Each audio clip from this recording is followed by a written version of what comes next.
A little tardy, but not that late. We're still going to be able to catch up before lunch, and we are good. Yo, I got to hire a chef. I'm going to be honest with you, Chad. I woke up today and I was like, I barely eat on stream. I ate like half of a leftover Chick-fil-A sandwich, and I was like, I could be living a little bit better than this. Anyway, yeah. Welcome, people. Welcome.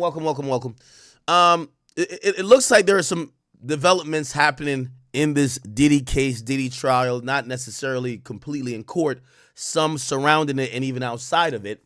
I'm going to catch you guys up to speed, then we're going to get into court and figure out what the hell is going on. By the way, I've been informed that there's an individual, like I thought this was like a Drewski skit, but apparently I've been informed that there's an individual that is actually like, he's I don't know, I guess he's my doppelganger. He's like really at court saying he's Big Act. So I don't know.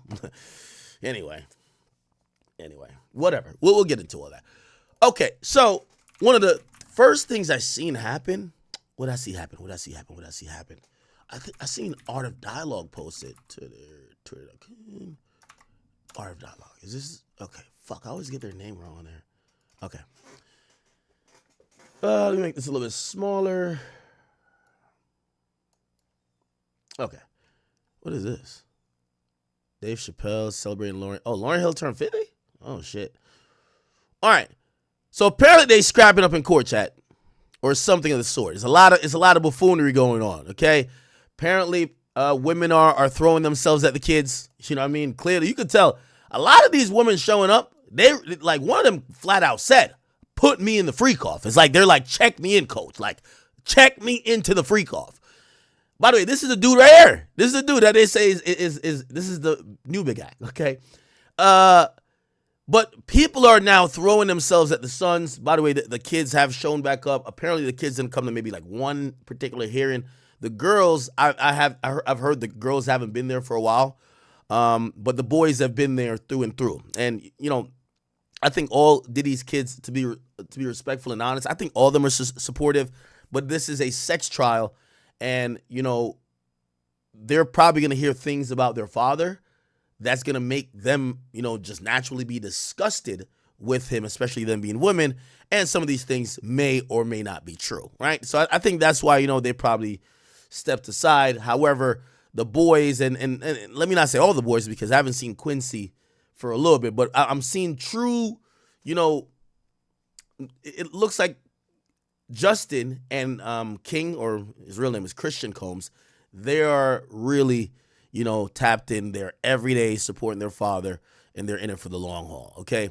From what I know about this entire case, and since Diddy's been incarcerated, these are the two that's been, Christian Combs is the heir to Diddy's throne. Like, he looks like Diddy. He Harlem shake like Diddy. I don't know if he freaks off like Diddy, but he does everything else publicly like Diddy. And Justin, I believe he's older than him. He's Diddy's right hand, okay? When I spoke to Diddy when Diddy was he's still in jail. When I spoke to him, Diddy's like, anything with me, I'm going to reach out through Justin. So Justin is the guy who's probably carrying on and handling a lot of business. These kids, and I know whatever you might think about the father, the kids got to be men now. Like the daughters are the daughters. But these boys got to be men, and you got to try to, prepare for possibly the worst, your father going away for some time. You got to support the rest of the family, also whatever businesses is still left. And you also got to show a solid front when showing up to court each and every day, supporting your pops. So we see them consistently showing up. We're not seeing as many people family-wise show up. But, of course, I think as we near a verdict, which, by the way, if you guys don't remember, yesterday we got told that the prosecutor claims they're way ahead of schedule and that they're now thinking that they may wrap this case sometime in June. So we're probably one more month out. So 4 weeks of actually less than 4 weeks. I really think 3.5, but deliberation with everything. Let's just say 4 weeks, 4 more weeks of this trial. But I do think the prosecutor is going to rest much quicker than anticipated, right? We'll get into that in a little bit, but this is them walking into court. Here we go. Mike, chill, Mike. I ain't fuck daddy, son. Young Diddy, what up? What do you think about what Nash said today about my dad? King. What's up? Jackie, that's the Vatican Square Garden. What do you guys think about that? Yo, where's Jay-Z at? This woman just kisses him. Fanning out. Where's Jay-Z at? Yo, King. Yo, King. Yo, King, I named my son after you, man. Peace. Shout out. I like that. This is like a tough scene to navigate. Like, people are saying shit at them. Yo, your father's going to prison. You heard that? Some people are supportive. I'm surprised they don't have more security walking in and out the court, right? What are you celebrating? I'm celebrating that I kissed Justin Combs on the cheek. Let me see the video. And then you wonder why they say, and you wonder why it's probably sometimes easy to interpret. Some of these bitches want to be up in the freak off. Okay, I'm not saying necessarily Cassie was. This chick looked like if they be like, yo, we got a freak off today. You want to come? She's going. Look. Look at this. Holy shit, guys. Look. Just can I get a photo with you real quick? I love you. Like, here's the thing, and this is the thing about celebrityhood. With all due respect to Justin Combs, he don't rap from what I recollect. He don't sing. He's not a public entertainer. He's known to be Diddy's son. He was a former athlete that didn't really make it professional, but he's always been in the business of the Combs. When you're somebody who's showing up saying, I love you, you love him for what? You probably like the idea of his status as rich, famous, and the son of a mega, super famous celebrity. So this is where you realize, you know what I mean? Again, we're not trying to, victim shame or victim blame anyone, but some of these people are flat out groupies, bro. You guys look cute together. Oh, everybody's saying that. But what about me and you, Emily? Why we don't look cute? Hey, this don't is be about running around us. telling me who look cute if it ain't me. Mike. Exactly. Okay. All right. So that happened, but there were some also other happenings at supposedly the courthouse. Okay. Supposedly this happened. The court building for a moment. Patriots Secret Service Sam here, just stepping out of the court building for a moment. We had a 10-minute recess. Here is something that not a lot of people are talking about. Gene Deal was here at the court building. I interviewed him in the elevator, and then shortly after that, he got into an altercation with a YouTuber, a friend of mine now who I know, called D-Not.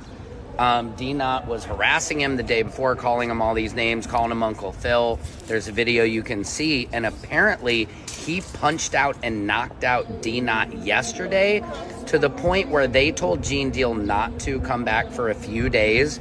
No arrests were made or anything, but I don't know. And I just saw D-Not a little bit ago trying to get into the main courtroom. And I think he was in the overflow. So I got to go talk to him. Maybe I'll get an interview for you guys, but I just wanted to drop that on you.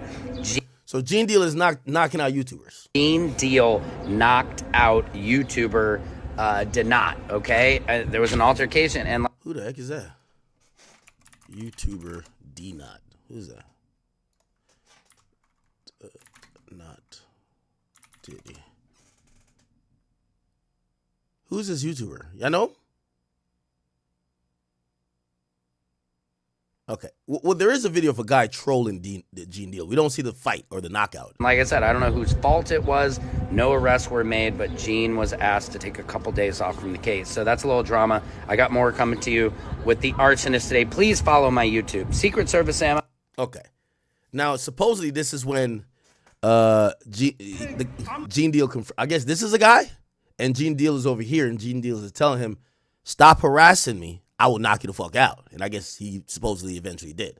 Not the type of dude that you can come up on like Bro, that. listen. We out here What get kind of content. content You're you not gonna tell me what to do. You can't come up on me. Bro, listen. If you come up on me, I'm gonna knock you the fuck out. That's what I said. You gonna That's do what I say. That's what I say.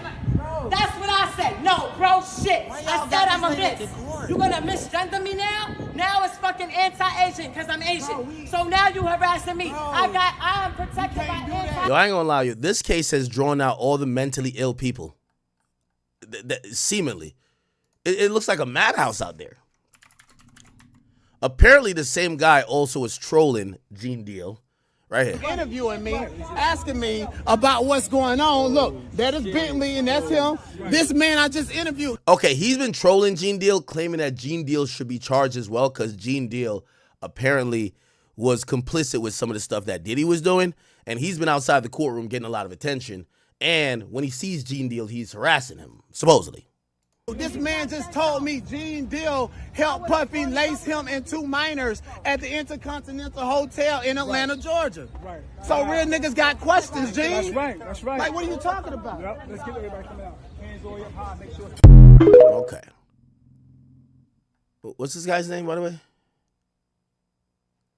Okay. So this is another clip. I don't know if we'll be able to find it. There's another clip. There's another clip. I don't know if I could be able to find it. But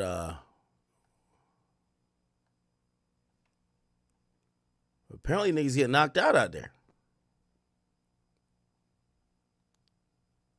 Hold on 1 second. There's actually a part where there's a closer confrontation. I don't know if I can find it within, proper time. Anyway, look at this. Yeah, this is the guy right here. From the beginning, what's going on? We're gonna get to Gene Deal after we deal with the media aspect. They get offended, and that's just what it is, and I don't care. That's just the nature of the game. And so some people are offended by some things that I may have said to roast and gag. Now, when it comes to this atmosphere and how the YouTubers come up, it does start with the fact that me and Armand Wiggins, we was actually talking and cool. He wanted to get into Hollywood. I was giving him information, stock him in the... And these guys, I'm just telling you my experience with Armand Wiggins. To be mad, I was like, I don't want to do that because I'm denied, and they're already saying that I want to start stuff with them. So I was just like, yeah, whatever. It is whatever. Okay, I don't care that much. All right, perfect. Okay.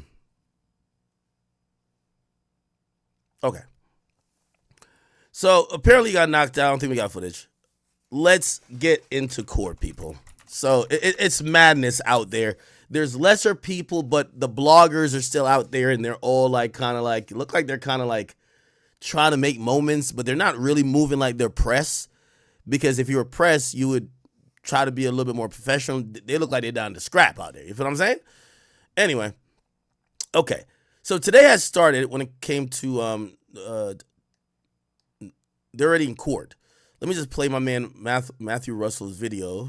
He usually does a video every day. Is it today? Here he is. Here we go.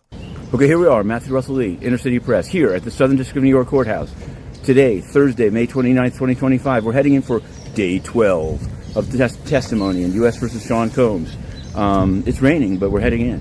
Now, yesterday, they thought they would get to the second graphic victim, Mia, but it didn't happen. And one reason was because of the motion for a mistrial about the fingerprints. We did that yesterday in a separate vlog. But then in the afternoon, the stylist Deontay Nash, his direct, was interesting, very sassy, he called Maureen Comey girl. He said, yeah, yes, girl. But the cross took a lot longer. In fact, initially Judge Subramanian said, we'll keep the jury until 4 so that this witness can finish and fly back to California. He had a ticket.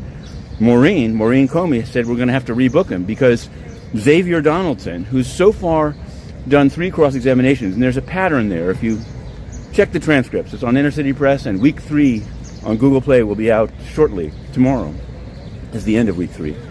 Xavier Donaldson's cross was hard-hitting.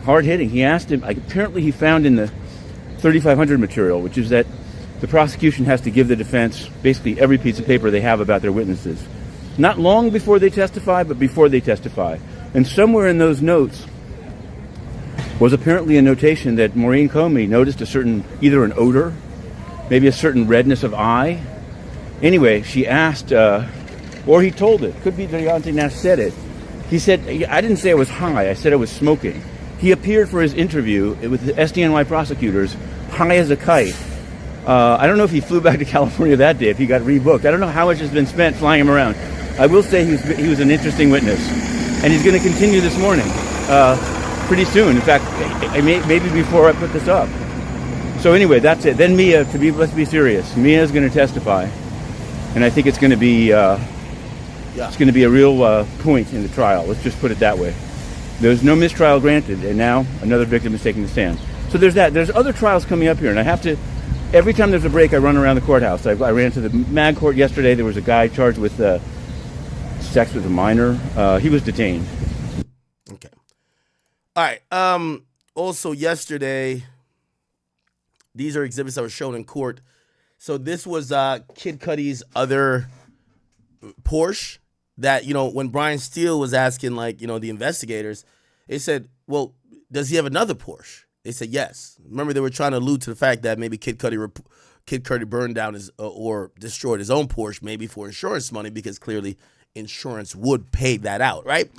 And he's like, Kid Cudi has another Porsche. Did you put that in the report? It says, no.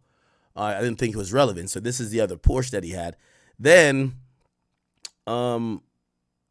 here. This was the glove that was supposedly found on the seat. And they're like, so wait, you're doing an arson investigation. You see a bottle broken inside the vehicle. It was cut from the top. You say you can't really find fingerprints, but you find a glove. Well, wouldn't you test the glove? And they're like, well, we were going to go test the glove, but we asked Kid Cudi whose glove it is it, or does he recognize it? And he says, yeah, that's my glove. That's my driving glove. And they're like, okay, all right, makes sense. We won't even look at it. So Brian Steele's just saying, this was a shoddy investigation.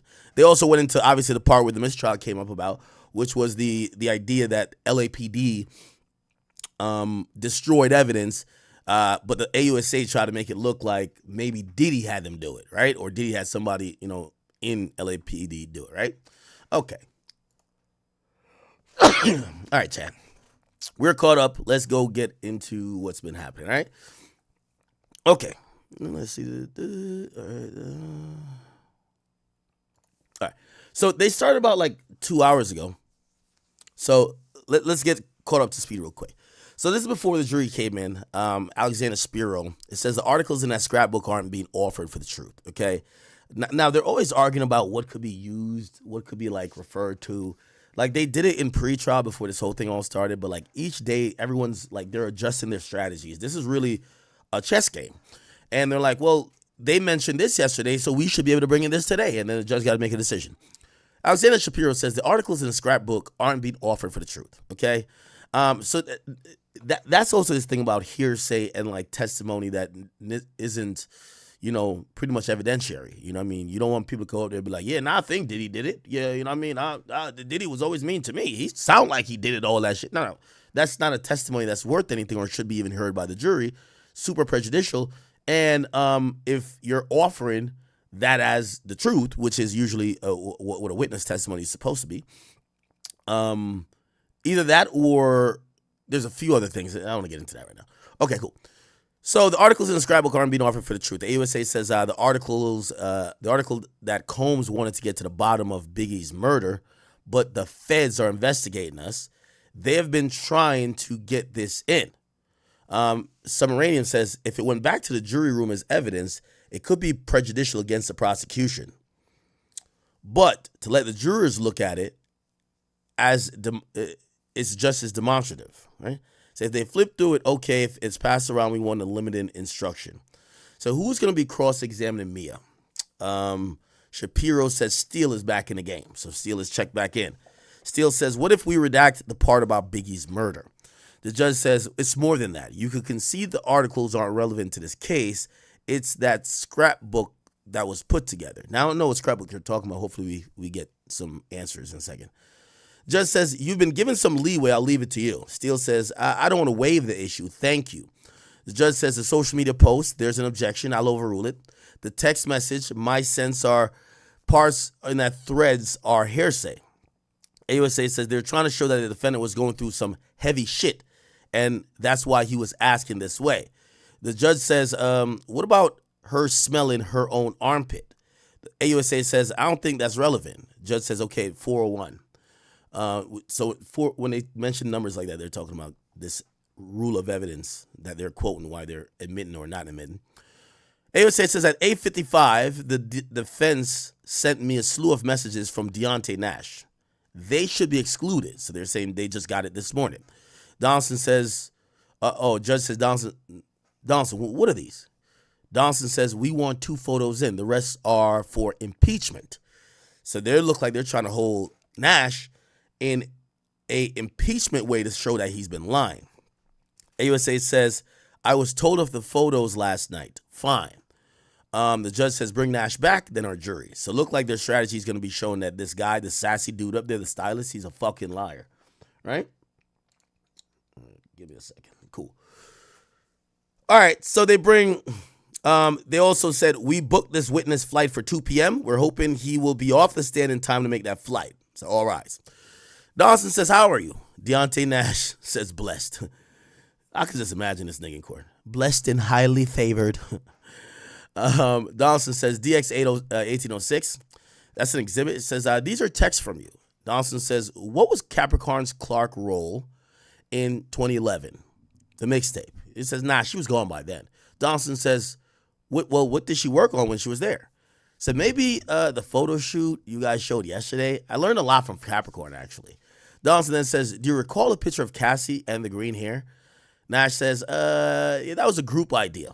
I walked the carpet with Cassie in New York at the VMAs. It was a curated look. By the way, if you notice, this guy is pretty self-centered. Like, anytime this isn't about your fashion looks. This is about Cassie and her abuse in a criminal trial. He keeps talking about what he did. Oh, yeah, I walked the red carpet with her. I did that look. Like, niggas mad sassy. Hella sassy. Donaldson said, did you have to get approval? He says, yes, from Puff. Then Donaldson says, you said Mr. Combs was kicking Cassie on the ground. And you said the unfortunate eye gash incident, right? He said, yes. Donaldson says, you didn't tell the prosecutor she was kicked while bleeding? Said they didn't ask. I only answered what they asked. Donaldson says, do you know Cassie was in a relationship with Kid Cudi while she was in a relationship with Combs? Nash says, okay. He says, did you know or did you not know? He says, well, I thought her and Puff broke up. Yeah, this guy's mad sassy. Yo. He think he a star. That's the worst type of witness. They think the show's about them. Donaldson says, Cassie was in South Africa. You were at the Revolt conference in Miami, right? Nash says, yes, I was there to style Lil' Kim. Donaldson says, so you... And Nash says, yeah, I put together her with Michael B. Jordan. I mean, he fine. So he fine, she fine. Why not? Chad, I keep telling you, this guy's sassy, bro. The judge says, hold on. Look like the judge is about to scold the witness just to say, shut the fuck up until the question is fully asked before you answer it. And only answer what you're asked. Right? Because you could tell this gay dude wanted to say too much. And he's cutting off the guy while he's asking questions. Donaldson says, so Gina was in Miami too. Nash says, no, you don't put that on me. See, he's mad sassy. Don't put that on me. They kept me away from seeing Gina. Donaldson says, did Cassie get upset? Nash says, she said, why does he keep humiliating me in my career? So Donaldson says, oh, so she was upset. Nah, not really. Donaldson says, you set her up with Michael B. Jordan? Yes. And Mia drove it home, making sure she had his number. Donaldson says, so a bad boy employee set her up with Michael B. Jordan.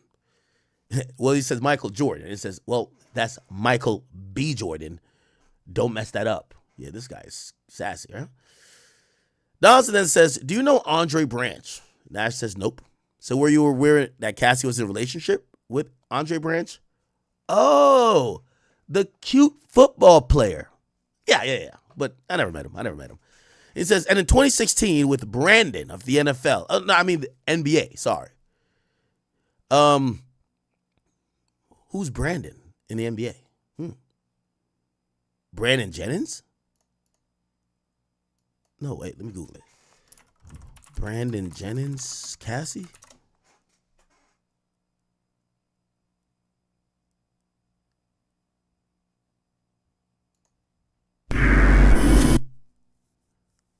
Not Brandon Jennings, huh? Which Brandon do you think they talking about? Brandon Roy? Brandon Roy. Brandon Roy, Cassie. Brandon Roy's relationship with Cassie is that they're not romantically involved. What? Why would it just come up like that? Bro, I can't read the sassy nigga shit non-sassy. He's too sassy for me, even through text. Okay. It says, in these texts you talk with Cassie about Michael B. Jordan. You say, no one better say shit to me. L-Y. What is L-Y? Love you. Or maybe it's a typo. L-Y, know everything. I don't remember. I'm just sure we were being antagonized by your client. Yo, this guy is so sassy. You can imagine he's shaking his head. All I know back then was that I was being antagonized by your client. Donaldson then says, so was Cassie upset by Gina? She'd say, girl. Chat, is my gay impression on point or not? Girl, let's go out and do our thing. Donaldson says, did you do what she wanted to do? But do what she wanted to? What? I don't know what this means. So now the gay dude says, actually, we're both pretty chill. We stayed in the house a lot, but that would be fair. Donaldson then says, let's read these messages. You do the blue, I'll do the other person. Nash says, ooh, you got some names in here. Donaldson says, just go ahead. As I said, chat, he's being mad sassy. Nash says, where you going? Donaldson then says, secret trip, because he's reading as Cassie. Where are you? Secret trip out town. Nash says, girl. Oh my God, this is so fucking.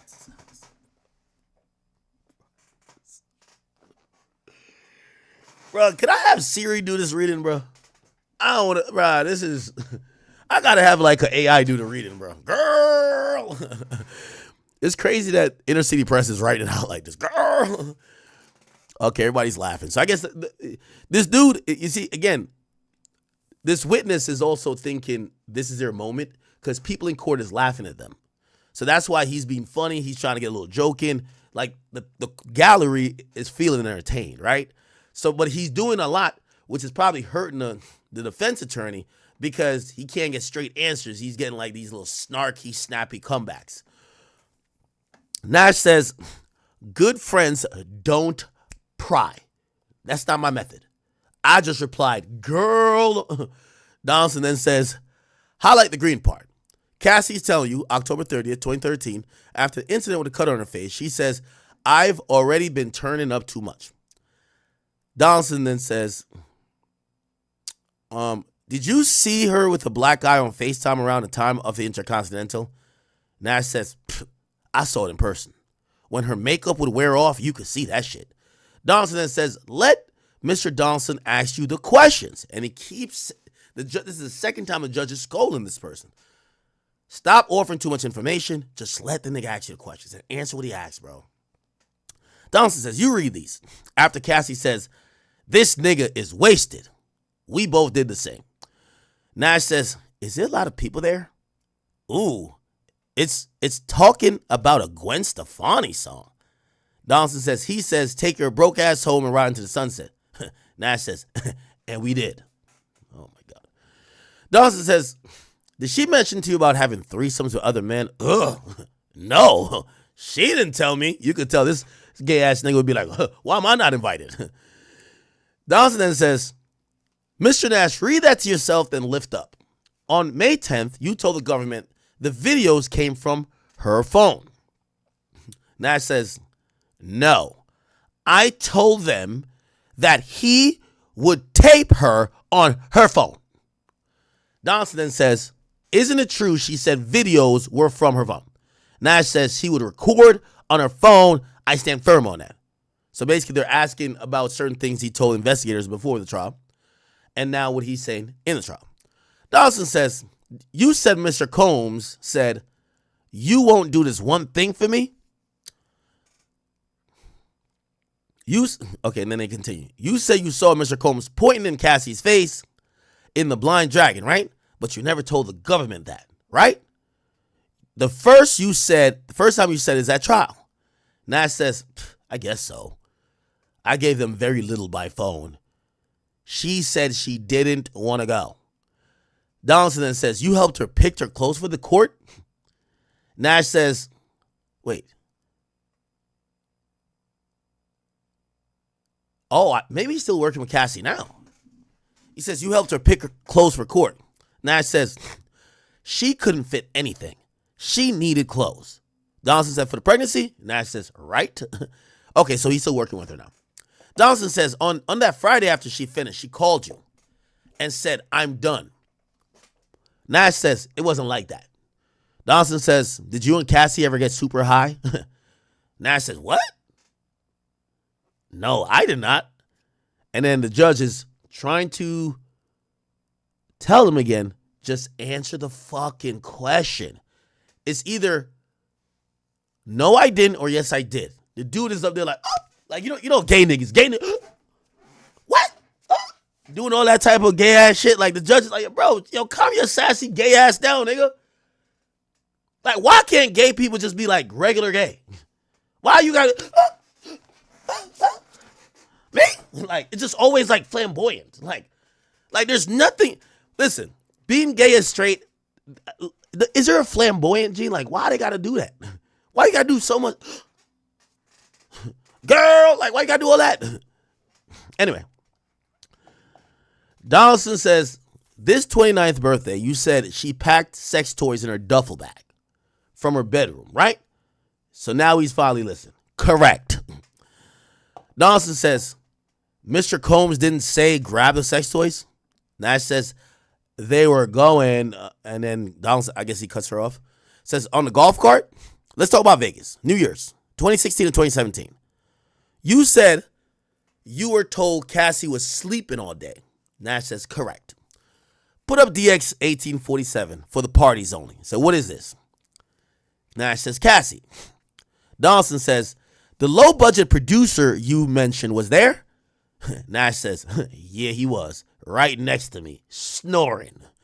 Donaldson says, you say Cassie told you another man was coming over and asked you to leave. Nash says, both of us. Donaldson says, your reaction was sighing, right? Nash says, yes. Donaldson says, you saw a man walking around knocking on the door and they let him in. Nash says, yes. Donaldson says, there were no drugs, right? Nash says, we were doing them in our separate places. Once I start working, I just start going. I was packing my 10 body bags. Donaldson then says, then they went to a hotel and she didn't tell you she didn't want to go, right? Nash says, actually, she said she wanted to stay home, work on her music. Donaldson said, okay, just read the green, bro. Nash says, enjoy y'all time together. Y'all don't get much of this. All right. Donaldson then says, that's you telling Cassie in January 2017 to enjoy her time with Puff, right? Nash says, yes. Donaldson says, Cassie wrote, I spoke up for myself. And you wrote, you wish you were with them on that vacation. Basically, I guess, I hate niggas like Donaldson.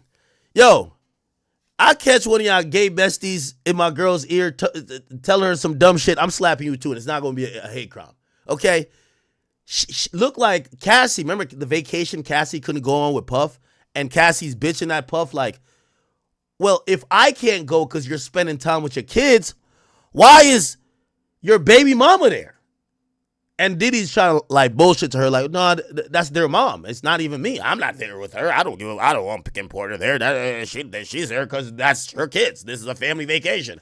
She just happened to be family. Diddy's an old school player. He just lying about everything, right? So I guess Cassie's now venting to her gay bestie. This is why people call them the male straight nigga who listens to a girl talk about another man, a gay best friend. Because this is exactly what gay best friends do. So the gay best friend, literally, the stylist, is literally telling her, girl, you know you wish you was on vacation with them. Stop capping. and Nash says, no, I meant Mexico, not with them. Okay. Donaldson says, Cassie wrote, the next room is on the beach. This one is on the golf course. I got everything organized. Nash wrote, LOL, do you have a lot of shit? Donaldson, as Cassie says, yeah, but we made all fit. Nash says, girl, you always on vacation. Jesus Christ. Jesus Cristo. Jesus. All right. Donaldson says, did you stay in touch with Mr. Combs? Nash says, yeah, because he was cutting up. What that mean? Donaldson says, oh, I get it. You did a seafood thing with Cassie, right? Correct. Donaldson says, DX1814. You know Kim Porter, right? The woman who tragically passed. Nash says, yep. Donaldson says, did you know that Andre Harrell passed too? He said, yep. Donaldson says, you texted Mr. Combs to make sure he's okay. Nash says, correct. Donaldson says, Mr. Combs wrote to you, the traitor? You couldn't give me a heads up with a black heart emoji. How is she? Did he mean Cassie? Damn, so I guess when Diddy find out that Cassie fucking a trainer, he texts the gay stylist saying, yo, really the trainer, bro? And you couldn't tell me that she was cheating with the trainer? You know, obviously this was, he hired her as a stylist for Cassie, but clearly this was Cassie's friend, so Cassie wasn't going to go tell him, right? And Nash says yes. Donaldson says, in 2020, you wrote to Mr. Combs, I love you. Anything you need, I got you. Nash says, yes. Donaldson says, Mr. Combs won an award and you congratulated him. Nash says, I don't think so. I asked how to RSVP to his party for somebody else, Claire Summers. Donaldson says, did Cassie tell you about a secret trip? AUSA objects. They sustain it. Donaldson says, you deeply care for Cassie, right? For 15 years? Nash says, yes. Donaldson says, did she keep secrets from you? Nash says, and I do from her. We don't got to tell each other everything. Donaldson says, nothing further. Redirect. Marie and Comey gets back and be like, why were you afraid for Cassie? Nash says, well, things was getting violent fast. AUSA says, what devices did Mr. Combs use to film her?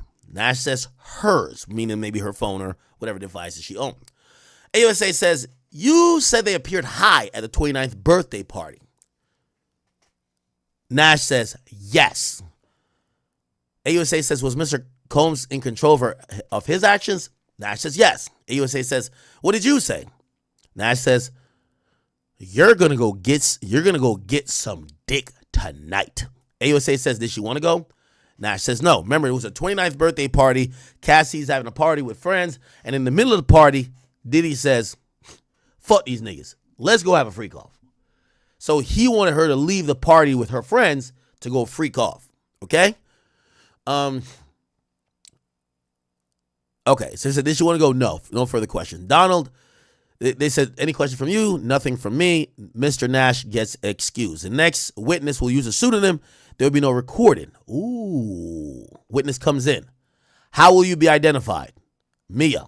Who is this? What?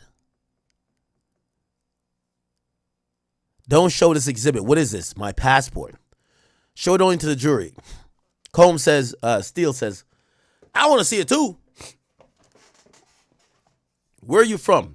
Virginia Beach, Virginia. Who is this? Sean Combs. Okay, who's from Virginia Beach around Diddy? Come on, Chad. Come on. We gotta find out who. We gotta find out who, Chad. Who's from Virginia Beach around Diddy? Who? Mia is from Virginia Beach. Who? Come on. This ain't Jane Doe. This is a pseudonym. Or maybe this is Jane Doe. This may be Jane Doe. Okay. So who is it? Sean Combs. What did you call him? Puff. I worked for him as a personal assistant. Mia says, then as a director of development and acquisition. All right, we could just Google it. All right. All right, why even use a pseudonym? We're going to figure out who you are. Director of development and acquisitions for Revolt Films. It's going to pop up. It's going to pop up on your LinkedIn, dummy. Watch this. Watch this. Watch this. Watch this. Director of Development and Acquisitions, Revolt. Let's go LinkedIn. LinkedIn always got the shit.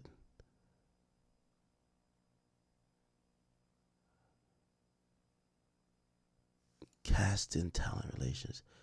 Director of business. Come on. Sarah Burns.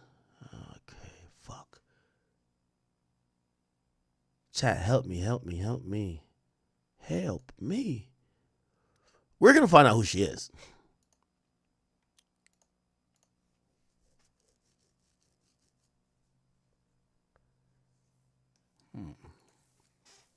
Okay, we'll keep that in mind. How is it working there? Puff's mood changed all the time. Okay, this is a woman. I don't got to do that voice. Pause. AOSA says, was he violent to you? Mia says, yeah, he threw things at me. Yeah, he threw me against the wall, into pool. Ice bucket on my head. Slammed my arms into a door. He sexually assaulted me. Wow. Okay. So this is a victim, yes. Sexually assaulted you more than once? More than once. AOSA says, did you want to be in the arts? Mia says, yes. This was before social media. I thought if I put my mattress on my car and drove to New York, I could do it. I went to work for Georgina Chapman, the red carpet dressing. Then I was an assistant to Michael Myers. How did Mr. Combs hire you? I met with a recruiter. I met with HR. Is it HR? I met with HR and Tony Byes Fletcher. So, did Mr. Combs interview you? So yes, he did at his apartment. He was on the phone. He was wearing his underwear. The HR lady left. So did he put clothes on? Yes. Did you get the job? Yes. I was excited. How much did you expect to work? He says, a lot, but I didn't fully understand. So how much were you paid? $50,000. What did you do on your first day? HR told me I was on trial for 2 weeks. He said, where did you start? His Alpine, New Jersey house. I was there all day. Then where? Back to his office for a few more hours. And I was told Puff wanted me to come to the studio. How long were you there? Until 1 p.m. the next day. Did you go? He says, yes, to Puff's apartment, then home. How fast did you have to return? I didn't take a nap. I didn't want to risk it. How much sleep did you get during your first 24 hours on the job? I didn't. I took it as a challenge. There'd been a TV show a few years ago called I Want to Work for Diddy. It was like that? It was like that. He said, how did you deal with the lack of sleep? When I was young, I told myself you could sleep at 3 p.m. Steele says, objection. They overrule it. Says, how long did you stay up once? 5 days. I took Adderall with extended release. I could quasi-function, stay awake. When did you go to sleep? My hearing went and my equilibrium was off. Blurred vision, lights that weren't there. I cried. Were you told when you could sleep? Yes. By whom? Puff. Why did you stay awake that long? I was working. AUSA introducing some exhibits. It take a long process to do it. And it says these exhibits are on the seal. Combs says we renew our objection. Judge says admitted under seal. Mia says, what is this? A list of my responsibility. I sent to Tony Byes Fletcher on November 10th, 2011. Puff had said, I don't know what you do all day. AUSA says let's focus on a few things in this document. Please read this. Mia says all of PD's or Puff Daddy's social media presence. AUSA says who's PD? Sean Combs, Puff Daddy. I wrote main liaison between Puff Daddy and Hollywood. Did you do that? Mia says yes. BlackBerry 24/7. Mia says I had to anticipate his moods. AUSA says why was that important? It dictated the day. AUSA says you wrote every day is different. And Mia says and that he could ask you to crack his knuckles or do his taxes. AUSA says, did you have an apartment? Mia says, yes, in New York City. Were there much? He says, no, my roommate joked that they live with a ghost. So were you there much? AUSA says, in LA, where did you stay? In a staff house, then in a Puff house, 9933 Beverly Grove, then 9374 Beverly Crest Drive, then 200 South Mapleton. In Miami, where'd you stay? We stayed at Two Star Island, which is Diddy's mansion there. Says, could you leave? Only with Puff's permission. I only left at 2 a.m. after he was asleep. I got in big trouble. By the way, some of this is going to the forced labor shit, right? So this is, what she's describing, if you believe it, is inhumane living conditions, okay? Okay. Mia says, security called me to say he was sending them to find me. It was at the first LA house, 2009 or 2010. AUSA says, were you allowed to lock your bedroom door? Mia says, no. He said, it's my house. No one locks my door in my house. So it really wasn't my room. AUSA says, but did security get to lock their doors? Mia says, yes. One had a deadbolt, another had a keypad. Mia says, I was told they were actively hiring other assistants. AUSA says, how long to Malcolm, the assistant who was there with you, to stay? Started. When you started, stay. Okay, so he says 7 to 8 months. There was another assistant named Malcolm. We haven't heard much about that person. Says, were you the only one then after the 7 or 8 months? Because Malcolm left. Says, yes, for a year. How did you feel? I didn't have time to feel. It was insane. Puff gave me a pep talk like we were a team. He said I needed a second brain. Did he hire more? Yes, eventually, but I still felt like I was responsible. Did you get punished in various ways? I was getting cursed out. My intelligence was insulted. My job was threatened. Who did those things? He says, Puff. Who's this? That's George Kaplan. He says he was another personal assistant for Puff after me. Okay, we're going somewhere now. What was Revolt Films? Me and Puff started it together. Let's look at Revolt Films. Revolt Films.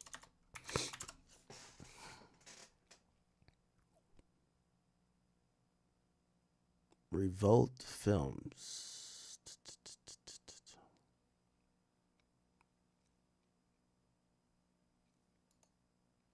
No. Oh, what the fuck? Can't find too much about it. Puff and I started together. Were you still performing personal assistant duties? Yes. How much did you get paid? $70,000, then $100,000. There were supposed to be bonuses. Did you get them? No. Judge said, let's break. They come back from the break. They're back. Who's this? Cassie Ventura. How did you know her? Working for Puff. We became close friends. Still today? She says, yes. So she's still cool with Cassie. How was their relationship? Highs and lows. Very unequal. Was there violence in their relationship? Yes. We'll get back to that. That's what AUSA says. What was Mr. Combs' role in respect to her career? Mia says he decided on everything. Shows the look. AUSA says 3T107R. What is this? He says an email from Cass to Puff and others. Me. AUSA says, when did she send it? Mia says it was 4 a.m. It says 7 a.m., but we're in California. It was one of their hotel nights. AUSA says, what did she write? Mia says she was canceling, apologizing to Interscope and others. AUSA says, did Mr. Combs respond? Please read. Mia says, Cass wrote about telling Slevin Hill. AUSA says, what do you think? What did she mean? What do you think? Says Stephen Hill of BT. Cass wrote, no support, no show. AUSA says, why did you forward this to Tony Fletcher? Mia says, I had to keep her informed. She was in charge of booking hotels. AUSA says, did you ever see Mr. Combs on a movie set? Mia says, yes. Everyone would be nervous. He would be inserting himself. AUSA says, what was his role in respect to Cassie's appearance? Mia says he was in charge of it. AUSA says, did you have exposure to Cassie's finances? She says, yes. He says, how?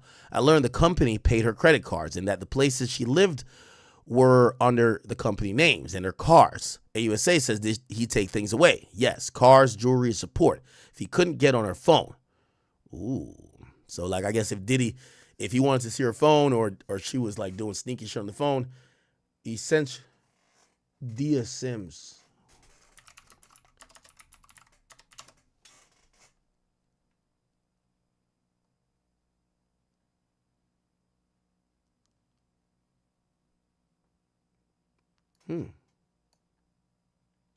Dia Sims. I think this is her. Let's look at Revolt Films. Oh, yeah, it's her. You got it. Chat, y'all so good. Revolt Films. Look. Yep. Some of those other names we're probably going to see. This is her career. Okay. She was promoted. First person with the role. Okay.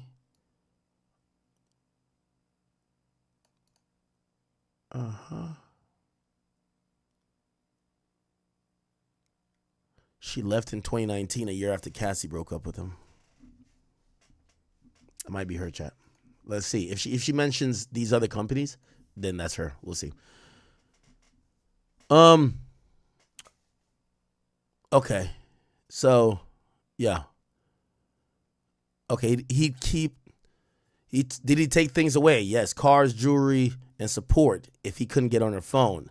Mia says he'd keep tabs on her through me. AUSA says, what part of your job was it to spend time with Cassie? It was like, yes, I had to do whatever Puff told me to do.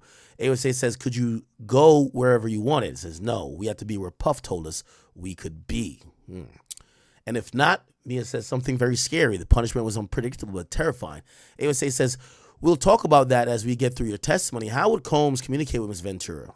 Mia says sometimes through me. AUSA says, did you see violence? What kind? Mia says, I saw a lot of aftermath and injury she had. I had seen him attack her and throw her on the ground. I've seen him crack her head open. I've seen him chase her, things like that. AUSA says, did she fight back? Answer was no. Okay. Dia Sims.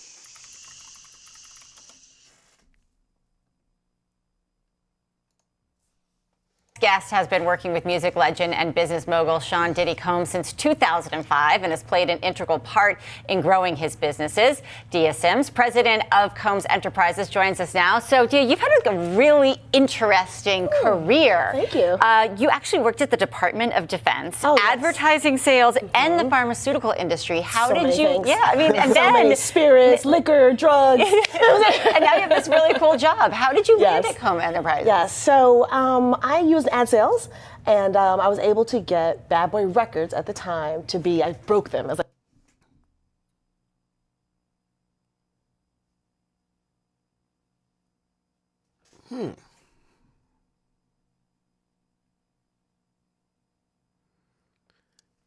It's a possibility that Christina Karam is this person too. Let's look up Christina Karam. Even though I don't think that woman would. Christina Karam. I don't think she would snitch on Diddy because I could tell she loved Diddy. But here's the thing. I do think that she was probably exposed to charges as well. She was exposed to a lot of charges. And we're not hearing her mention shit. Christina Karam speaks out. What? When did she speak out? Been really seen too much. I haven't heard nothing about this woman. Christina Karam. Let's see.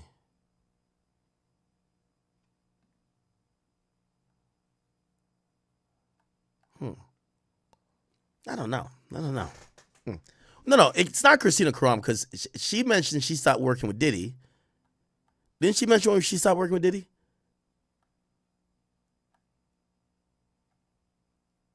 Anyway, we will see. Let's watch this interview here.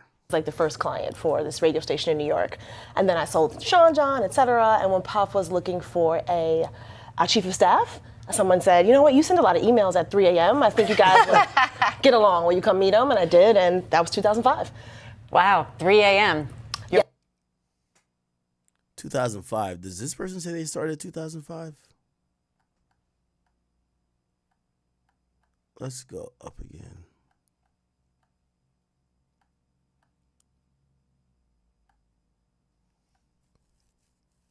Is she from Virginia Beach? That's all we got to... Is Christina... yeah, we can find out who. Christina Karam, Virginia Beach.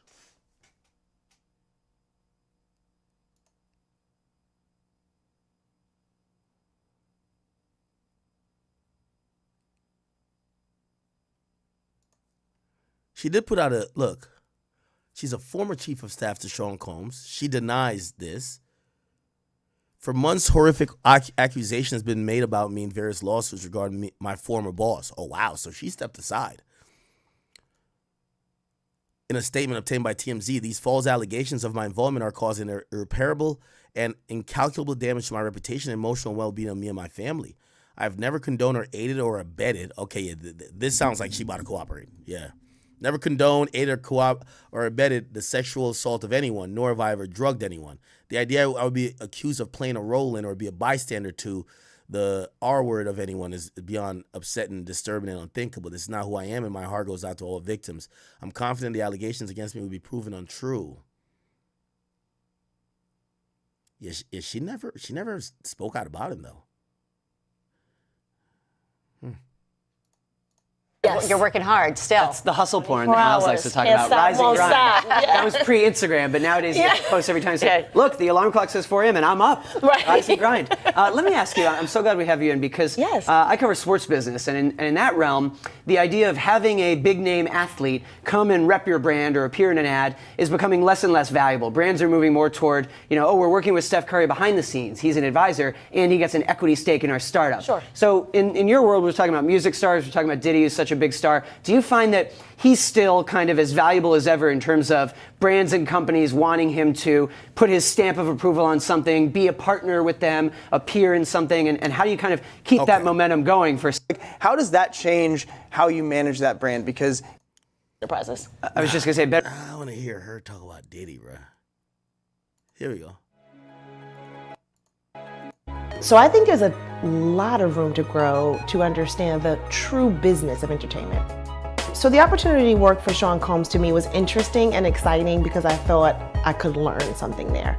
And what was initially interesting and intriguing to me about the position was like, this is a guy who I can really, truly learn from. Before I came here, I worked in everything from infectious disease to trainer jets. But here, being able to understand deeply what it takes to develop a fragrance, sitting in innovation sessions as we come up with the latest flavor for Ciroc vodka, those opportunities. Yeah, I don't think this is her. She's not mentioning, because she on the stand, she's not mentioning anything about liquor. She's mentioning films. This woman isn't talking about films. Allowed me to grow my knowledge base deeply, which is beneficial to me. It helps me be the best possible professional that I can be. Now, having worked for Combs Enterprises for 12 years, I never had to go anywhere else because every single day there's a new adventure. It's exciting, and as I had mentioned earlier, I actually love the challenge of being in different businesses. Look back at good 6 states ago. The journey from good to great. I don't think this is her, bro.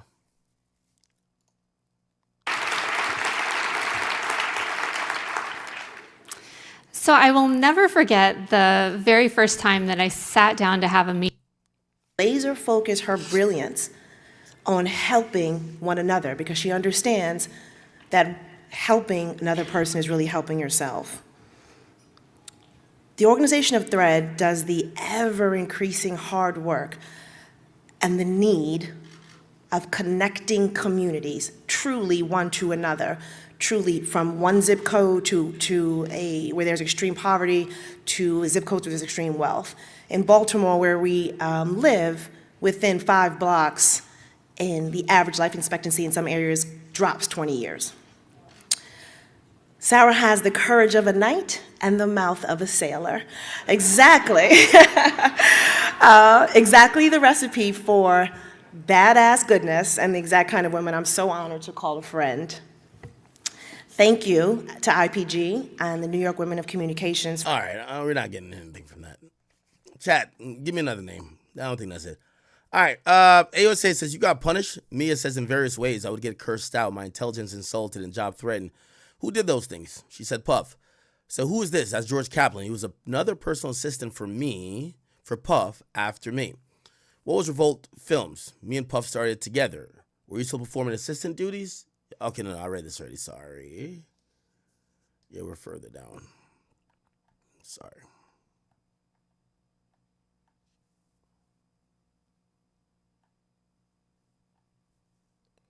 Okay. All right. Did you see violence? What kind? I saw a lot of aftermath and injury she had. I seen him attack her and throw her on the ground. I've seen him crack her head open. I've seen him chase her, things like that. Did she fight back? No. What did you hear and see? Suitcases being thrown into the foyer. Did you see Cassie after that? She was outside crying in a bush. She looked terrified. She gestured, I'm not hiding. I'm not here. AOSA says, what did you do? I retreated.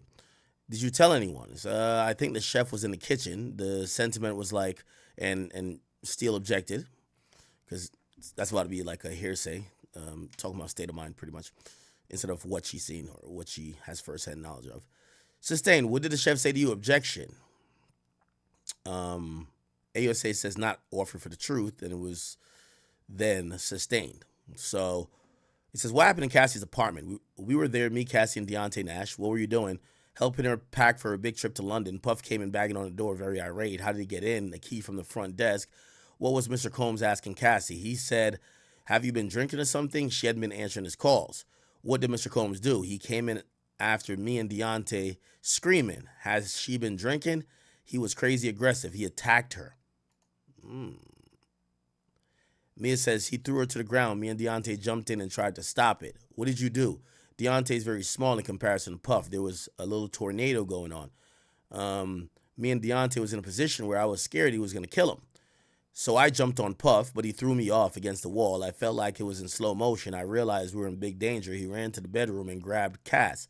Under the bed in this wood bed platform, he slammed her head into the corner. Wow. So again, they're still kind of in a roundabout way going with this idea. Like they're giving different testimonies, multiple point of views about some of the same incidents that have been laid out before. Now, here's the thing. What this person, Mia, has, what they have said, though, is they agreed that, no, not they agreed. Mia says that she was also sexually assaulted. So we're supposed to get some new evidence. But right now, at least as far as her testimony goes, she's just corroborating some of this abuse stuff on Cassie. Okay? Okay, perfect. Hold on, my bad. I'm like checking my messages and shit. Sometimes there's some stuff there. All right. AOSA says, what injuries did Cassie get? Her head was gushing blood. AOSA says, what did Combs do? He got into protective survivor mode. He said, call the doctor and so-and-so. Tell him Cassie was drunk and hit her head. Why did you do it? Mia says Puff said so. So it looked like they called the doctor and they told the doctor, hey, she hit her head. And apparently the employees went along with that story, even though they knew that Diddy supposedly banged her head against something that was a knot. Okay? All right. Interesting. Yo, who do y'all think it is? Y'all don't think this is her?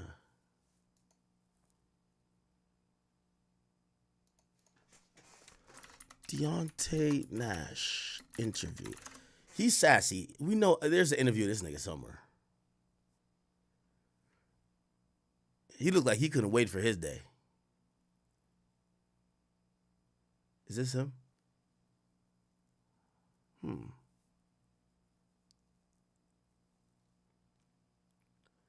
Have we never heard from Deontay Nash before?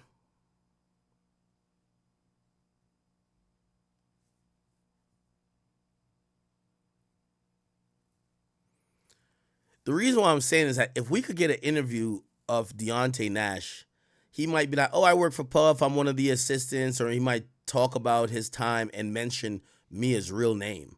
Because Mia worked as a assistant with him.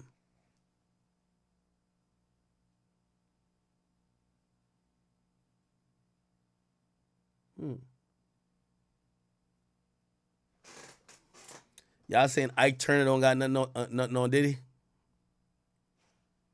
Yo, who could it be?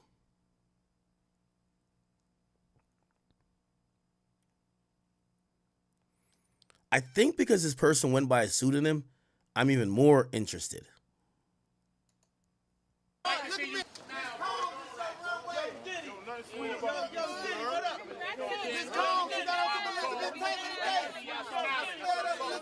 And this woman right here, the most. Stay up. Please get this woman. Yo, watch the water. Watch that water. Please watch that water. Only white people born is safe, free. Yes, Miss Combs got another Elizabeth Taylor today. Smile, be strong. Love you guys so much. King, I love you. King. I hate when people are like, oh, I love you. You know them people. Them people ain't put out damn record on the word. Oh, I love you. Say safety to everybody. You already know. What? Come around this way. What side? The other side?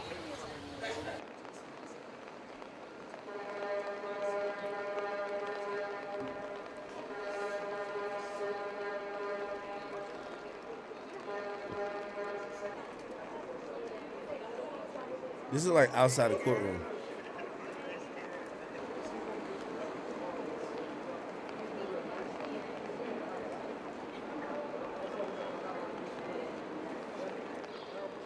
chili, right? Hey, What up, Beyonce?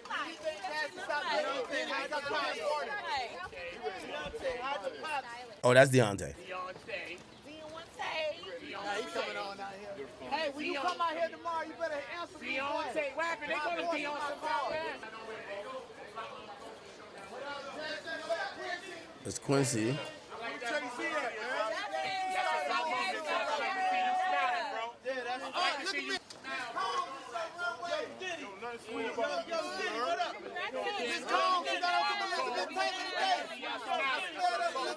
And this woman right here, the most. Stay up. Please get this woman. Yo, watch the water. Watch that water. Please watch that water. Only white people born is safe free. Yes, Miss Combs got another Elizabeth Taylor today. Smile, be strong. Love you guys so much. All right. Sitting here waiting for some more tweets. We're caught up. They're about to go to lunch in a second. Mia says his eyes were black, okay? I guess they're describing how Diddy looked. It was like he was looking through me. He was completely, I guess they're trying to say how angry Diddy was. The judge said, let's get to the next question. AUSA says, did you see Mr. Combs take drugs? Mia says, yes. How high did he appear? Sometimes the life of the party or hyper. AUSA says, where was this? Ibiza or Burning Man, one of the music conferences. AUSA says, when he smashed your head in, did he seem high? And Mia says, no. Did you go to Prince's party? Mia says, yes. What happened the night before? There was a big award ceremony. It was at a suite in Beverly Hills.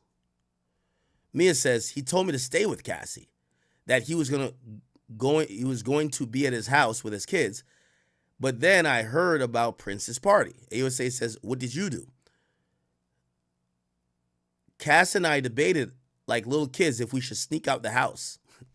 So, okay. And by the way, this has helped trying to prove this RICO case for the government. Diddy would literally just have his workers stay with Cassie, would have his security guard stalk her to make sure where the fuck she was while he was going to go fuck his other bitches, right? Now, some of y'all could be like, well, he's just a rich player. It's being framed here as this is a racketeering organization for sex trafficking. So he would have his assistant stay with Cassie. You could tell why. Like, Diddy was jealous that maybe she was going to fuck some other rapper or something, or NFL player. So he would tell her, or he would tell the assistant, watch her. And especially the times he couldn't be around her because he was with other women.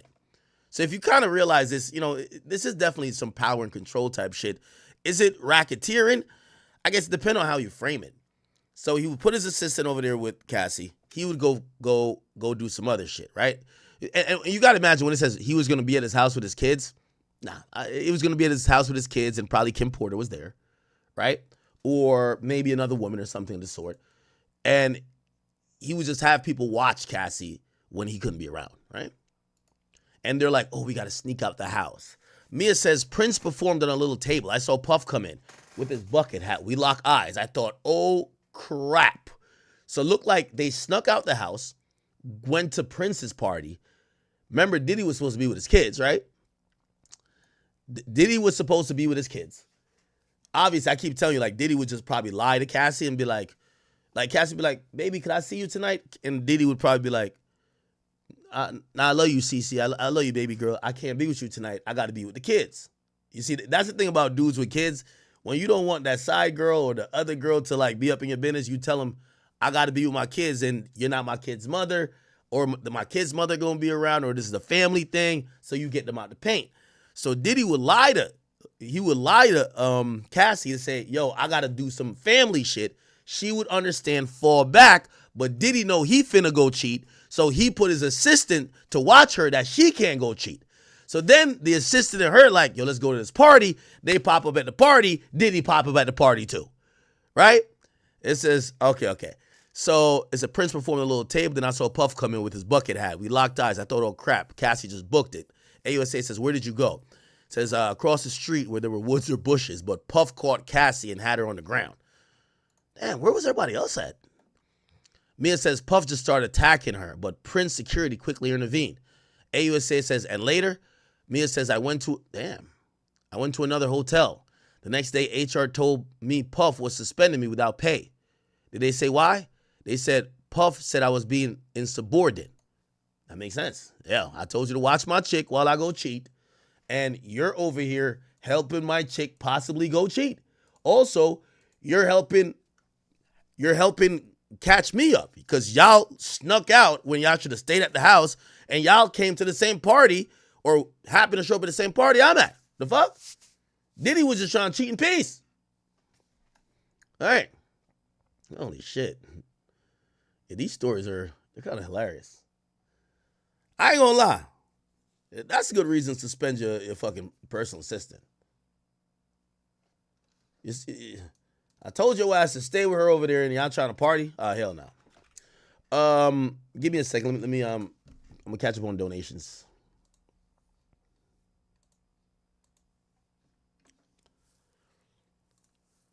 Here we go, guys. By the way, thank you guys for all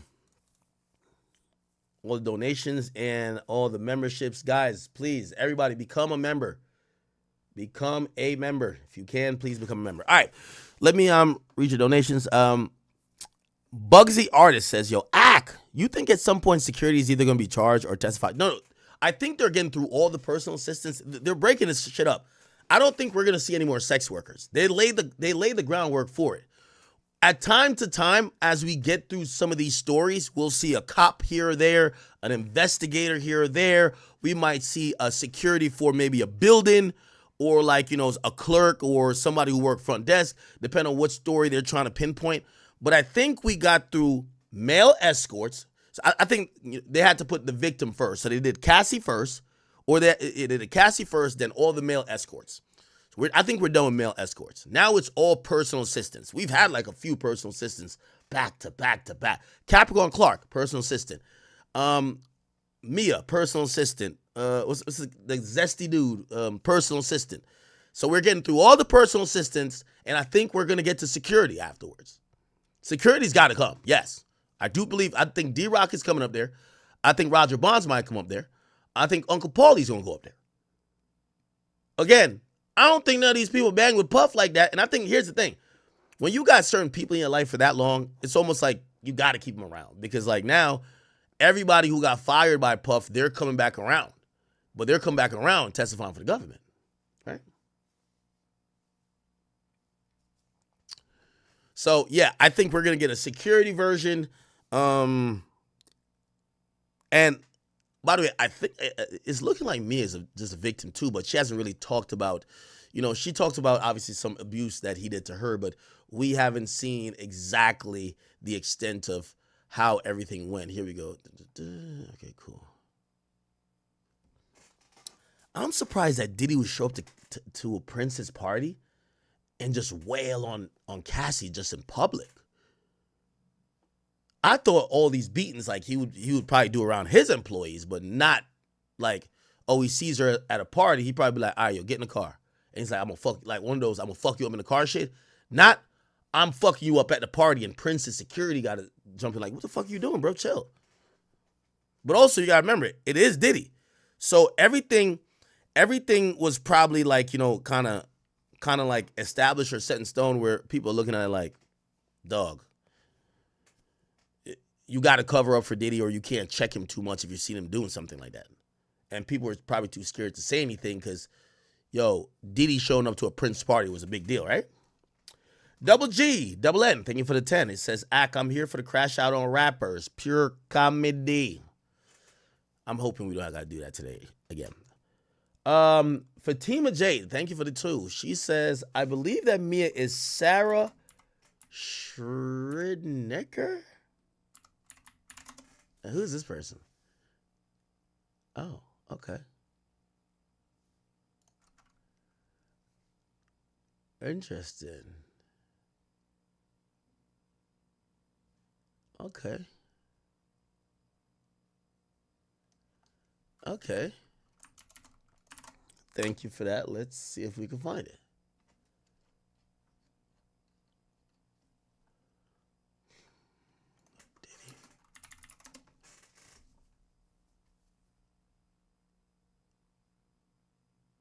Huh? That's the baby moms. Huh? Wait, why do they have this Kim Porter right here? Wait, hold on. Okay, hold on. She definitely was involved in some. Ooh, Sean Combs is developing a TV series, The Hustle, based on the life of his former assistant. You might have got it, Sarah. Ooh, you might have got it, chat. You might have got it. The Hustle will now focus on who became an executive at Revolt Films. Nah, chat. Yo, who did that? Who did that? I know you guys are. You guys are smart. Oh, you might have got it on this one. You might have got it on this one. Oh shit. Has anyone dropped Sarah?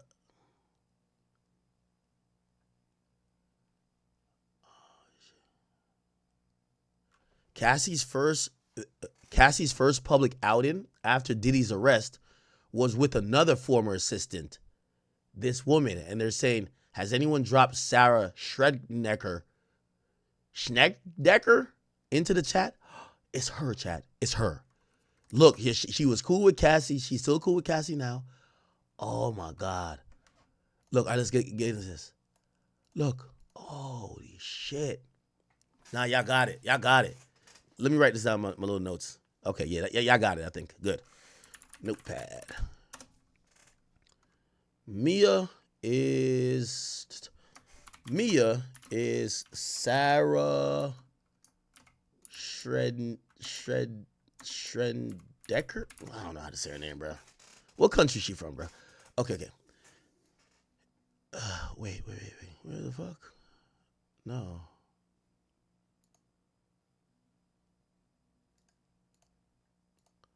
Okay. Working for Sean Diddy Combs has a fair share of perks. You get to tag along to the hottest events. Deadline reports he signed a new ABC sitcom tentatively produced, The Hustle. The comedy is based on Diddy's real-life assistant who follows a small-town girl who gets a job with an A-list hip-hop mogul. Oh, let's go to the Deadline article. The Deadline article has been deleted. Why is the Deadline article deleted? Chat, y'all got it. You fucking got it. You guys are so fucking smart. I love y'all. Here we go. It was a scripted programming, single camera comedy, received a script of commitment. We need the script. It's real life events of the Diddy's right-hand woman, a small town girl that lands a job working as an assistant to a street-educated billionaire mogul, where she's instantly thrown into the world of extravagance, debauchery, and adventure. They were going to pen the script with the former attached to the director. Okay. Wow.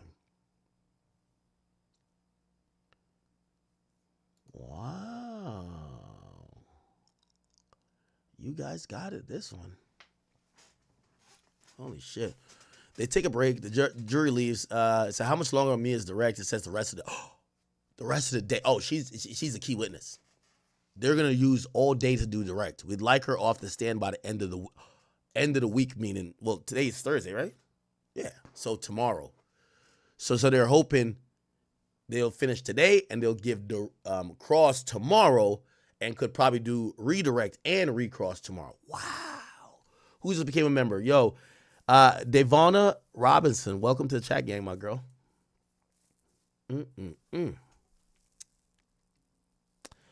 Ron Green, thank you for the 5 to act. I now understand why you say what you want. A lot of these niggas aren't real, and in real life, they want to avoid confrontations. Yo, Dash, thank you for the 5. Talking about, yo, you ignored the first super chat, playboy. I'm trying to take you shopping. You deserve it. You've been putting in that work. Love, King. Love. Yeah. Stop it, bro. All right. So we get to know who this is now. Dawson says, I'm going to let Dawson take the time we wanted.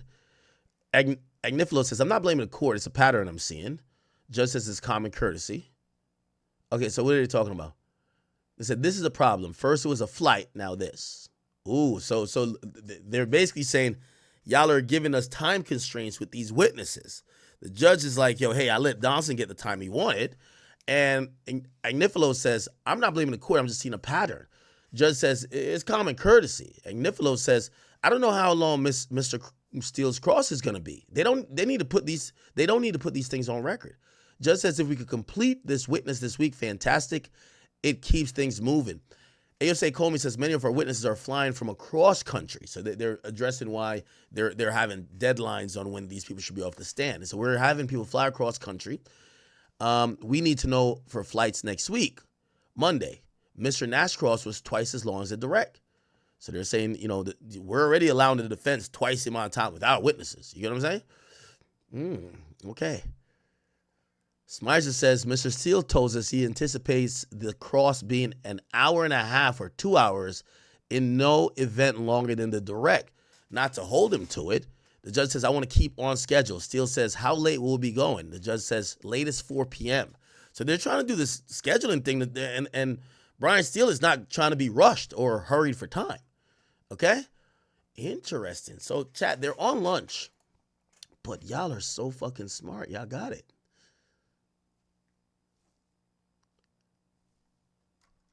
Has she ever done an interview? And I'm wondering, what year was this? But because Diddy, so this is in 2015, Diddy greenlit a series about her. I wonder why. Diddy used to not really try to promote those women who were in these type of positions, but look like this one, he wanted to. This is her and him. This is her and him. Oh, yes. Oh. This is her and Cassie. Oh. Does she got an Instagram? Instagram. Oh, shit. Oh, she do. No, that's not her. That's not her. That's not her.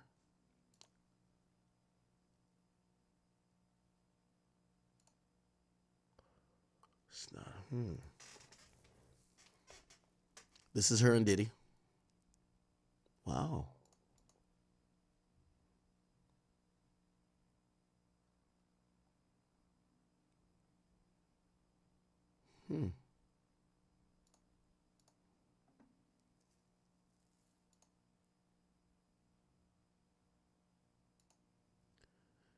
Look, Cassie smiles at dinner with friends in her first sighting since Diddy got arrested. This is her with Mia, quote unquote. Sarah. Oh, wow. All right, come on, man. Of course, they showed me a fucking burger thingy. Dash, thank you for becoming a member. Here we go. You can get a son of... Oh, my God, they ran it back. How did they run the burger ad back? Yasmin, thank you for becoming a member. Who just gifted? It's my boy Top723, man. Shout out to my boy, man. He just made it rain in the chat. 5 gifted membership to the Academy. Also, my boy, Mr. Palmer. Palmer. Okay, yes, look. Yes. Have a good night. Good to see you, Cassie. That's Cassie. Hey, Cassie, how are you? They had dinner. How do you feel about all the allegations with Diddy going on right now? Do you feel justice is being served right now? Have a good night. Good to see you, Cassie. Hey, Cassie, how are you? How do you feel about all... Good to see you. Yeah. You think they plotted against Diddy? Look, remember, she just got that 20 M's from Diddy. She got that 20 M's, and now her and Mia is like, yo, Mia, you know you got to sue him too, right? That's what she probably said, yo, I got my 20 M's. I'm good. You ain't going to get some bread off that nigga too? You know he done. Let's get the bread off this nigga, and then after, yo, let's just send this nigga to jail for life. Like, fuck it. Look how Cassie's smiling.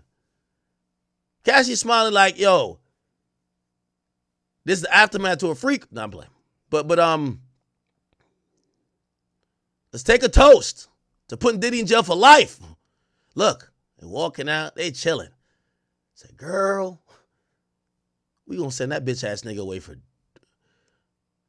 Oh, Schnecker was working on a documentary about working for Diddy. I guess, remember, her show didn't ever come out.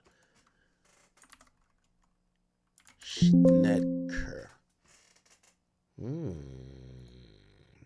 she probably is... Yo, she's probably working on the... You know, she works in film. The Surviving Diddy doc. Oh, my God.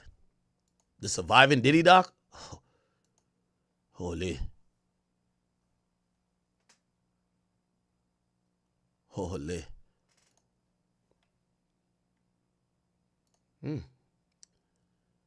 Y'all found Surety quickly.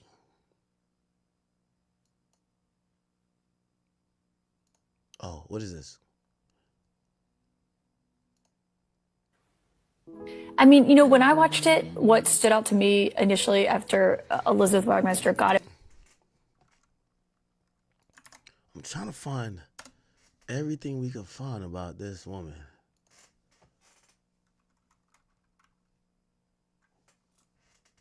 Is this her? 10 years ago now.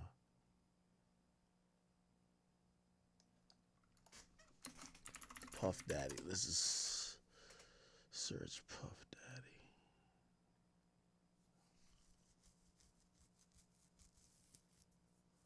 Yeah, we've never seen an interview from this woman. I think she sued Diddy too. Yeah, we're gonna find some explosive shit with this. She definitely sued Diddy. I think Diddy gave her a bag too.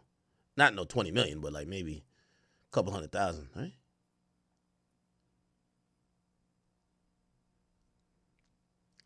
You know how much money Diddy got to be making to have lived this lifestyle, concealed it, also do the cover up of paying people? Like, my nigga, I ain't gonna lie to you. There's a lot of people where instead of paying you 20 million, they rather just kill your ass. Like, come on, bro. 20 million? 20 M's? You crazy as fuck. 20 M's. All right, man.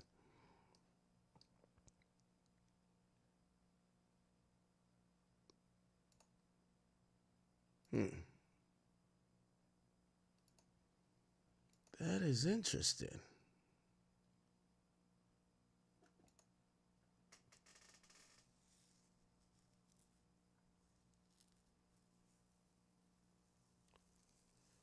Now I'm wondering why she... left the job. Anyway, let's get to Lauren. Hey, chat. What did y'all do to Lauren, bro? Chat, what did y'all do to Lauren?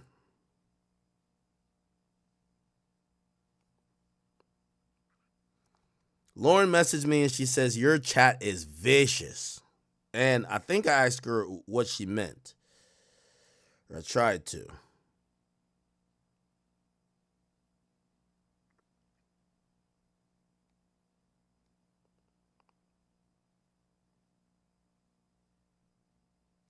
I asked her what they say. She said, what don't they say?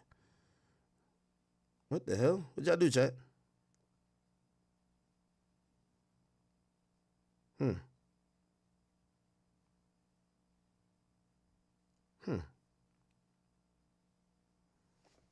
All right, let's go to logic.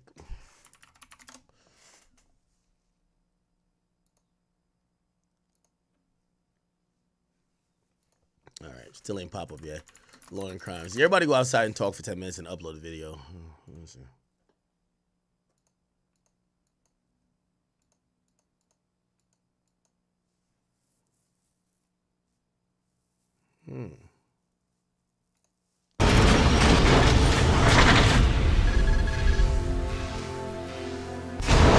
All right, Chopper, how's it going? Cam, what's out, baby? Talk to me, baby. Man, glad to have you, man. Glad to finally have a chance to sit down with you. It's about that time, right? Yes. Top 723 says sold separately. Personal chef, Ack. Your personal chef, my brother? What up with you? Evan Stafar. He says, I think the ADA is making a mistake. Most of their witnesses are Cassie family, friends, and former lovers.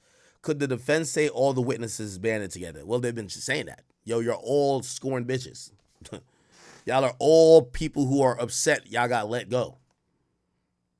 Y'all are all people who, prior to, even after y'all let go, y'all wanted to come back to work. Y'all were still sending him well wishes. You were telling him you loved him. You're saying that you had the greatest time working for him and hanging with him, vacationing with him. And you've only ever came with this type of testimony about abuse and all this shit once the government got y'all. And there is some financial incentive for some of y'all because some of y'all are pursuing litigation or in the process of trying to get some bread. And I guarantee they're going to bring up some of the films that this woman is working on. Watch. That's what it is, for sure, for sure. Well, I'm going to get right into it, man. Diddy's on trial. Trying to avoid a life sentence, man. He's looking at a lot of time. They're trying to bury him, man. It's been a rough trial for both sides. You know, at sometimes it seems like Diddy's winning. At others, it seems like the feds are winning. What's your thoughts on the trial so far? All right, so far, in Diddy aspect, so far, okay. And Cassie aspect, so far, cool. This is why I say it, and I speak from both aspects. A lot of people don't understand my reactions or my opinions. The reason why I talk the way I talk, Cam, is because I'm not biased. I'm not here. I lived through the Cassie era because we are the same age. I lived through the Diddy era is because he was the person that got me out the ghetto. I never want to be the person, you heard me, to get or to perceive it like I'm being biased on one person and I should take up to one person. A lot of people want me to take up for Cassie. A lot of people want me to take up for Diddy. I don't take up for nobody. I'm myself. So the case looks like this. Okay, I said at one point it's a domestic dispute because that's how I really feel. Right? So a lot of women are more like, oh, you should take up for Cassie. Cassie's a victim. Right? But who's not a victim, right?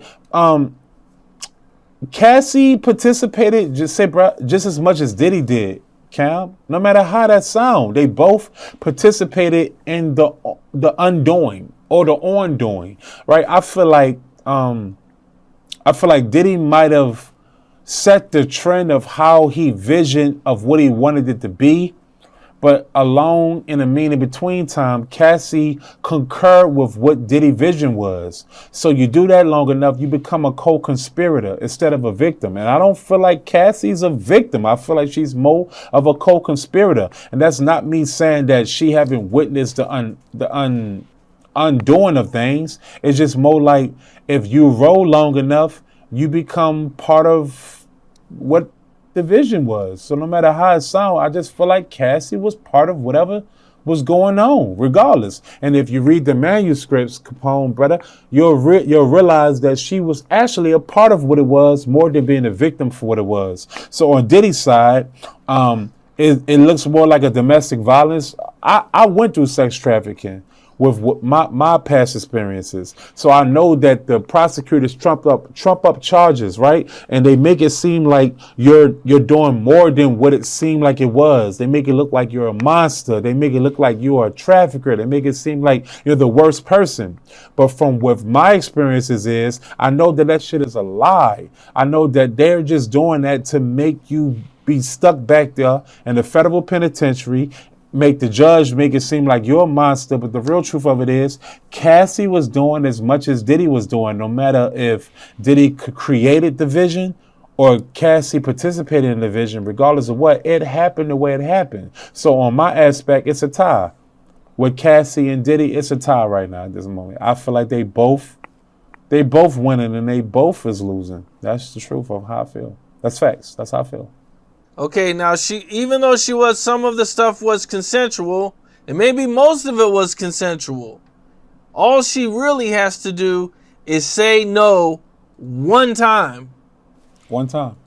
And then that would be considered a rape or, other stuff that they're accusing him of. Correct. But she didn't.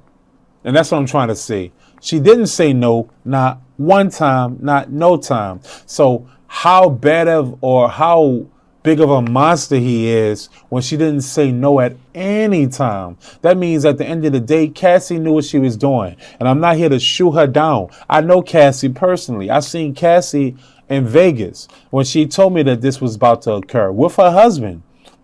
I don't feel like this is a sex trafficking RICO case. I feel like this is a toxic polygamy relationship type of case. And I feel like once Diddy started doing that situation with Young Miami, it started going a little, it became envious. I felt like Cassie looked at that situation and got envious and said, you know what? He's doing for her more than what he's ever done for me in 11 years. I want my get back. And I feel like that's what this is. And I'm not shooting down Cassie. You heard? We've heard this multiple times. I'm not opposed to believing this. I actually believe the baby thing mattered too. When Diddy popped out Baby Love, I think a lot of women got upset. Because I think Diddy was telling all his new bitches when they're like, yo, but are we going to have a kid together? I think what Diddy would tell them is, yeah, we going to have a kid together, but yo, I'm right now I'm 50 something. We got to really lock in. I can't just have a kid like that. I got a family already. And he would just probably spoil them a little more. But if you fucking women in their 20s and they don't have kids, and you have kids, they want to have a kid eventually with you. They want to be on the same level as other women in your life. So I think when Diddy pops out Baby Love, now Young Miami got her own kids, but still I think she wanted some shit. You know, that was the moment I knew for a fact I wasn't lying. She was a side chick. The nigga had a baby with somebody else while y'all supposedly together. Then Gina, we saw some shit from Gina around that time too. We saw there was a lot of shit happening when Diddy got another woman pregnant. So I kind of agree with him about maybe some of the ways he was going with Young Miami. He was on her podcast just kind of blushing over her, like doing, you know, these women used to, like, even if he gave them some limelight, Cassie was following around Diddy like a lap dog. Like, all right, I'm just following you around. Okay, it's your show. Diddy was with Young Miami and just kind of just like, yo, just bowing down almost, which that could have made it feel away. Situation, Capone. I'm just saying at the end of the day, facts are the facts. I'm from the streets. So I look at it for what it really is, not from victimizing situation, manipulational situations. I look at it for actual factuals. And what it looked like is Cassie looked at the situation and said that he didn't do, you know, for me to what he did for this girl, Young Miami. Oh, I'm getting compensated for this shit because I went through a lot of bullshit, which we all know Diddy gonna give her a lot of bullshit. Look at me, I walked for a cheesecake. I went through a lot of bullshit myself. You heard me? So I'm sorry, Trey. I know that she was like, all that, I'm getting compensated for it. That's what I think this is about, compensational, but yet and still the feds say, even though you got compensated, we're still going to prosecute him, so we're going to subpoena you to go ahead and still get your money. We don't care about that. We still want him in jail, period. It was just his time to get prosecuted, period. That's just how I see it. I think that's kind of like a fair look at it. I see everybody sending this to me. They've said Tory's team, I believe, has dropped something. Let me look at what it is. I think Tory's team dropped it. Said the truth uncovered. Suppressed evidence proves Tory Lanez is innocent. For best viewing, please turn your phone and refresh if you're a mobile. The truth becomes clear when the facts come to light. Key inconsistencies, unreliable testimony, missing evidence prove Daystar Peterson, also known as Tory Lanez, was convicted based on a flawed and incomplete narrative. Through Megan Pete's own words, police reports, and expert analysis, the facts suggest Tory Lanez did not fire the weapon and tried to stop the conflict. The case deserves to be reconsidered as the evidence points to a different truth. Fact checklist. Meg told the police and doctors she stepped on glass, not shot. Video and officers confirmed Meg stepped on glass, not hit by gunfire. Sean Kelly testified 2 women fought in the street. One fired first. Tory was still in the car. Kelsey tested positive for gunshot residue. Her DNA was never tested against the gun. Kelsey received rent-free for a year after the shooting. Who paid and why? EJ said an object in the girl's luggage looked like a gun. Megan claimed that she spoke out in response to Tory, but the timeline proves she went public first. Tory's DNA was not found on the magazine, only 0.01% on the gun. Statistically, it's irrelevant. 90% of the DNA on the gun belongs to an unknown male, and it's not Tory. Tory's jail call apology was about the drama of sleeping with 2 friends, not a shooting. Tory has repeatedly said, I would never do anything like this. No bullet fragments on the x-ray, no nerve damage, fractures, or joint trauma in Megan's medical records. Bullet fragments were lost, never presented at trial. Prosecutors misused Tory's rap lyrics, tattoos, and uncharged allegations to sway the jury.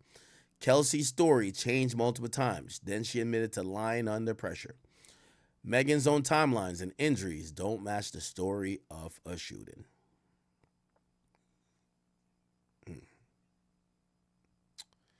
In her own words, I ain't get cut by no glass, but let me tell you why they're saying that.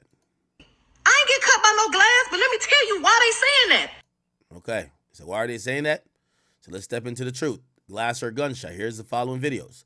Showed Meg the Stallion injured at the scene. She was stating she was cut by glass and not shot.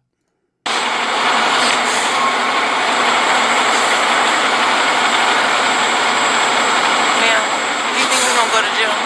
What's that? Do you think we're gonna go to jail? I don't know. We're trying to figure it all out. As long as you guys cooperate with us and you guys tell us what happened, we'll go accordingly, okay? But if you guys are not telling us, if you guys are, then I don't think... I really cannot go to jail. Okay. I cannot have that on my image. Okay. So how did that happen to you? Glass? Where? Oh, Meg did say glass. I cannot have that on my image. Okay. So how did that happen to you? Glass? Where? Where we were coming from. Hey, can you get a sheet for I'm not from here, so I... Okay.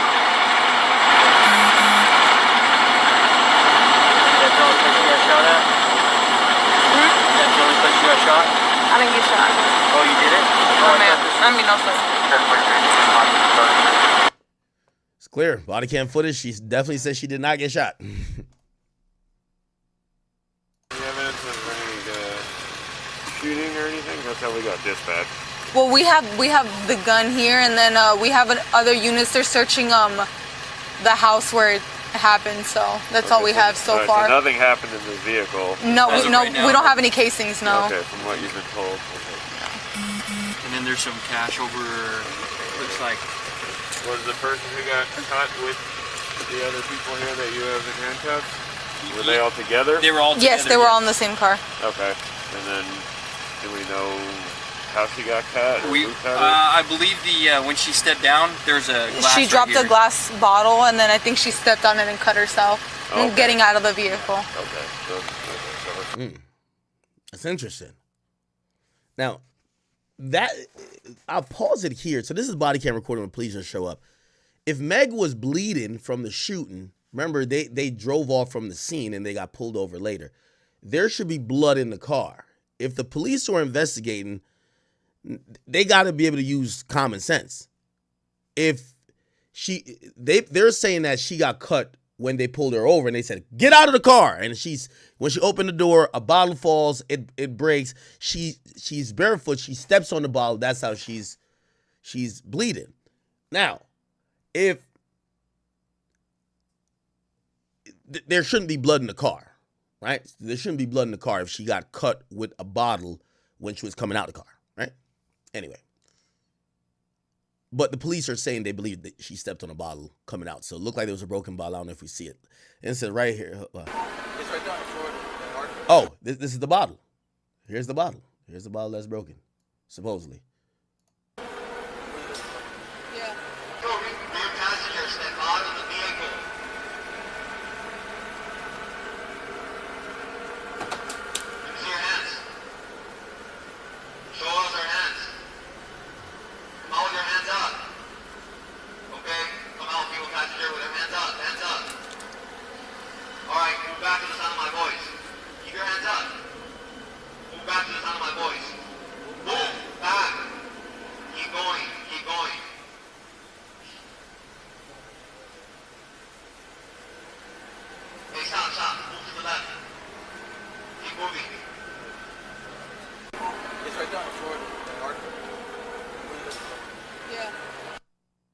Okay, so that would be sorry, what the fuck? So that would be the broken bottle. Then there's another body cam footage where it says she cut herself when she stepped out. Here She cut herself when she stepped out. She cut herself when she stepped out. Okay. Something else. Move back to the sound of my voice. Move back. Back. Oh, she cut herself. So she cut herself. Wow. Okay. Okay. Interesting. In her own words, the police bitch was so rude. I get to the motherfucking hospital, the police bitch being so rude to me. Well, what's going on? Like, da-da-da-da, you're being detained, da-da-da. Ma'am, I'm being detained, I'm leaking. But I'm still not saying what happened. Shit crazy. But what happened in the hospital? What did Megan say happened in the hospital? Said police calmly spoke with Megan, who says she stepped on glass and mentioned she already had cuts on her right foot from stepping on glass days before. Here we go. And so what happened with you were just walked on stepping on glass. I have another cut on my right foot. I just stepped on glass the other day. So you were already hurt when you got into the hospital. Okay. And then at that point, your friends were running down from the hospital. Now, I'm going to be very honest here, chat. And again, I always say we could look at black and white, but sometimes we got to use a little brain, right? So I've heard Meg say this too. Because Meg has admitted she lied to the cops, right? She hasn't admitted to every lie she's told. Like, for example, it took her a while for her to admit that she lied to Gayle King. But she did admit that she lied to the cops, right? Or she's now claiming she lied to the cops because her story then became, he shot me. When asked why, she said she did it to protect a black man, and she said Tory was fucking with her, and she was trying to let Tory off.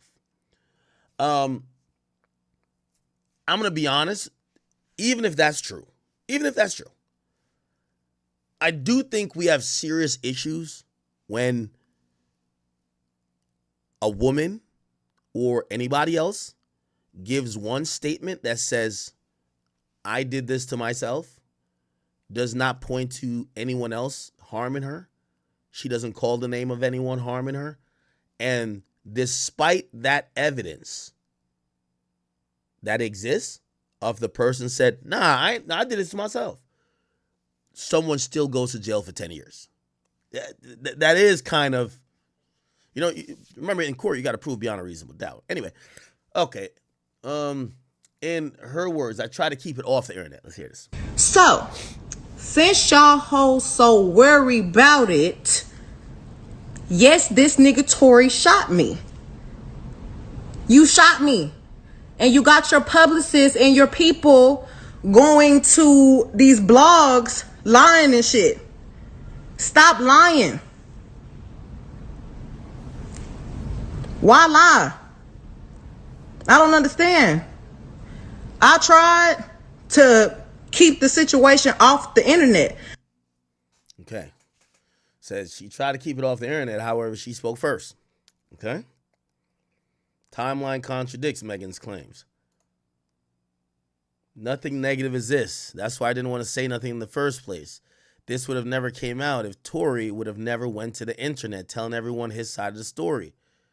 Says terrible because I didn't want to say anything in the first place. So not only did I say and not say anything, I didn't want to get ahead but want you to get ahead of it, want to make yourself look like you're the victim. Why you did not want to say anything in the first place? I guess, okay, so they're asking. This is George Mazeshin, I remember his name. So objection, asked and answered. The court says, I think we've covered that, sustained. It says, what was your plan when this first happened? As far as what you would say, I wasn't going to say anything. I didn't want it to go anywhere. I'm embarrassed. Then the question becomes, I know you told the police you stepped on broken glass. About 4 days later, you came forward to the police and said you got shot. She says, yes. And that was to a detective? She says, yes. In those 4 days, what brought about the change of heart? She says, I know it's small chat. I had a change of heart because I saw online that he tried to start getting ahead of the story and to put on a bunch of different narratives about what happened. Okay, interesting. Let's see if we can play this. So they're showing the timeline. Megan posts about her getting shot. 7:15. 7:16, she names Daystar to the police. 7:27, she goes live on his birthday, wearing all her chains. 8:20, she publicly names Daystar as a shooter. 9:24, he tweets for the first time. 10:20, he goes live responding to her. So let me try to explain this timeline how I remember it. Yeah. Again, I'm obviously giving my version of the events, and you might think I'm biased. Meg, I believe, it wasn't necessarily what she was blaming Tory for. You gotta remember, Tory's like a gangster rapper. Like, Tory wasn't really saying nothing. And I know she might think that Tory was having blogs do stuff. I mean, I talked to Tory's team. They didn't tell me nothing, like, during that time. They were just vague about it, anything that happened. I think what happened was that Meg had all these sponsors, and it was coming out now that Meg might have been in some shit that was criminal. And because Tory, like, if we accuse Tory of saying shooting at a rapper that don't like him, it's not gonna hurt him. Meg riding with Tory, because that's what we thought at first. Like, they ran into some rappers or some niggas tried to rob him, or they had an argument with another group and there was shots. That's how we're thinking. We're not thinking that all the shots have to do with people in that car. That's how we're first thinking. But Meg's reputation start going down the drain because they're thinking that she's on some ride around, shoot 'em up, bang, bang shit. She wants to then change the narrative. I don't think Tory was trying to put that narrative. Why would he want to put it? Let's say Tory did do the shooting. Why would he want to put the narrative out that, oh yeah, we just riding around shooting people? No, if anything, he want to just be like, all right, let's back up off of this. Meg's reputation, people start talking about Meg like, why is she riding around with niggas with guns? Like, her image started to be diminished, and she, and I believe Rock Nation, put out the statement to say, whoa, she's the victim here. Stop it. Don't be trying to make up shit in your mind like she's riding around shooting shit up. She not riding around with gangsters. She not involved in gangster shit. She's the victim. She actually got shot. That was the first time we heard different. And we're like, wait, what? What? Then we start hearing, no, not only did she get shot, she got shot by Tory. That's what I remember happened. I could be wrong. But if you ask me, the reason why she first addresses this is not because Tory did anything. It's because we hear about this on the blogs and we're like, yo, who they beefing with? That's the first thing that comes to mind. Damn, who they beefing with? Imagine Ariana Grande rolling around with NBA YoungBoy, and then some shooting. You hear about a shooting. You're like, damn, Ariana's in a shootout? What? You start thinking, oh, she on that gangster time. And she like, he a gangster nigga. She like gangsters.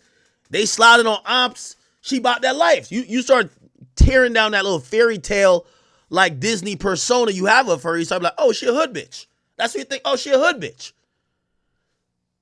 At some point, Ariana's gonna come out and say, whoa, I don't do that. I got shot. That's exactly what happened. Okay? And okay. In her words, I never put my hands on nobody. Here we go. I never put my hands on anybody. I never raised my voice too loud. This interview is all live, bro. My hands on anybody.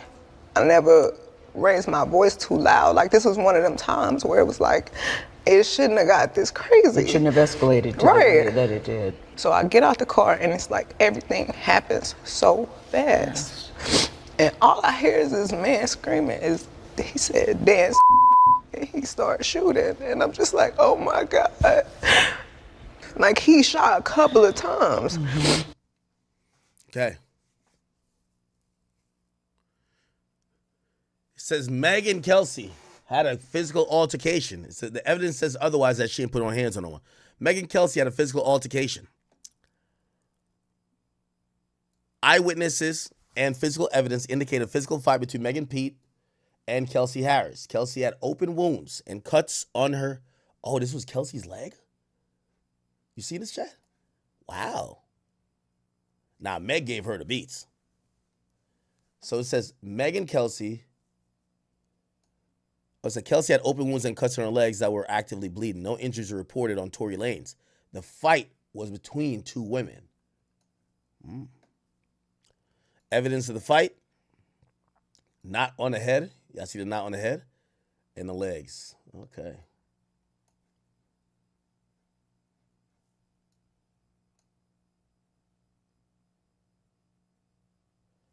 Meg had a song called Shots Fired. Says, who a snitch? I ain't went to the police with no names. I thought a bitch that got a chain snatch caught a loss and had to say something. Hey. Huh? What? In her own words, there's a witness. The people in the neighborhood, there's a witness. When the police came, because the neighbors called the police. Okay, that was Sean Kelly. Sean Kelly's testimony. Oh, they got Sean Kelly on body cam.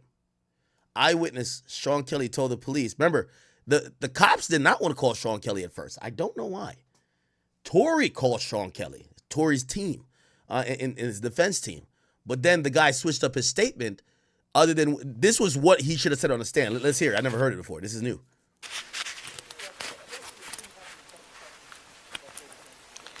But no, it didn't. No? They shot out of the car? Well, the windows were open, that's why it sounded like either way. Yeah, I didn't. No, we didn't they see were it. on my side.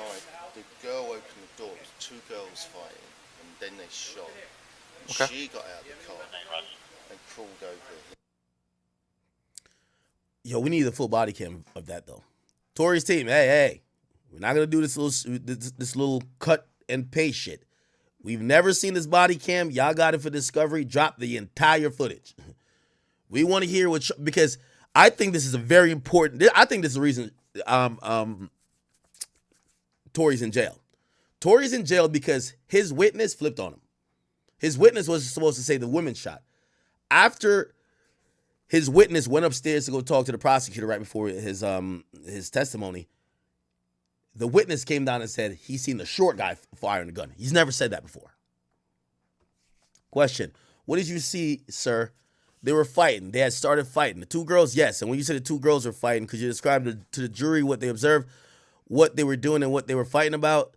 Not about how they were fighting. It says, well, they were pulling their hair, hitting each other. It was quite violent. This is initially when you start, you still see only two girls, correct? It says, yes. What happened at this point? Was the fight continuing? Was it stopped? It says they were fighting for a while because I told my son to come in the room and ask him to get in my bed, and then they were still at it. They were fighting. They were all bent over some sort of warp. Okay. Sean Kelly testified that there were two women fighting and one of them fired the first few shots while Tory was still in the car. Okay, did you state, sir, that the shorter gentleman didn't come out of the car until the initial shot? It says, yeah. It says, excuse me? Yeah. So when the initial shot or fireworks started, isn't it true you said that my client was still in the car? Yes, I believe so. The shorter gentleman was in the car. Yes. Okay. And then you stated initially that the fighting was two girls. Did you say after you saw the two girls fighting, you saw one of the girls shoot? So I believe so. Thereafter, did you say that the shorter guy got involved at any point? Okay. In a separate interview, okay, this is good. The doors of the... In a separate interview, Sean Kelly said he saw Kelsey and Megan fighting, with Kelsey, the rear passenger, attacking Meg in the front. The driver, Jaquan, tried to intervene. He stated that the woman fired the gun while Tory Lanez described that the shorter black guy was still in the backseat of the vehicle. There's no way Tory fired 5 shots. Yeah, by the way, there's another theory I have, which is... It's the same theory. Kelsey's quiet because she knows she fired the first couple shots and Tory grabbed her hand, and the last 2 shots was Tory's hand and her hand on the gun, and it went wherever. Let's listen. Escalade open, and the girl come out and pull open the passenger door and started screaming and yelling at somebody in the car. So the girl who came out of the passenger, you're talking about the front passenger? No, the rear. The rear passenger. So the girl comes out of the rear passenger and she goes to the front passenger? Yes. And she opens up the car door? Yes. And then what happens? They're screaming and shouting at each other, and they start fighting. The 2 girls? Yeah, I can see one feet coming out trying to kick her, and the other one's fighting, and then the passenger gets out. So the girl who does the punching and the kicking is the girl that comes out of the back passenger? The front. Can we stop there? Because I don't want to. I'll tell you, and then I want to go. My son's on his own. Yeah, I understand. And it's loud with the cars. I don't really want to. So basically, the car stopped. The girl in the back got out, started screaming and shouting, ripped the door, pulled the door open, but pulled it so sort of viciously, that's why I presume the driver got out. She starts screaming, she starts hitting the girl. The girl on the passenger side, her feet come out, she starts to kick the girl away from the passenger. They get out, they start fighting here. They start fighting. The driver comes round and tries to sort of break it up. It gets a bit more violent. And between them, the girl then climbs back into the front driver passenger seat. Where's the shorter black guy? He's in the back. He's in the back of the car? Okay. Then the gun. By the way, again, I'm going to say to Tory's team, we can't, again, I know this is a pretty much part of this Innocence Project for Tory, but for further credibility, I know you guys are using pieces that match the narrative and the sequence of conversation, but these videos have never been seen before. Y'all should have them separately, that if someone wants to watch this interview, not 2 minutes, not 30 seconds, not 50 seconds, they could watch all 20 minutes of what Sean Kelly says, because what's going to happen is y'all are going to get accused of splicing shit up. Of, oh, yeah, they played the audio, but they cut it off at this part where he said, and then I saw Tory do it. So again, I'm cool with this, but y'all should have the full audio somewhere that people could refer to, that they know that y'all not being facetious. I'm not accusing y'all being facetious or, trying to do some funny shit, but you have to anticipate what detractors or even Alex Spiro is going to come back with. And the girl shoots into her. So the driver's door's open. You're seeing the girl shoot? Can I help you? Yes. I have an appointment, please. I think, is it this house? Yes, I'm so sorry. Okay. So you see the girl doing the shooting? I see what appears to be the girl standing here and shooting into the car. That's what it looked like to me. But it was dark, and I'm above, so. But then the guy gets out again from the back. Okay. All right. Okay. This is how it describes. He did say the girl shot. It says, together, the statements of Smith, James, and Kelly paint a consistent picture. Women were fighting, gun fired. Tory tried to de-escalate. Okay. So, okay, we have 3 affidavits. EJ's testimony suggests there was a gun in the girl bag. That's the stylist. Harris' testimony, that's Kelsey, was inconsistent and unreliable, right? First, she says, I can't tell you the time, but yeah, July 12th. And did you see what happened? I mean, no. The way I was positioned, honestly, no. Then it was like, again, when I spoke with you a few different times, did you shoot Tory or did you shoot Megan? Says no. So who shot Megan? Again, when I was getting out, all I heard was shots. This is whatever. Kelsey confirmed she was not bribed. There's also been a lot of talk about bribery, and I want to, before I get into the facts, I want to talk about that. My client, has he paid you anything? Has Tory paid you anything? No. There's talk about hush money that Megan people have put out there.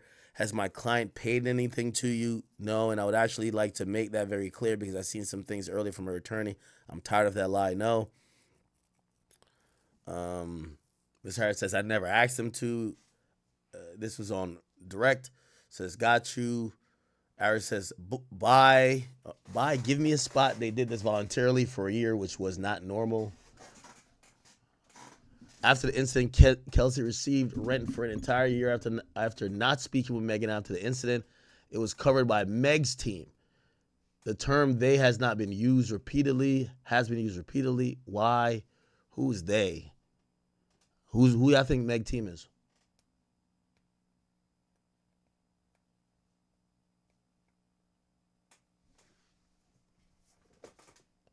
In her own words, he's standing over the window shooting.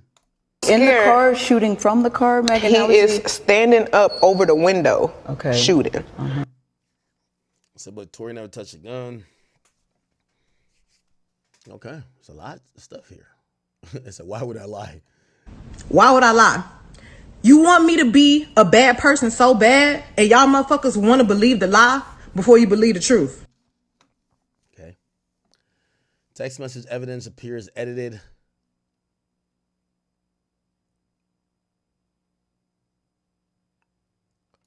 Alex with private gym. There's a text about an address that's not in this message here that was shown by Alex Spiro. Or, well, I guess they blacked out. It was an address. It was an address. That's not edited. Is this the same? This is the same. This is the same. This is the same. This is the same. Yep. This is the same. Smiley, smiley. This is the same. This is the same. The text and evidence says, help, Tory shot Meg, 911. This other one says, oh, and handled me. Okay, so that would be new. That's kind of interesting. Wow, interesting. In her own words, dance bitch. Did he really say that? And all I hear is this man screaming. He said, dance. Did he really say that? This is, oh, we get a clear video of the Ring camera.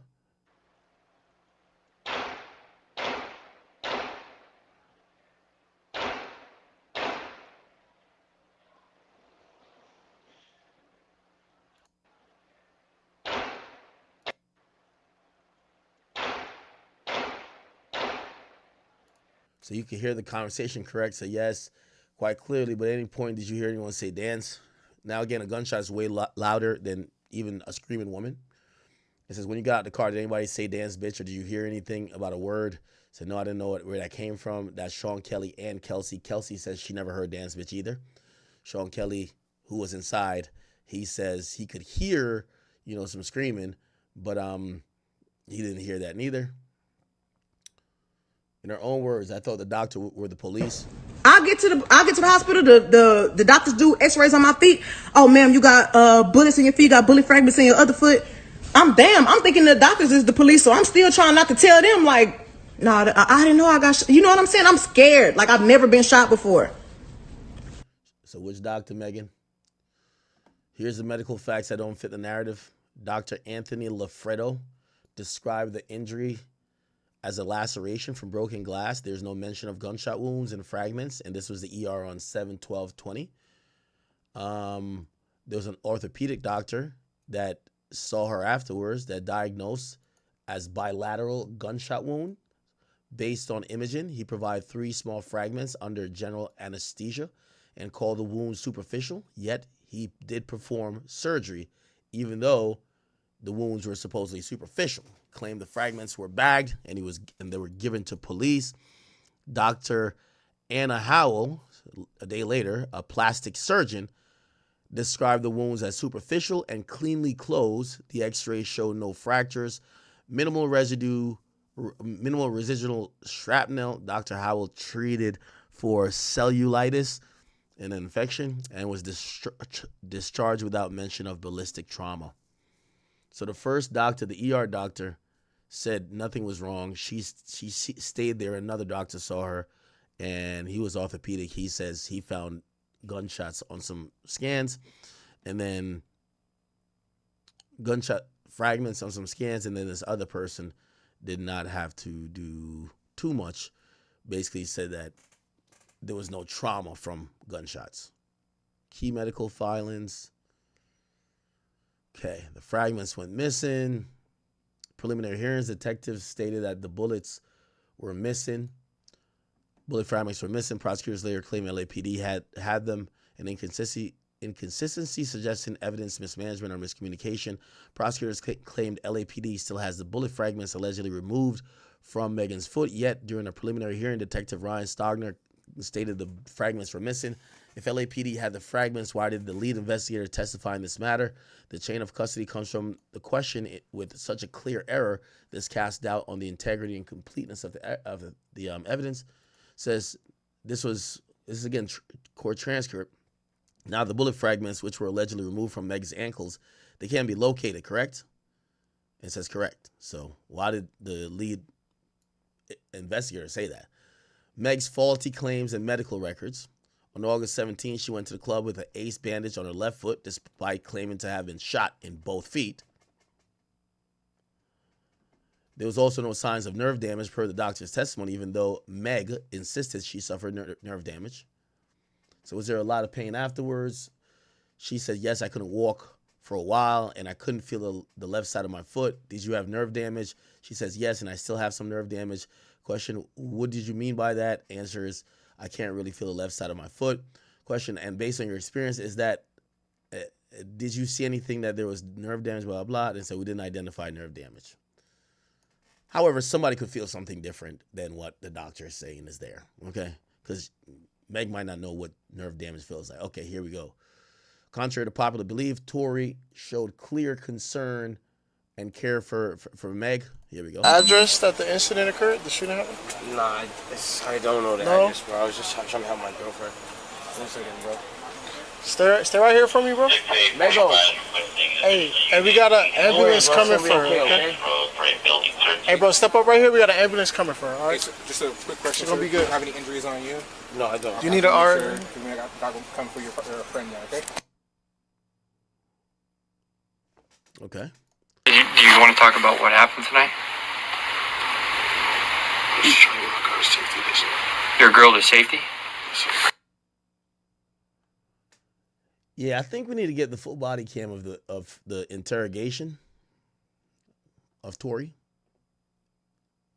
and of Kelsey. Okay.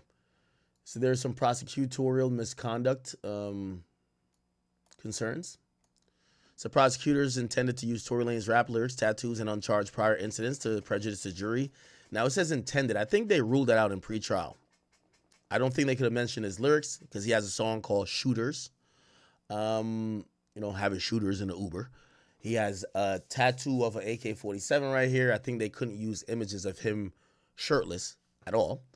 They said mentioning Tory Lanez's right to not testify potentially violated his constitutional protections. I don't know if they did that in court, but if they did, that would.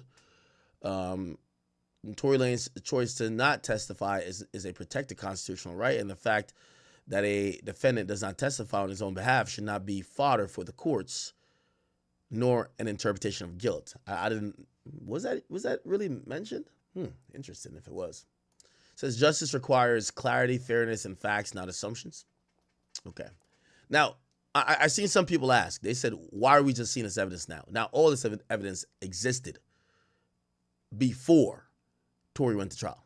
Just to be very clear, there's nothing new here except the affidavits, honestly. Like, again, when all of these things would have been provided in discovery, which would include the body cam footage, interrogation footage, hospital body cam, medical reports, the Sean Kelly interview. These are new though. There's sworn affidavits from Jaquan. For whatever reason, Jaquan, and by the way, I wonder, Jaquan must have gotten interviewed. I want to see what he said. How does the driver not get interviewed by the police? It's clear Tory got interviewed by the police. Why don't we have Jaquan? What did he say then? I don't know. By the way, I think they didn't use some of what Jaquan said in court because Jaquan was missing. But we also have this new person called Bradley James, who's Kelsey bodyguard from the trial. The other new things that are here are, obviously things that happen in court, is to show that maybe he was railroaded in court. But all of this evidence is basically kind of giving us a transparent view of what was seen in court. And despite these things being seen in court, and despite these, you could raise these objections or saying, all right, that don't look right or whatever, they still convicted Tory. So I think we're seeing it now as the public. I think Tory's team should upload every single thing. Every part of Discovery, just upload it. Just upload the whole thing. But we are seeing things here for the first time, but they're not new to Tory's team. Tory's team did have access to this before trial. Okay, all this would be in Discovery. Now, these interviews happened right before trial too, and some of them were referenced, like for example the Gayle King interview, and also obviously this video, which was an Instagram live. All right, we will see, man. There's growing support for Tory, and we're gonna see where it goes. There's growing support for Tory and his plight to get free. I keep telling you, it's gonna take some other body to really pressure the governor for them to even look at this case again. Especially after a day like yesterday, we just seen so many different people get pardoned by the president of the United States, Donald Trump. This is not a federal case, it's a state case. And because it's a state case, Gavin Newsom got to do something, or else it's not much other legal recourse other than an appeal or an appellate process for Tory. And I've told you, I've given you my thoughts on that. I think there's a 30 to 40% chance currently on either of those appeals working. All right. We will see. We will see. But Tory is fighting. He's fighting. I'm not gonna lie. He's not gonna. I think his team is also fighting extra hard because they feel like he might get killed in jail. Right. All right. Back to the Diddy case. Lunch probably already happened. Okay, never mind. Here we go. Day 12 of the Diddy trial, and this morning we saw critical state witness Deontay Nash hold up fairly well to cross-examination and have only just a short redirect before we heard from Mia, which is the pseudonym for a personal assistant who described the tyranny of working directly under Diddy. I am Joe Neerman, aka Good Logic. I am a New York litigator who's practiced in this very courthouse, and I'm here every day to break down the legal perspective as to how this trial is unfolding. Now, yesterday we heard from Deontay Nash, who is a celebrity stylist and met Cassie in 2007, and they became very close friends and remain so to this very day. He says he loves her as a friend, and that he would go out with her all the time and saw the interactions on a day-by-day basis. And as I described, his testimony was somewhat unique in that not only did he bear witness to the physical, psychological, and emotional abuse that he claims to have watched Diddy unload on Cassie during their on and off tumultuous 11-year relationship, but that he was aware of the freak-offs and was able to testify to the fact that she did not want to participate in many of those freak-offs and that she would reluctantly go, saying she didn't want to go. Yesterday, he told us about how on her 29th birthday, she's out partying with her friends, and Diddy showed up, and he wasn't going to tell Diddy no, even though Diddy said, "Do you think I should come?" He's like, "I was not going to tell that man that he could not throw his girlfriend a party." But he didn't think it was a good idea, and sure enough, when Diddy showed up, he demanded that she leaves her party and go with him to a hotel so that they can have a freak-off. He told of several instances like that. He spoke of the physical abuse, how he saw Diddy throw... By the way, let me pause this and say, while we just talked about Tory, I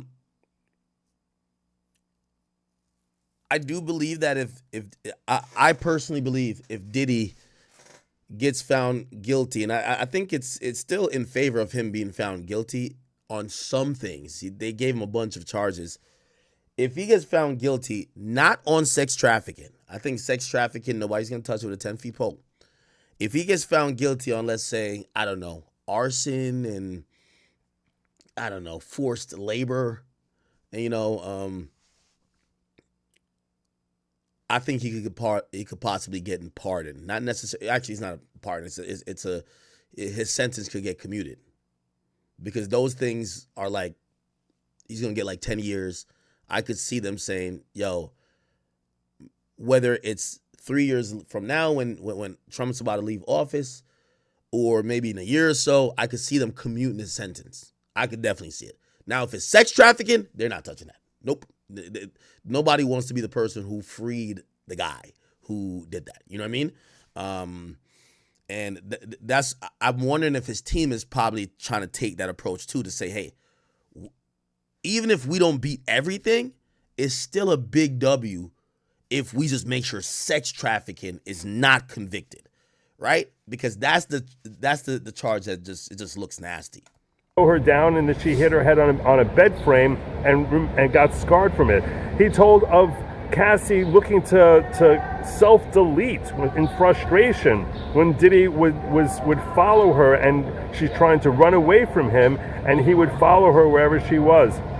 And he was particularly powerful in two respects. Number one is that the state and the defense, the key element that they're arguing about here, what this trial ultimately can come down to is, was Cassie a willing participant or not? And Cassie herself, when she testified, could seem conflicted at times. Some of her testimony seems like she's saying, I didn't want to do it. And other times she's shown text messages where she's implying that she was okay with it. And she claimed that she had to tell him that in order to keep him happy, in order to keep from facing further abuse, or to deal with his potential blackmail, where he was threatening to expose her, and the financial control that he had over her life, where he would just throw her out of the house sometimes and tell her she'd be left with nothing. And all of this was nicely confirmed by the testimony of Deontay Nash. And what he brings in here is that he was aware of the freak offs when they were happening, saw her leaving, packing her duffel bag,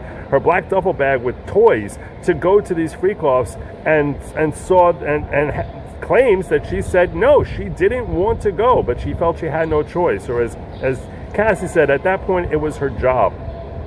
So while the jury may question the testimony of Cassie, or question her memory, because there's a lot of drug use that's been attested to by virtually everyone who came in here, question whether she actually recalls her own state of mind as to whether or not she had a free choice to go there, the state now has given us a witness who stood up very well to cross-examination, where Donaldson, for the defense, struggled to really get him to refute or recant or look in any way like his testimony was shaken throughout the 3-hour cross-examination that he went through. So, and the other part that makes him particularly damning is his credibility is likely improved by the fact that Deontay Nash on the stand, even though he said, I absolutely do not want to be here, seems to really feel comfortable in that witness chair. He made several jokes. Every hour there'd be a couple of comments he would make, which would have the viewing room we were watching from laughing. He's a very likable person, and likable people tend to be found to be very credible. So in that regard, Deontay Nash could end up being the turning point for the state in getting convictions for RICO or the trafficking of Cassie. Now, I want to get to the next session, the second half of the morning, which is when we had Mia take the stand. And Mia's testimony, in stark contrast to Deontay Nash, is far more stilted, far more drawn out. You won't see this in the transcript, but when she's talking, especially when she talks about things that seem to be affecting her emotionally, she seems to be continually searching for words in ways that juries will often find to strain credibility. Now, I am not passing judgment on her as she describes the tyranny of working for Diddy. On day one, the very first day she ever worked for Diddy, she had to go for 24 hours straight before he would release her and let her go. She showed up at 10 o'clock in the morning and was working well through the night and into the next afternoon. And that she basically was run ragged by him, where he supposedly needed 4 to 5 personal assistants, and she spent a year as his sole personal assistant, where she had to make sure he was attending to all his needs, handle his all aspects of his social media, serve as his liaison to Hollywood, and predict what needs he would have, and could only go home when Diddy excused her. She described one time she was working for 5 days straight, 5 straight days with no sleep, until she was left hallucinating and seeing things blurry, and broke down crying. And she said, I didn't even know why I was crying. I just started crying until Diddy finally said, all right, go home and go to sleep. So all of this leads into the tyranny of Diddy as a boss. And she made reference to the fact that she was sexually abused by Diddy. We have not yet heard about that. And it's possible that for one reason or another, that her testimony is stilted. Maybe it's because of Diddy. We don't know, but maybe it's got nothing to do with Diddy. But the problem that I think the state may have with her testimony is that ultimately it's very long, it's very drawn out, I felt like I was sitting there for 5 days. It was very slowly coming out. And they're trying to build a foundation, and it could be that there's some things that are compelling. And in certain ways, she's been helpful in corroborating the stories that were told over by Deontay Nash, the stories that were told over by Cassie Ventura. In that sense, she has been helpful. And yet in other ways, I'll tell you one thing that I expect the cross-examination to be hitting on, which is an infamous incident with a bed frame that her version seems to be somewhat different from Deontay Nash, specifically with how the injury that Cassie ended up sustaining, which led to a scar, occurred. What do I mean by that? Deontay Nash told us yesterday, and seemed to corroborate what Cassie had said, that while he was pushed, that he pushed Cassie and that she fell and hit her head on the corner of her bed frame, and she ended up sustaining a scar over her left eyebrow, or in the middle of her left eyebrow, which required plastic surgery. When we had now Mia, who again, that's a pseudonym, that's not her real name, when she was testifying, she said that Cassie took her head and slammed her head down into that bed frame. Those are two very different actions.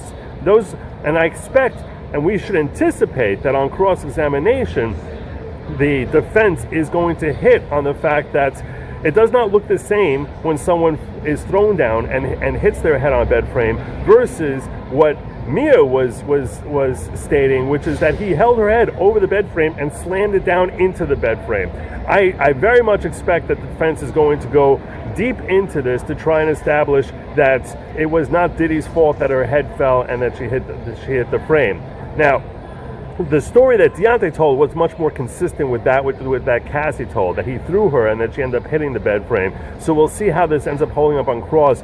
She does not seem to have the same level of confidence that Deontay had. And I expect the cross to be somewhat aggressive, and that Brian Steele is supposed to be doing the cross-examination. We'll see how that goes. Terrible person. All right. U.S. versus Sean Combs, day 12, morning update. There is a Palestinian protest over there, so my apologies. But essentially, Deontay was questioned about testimony that he gave when it came to Cassie's eye gash, the incident where he jumped on Diddy's back, and then the other friend, who was Mia, jumped on Diddy's back as well. He had testified that Diddy kept kicking and beating Cassie after she hit her eye and it was bleeding everywhere. And Donaldson pointed out that in all of his meetings with the government and, showed him all these transcripts, he never said that about the incident. He never said that Diddy continued to beat her after she was bleeding.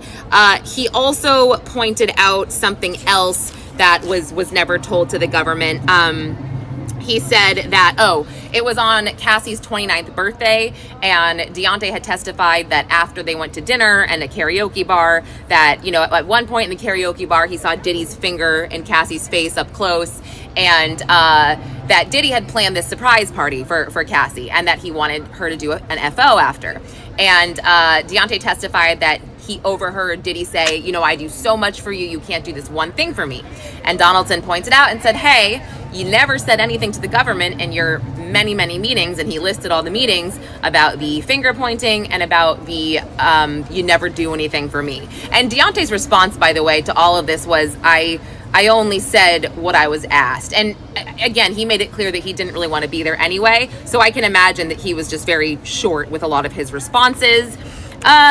He also brought up the fact that well after he stopped styling Diddy and after Cassie and Diddy broke up in 2018, and Deontay's very close to Cassie, that he continued to text him. There was one text where he said, I love you, brother, happy birthday, and another text where he was asking him how he gets an invite to one of his parties. And then Deontay said that, that was for one of my friends. But it got a little, even the judge was kind of smiling at one point, but then he kind of got annoyed. But Donaldson was building up to something. It was South Africa, basically when Cassie was said to be dating Michael B. Jordan. He was, leading up to the part where Cassie was dating Michael B. Jordan. And all of a sudden, out of nowhere, Deontay Nash just goes, Mr. Donaldson, I know what you're getting at here. And yes, I'm the one that hooked Cassie up with Michael B. Jordan. And he basically said, because, Diddy was off with Gina at this music festival, and apparently somebody, and I this was hard for me to understand, but maybe you can read it in another outlet, but this is what I gathered from it. A text message was sent to either Deontay or Cassie of Diddy and Gina at this music festival because somebody thought that it was Cassie. So Cassie sees this and she's like very embarrassed. Deontay had said like Cassie would get embarrassed about this stuff because she thought it made her look bad when Diddy was out and about with these girls, especially Gina. So, Deontay and Cassie were just like, all right, F it, let's forget this guy, let's go out, let's do something. And he made the introduction to Michael B. Jordan and then said actually that Mia pushed it through because she was the one that made sure Cassie had Michael B. Jordan's phone number. But he kept kind of jumping ahead, and yeah, it was funny for a minute, and then the judge was like, okay, stop. And at one point, they were talking about Cassie's 29th birthday and how Cassie, that Diddy was drunk and Cassie was very high. And Donaldson said, did you get her very high? And Deontay goes, excuse me? It was quite a moment. So that was pretty much the extent of his cross. I do want to add something else, and you know what? I'll actually say this at the end when I'm done starting with Mia. So and because I was tying together what I think that Donaldson was doing yesterday with some of his cross. But anyway, let me just start with Mia. Now, we know now why the jury was asked during jury selection about Mike Myers. Sorry. Oh my gosh, sorry. I love her enthusiasm. She's so excited to tell us what the hell is going on. I like her. Hold that thought, Lauren. Okay, let me go back. It was revealed that Cassie was once dating someone in the NBA named Brandon. They didn't have a last name. And also, she was dating someone, we got the NFL name. That NFL name was Andre Branch. Am I supposed to know that? Because I don't. But yeah, that's who she was dating. Okay, so back to Mia. Her direct testimony started using a pseudonym. We can't describe her at all, but, she definitely was looking down. It was kind of hard to hear her. She's a little bit soft-spoken. But Mike Myers, this is why his name was brought up during jury selection, because she was formerly his assistant before she started working for Sean Combs. And she described her hours with Mike Myers as being from like 10 to 6. Occasionally she would get a call on the weekend to walk his dog or do something at 7. But when she got to Bad Boy working for Diddy, she was very shocked. She said that her first day of work, she was sent from the office to go to his Alpine, New Jersey house to do like some inventory, and she finished when it was kind of dark. She went back to the office in Manhattan. She stayed at the office till 10 p.m. and then someone told her that he wanted her at the studio. So then she went to Diddy's studio at 10 p.m. and she did not leave until 1 p.m. the next day. So she didn't sleep at all. And she said that she really chalked that up to just her being on like a trial as his assistant and being new. But then she talked about another time where she did not sleep for 5 days straight. And she said that she used time-released Adderall to help her get through this, But eventually she said that her body broke down and her equilibrium was off. She got, blurred vision, and she finally just started crying uncontrollably, and he sent her home to sleep. So let me see what else. I mean, we didn't get into too many specifics. There's maybe two incidents that we spoke about, and one of them was she corroborated the eye gash story, which we've actually heard 3 times now. Once from Deontay Nash, once from Cassie, and now once from Mia. And they all are a little bit different because, the human memory is not perfect, but they all kind of establish the same thing, that Cassie was thrown and by Diddy and her eye was gashed. We also heard about I think I discussed this during Cassie's testimony about a Prince party that they went to, Mia and Cassie. Mia was told to keep Cassie away from Sean Combs' house in LA for whatever reason. I guess Diddy said that he was with his kids, but maybe Mia knew otherwise. And they were supposed to stay at a hotel and not go out. Mia was supposed to keep tabs on her, which she said she did a lot. But she also testified that her and Cassie are very close, and they're still like sisters to this day. Anyway, she talks about hearing about this Prince party, her and Cassie, and they kind of like are discussing this, like at the hotel. Should we sneak out, like two teenagers? They decide to sneak out, and they go to the party. They describe Prince performing on a table. They're dancing on, you know, purple plexiglass, having the best time. And Mia sees Diddy walk in with like this bucket hat on, and they lock eyes. And she said, she was like, they booked it. Chat, you know what they saying word in the streets, right? They said if you thought a Diddy freak off or something, you ever heard about the Prince? I ain't gonna lie. If Prince ain't die, that nigga would have been in. So Cassie and her started running out the door. She said Diddy.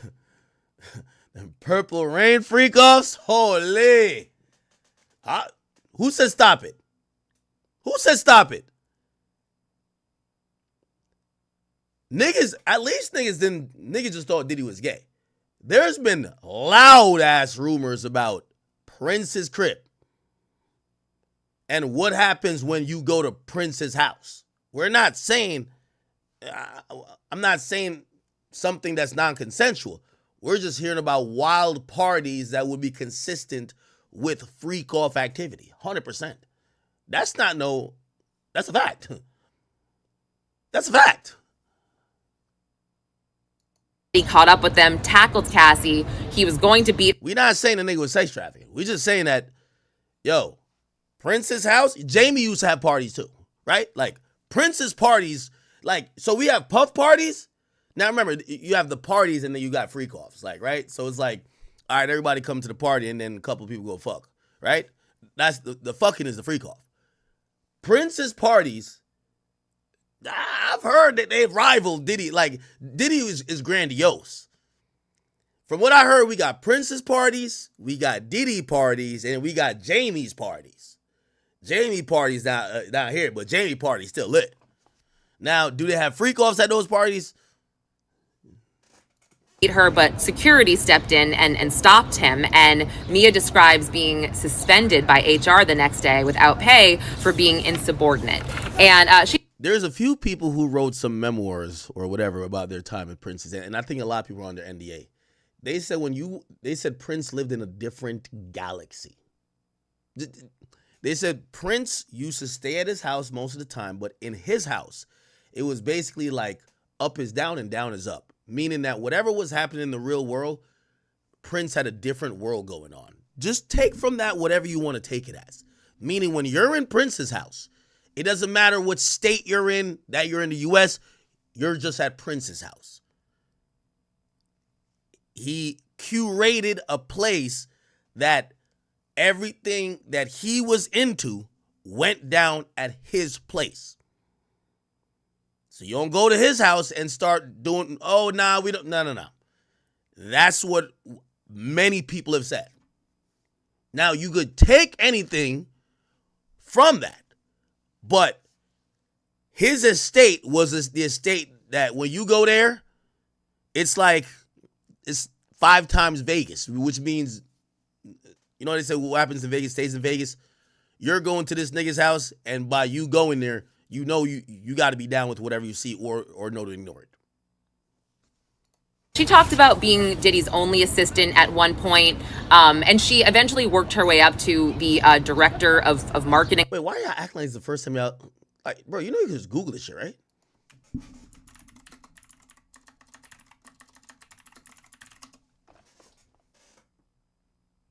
Like, didn't y'all never heard the thing about how Prince rented out some nigga's house and fucking redecorated the whole thing? Look, Prince, like, are y'all kidding me? Nigga, Prince made Diddy look like a choir boy. Prince rented my house. Look, it was Carlos Boozer. Look, you never heard this? In 2005, I just signed with Utah Jazz, and I was looking for a house to live in LA. I came across this massive estate that was in Bel Air, had about 10, 12 bedrooms. I wanted to buy it, so I did. My season was about to start up in Utah, so I'm flying back out to Utah, and my agent, she's hitting me up about all these people that want to rent my house out, and I'm saying no. And she said, listen, this one client really wants to rent your house out for the year, and he'll give you $95 grand a month. And I was like, 95 grand a month? Like, is that a typo? Is that an error? So that convinced me. So I fly back to LA to sign the paperwork on a day off. And you won't believe who it was. Prince. You know, When Doves Cry, Purple Rain. You know, he's one of the godfathers of music. And I can't believe it's Prince, because I'm obviously a huge fan. We come up with an agreement, and I go back to Utah. A few months later, I tear my hamstring, and I'm like, man, I got to go get some rehab. So I fly back to LA, and I hit up P, and I said, P, I'm about to come by the house. Just check it out. If you need anything, let me know. I go to the street where my house is at, and I pull up, and I go to what I think is the property, and I'm like, this is my house, so I know I haven't spent much time here, but this don't look like my house. So I type in the passcode to the gate, and it opens up right away. So as I'm driving up the long driveway to my house, there was this big purple rug that was going from the motor court area all the way up to the front door. And I'm like, what the is going on? I walk in the house. Let me just tell you what he did. Took all of my furniture out, everything that I put in the house. He took the carpet out, put in some black carpet in some areas, put purple carpet in some other areas. He put his picture everywhere. I mean, there's a picture of Prince in every room. He turned my weight room into a nightclub. Literally had a DJ booth. Wicked. He turned one of my guest rooms into a hair salon. Another room next to that, he made into a massage parlor. He had a purple heart-shaped mirror that was in the bathroom as well. I'm really upset because this was not part of the agreement that you can change around the crib, make alterations to it. So I'm trying to get a hold of him, I'm calling him. I'm not getting a hold of him. My lawyer's like, if you want to sue him, we can file the paperwork today. And do you really want to sue Prince? Nobody really wants to sue Prince. And so out of nowhere, I get a call like at 3 in the morning, and it's P, and he goes, hey, Booz, listen, I'm so sorry, I've been on tour, I'm in Asia. Don't worry about anything. When I move out, when the lease is over and I move out, the house will look like I was never there. As he moves out and I come check the property to make sure everything is cool, nothing's broken, it was like he was never there. I think he wanted the house to feel like his every time he stepped in it. That's why he wanted to spend. There's mad Prince stories. You know, his later life, he just stayed at his house. He never went nowhere. Like, Prince was on some wild shit, bro. I'm telling you.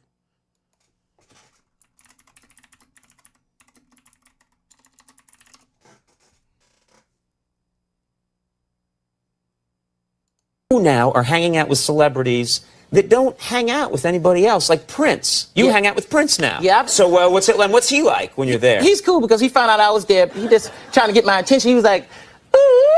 Hey, what's that noise? He was like, ooh. So I turned around and I was like, hey, Prince, how you? He's small, so I was like, hey, Prince, how you? Now are hanging out with celebrities. All right, come on. Yeah, this mad stories. I ain't trying to make this a Prince thing. Prince turned to Sheila and said, this isn't my party anymore. Inside, she described a nightmare, suggestive performances, substances passed around. Yes. Prince parties, people just getting fucked as art. Like, I don't know what y'all must either be young or y'all just, it's my job to be just into entertainment shit. Prince parties used to be some wild shit. You go in there and there's just like, you know, sometimes they'll have somebody naked with food on them or something. There's just somebody just fucking, but it's not even like fucking for fucking. It's like it's art, just fucking.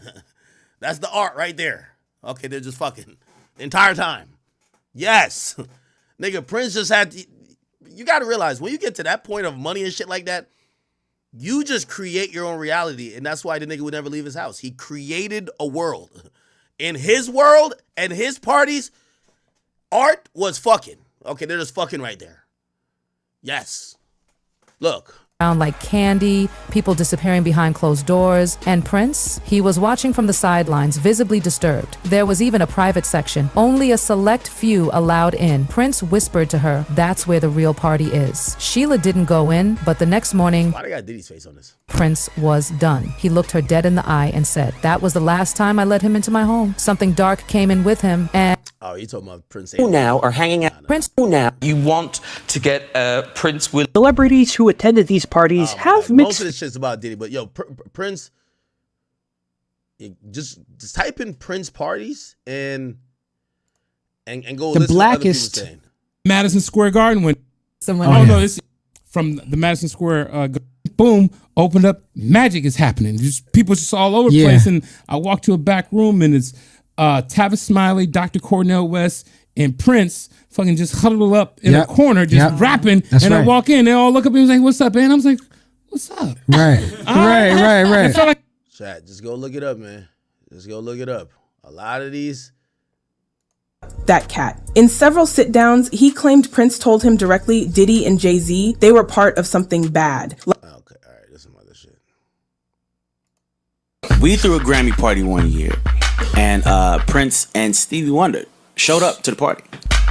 Now, so mind you, my assistant comes to me and like, "Yo, Prince and Stevie Wonder's at the door," and I'm like, "Did you let them in?" I came to ask you. If you don't let them in, what the hell is you doing? Yes, let them in.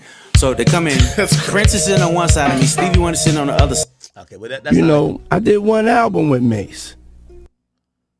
Anyway, if you go down that rabbit hole, you're gonna hear a lot of things. A lot of things. You know, Prince was one of them sexually fluid niggas, so you know. Anyway, a lot of drugs too. Anyway. I believe at Revolt TV or Revolt Film. I'm sorry, not TV, film. It was separate than Revolt TV, and it was really just her working on this. She said she took the brunt a lot for other assistants just not being very good at their job or forgetting stuff. But let me see. I think, we're going to get into a lot more detail about things that happened. She had also described that Diddy once threw her into a pool, shoved her, and also said that he sexually assaulted her. And by the way, I have never seen him shake his head like this during a testimony. He shook his head twice during her testimony. Once was when she said he sexually assaulted her, and the other time was during the eye gash story. She said, Mia, that he purposely threw her off and she hit her head, Cassie, and he was like, he shook his head. Also, I saw him turn around and blow his mom a kiss, and I was able to read his lips. He said, "How you doing, mommy?" But what I wanted to point out earlier about what I think that Xavier Donaldson was doing, and I also heard this during Direct today, was he pointed out that security helped Cassie kind of escape through a side entrance of a hotel to escape Diddy. And also we heard that security jumped in to help Cassie at another point. And I think they're trying to say, if it's Rico here and he's controlling his employees for this criminal enterprise, why would they help Cassie? But anyway, more later. There's going to be a lot. Okay. Let me hit long. The Sean Diddy and then we're back on it. It should be right here. The deep and disbelief. Every time you hear travel, they're not just putting that in there, just to put it in there. It's important to these particular elements of these crimes that they're doesn't look at the defense table. She just walks past the gallery. Her family and her support system go right after her, and then she goes over into a private room. But just as far as just some of the testimony that she had talked about today, she did describe that Diddy did take violence out on her too. Mia described that Diddy would throw things at her. He would throw her against a wall. One time he even slammed her arm into a door and then even sexually assaulted her more than once. They're going to have to get into the sexual assault. And let's just wait for this siren to go down. Very, very busy street. This is somebody we had anticipated, right? Because she's important for multiple reasons. She's important not only to corroborate what Cassie Ventura has said, but if you're talking about a pattern of abuse towards women, put aside the sex trafficking count for, I hear playback in my ear, by the way, putting aside the sex trafficking count for Cassandra Ventura, what we're also talking about is the racketeering charge. And we just got word that Prosecutor Madison Smizer said her direct examination is likely going to take the rest of the day. What do you anticipate she's going to say, Elizabeth, from what we've heard so far?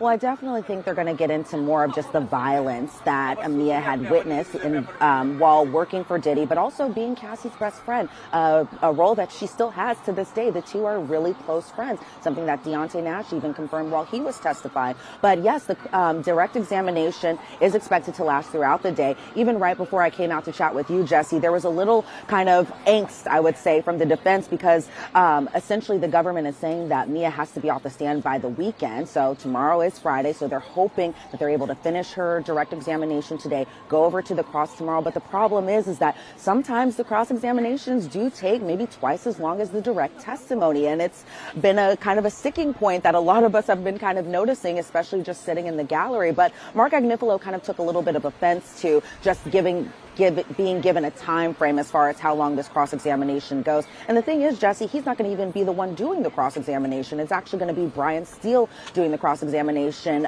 against Mia, or for Mia, I should say. But the defense was pretty upset about it because they felt like the government was telegraphing the time frame for witnesses, especially since the government said that Mia needed to be off the stand. But from the government's point of view, they're essentially saying this is all for logistics purposes. If we're expecting Mia to not be off the stand by the weekend, then we have to pause our flight scheduling and all of that for the next witnesses that are going to be following up after her. But it seems like from the defense's perspective, they were just really kind of offended just about the time frames that they were given. But the judge kind of pointed out that, the government is doing this, but they're not doing this as a way to kind of slight the defense. They're doing this as kind of a common courtesy for those logistics purposes. And the judge kind of seemed like he took offense to it as well, too, what the defense was telling him.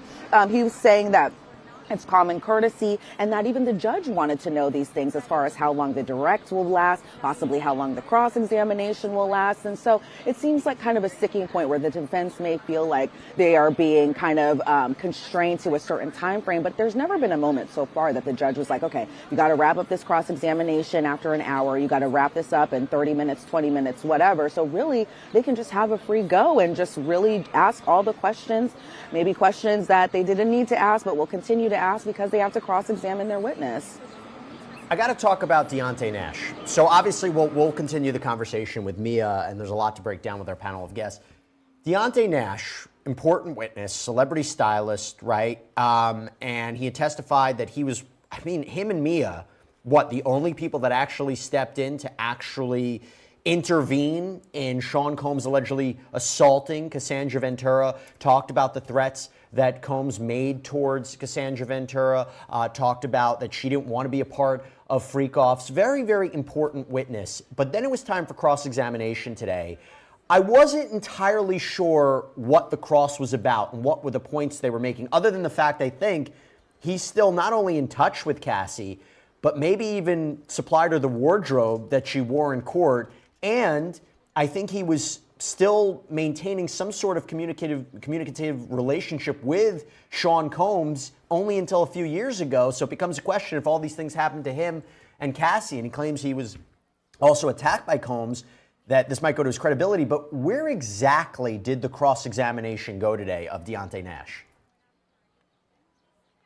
Well, the cross-examination, just honestly, quite frankly, was all over the place this morning. It's first thing in the morning. It was just kind of a lot this morning, I should say. Even just starting off, Xavier Donaldson tells Deontay Nash, "Good morning, how are you?" And Deontay Nash still has that sass, which I absolutely love, and he responded, "Blessed." And so just as far as just kind of the incidents that occurred when it came to the violence, they brought up the bed frame incident, and that was something that Mia testified as well today too, where they were explaining that they were all over at Cassie's apartment. It was Deontay, it was Mia, it was Cassie. They were helping her pack for this trip, and then all of a sudden they hear a knock or a banging on the door, and it was Diddy looking for Cassie. And so essentially Diddy kind of picks Cassie up from where she is. He throws her down. He's essentially attacking her in front of her friends, her stylist, but also Mia is still working for Diddy at this point. But essentially, at this point, Mia and Deontay do step in. As far as Deontay is concerned, Deontay jumps on Diddy's back. Diddy throws Deontay to the ground. Then when Deontay's on the ground, Mia jumps on Diddy's back to kind of stop him.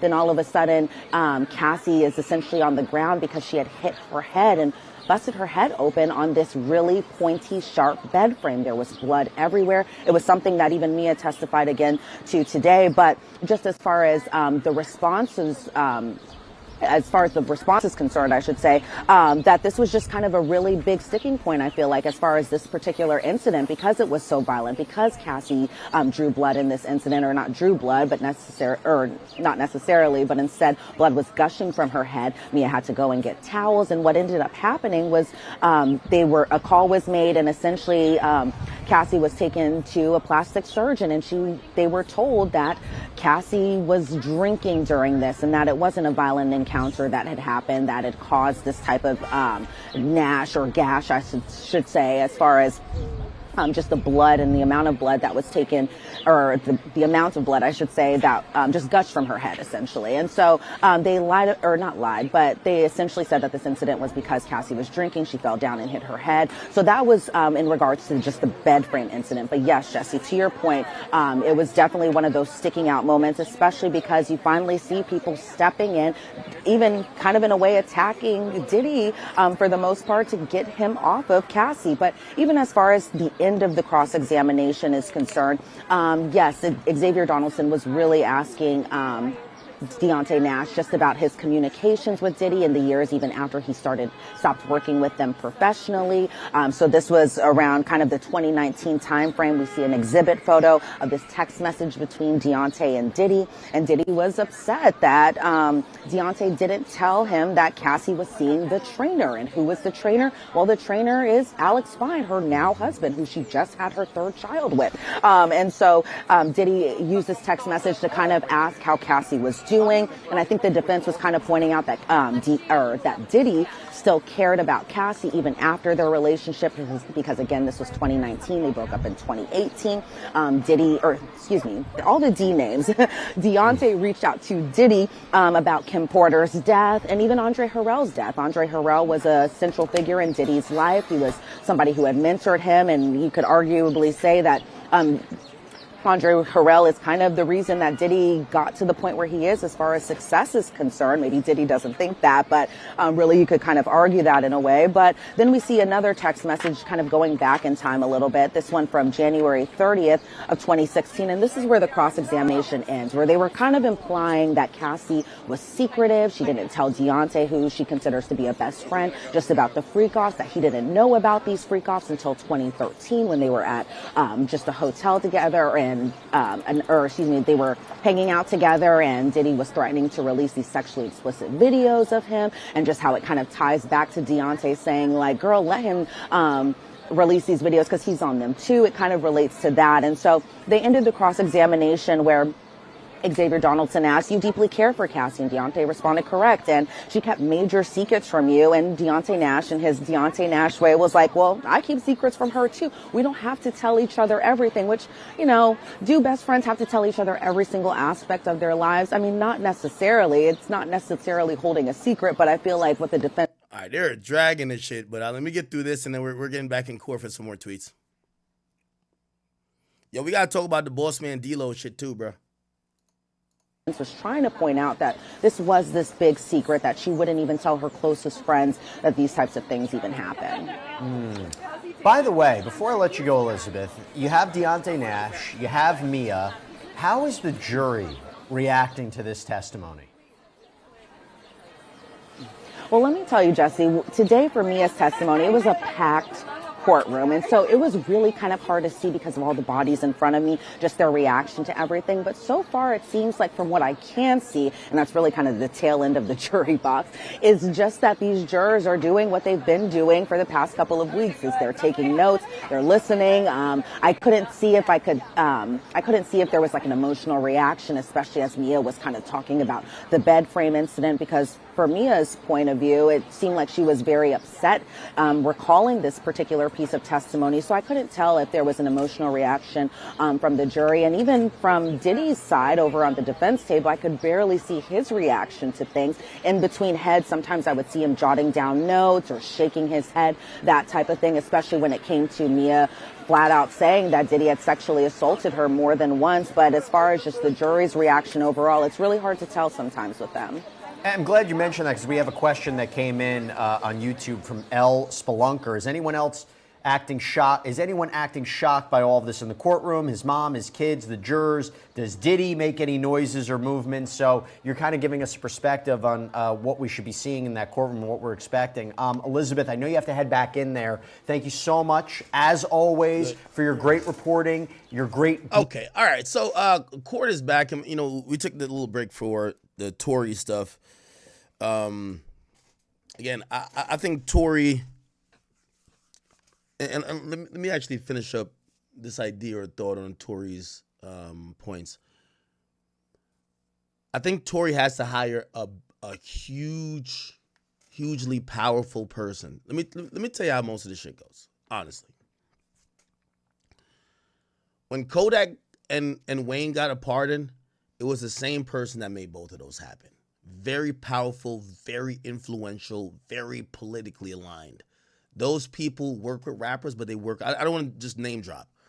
They work also with politicians. It's a couple of those people. You start realizing who are the players. They keep favors and then they redeem favors. When you're gonna get pardoned, it's not by popular demand. A lot of times pardons are given out when people are on their way out. They're not over here trying to like gain the love of the public. They're over here trying to, yo, good looks on get me elected. You did A, B, and C to get me here. So when I'm getting out, I'm gonna repay you with. It's one of them ones. I bet it's a lot of this ain't, oh, I'm doing this for the goodness of my heart. I'm already telling you that politically it don't line up that Tory gonna get a pardon. So I'm watching, I see tremendous public support. I'm not seeing that high power, like, and with all due respect, the Anna Paulina or Anna whatever, she's a rep in Florida. We need somebody big. Pause. We need some significant people to jump on board here. And then I'll be like, I think this could happen. I'm going to be honest with you. It would be dope if Kim K got on. I know you might be like, oh, Kim K just a celebrity. We got Drake who signed this. Yeah, that's cool, but they're not politically aligned. Kim K has been moving with her Innocence or whatever project she got going on because she's been getting people free or taking off death row. She got some power in that world. You want to align with somebody like that that's also a celebrity, but then you got to align with some other powerful people. That's what I'm seeing missing from Tory's team right now. Because, again, it was good to read all those things, but if you went into reading that whole thread that Tory's team put up on the website, if you thought he was innocent before, you probably just think he's more innocent now. And if you thought he was guilty before, you're probably still not that convinced he's not guilty. You probably just would probably say, you know what, maybe there is a reasonable doubt that he did it. But you probably are not completely on the side. I'm going to see how this goes. Because again, I feel like we've hit the level of what the hell is going to happen next? Like Tory's team, they're pushing the line. I think more and more people and the public is getting on Tory's side, but how will you leverage that? So, I don't know. I'm trying to see. Also, here's the thing too. What I've noticed is that I think Tory, the way how shit is happening, I think Rock Nation done scared pretty much everybody into really being that much gun-ho to try to get Tory out of jail. The reality is, look, Milagro got sued. Now she don't even got no lawyer, supposedly. You know what I mean? So it's like, hey, as much as people like Tory and they might think he's been taken advantage of, nobody want to go up against Rock Nation. That's a fact. I don't want to go against Rock Nation. I'm good. You feel what I'm saying?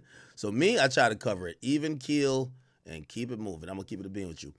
And I think Tory's team and his family and father, they gotta try to get some political connects to kind of agree with them. But I do believe the sensitive nature of a woman being allegedly shot or abused by a man, people are unwilling to touch that, even despite some of the evidence that point that he might be convicted, maybe unfairly. Most of the reason they don't want to touch that case, Meg Thee Stallion's still alive, and she is very much still popular. So you go against that, and Alex Spiro comes out and smears your entire political career as a woman-shooting domestic abuser defender, you're donezo. You feel what I'm saying? So I think, I feel like I'm seeing the things fall in place of Tory. I just don't know how the picture is going to come together. Do I think that, anything is something? Yes. Do I see the goal? I don't see the goal right now, but I'm here watching. Okay. Next thing, I didn't want to talk on the boss man. Yeah, we got to break up some of this coverage of like this Diddy shit, man. If I'm not like thoroughly entertained, I wonder about y'all. I'm like, maybe y'all not like thoroughly entertained. Why did I go to Diddy's profile? See, subliminal shit. No, Boss Man D-Lo. So Boss Man D-Lo, remember like there was a transgendered individual who claimed Boss Man D-Lo was trying to fuck. Now, Boss Man D-Lo basically, in true gangster rapper fashion, basically said, man, stop playing with me. I'm finna kill one of y'all niggas, okay? And yeah, the person whose name is Timmy Banson has admitted that they lied on Boss Man D-Lo. They actually claimed that the messages they put up claiming it was from Boss Man D-Lo were actually not real. It was AI. It was edited.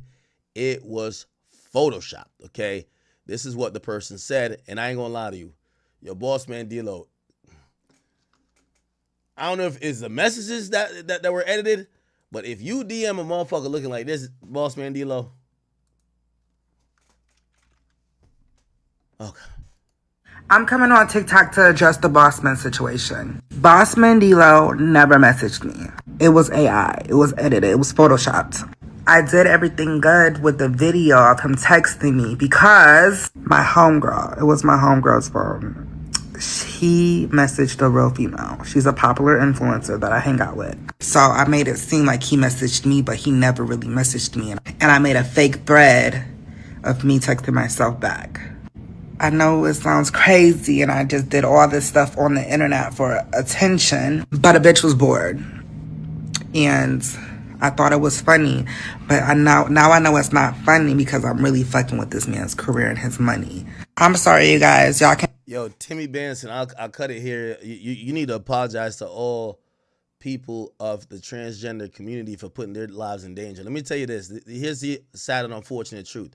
When y'all play around with straight men who really have no business even interacting with someone of your kind, and I say that not disrespectfully, but heterosexual men who want normal women, and when y'all try to insert yourself in the situation, and y'all know exactly what y'all do, because even if, let's say he had messaged you put this out to embarrass him, because it's still that taboo of a rapper, a straight rapper, a perceived straight rapper dealing with a transgender. So you put it out to embarrass him, to try to hurt his financial ability, to ostracize him from the hip hop community.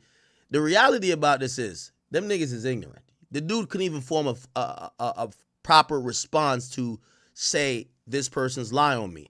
All he could do is threaten violence. When you do shit like this, it's all fun and games until that nigga shoot one of y'all niggas in the head. That's a fact, and I'm not wishing this happens. But we have to be clear that when we then speak about violence against transgendered or even any individual of the LGBTQ community, we don't condone it. Everybody could be able to live whatever life they want to live. But there are a lot of people who, if they feel their reputation or their livelihood is being taken away because you're lying on them, saying that they're undercover gay or they like transgenders. Now, again, to some people, nobody cares if some people do. To certain rappers who may have grown up that yo, I'm a gangster, that can't be my repertoire, or that person might want to clap one of y'all. And you not only put yourself in danger, Timmy Banson, you absolutely put other transgendered individuals in danger. Let's be very clear. And I told y'all this story. One time a Nicki Minaj little fan person tried to get me caught up, right? They were transgendered. I think I just noticed them, like, and I just stopped talking to them. But also, I've seen, like, a friend of mine thought it was a female. I forgot how the person looked. But the person was upfront and said, yo, hey, I'm transgendered. Oh, my friend, I ain't into that. Okay, cool. Both people went their own ways. The reason why transgenders to a certain extent still ain't accepted in, like, just mainstream conversations and shit is because y'all do weird shit like this. Even if the nigga message you, say for whatever reason, he like I ain't gonna lie. The picture was crazy. I don't know how he could think that's a woman, but whatever. Say that's his flavor. He just like a bald chick that looked like that with no titties and whatever. Okay. But he made a mistake. The mere fact you try to embarrass him, the fact you try to embarrass him is that you know this is seen as something nasty. That's the thing. Like this, if I out somebody for trying to fuck with me, I am embarrassing them. It's like I know there's something wrong with me. This is what I'm saying to Saucy Santana. When your diss to me is a gay slur, it's like you're telling me, like it's offensive to be you. You get what I'm saying? So like when people like this, like you just propagate the divide between men who are heterosexual and women or men, whatever y'all call yourselves, transgendered individuals. Because now, again, people don't really want to talk to y'all. Oh, well, if I just treat you like some random normal person, you may flip the story saying I'm trying to fuck. Now, okay, don't even ask me about nothing. Please, don't ask me about nothing.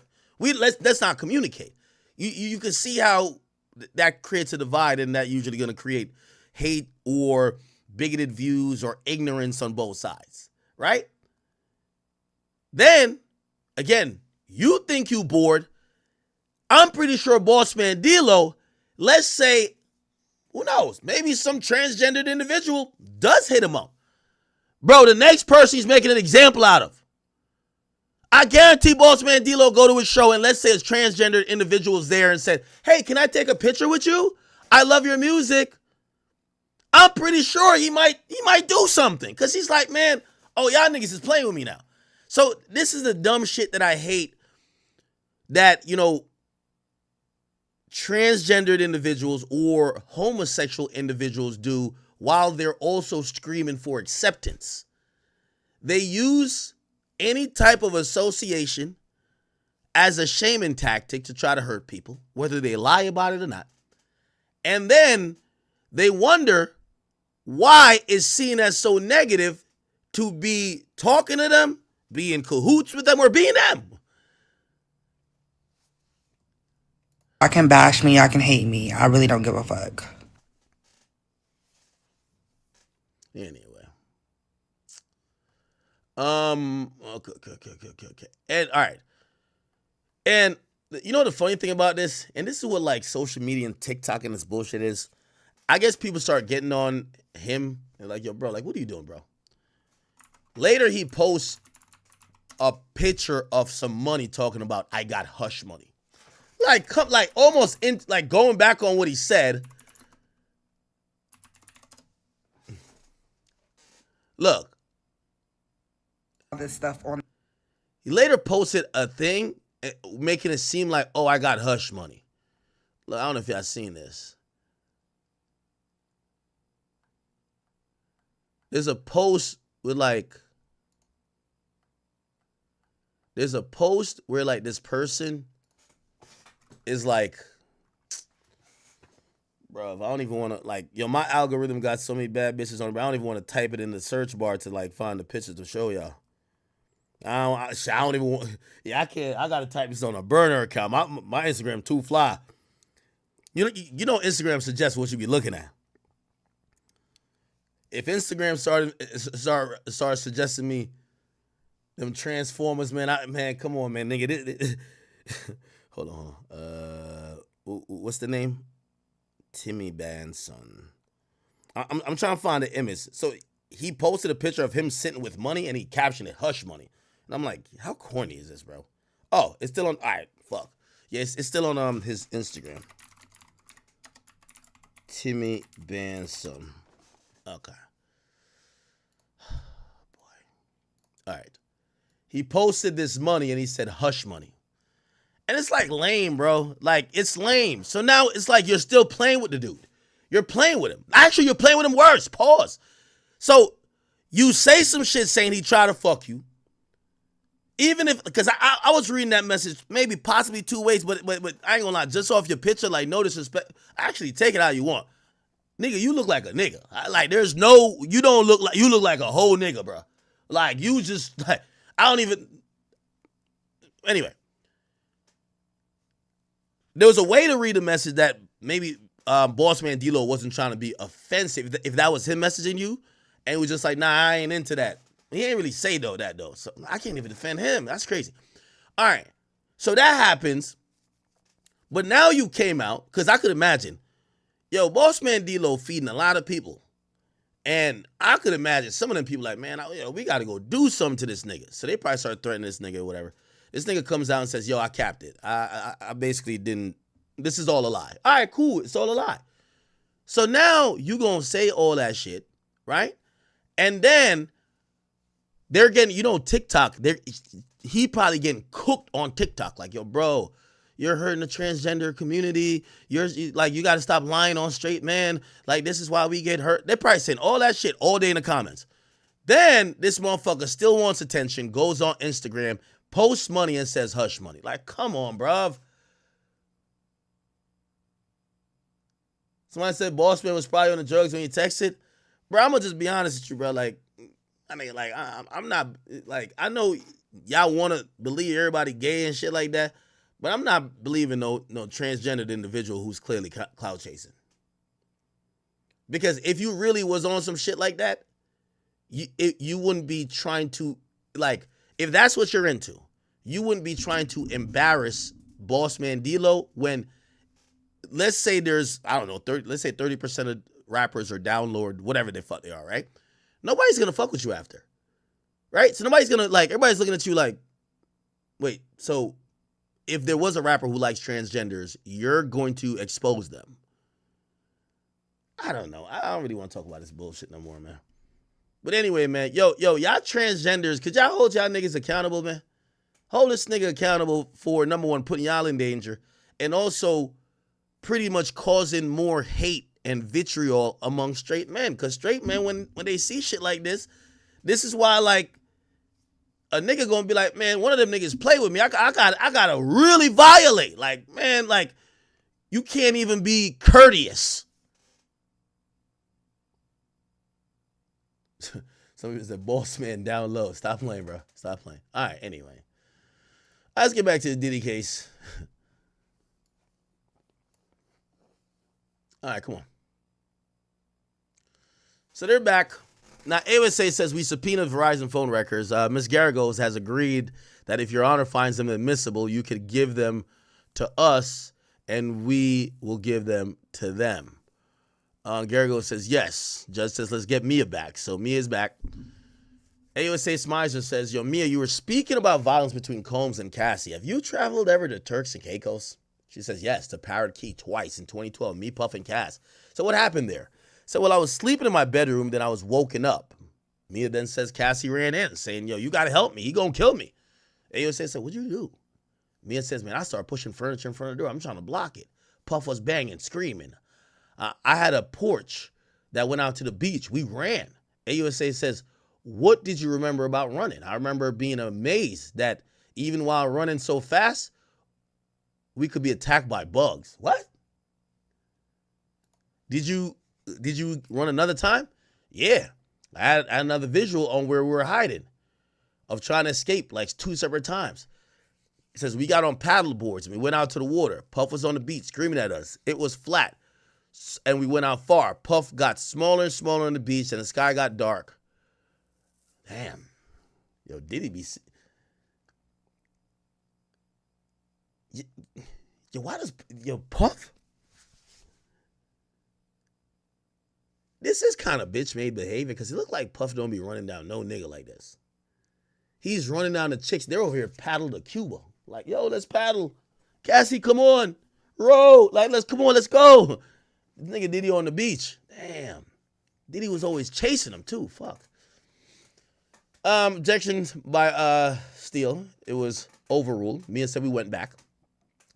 AUSA said, did you ever call the cops? Mia says, no. So why not? I believe Puff's authority was above the police. This was before social media and Me Too. There was no examples of people standing up. I thought it was under the confidentiality deal with Puff's business. And so what's this? It says a photo of Cassie eating a hot dog at a premiere of her movie, The Perfect Match. She had bruising under her makeup. I took this photo. AUSA says, any other injuries else that were covered up on the red carpet? Says, yes, at the Cannes Film Festival. What did you see? Well, she had a busted lip. She was injured. Said, where were you? By the way, let me look at it. Cannes Film Festival, Cassie. Sorry, I'm fucked up on the spelling.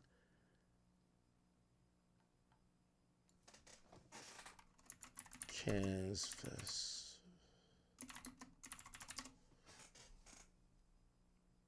That's Met Gala.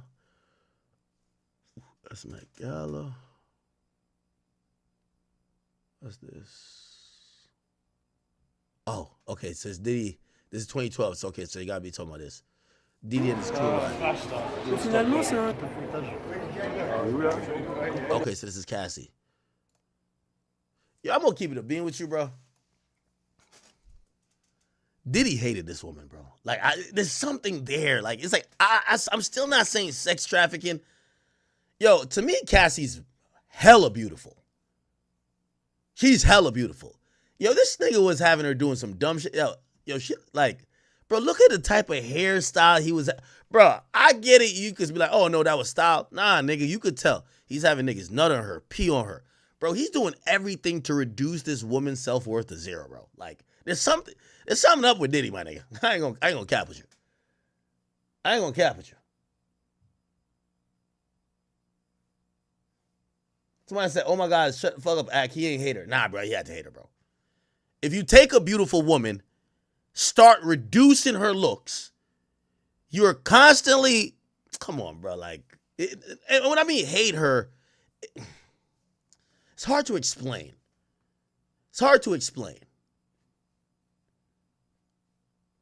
But I think he loved her, but he hated her too.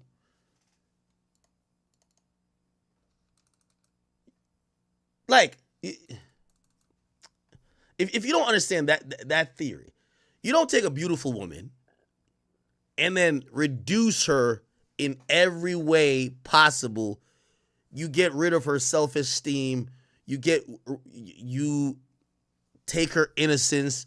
I'm not saying she was innocent before. I'm just saying, like, I mean, you fucking eradicate whatever that's left of it. You take everything, you reduce her to zero. That's a little bit of hate, my nigga. That's a little bit of hate. Like, you think he was just, oh, I just love you? No. He treated her like it was a rug under his fucking feet.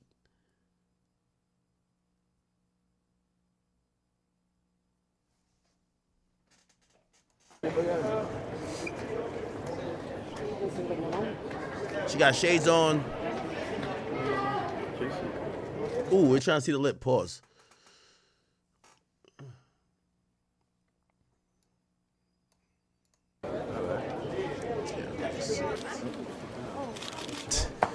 You know what's so crazy? Cassie's going through hell with this nigga. Diddy would just show up, autograph time. Like, just, he's still in star mode. He don't give a fuck. Hey, Sean, what's up? Good job, amigo. He don't give. How you doing? Good. He don't give a fuck. Here again. Thank you. Now we know we're gonna have some action. Some real entertainment. You're gonna have some action, baby. I ain't gonna let you down. I know that. I ain't gonna what up, boy? How you doing? I ain't gonna let you. So we have VIP tonight? Yeah. We have VIP tonight. All drinks on me. All drinks on me. As usual.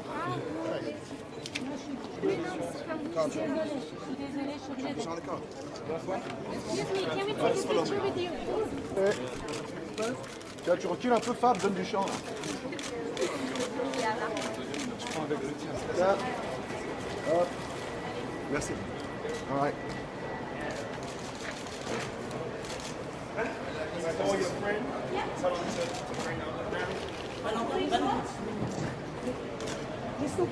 Non, mais travaille avec lui. Avec lui, je travaille avec lui. Vous énervez pas. Tranquille, il est tranquille. So you stay, restez là, je vais chercher. Ben, please. Ben. Laisse-nous juste un peu de temps. T'inquiète, c'est pas, il est toujours là. Merci.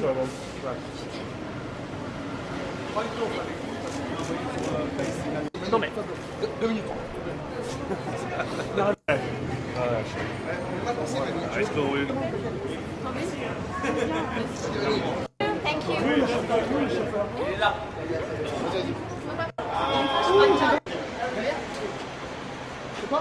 Bouge-toi, Fabien. Allez, hop. Where the hell's Cassie? Got it. Oh, Casey. Oh, is that Cassie in the car on that side? Oh, Casey. Allez, hop. Bouge-toi, Fabien. Allez, hop. We got it. Oh, Casey. I think Cassie's in the car there. That's why he went on the other side. That's interesting. What's this?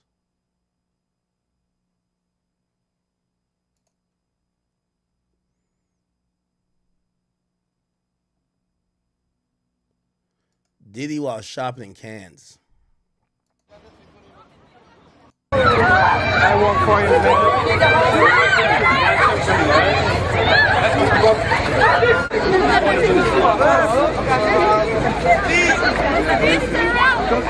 Holy shit. I forgot how popular this nigga was.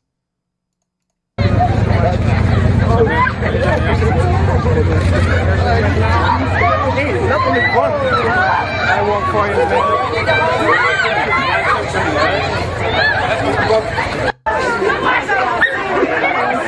Wow.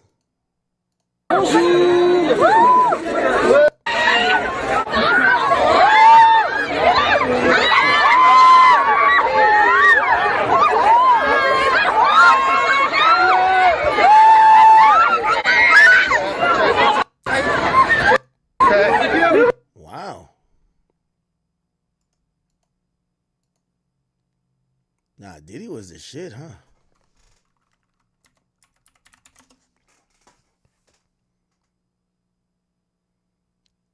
Diddy and Cassie at, okay, yeah, this looks like it's a video agency for some Paris shit. Or not Paris, I mean Cannes.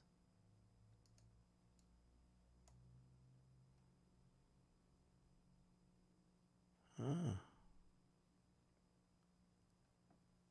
Let's see.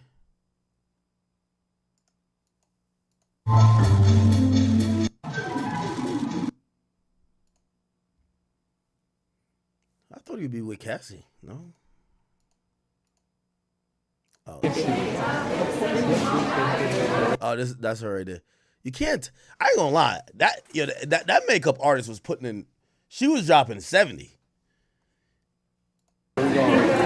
Yo, the makeup artist was dropping 70 for Cassie. Cassie looks good though. You like we never really saw her move. Hello, Pete. Did you enjoy the show? Yes, very much so. Just a bit late, but you see most of it. Better late than never. Yeah. It's never too late. It's never too late. No, we gotta. No, Just one big up for your TV channel, man. I hope it's gonna work. Hey, Cassie, how you doing? Hi, how are you? How was the show? It was beautiful. Beautiful? I loved it. All right. Okay, bye-bye. No, it's just... Yeah, I want to watch their like how they react to each other. Yeah?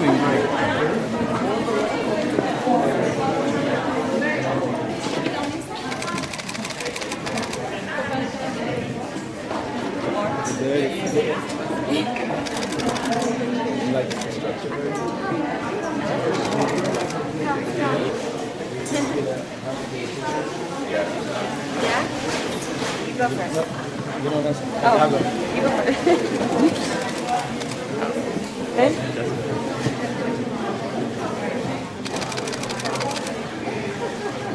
Good? Yeah, I could tell she felt so small in his world. Nobody give a fuck about Cassie. Like, I'm gonna be honest. She felt small in his world. And she was probably trying to fit in, but she wanted to please this guy a lot. I'm still not saying, okay, that means she's sex trafficked, you know what I mean? She's still a grown ass woman. But I was just trying to watch her in between ass whippings, right? Like, damn. Is she still kind of emotionally coming off of this type shit? Or no? Thank you.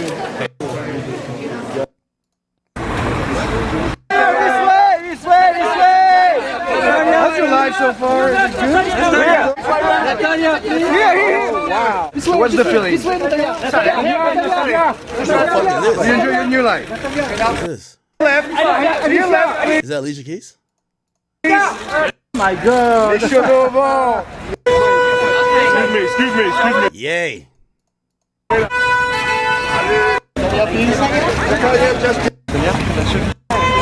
Hey, this way for the fans.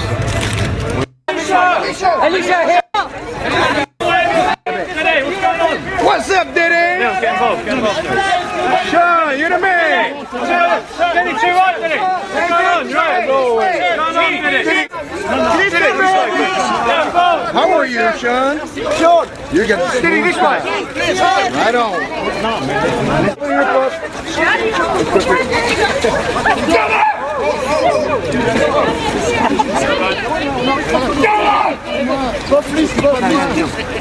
Hey, Sean, this way! Sean, this way! Yo, look at Diddy. Such a star. Look at that look. Look at that look. Such a fucking star.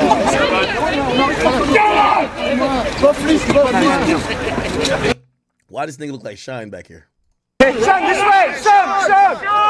Sean, this way!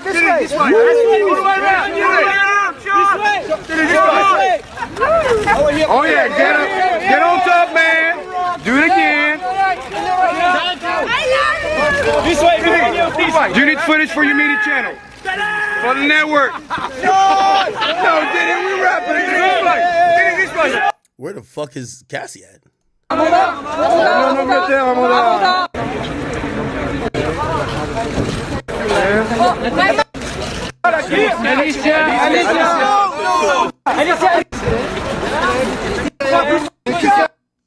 You gonna shoot for life? Where the hell's Cassie? Try to skip through it, see if I can find Cassie.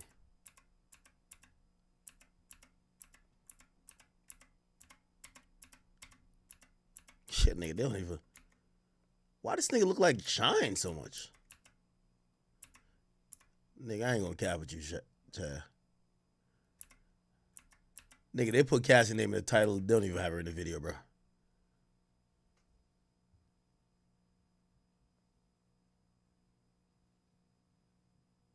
Nigga, ain't it Shine?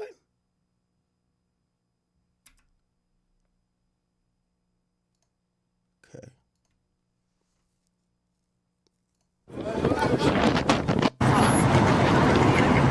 Oh, you don't.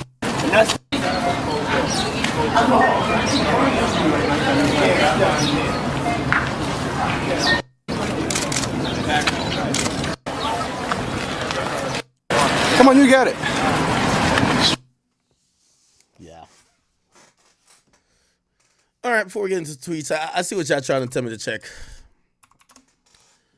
Shout out to Offset. Offset said, fuck all that Bodak yellow shit, man. I'm only interested in Bodak green. I need some bread. Offset is asking for spousal support in his divorce with Cardi B. He says he's not willing to give up the bad and bougie lifestyle. He's asking for the court to ensure his estranged wife, Cardi B, helps him maintain it. The rapper filed an amended divorce response earlier this month in which he's now asking that Cardi pay him spousal support.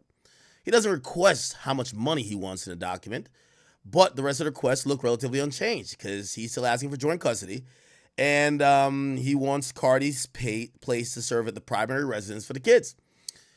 It's the first news from the divorce proceedings in months, with whole process dragging since Cardi first filed in 2024 of August. At this time, Cardi blasted reports that Offset didn't support her kids, ripping critics who labeled him as a deadbeat. However, the two certainly had more than their fair share of fights on social media. Okay, cool. Now, I'm gonna keep it a bean, chat. You know, I've spoken to Offset not about this. From my understanding, I think this is a leveraging move. I think this is a move because Cardi makes so much money. I don't think Offset actually wants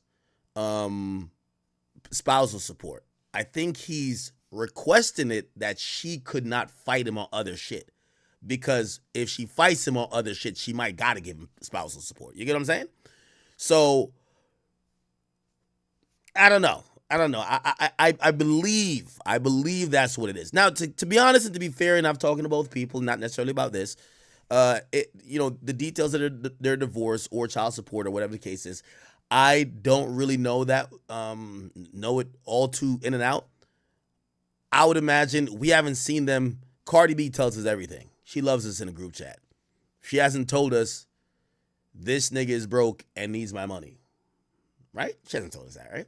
So I think this is a leveraging move. Because if y'all want me to believe that Offset is broke, I'm not going for it. I'm not going for it.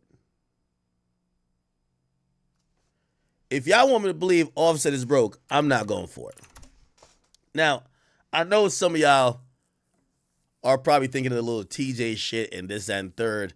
Also, I think the timing of all these things are like, they're very... We just seen Cardi B in a boat. Yo, let's get this divorce. Hurry up, man. Let's hurry up with this divorce shit, okay? I think Offset wants to get out of this marriage.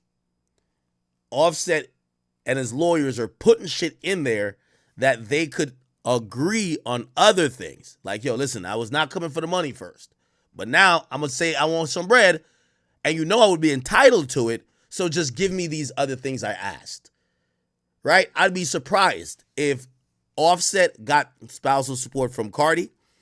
I don't think that's his intention, but I think it's a bargaining and leverage tool for this idea of dissolving this marriage. Okay? I don't believe that. I don't believe that. I don't believe that.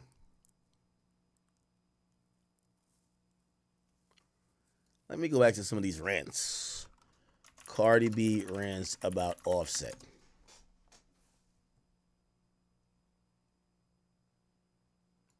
To make yourself feel better, because I make you feel so low about yourself, because I don't make you feel like you're that nigga in this home.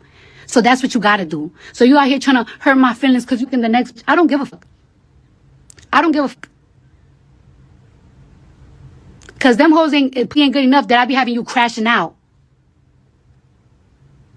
all weekend. You was mad happy today when I called you today. And the only reason why I called you today is because I'm trying to change my son's school and I need your approval. Other than that, nigga, fuck you. I don't care. The world, my ops. I'm with your ops. That's one for your ops. Yeah, of course, because you don't move with integrity. You're not a street nigga. That's what you do. That's what you do. Oh, I'm gonna go for your ops. Boo hoo, nigga. I talked to Cardi about this. I said, Cardi, you can't. I don't like when y'all women do that too. When you was fucking with Offset, you kept telling other niggas, I'm gonna get my nigga to handle you because he a street nigga. Now you don't fuck with me, not street nigga. You can't do that. I don't like that. I don't give a fuck.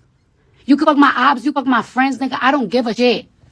You're a lame to me, and you will never equate to me. And it's crazy that I even let you even play with me for such a long time, because you're not even a real right nigga for me. I make you look good, nigga. Fuck you. Damn. Look at the bitch I'm fucking. Fuck you. I don't care. Look at the fucking. I'm gonna fuck your ups. I'm gonna fuck. Matter of fact, oh, look at this. I don't want to see it. So what? You was gonna fuck him anyways, nigga. All you gotta do is get drunk, and them's gonna throw you that pussy for 2,000. You gotta survive out here. Bitches gotta survive out here, nigga. Oh, now I'm with them bitches. Now I'm with bitches. Okay, you could do that. You was gonna do it regardless. You go to a club and you probably get drunk. You give them bitches 2,000. You was gonna do them regardless. Them hoes gotta survive. These hoes is hungry out here. We in a recession, baby. Them hoes gotta get paid. Do that. I don't care. I don't care. Oh, I'm a watch what I'm gonna do to you. Watch what I'm a this, that, blah, blah, blah. You already done it all. You already done it all. You already done it all. You done it all. You done it all. You done it all. Nothing surprises me anymore. Nothing surprises me. You done it all, so I don't care. I don't.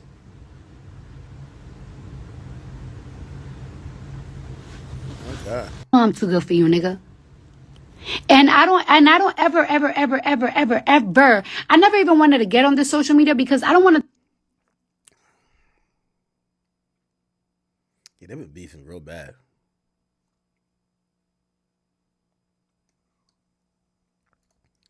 They've been beefing real bad. Has she said anything in the last month?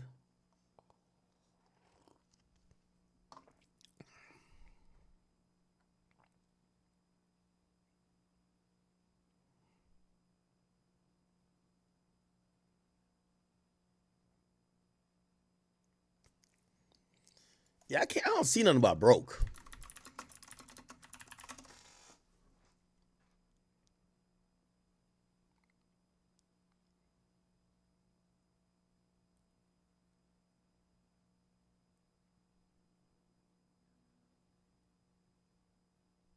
She did say he didn't buy Christmas gifts, but nah, he got bread.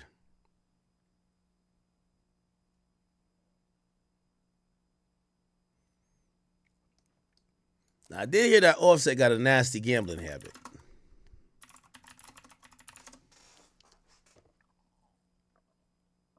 See, you gamble to pay your rent. We gamble for fun. So when we lose, we laugh about it. We wake up the next morning, pull out an M. Oh, we're back at it. Back at it. I wish we could do that. See, you gamble to pay your rent. We gamble for fun. So when we lose, we laugh about it. We wake up the next morning. Nah, shout out to Offset, man.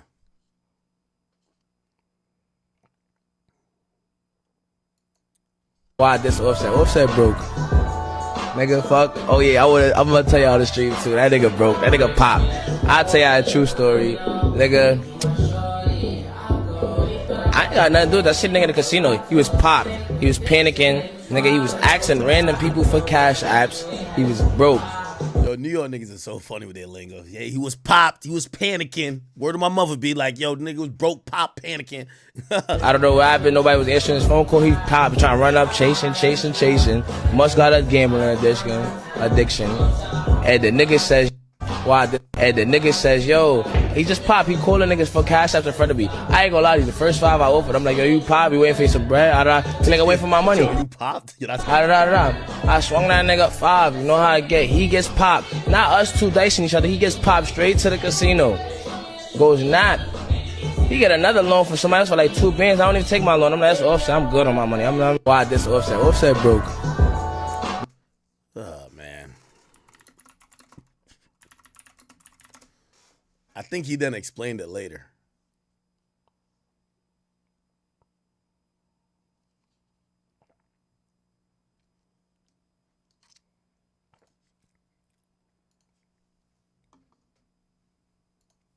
Well, Offset Asking random people. got with her. Your mama robbed me. Yeah, you and your mom robbed me. What the fuck? And what y'all think?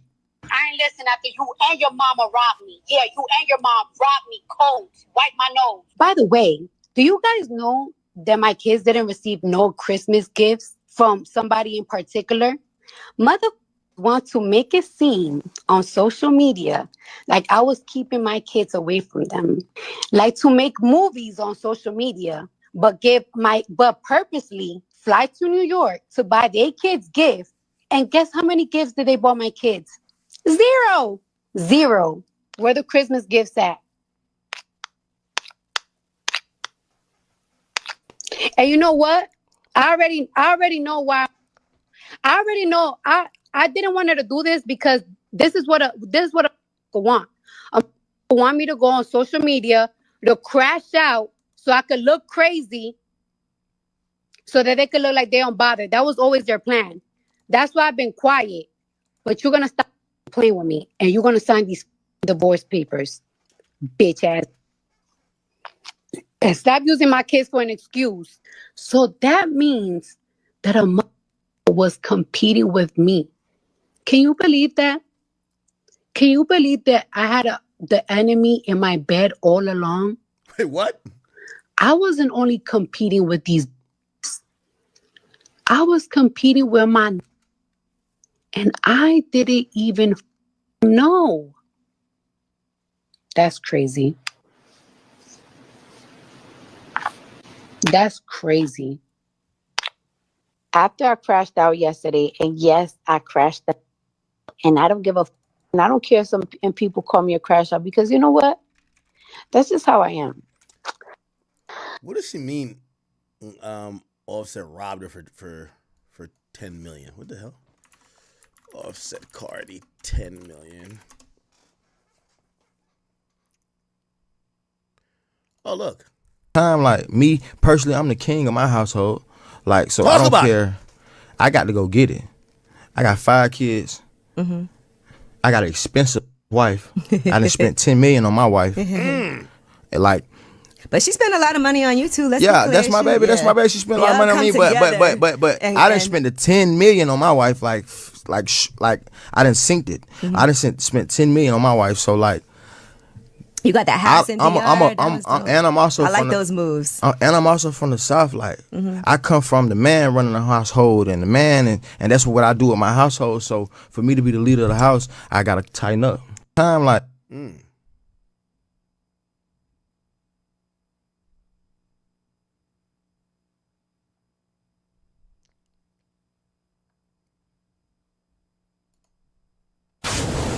We're going that way. Oh, you. Okay.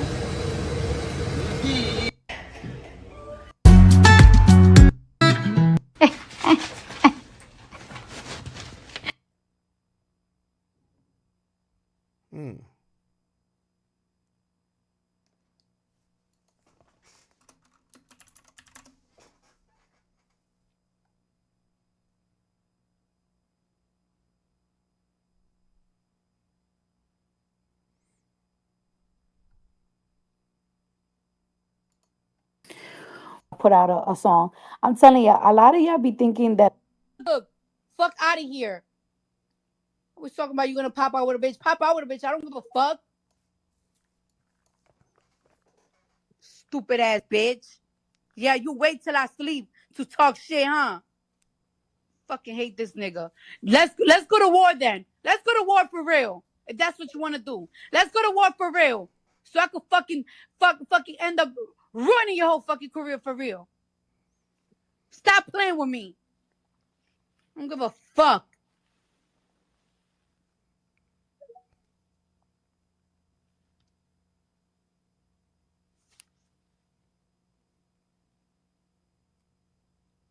Fucking loser.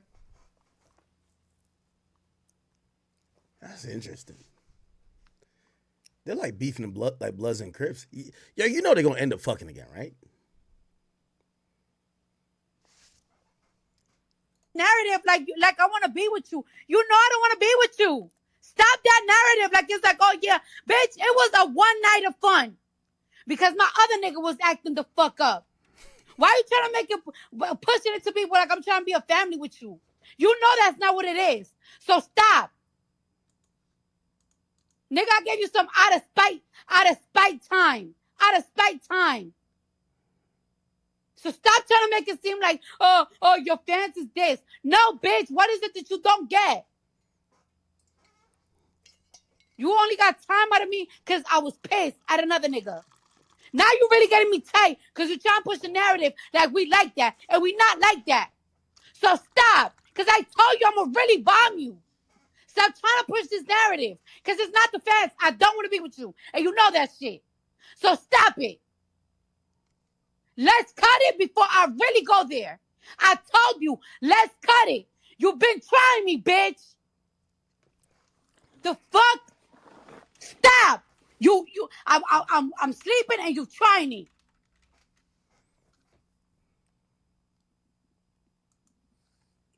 Happy as fuck that I gave you attention for one day.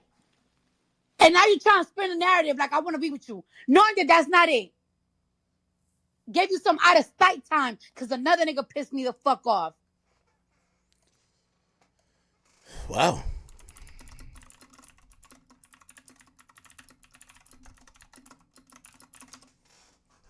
This is crazy. Filled when Cardi jumped on Twitter. Ruin my year and have me f***ed up like they had me f***ed up last year. But I'm so strong. I'm so strong and it doesn't affect me anymore that even after you try to ruin me by being spiteful towards me and my kids, I still got my ass up and went to work.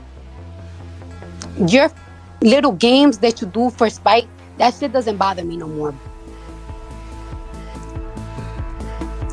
What hurts me though is when motherfuckers trying to be spiteful towards my kids.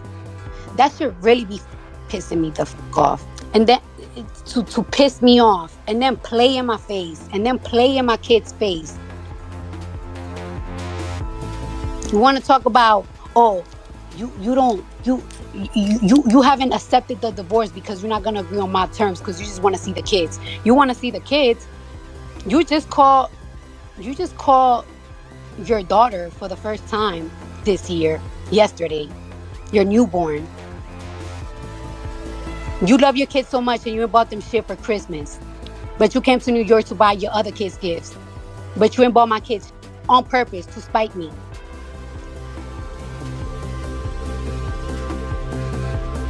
Mind you, we was cool. Yo, chat, I'm going to tell y'all this, man. I don't care what y'all keep hearing about Cardi and Offset. Don't pick no side. In 3 years, when they're madly in love, fucking up a storm, they got 3 more kids, and now it's a family of 8. Let's just stay out the group chat. Trust. Don't pick no side here. None. Cardi, drop your album, and Offset, I can't wait for yours too. Don't pick no side, chat. Trust. It's like Bad Baby and her baby daddy. You know they gonna get back together. Remember when Bad Baby was like, yeah, he beat my ass. This nigga's a bum. He only like bitches that blah, blah. She's like, oh my God, I'm so glad I never left him. It wasn't, but we was cool. But wait, it gets even messier. What really got Cardi fired up was how Offset made sure to buy presents for his other kids with his other baby mamas. Like, how spiteful can you be? But honey, Cardi wasn't done airing out all the dirty laundry. She dropped an absolute bombshell when she exposed both Offset and his mother for stealing from her. And we're not talking about a few dollars here and there. According to Cardi, they completely robbed her blind, took her for a fool, and wiped her out.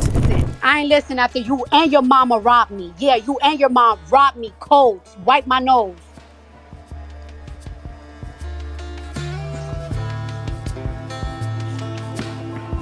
So you stop playing with me.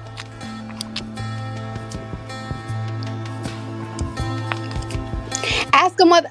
What's today's date? Today's the 14th. Ask mother where the Christmas gifts at.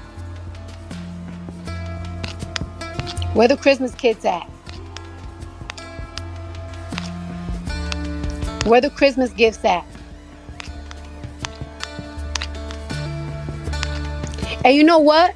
I already know why I already know I didn't want her to do this because this is what a mother want. A mother want me to go on social media to crash out so I could look crazy so that they could look like they don't bother. That was always their plan. That's why I've been quiet. But you're gonna stop playing with me and you're gonna sign these divorce papers. And stop using my kids for an excuse. Now, while Cardi didn't put an exact number on how much they took from her, YouTuber Storm Monroe spilled some serious tea, suggesting the amount was somewhere between $5 million and $10 million. I mean, can we just take a moment to process that? That's absolutely wild. Cardi B is aware of between $5 to $10 million missing. Listen, yo, Cardi, man. Yo, Cardi.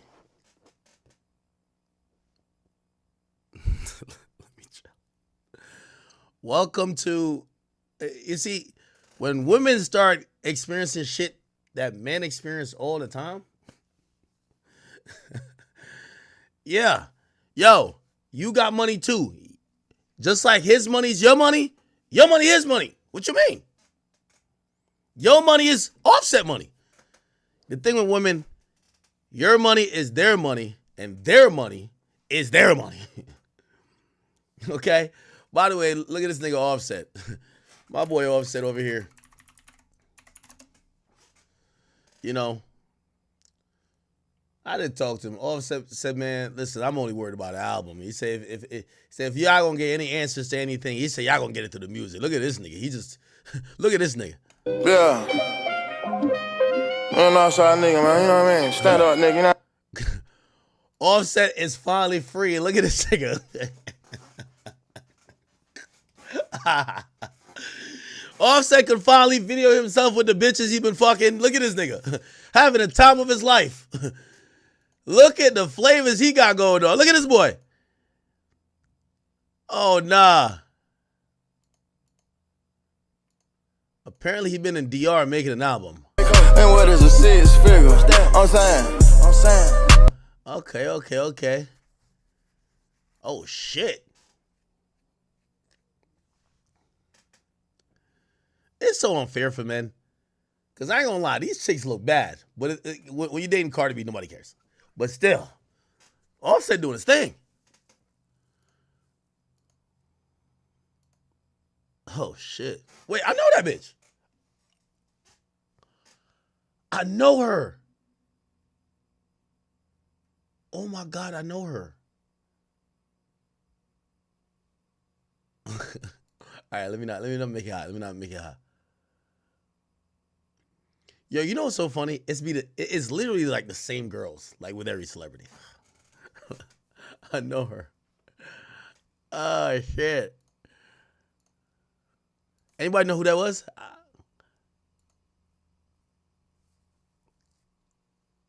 Y'all told me to go check out the Offset shit.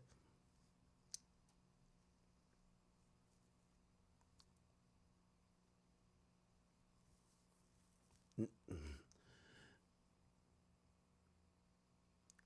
me see if...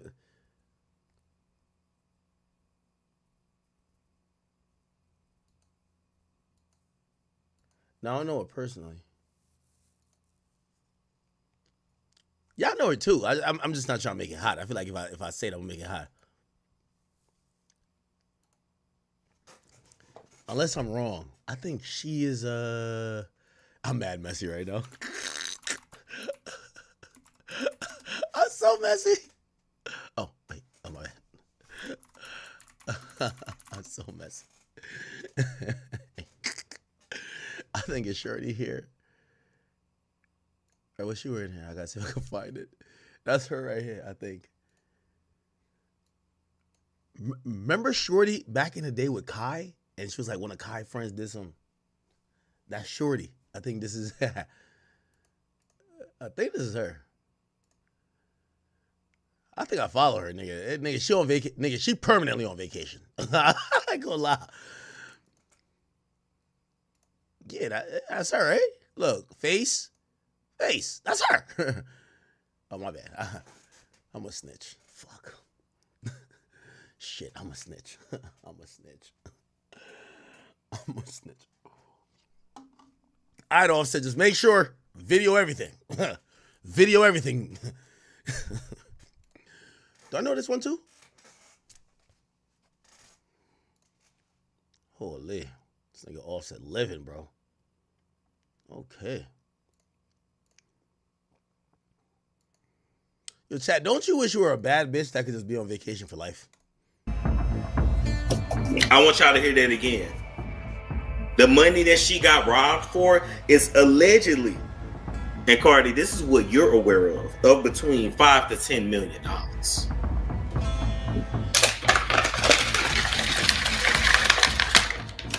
And who is this nigga, bro?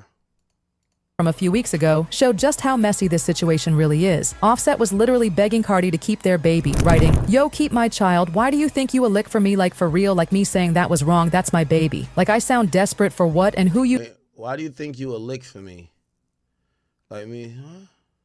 No, before you continue getting effed might not be mine anyways, because I ain't effed you and you wasn't prio when I was around? Can you believe he had the nerve to question if the baby was even his? Well, Cardi wasn't about to let that slide. She clapped back with, "LOL, you don't got to answer the phone, just wanted to show why I don't F with you, everyone knows about you, and everyone knows that's your girlfriend. And on top of that, you couldn't stand up like a man for culture to shire and your mom robbed me cold." It's clear Cardi's been holding on to these receipts for a while, and something tells me she's got plenty more evidence to back up her claims about what Offset and his mother did to her. Now let's talk about how Offset's family has been throwing shade at Cardi for years, trying to make her look crazy. White photo on Instagram with the most passive-aggressive caption ever, basically implying people were mooching off him. The caption read, "Oh, we'll live with you, eat off, you help his family and still be hating inside cause they ain't pop on their own, be the blaming the world for his fups, sucker." Now here's what makes this even more interesting. Around the same time Offset was posting these shady messages, he was actually dealing with his own financial mess. Multiple media outlets reported that he got hit with not one, but two separate tax liens totaling $1.6 million.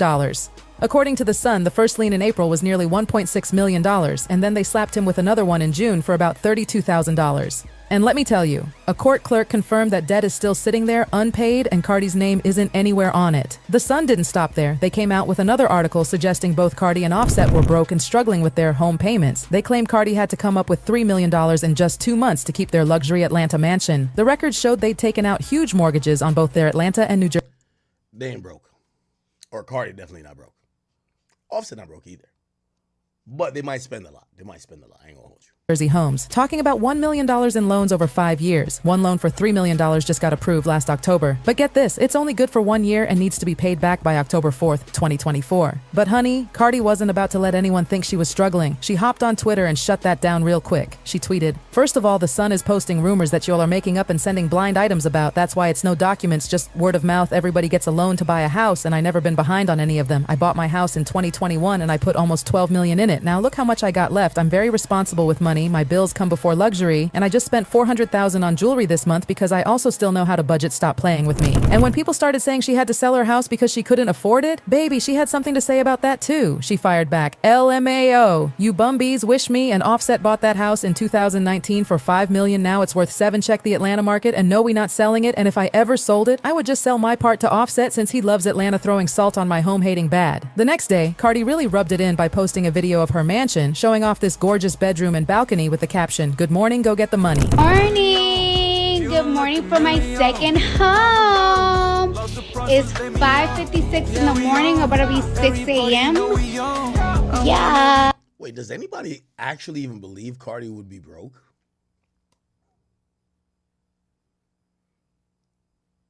Like, Cardi B not Nicki Minaj rich. Like, it's like hearing that, but she's close. Not close necessarily to Nicki, but we're talking about people that's up. Like, these houses cost $6 million. With all due respect. These motherfuckers done made $200, $300 million. Like, you gotta really be blowing money to not. Now, granted, I know there's expenses with everything, right? The more expensive shit you have, the more expenses. But nah, like when people hear broke, it's like you don't have no money. No, these people are very lucrative. Go get the money. Hey, listen. Go get the money, okay? If I want it, I'ma get it right now. Go get the money.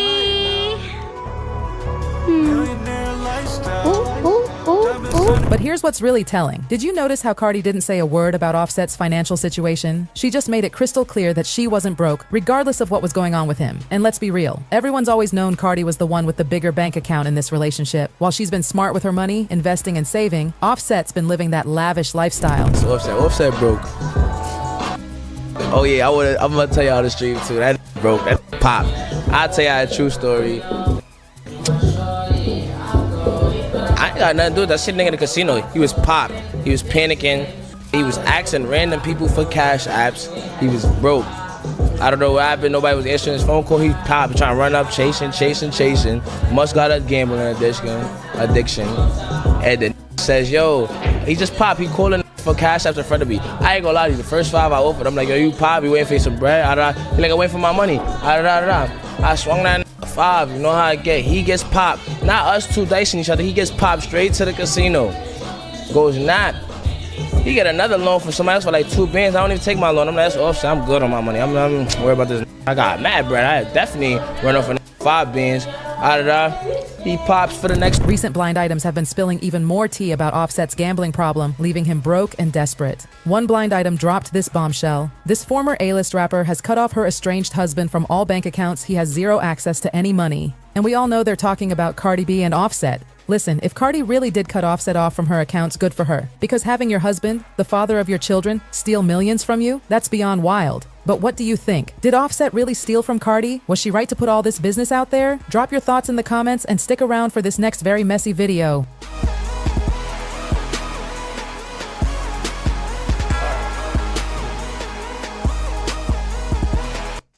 Blame yourselves for that. Y'all said, go look at TMZ. Why the hell was it worth us going to look at TMZ for this? When women all the time ask for spousal support, child support, yeah, if I'm Offset, I'm going to use whatever leverage because you have a big bank account. I'm not going to just let, I got to be. This is why Tory's in jail. And I know, you'll be like, what the fuck this got to do with Tory? When we hold certain people to a certain standard and certain other people to not, think about it. If Tory had came out and said to investigators, so what happened? Yo, I stopped Kelsey from shooting Meg. Yeah, like she started shooting at her. I rushed her. I grabbed her and I knocked the gun out of her hand. No charges. Tory thinking he a street nigga. Oh, I ain't gonna say nothing. You know what Kelsey did? Did 3 interviews with the prosecutors. Took the stand on his ass, including Meg. That's why the nigga's in jail. So listen, y'all stop with that bullshit. The same way when women want child support and spousal support, it's not really big news. Don't get mad if Offset want to do it too. It's called leveraging the situation.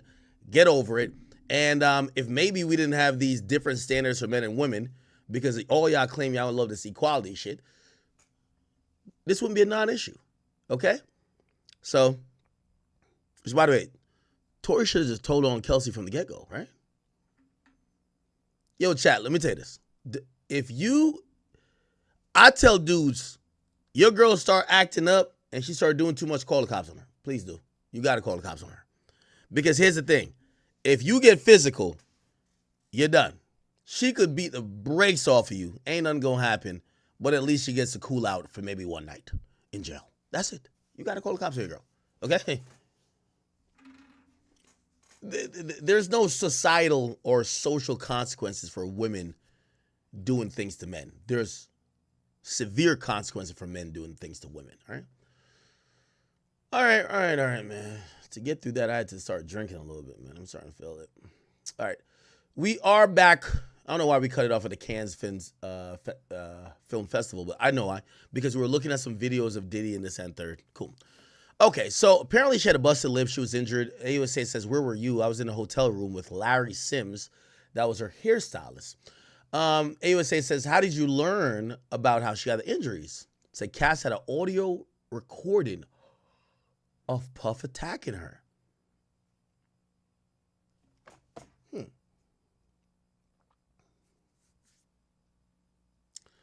Chat, what do you think?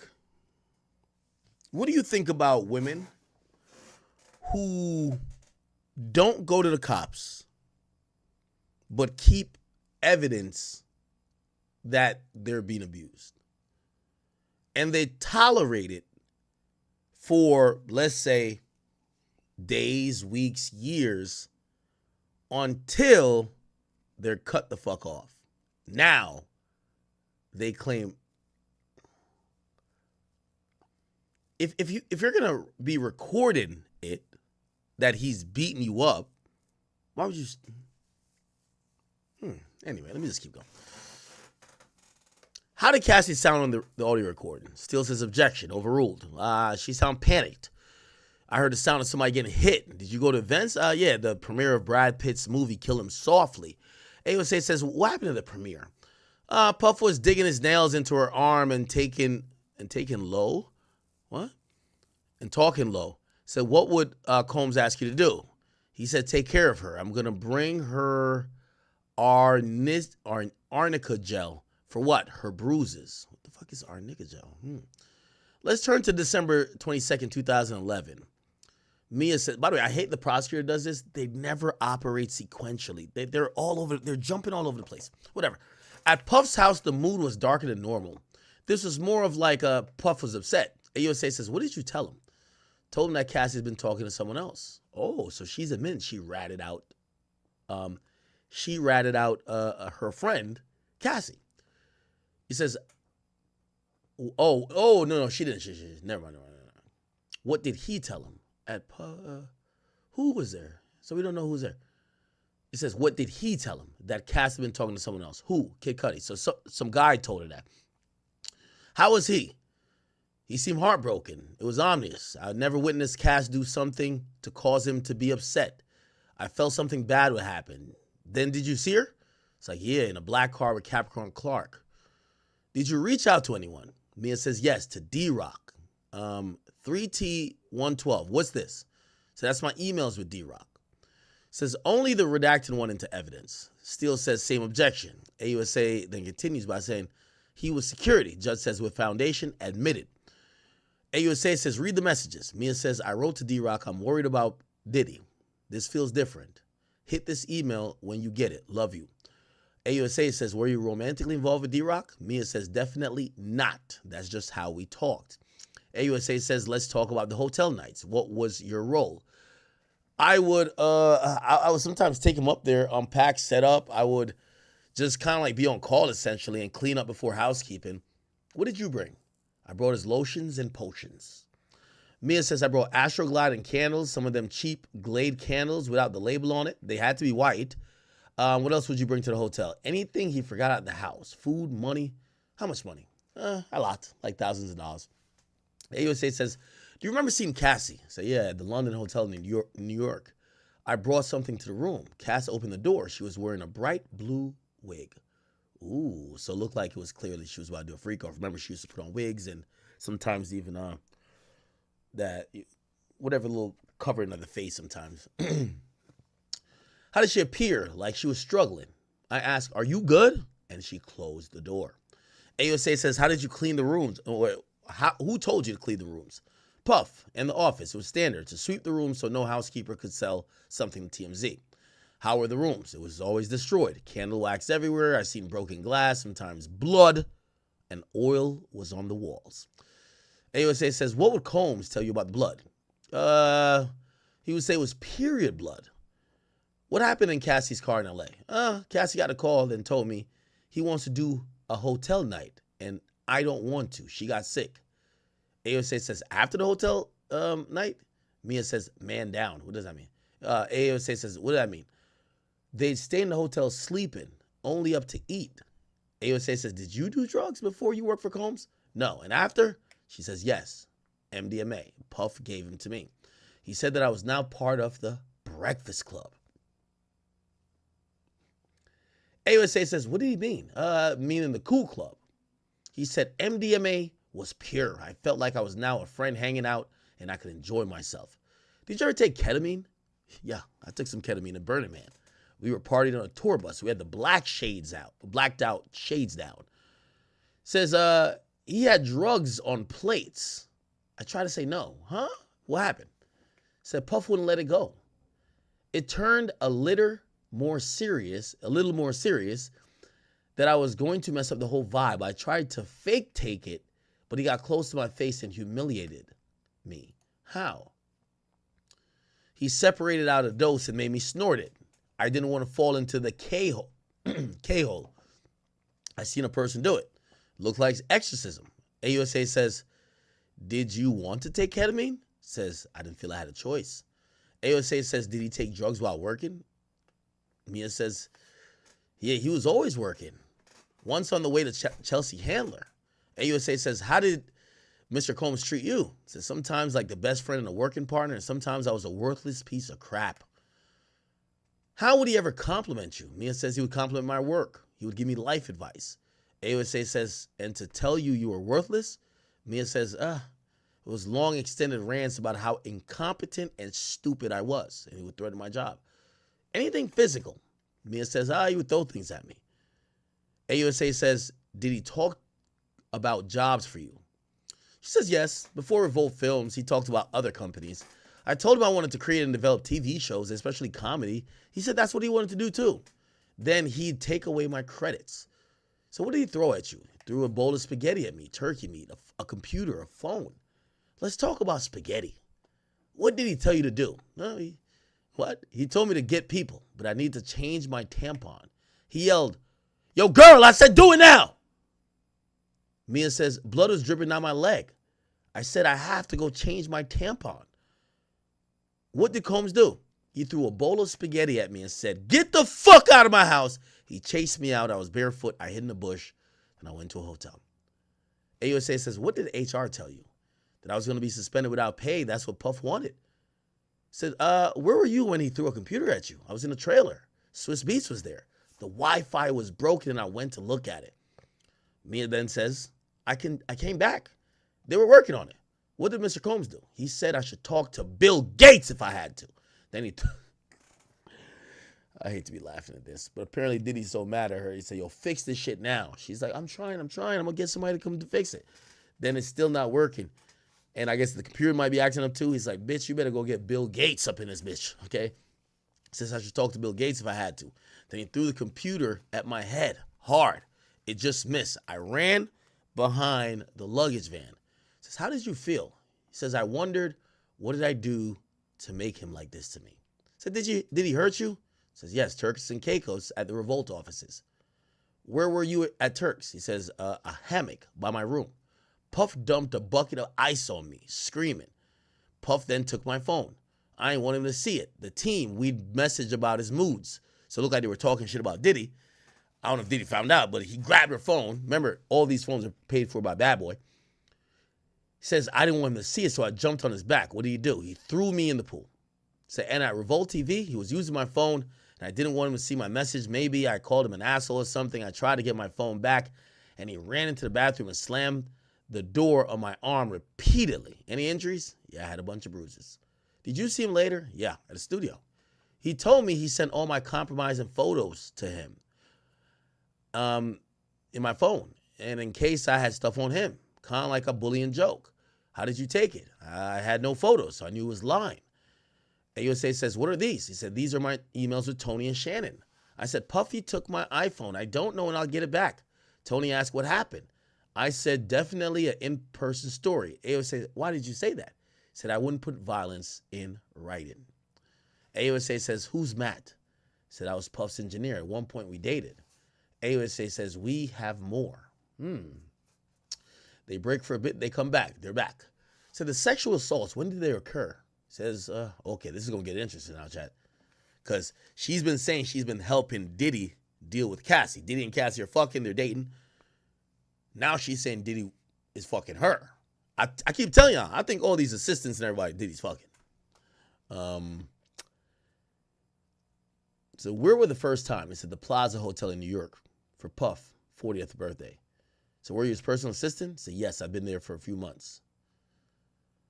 What rooms did Combs rent out? He rented out the penthouse. Party guests and celebrities were there. So what did Mr. Combs do? He asked to speak to me in the kitchen. What did he do? He had everyone else clear the room. What did he say?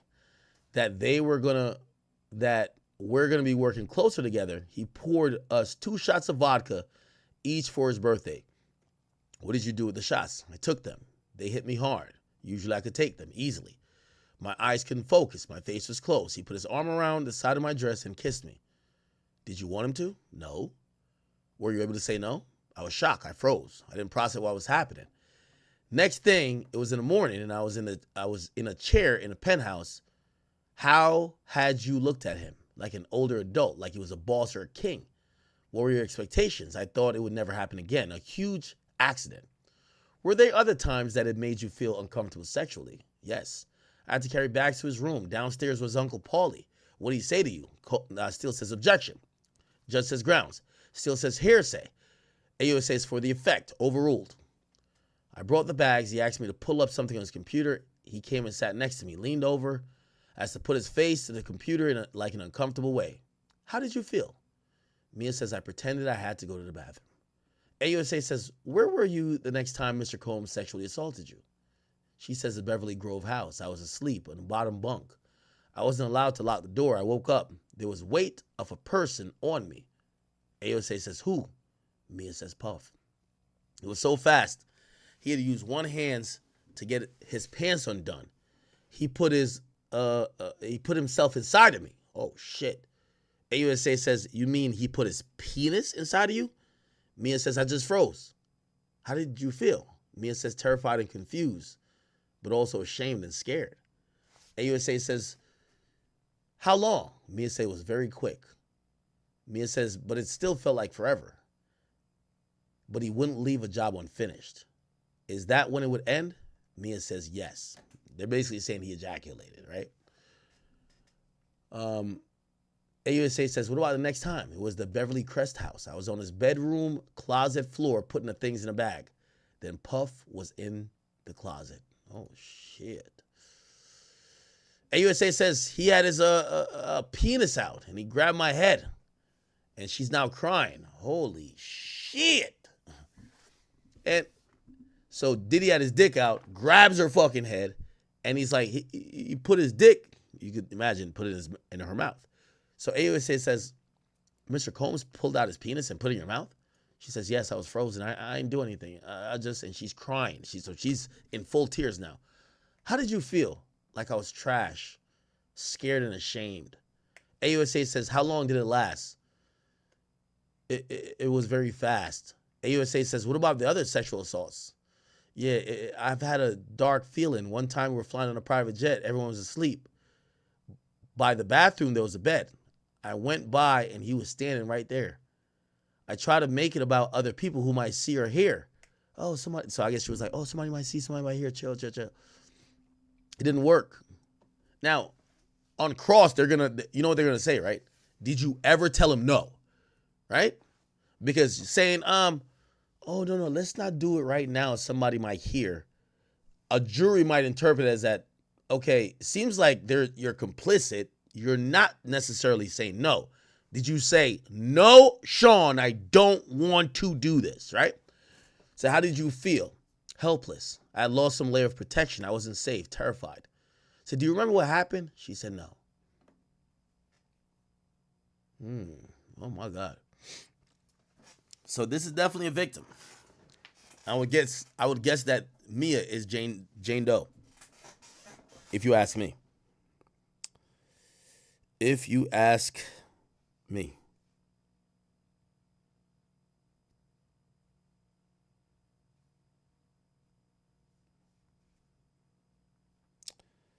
All right, chat. We have about 30 more minutes. Holy crap.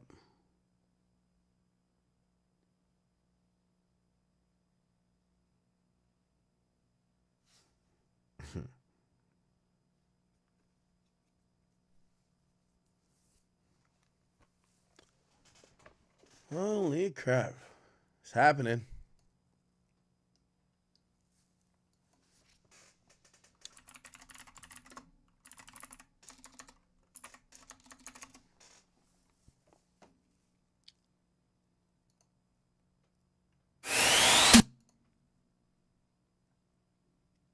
Yeah, the trial coverage has gotten a lot thinner.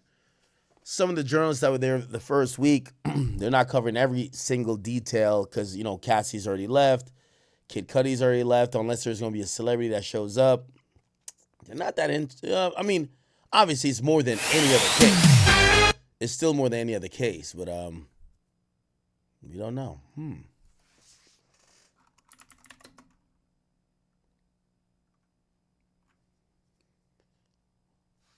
Someone sent me something. Hold on, give me a second. So the person on the stand, Mia, we now know who it is. And they're saying, so her name's Sarah Schnedeker. Sarah Schnedeker, okay? Apparently she was in, let me see what this is. Ross Fit with Rick Ross. She was in a Funny or Die skit. What's good, ladies and gentlemen? You know who it is. I've been getting a lot of questions. Rose, how you lose all that weight? Well, really, the answer's simple as hell. I follow a strict daily workout routine. And which one's her? Now you can too. Right here with Ross Fit. Or is this her? Step 1, let's get those neck muscles flexing by wearing the thickest chains like a hood billionaire would. I think that might be her right there. Chat, which one's her? They're saying she's in this. Let me see. Muscles flexing by wearing the thickest chains like a hood billionaire would. Step 2, you really want to work your face muscles by smoking on M-Cigs or rolling 20 blunts a day. Oh man, I love my fitness, you heard me? Step 3, it's time for a wing break. Only lemon pepper, baby. Your cereal break. Look, not even brute. Okay, is there any credits for the actors in here? No.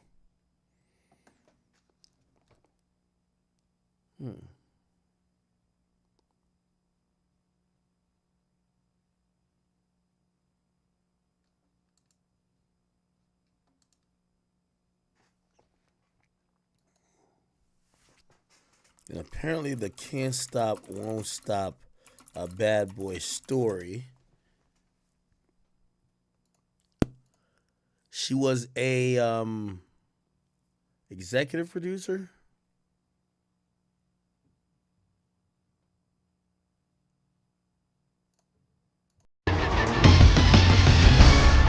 Cinematography by, okay.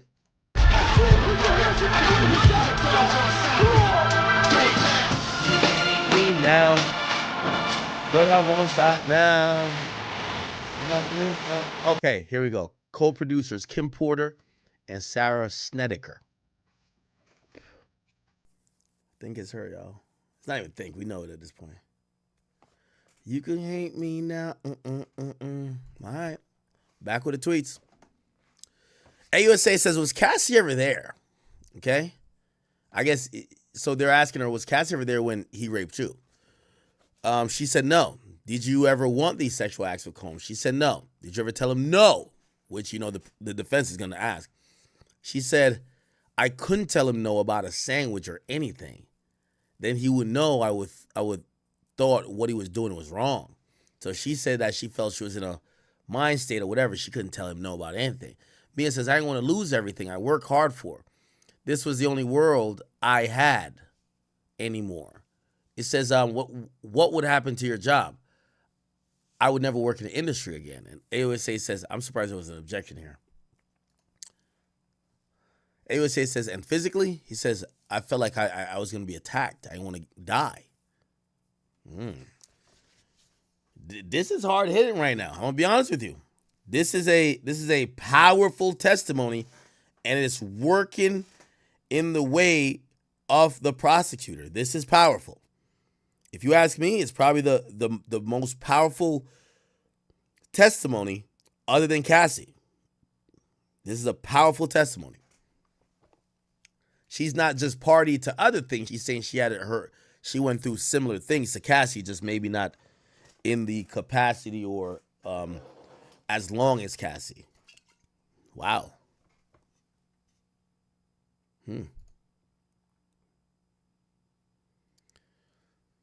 Mia says he'd threatened that he would tell Cassie had something to do with it. AUSA says, how do you feel? Mia says, I felt desperate and trapped. It was the worst, scary situation. I would have done anything. I thought it was my fault. Did you tell anyone? She says, no, I was going to die with this. He threatened that he would tell Cassie had something to do with it. Something to do with what?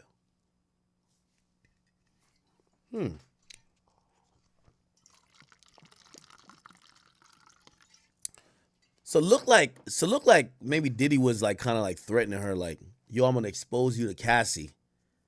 I'm gonna tell Cassie you've been trying to fuck me. I don't know. Interesting. Look at this person. I wonder who this is. Nigga, we already figured it out. You gotta watch the stream, buddy. Somebody's gonna say it. Yeah. They got to say it. I think it's Sarah. Yeah, it's Sarah. Wow.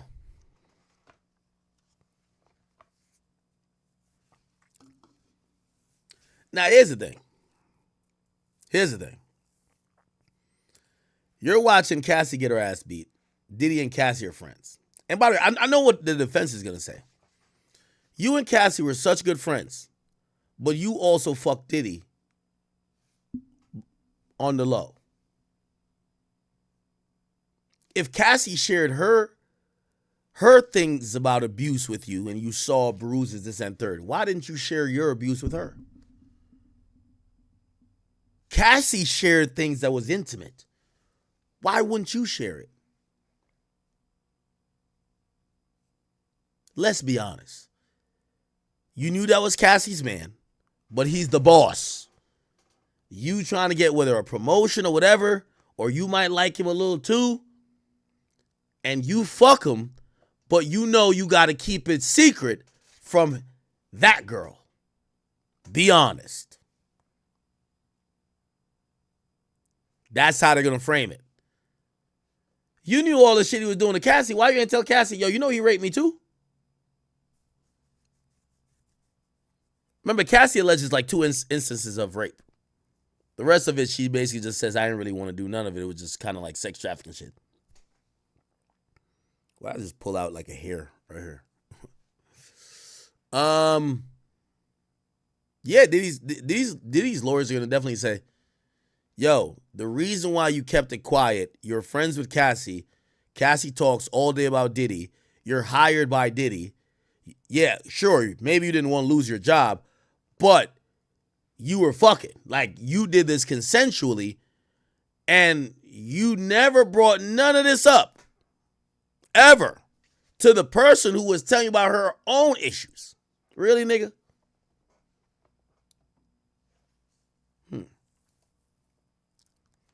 Got another tweet here. She says, I would be humiliated. I would never work again. AUSA says, and who would do these things? Mia says, Puff and all these people. This was way before social media and Me Too. There was confidentiality. AUSA says, did others speak up? Mia says, Kayla Faulkner. Who is this? Let's Google her. Kayla Faulkner. Diddy.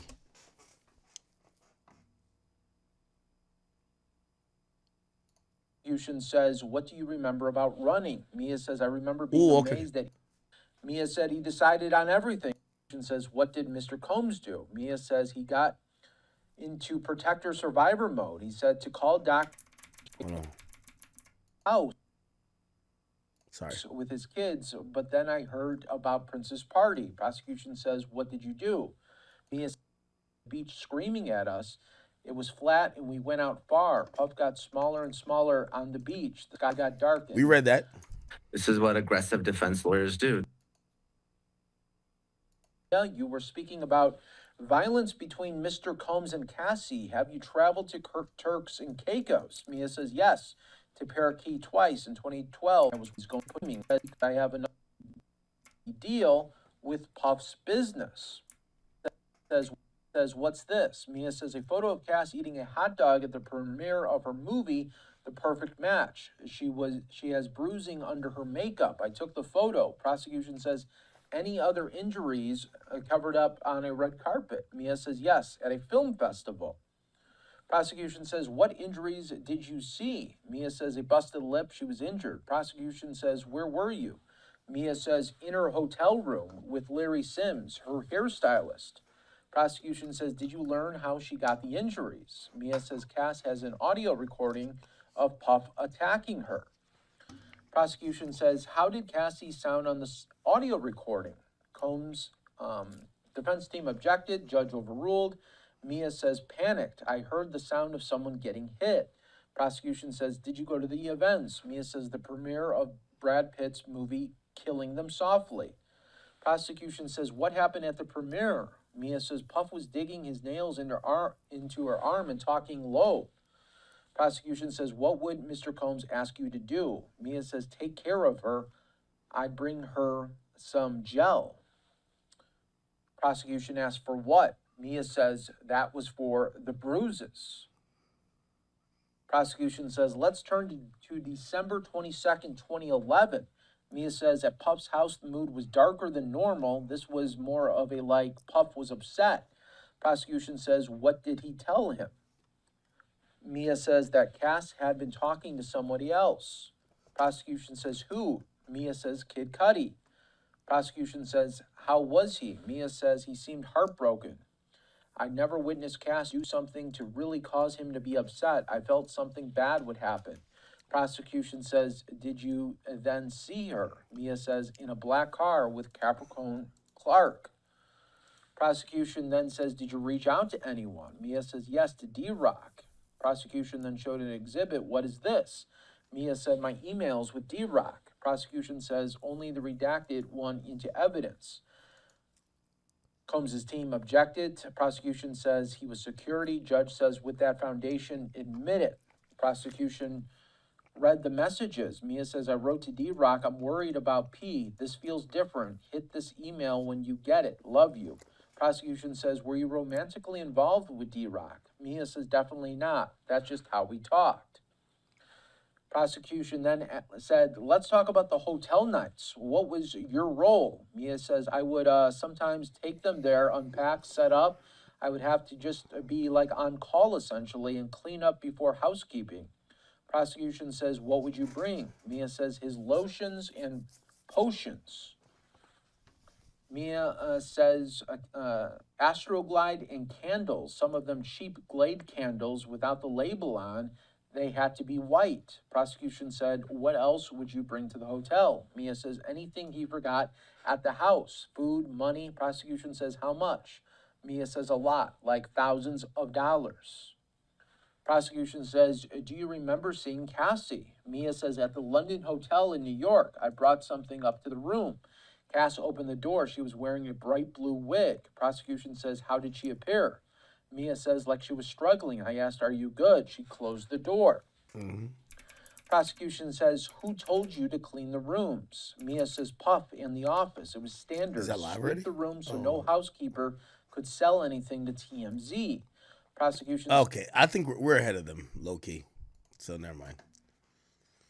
And I thought they had a different feed, but they were reading the same thing we were. Never mind. All right, cool. So how did you hear? Mia says, I heard there was an urgent call among film people. It says, what did you hear?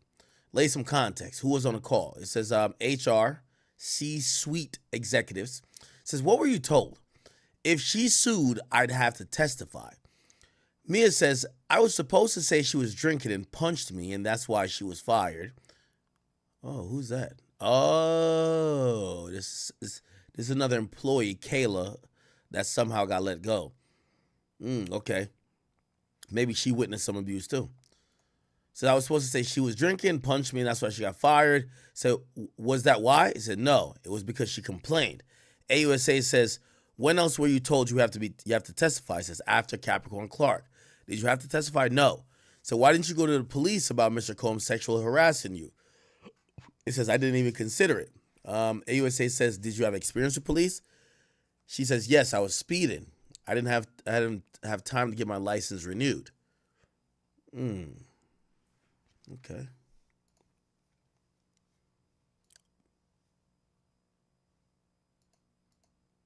I wish I had more details on this Mia person.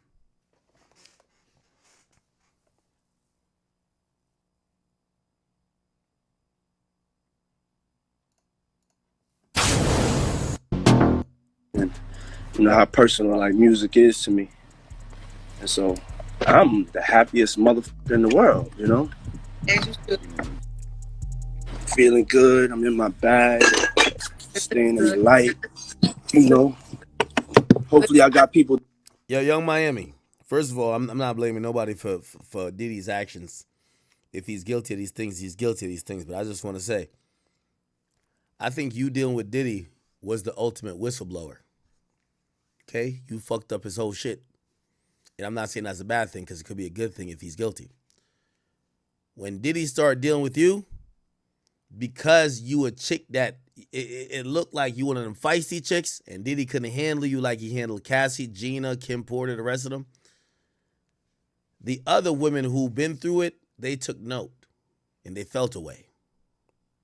They saw you back talk. They saw you do all the things that Diddy used to slap them square in the mouth for. They saw all the things that what Diddy used to punish them for, you did, and he didn't bat an eye. They didn't like that shit. Then he seen him have a kid with another woman. And it emboldened them to not only file lawsuits, but it emboldened them to speak to the police. So to keep it real, if y'all wondering why Diddy in jail, y'all could thank Carisha. I don't know if she thinks about it like this, but she's the ultimate whistleblower. She's the one that showed people that Diddy only treat whoever he feels he could treat like that. Because when he get a bitch who ain't going for it, like Carisha wasn't going, like she going for the P. Because Carisha's a nasty bitch. You probably could shit on her chest. But you could tell he couldn't give her no fucking black eye. This is a bitch, she from Florida. She might pull out a fucking gun and shoot you.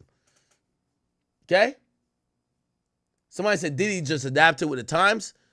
I agree. Because I think Diddy's one way. I think I agree with you so much. I think it's less about Carisha. I think he was adapting with the times. Here's the thing. I've had ex-girlfriends call me expressing dismay. This is real shit.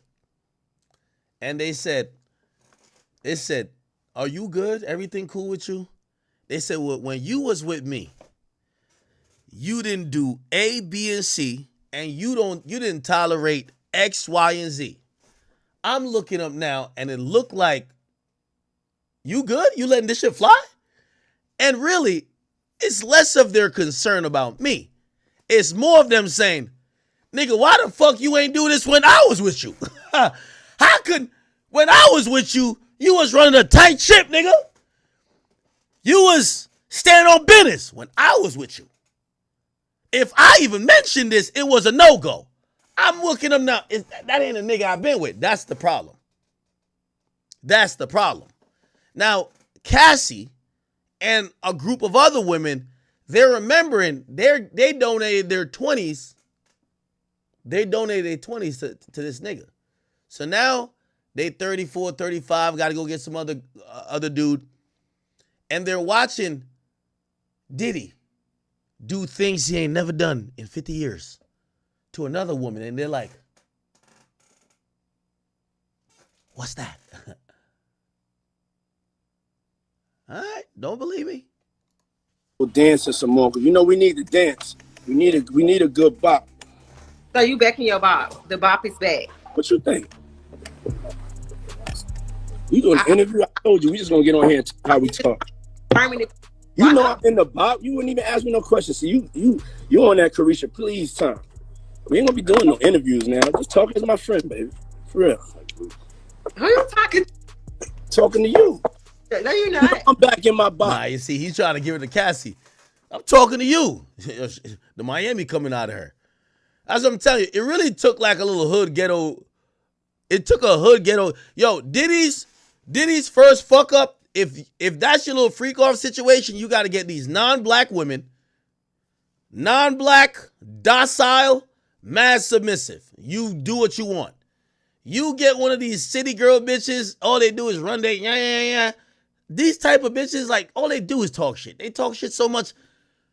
Like, I don't even think Cassie did nothing for this nigga Diddy to do something. This chick gonna do something for you to put her in a body bag, okay? The thing is, she ain't gonna stand for that, because she gonna scrap with you.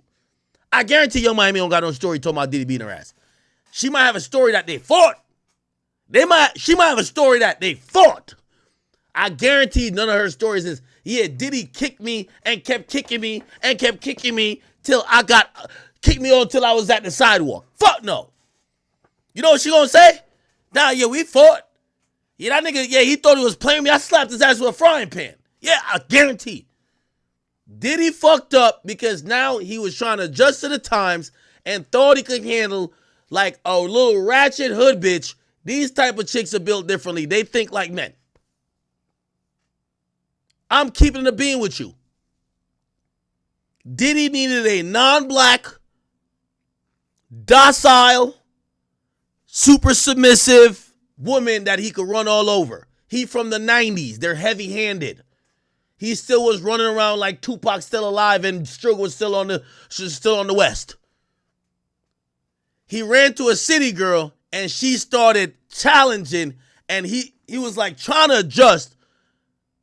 But that adjustment he had to make to her, his other chicks is like, well, why he treat me like that if he don't do that to her? Wait, she could talk back to him? Could you imagine Cassie talking back to Diddy like this in public, bro? This nigga was applying the pimp hand in a way we've never seen. The nigga went to Prince concert and was slapping the you could tell when he was slapping Cassie, he not only slapping her with the palm, he slapped her with the whole forearm, bitch. He ain't doing that to Young Miami. All them chicks who took bruises, broken limbs, gashes, stitches, everything from this nigga was like, oh, hell, I know this bitch nigga is not now allowing women to talk back to him. All right, fuck that, man. Hell no. The reason why Cassie sued is not only because of her husband. It's 80% is because of her husband. The 20% is her saying, if I ain't go through all that ass whooping I took, there would be no Carisha. I took the arrows for it to be a you. Hell no, I need some bread. Okay, then. Okay, you know that. I know you back in your box. I'm gonna ask you, am I back in my box? I already know what time it is. Yeah, you know what time it is. What time is it? It's Friday. It's shot o'clock. Let's go. Here's the thing, too. Carisha's a modern day woman. 70% of these like wannabe city girl, hot girls, they're all alcoholics. Women these days, I think, let me tell you, if y'all have a young daughter, I don't know how old y'all are, but if you have a daughter that's about to be like 18 or she's 18 and she about to be 21, listen, number one, you got to keep it. You got to keep your daughter off alcohol.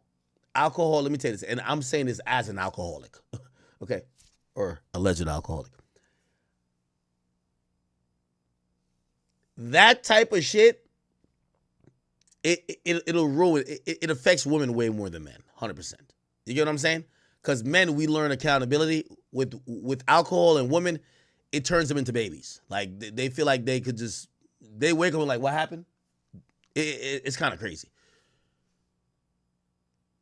Diddy introduced Cassie and them to drugs. A chick like Carisha, she been off that 2C. She from Florida, that K2. She might be on crack cocaine. I don't know what she on. But she definitely was drinking all them little shot o'clock bitches. Yeah, Diddy from a different era, man. Diddy probably think that he could have got her the same way. Like, nah, that ain't Cassie, bro. That ain't Cassie, bro. This bitch an alcoholic before you. And she probably do a little snorting. But you know them chicks in Florida, they built different. Yo, Kodak been taking fake perks for 10 years. That nigga alive as a motherfucker. I'm like, how the hell? Nigga rap, they told me the perks was fake, but I still ate it. And you're like, what? Florida niggas is different.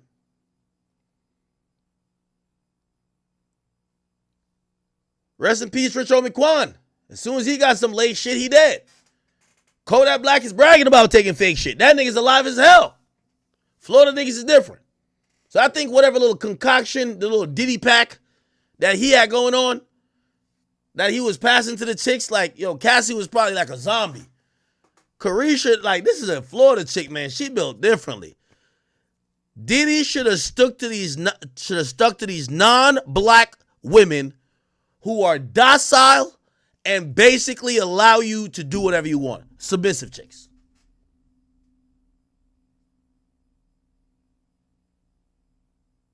Tell you. Not for real. What you doing though? I'm getting my hair. I got a show tonight. Also, I think them women watch how Young Miami, even though I think she was capping, she was still a concubine. She talked about Diddy like Diddy was a trick. And all of them, the only way they could have access to Diddy like that, they would have to be completely in love. She never was like she was talking about Diddy like he's a trick. Like, yeah, that nigga buying me this, buying me that. Now, granted, she's still a side chick because the current culture, you just spend some money on a chick and fuck 3 other chicks. That's how it works. But them other girls was watching like, oh, this ain't the Diddy I know. Can we bring the music out here? We got music. Yeah, I want to hear everybody. I want to hear "Gotta Move On." That's my song. All right, we gonna get "Gotta Move On." We gotta take a shot for our ex. It's shot for our ex. We single as a motherfucker. Yeah. Single. Cheers. Single. It's free. Cheers to being single. Here's the new hit single. Turn it up. I was crying like a baby. I ain't want to go out there in that big world. Shout out to anybody that got fired though. But for me, my shit was just, I ain't had no more choice. Shorty wasn't f***ing with me no more. Oh, you talking about his ex? I'm one of them. Let's talk about the single. What the single about? Be sure to like, comment, and subscribe. I'm gonna get into that. I'm gonna wait till next week and really get into that a little bit deeper. I don't want to get into that with you. You know what I'm saying? I want to talk about that today. All I can say is sometimes you gotta move on. Sometimes I think he's talking about Cassie right here. For real, with like everything. I'm one of the people that it's like that. It's hard for me to move on. I mean, when I got fired from Uptown, I was crying like a baby. I ain't want to go out there in that big world. Shout out to anybody that got fired though. But for me, my shit was just, you know, I ain't had no more choice. Shorty wasn't f***ing with me no more. It was over. You know how young when it be just over, there ain't no coming back. It was just over. You got real quick. Over real bad, baby. Real bad. Man, he's about over real bad. What? Yeah, karma's a motherfucker. You know, no matter what, you're gonna get hit with something back. You know what I'm saying? Cheers though. I already took my shot. You said what? Mo? I own Deleon, so I can take more shots. It's all right. And I'm feeling good as fuck about it. I don't give a. You give up? What's going on? No, you gotta. I don't know about nothing. Yo, Diddy got defeated by a city girl, man. Yo, Diddy, man, this is what you gotta know. You aging out. These young bitches, they like you, my nigga. like the one thing I say about Young Miami, the only way I was able to get to her is calling her a side chick. And you know me, I know how to get under everybody's skin. Yo, that little blind bitch, Absol, that nigga today, he punching. He might be beating up on his bitch today. I know how to get, trust. That nigga, like, trust me, I got like 50 Crips and 50 Bloods trying to threaten me. It's all good. Y'all know the address. I don't care. I know how to get under somebody's skin. The only way I was able to get under Young Miami's skin was the side chick thing. Because honestly, Young Miami was never like that deep in love with Diddy. Like Cassie. Like Cassie and them, like, you could tell. Bro, Cassie loved this nigga beyond belief. What Young Miami did, Young Miami knew how to appease his ego. So, for example, Young Miami would do shit that Cassie wouldn't do, but Cassie loved him way more than Young Miami did. Young Miami know this nigga's egotistical. He think, you know what I mean, this is a take that world. She gonna bring up a sign. Go Poppy, or whatever the fuck she call him. Look, Young Miami sign. She knows, okay, this egotistical fuck, to get him to feel like I'm whatever, I'm gonna just hold up this sign. Bro, but she was never, yo, if you compare Young Miami to Cassie's love, you crazy. Like, you gotta see what, nigga, Cassie gave the low to her side nigga that Diddy could go run up in a nigga crib and blow up his car later on. Come on, bro. Like, this nigga, she loved Diddy more than life, my nigga.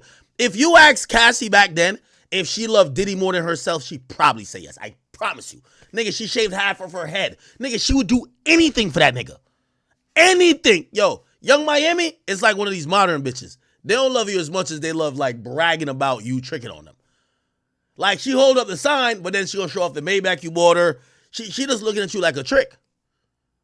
She, like, modern culture of, like, a lot of these girls who are, like, city girls, relationships for them are them being smutted out by a nigga who, it's not that they're in love with him, is that the nigga is a trick to them. But then they do the most. So he's going to be like, oh, go Poppy. Cassie ain't never hold up a sign like this. But come on, Cassie's love is a million times more. Cassie wanted to have a family with a nigga. Cassie had, like, Cassie's heart melted when she seen on Instagram. When Cassie seen on Instagram, did he say, yo, Kim Porter was my soulmate. A bitch like Young Miami, I meet bitches like this all the time. I know when the bitches like Young Miami, you know what they say? They be like, yo, you don't hit me up. Like, yo, you only hit me up when your other bitches, like, it's like they assume you already got bad bitches. These girls don't want no love. They just want, it's like a weird dating cycle now. It's like you have your own little time with them, but they understand you got other bitches. So I think that's what Diddy was trying to adopt to. Young Miami don't give a fuck. Cassie's in love with you. What Diddy was doing, you need a bitch to be in love with you for. You need a bitch to be completely in love with you that when you backhand the fuck out of her, she love you so much, she thinks you slapped her to her senses, not abused her. I guarantee he didn't put one hand on Young Miami. He pissed on her because she a freak chick. Like, she from Florida. She freak. He probably shitted on her, pissed on her. She freaky. She might even let another nigga fuck her. I ain't gonna hold you. She might let another nigga fuck her. Be like, all right. Now, Young Miami ain't gonna be like, you gonna get a prostitute. She'll be like, well, like, she probably the person be like, well, if you get Shadork over here, I'll fuck him. You know, I mean, one of them type of shit, you know? So she'll probably, as long as it's another celebrity, she'd probably let the freak off happen, right? Like, yeah, Diddy, you could be in the corner as long as I'm fucking Usher or something. Like, whatever guy. I don't think she gonna fuck no random for Diddy. She don't fuck with Diddy like that. That's the modern day girl.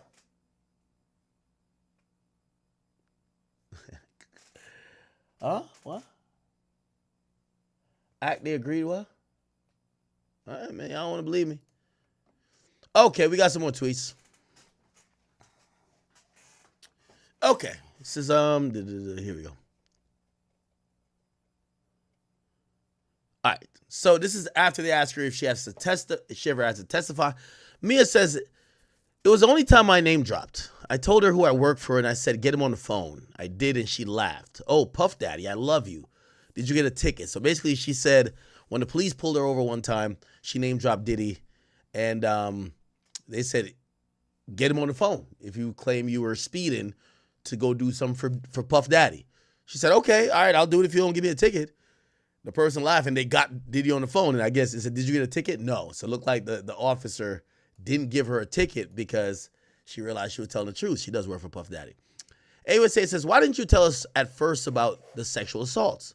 Mia says, it's the most shameful thing in my life. AUSA says, did you get a lawyer for this testimony? Mia says, yes. AUSA says, did you speak about these sexual assaults before or after you get the lawyer? She says, after. AUSA says, do you want to be talking about sexual assaults? She says, no, it's traumatizing. It says, why are you here today? The judge says, Ms. Meiser, you asked that already. AUSA says, we could break here. The juror says, we'll see you tomorrow. Jurors leave. Agnifilo says, the government sent us a letter at 11 p.m. last night asking about changes to their direct case with fewer witnesses. It might make her case longer. The judge says that's vague. Agnifilo says, I still see July 4th as probably when we're going to end. So they're saying, they're thinking we're going to be done in 4 weeks. I think we're going to be done in 5. Which 5 would, this is the third week. Is it third week? Yeah, third week. So that would make 8 weeks. The government has said, nah, we're going to be done in like 6 weeks, maybe even 5. So Agnifilo is just, they're going over scheduling. They're like, nah, we're still going to take the same amount of time. We'll see. The judge actually adjourns it, and now we are here. Ole. Ole, chat.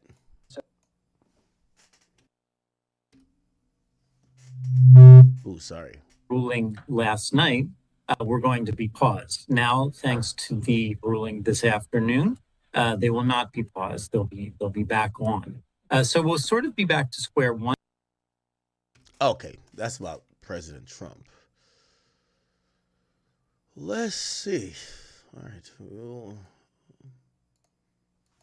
Gotta go get my man Logic, man, but he's gonna take a while to get out of court, probably. So they just wrapped court for the day. It looks like they're gonna be trying to wrap court at 4 o'clock this entire week. There's only one more day left, which is Friday. And by the way, this is week 3, officially day 12 today. Keep in mind, July 4th is going to be a very important. The reason why they're talking about July 4th is that because July 4th is pretty much one of the biggest and most important federal holidays. It's obviously the 4th of July. If you don't know, if you live outside the United States, it's the American Independence Day. If this case goes beyond that, let's see where, I'll tell you where, let's just Google it. When does July 4th fall on? It falls on Friday. Because it falls on a Friday, a lot of times government employees like to take even a longer vacation, so they'll take off the Thursday.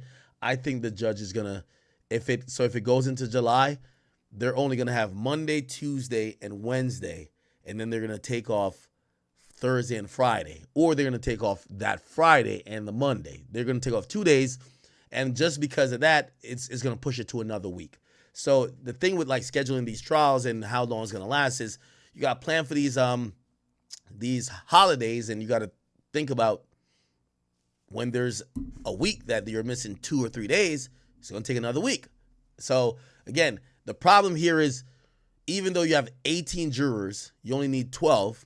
You have 6 alternates. Usually sometimes they only have 4, so they have 16.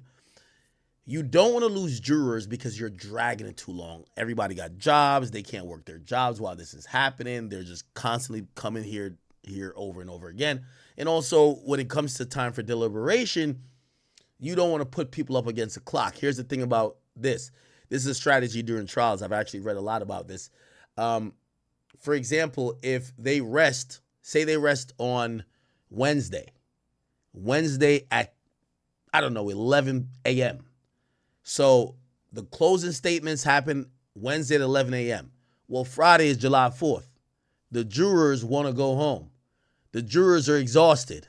The jurors might, like, you know, instead of like fighting, because that's what happens, they argue and be like, no, I want to vote not guilty. Or I'll vote guilty. They got to get a unanimous either way. People might be like, man, I don't want to get sequestered. So when you get sequestered, the judge could actually hold you until, and I mean, you go not necessarily home. They could go to a hotel, but you're fuck what's going on.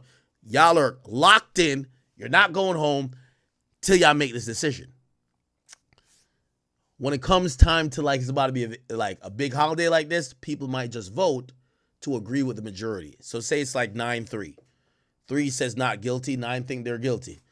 Instead of the 3 trying to argue the points and trying to whatever, and maybe they could get people on their side or whatever, they might be like, man, fuck it, man. I don't fuck with Diddy enough not to go get that, you know what I mean, good old July 4th barbecue. So they're trying to finish way before it, that's not a thing. Or if it's, you know, it's either we're going to finish before July starts or it's going to go to July 15th or 10th. You get what I'm saying? Somebody said July 4th in Texas is different. Why y'all don't invite me? Yo, chat, would y'all invite me to the family barbecue? Y'all need to go to a good cookout. You know what I realized I lived in a white neighborhood? Chat, well, I already knew. Well, y'all saw me walk out with my hands up. Say, I knew what's up. Chat. Yo, it's Memorial Day weekend. I heard people had their grills going on. I'm looking on the gram. I'm seeing the hood is popping. Man, I ain't smelling not one barbecue over here, man. I got to get a new grill. But nobody was doing nothing. Like, over where I live at, it was just quiet as hell. Who got y'all need to go to a cookout that day. Holy. That day is all about a cookout and fireworks, ain't it? I used to invite people to my crib, but I realized it's too much of a liability. Too much. Yeah, I got a lot of space. I got everything, but if I invite 20 people over, and I'm thinking about 20 possible lawsuits, I don't invite man or woman over to my crib no more. Well, maybe like, you know, one person, but I don't do groups no more.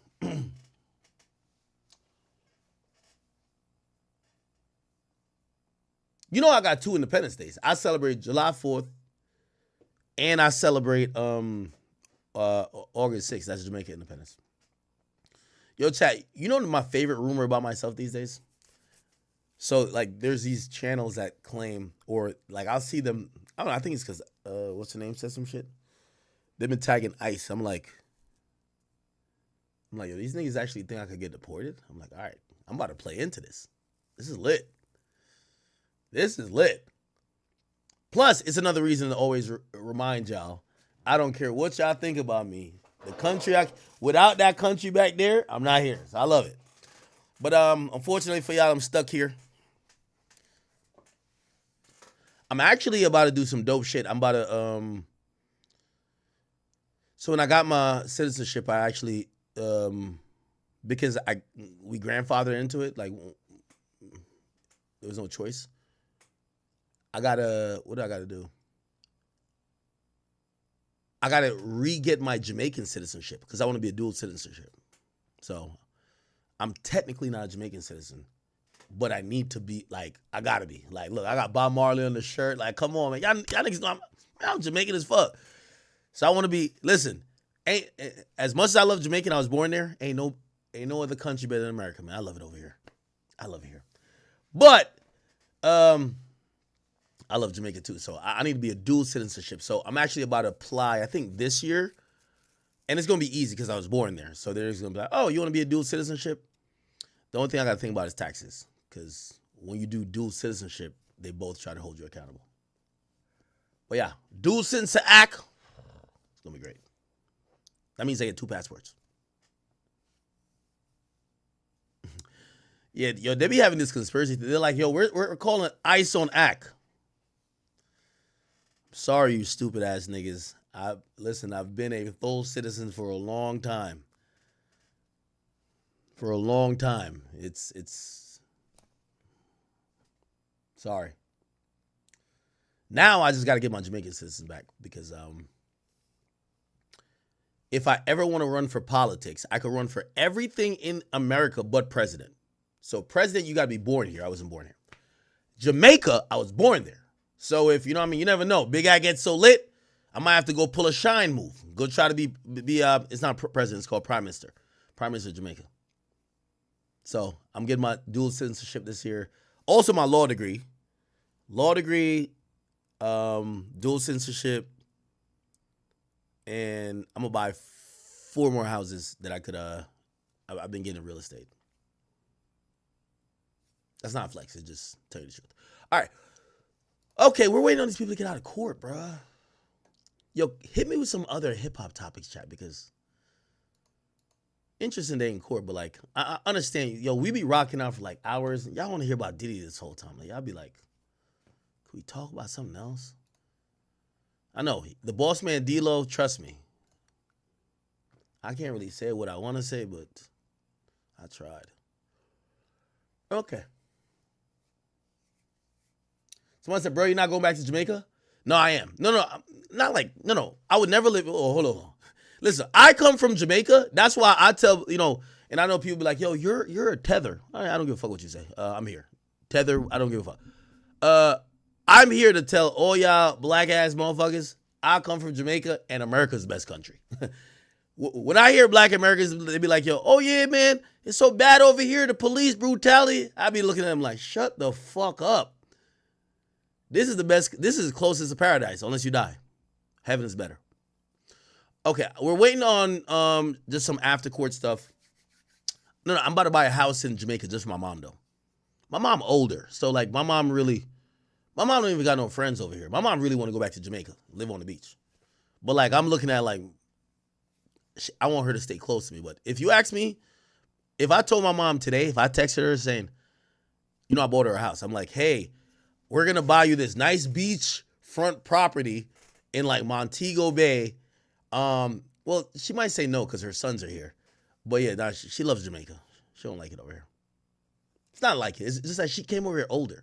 Bro, I came over here when I was like 10, 11. So like I have memories of Jamaica, but like the rest of, I think I'm in my 30s. 2/3 of my life has been here, Like my mom, when did my mom come here? I forgot. But way more than half of my, maybe by now. Yeah, well, half of my mom's life is still in Jamaica, right? So. And for the people who like to speak about me and where I come from, I love it and appreciate it. That country, I wear it on my back. I love it. I hope y'all don't think me covering certain shit or me speaking about maybe people who ain't from Jamaica. I love America. I lived there. I used to walk barefoot. We lived a good life, but without America, I would not be this. So I love the USA. I love the Constitution. I love everything about it. I ain't gonna lie to you, I wouldn't even go back to Jamaica to live. I do love Jamaica though.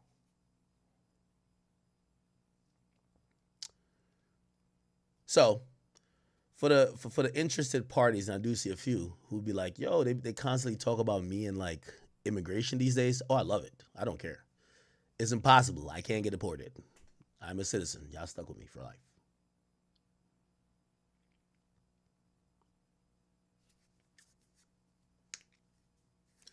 I seen them do like, yo, they mentioned me some shit. They tagged ICE. They say, yo, ICE, you got to get this nigga for, what is it? Immigration fraud.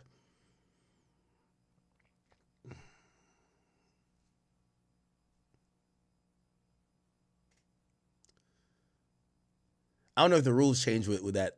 If you wonder how I got to America, you get when you're a child.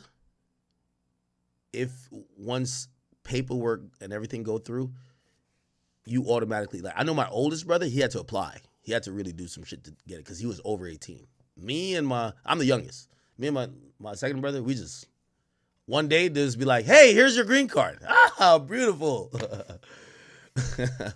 Beautiful. All right, anyway. Jesus, I'm waiting for people to come out of court.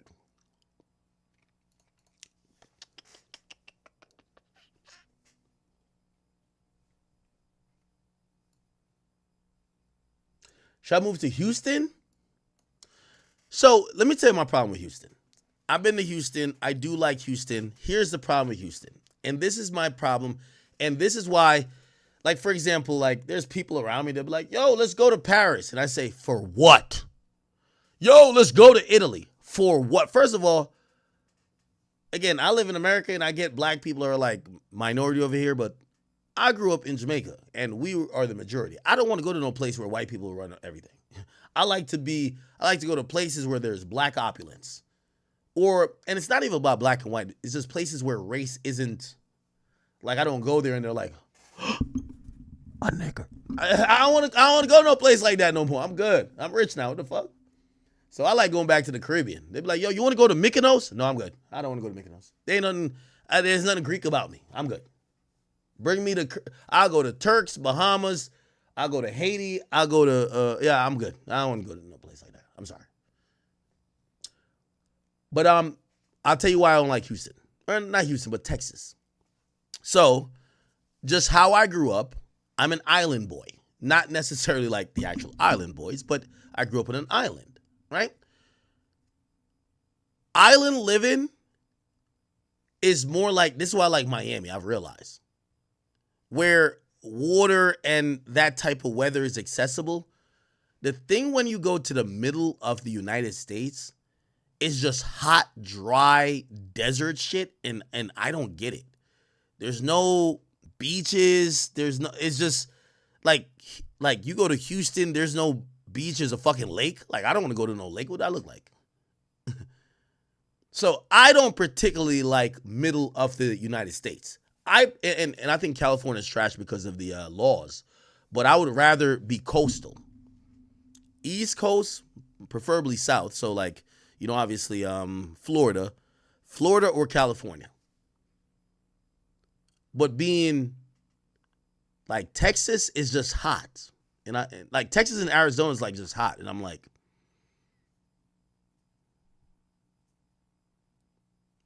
I mean, I've had fun there, but I don't like it that much.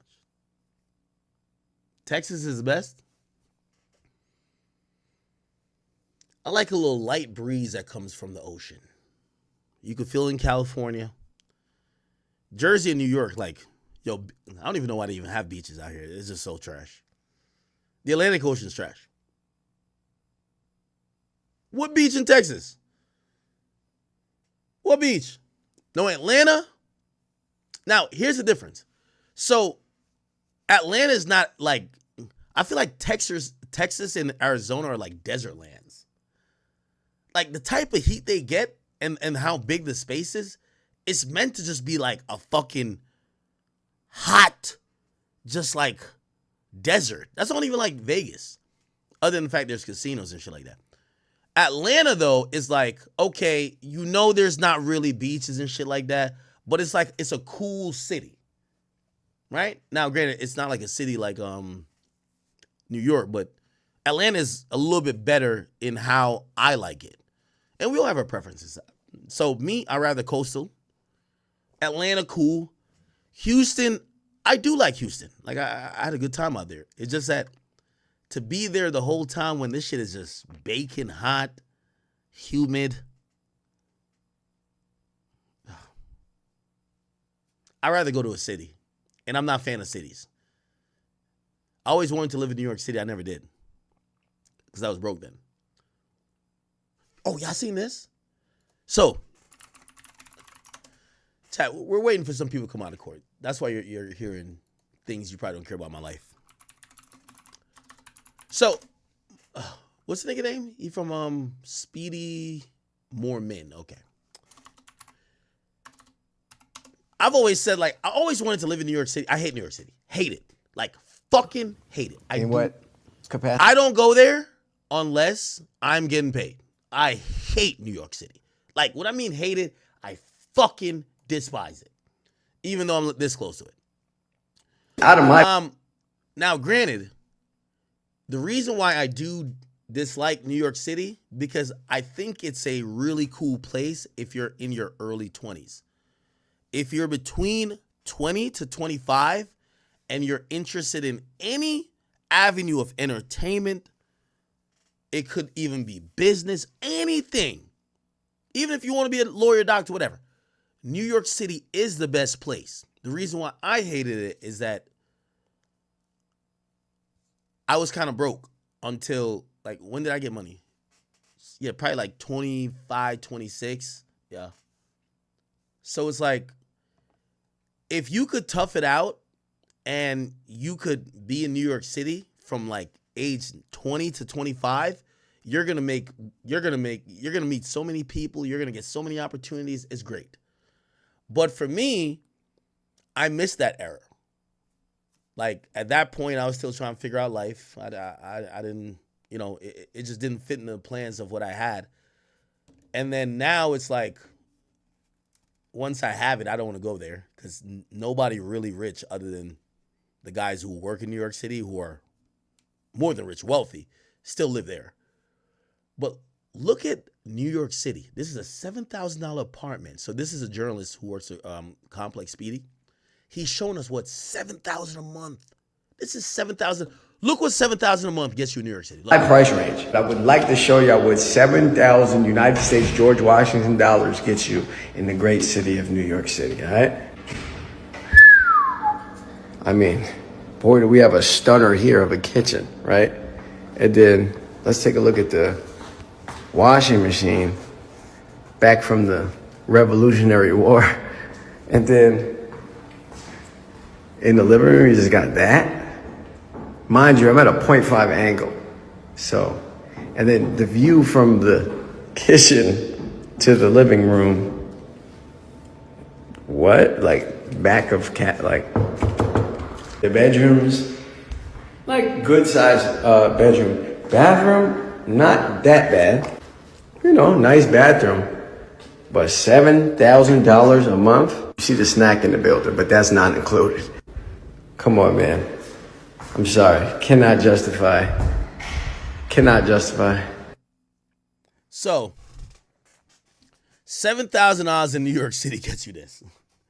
And that's why I'm like, yo, you got to be like over wealthy to really live in New York and live really good. Because imagine someone, just think about $7,000 a month, that's $84,000 a year. Okay? So if you're paying $84,000 a year in rent, we're not talking about food, we're not talking about utilities, we're not talking about other things you want to do, you better be making like close to $200,000 a year.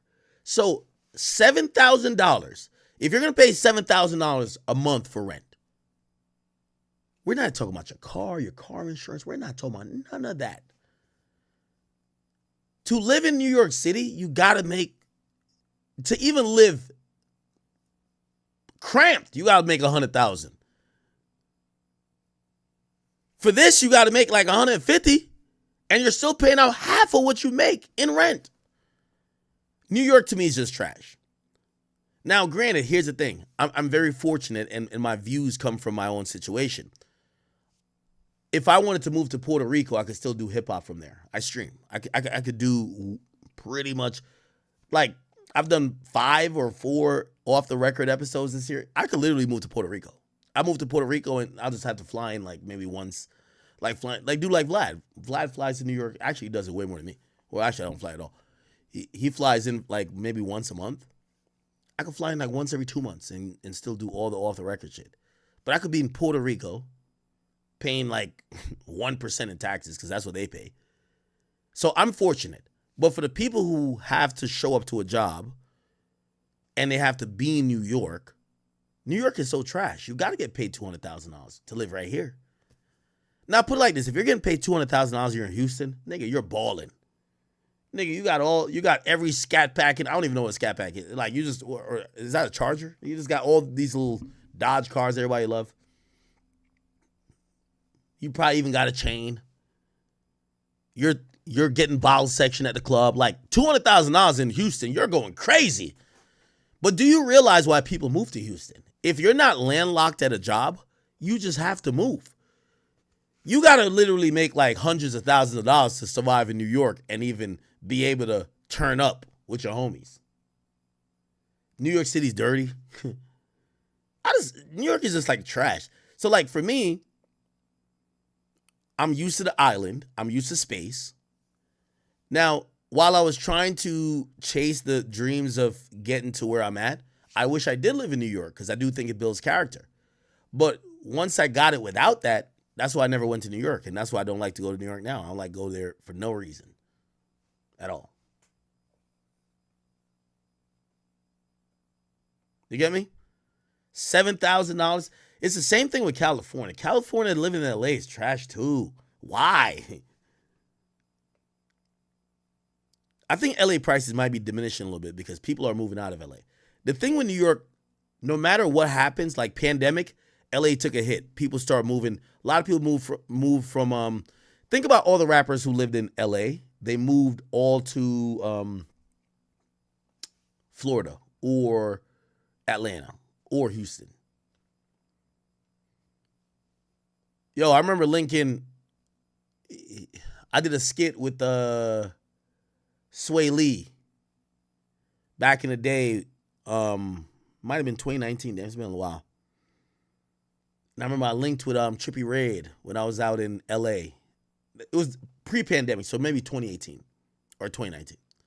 When pandemic hit, you want to know, Trippie Redd lives in Florida. Sway Lee lives in Florida. Everybody who was like lit out there rapper-wise all moved to Florida. LA is just trash and it's expensive. I don't like it. It's a Miami, Houston, Atlanta thing. That's it.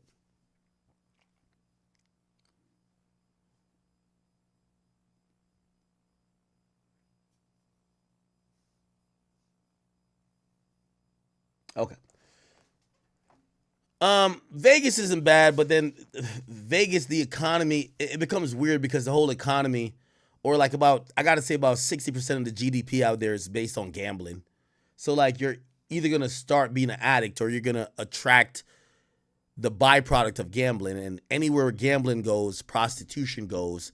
So you go out there, you're gonna just find a bunch of women who are just selling pussy, and then you're gonna find a bunch of people who just don't have anything going on. Any place where, you know, all respect, because I ain't gonna lie, I might hop on steak after this. But anywhere where gambling goes, like I live in Jersey, Atlantic City is the worst place. Trash. The casinos look good. Drive 3 blocks left of any casino. It's the most hoodest place ever. Broken down. Ain't got nothing going on. The whole economy of the city is based on gambling. So anyway. All right. Hopefully I think we should be able to get a few people. Let's see what's going on. Is Logic out right now? Come on, man. No, he ain't out yet. Fuck. Logic.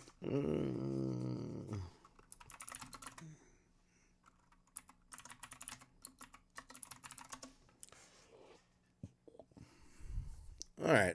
We're still waiting. I'll give you my summation on today's trial date. I think today is important. But I think tomorrow is going to be more important. I'm going to tell you why. The prosecution is doing exactly what we thought they would do. You know, they got to show there's more than one victim. Diddy is a serial rapist or sex addict, and he would use his means, power, his control, his intimidation, the fear people had of him to get what he wanted, which also included sometimes access to people's bodies for them not to report him to the police. And that's been a constant theme of the prosecution. Tomorrow is going to be more important than today because I don't know if Brian Steele is going to do the cross, but he did object a bunch of times today. Donaldson did as well. This will be the first time that Brian Steele, if he does take on tomorrow, it will be the first time that Brian Steele actually takes on a woman in court, at least in this case. The reason why is Brian Steele, as I said, he's like a pit bull.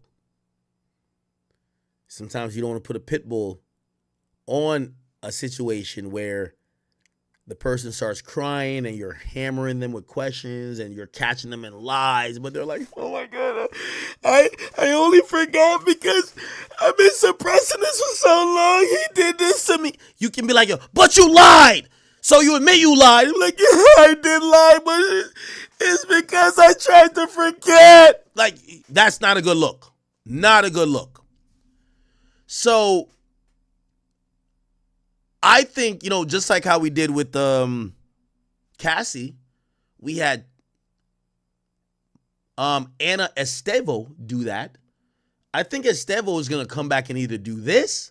So tomorrow for Mia, which we now know is Sarah Schnedeker or whatever, we're going to have Anna do it or Tenny Garagos.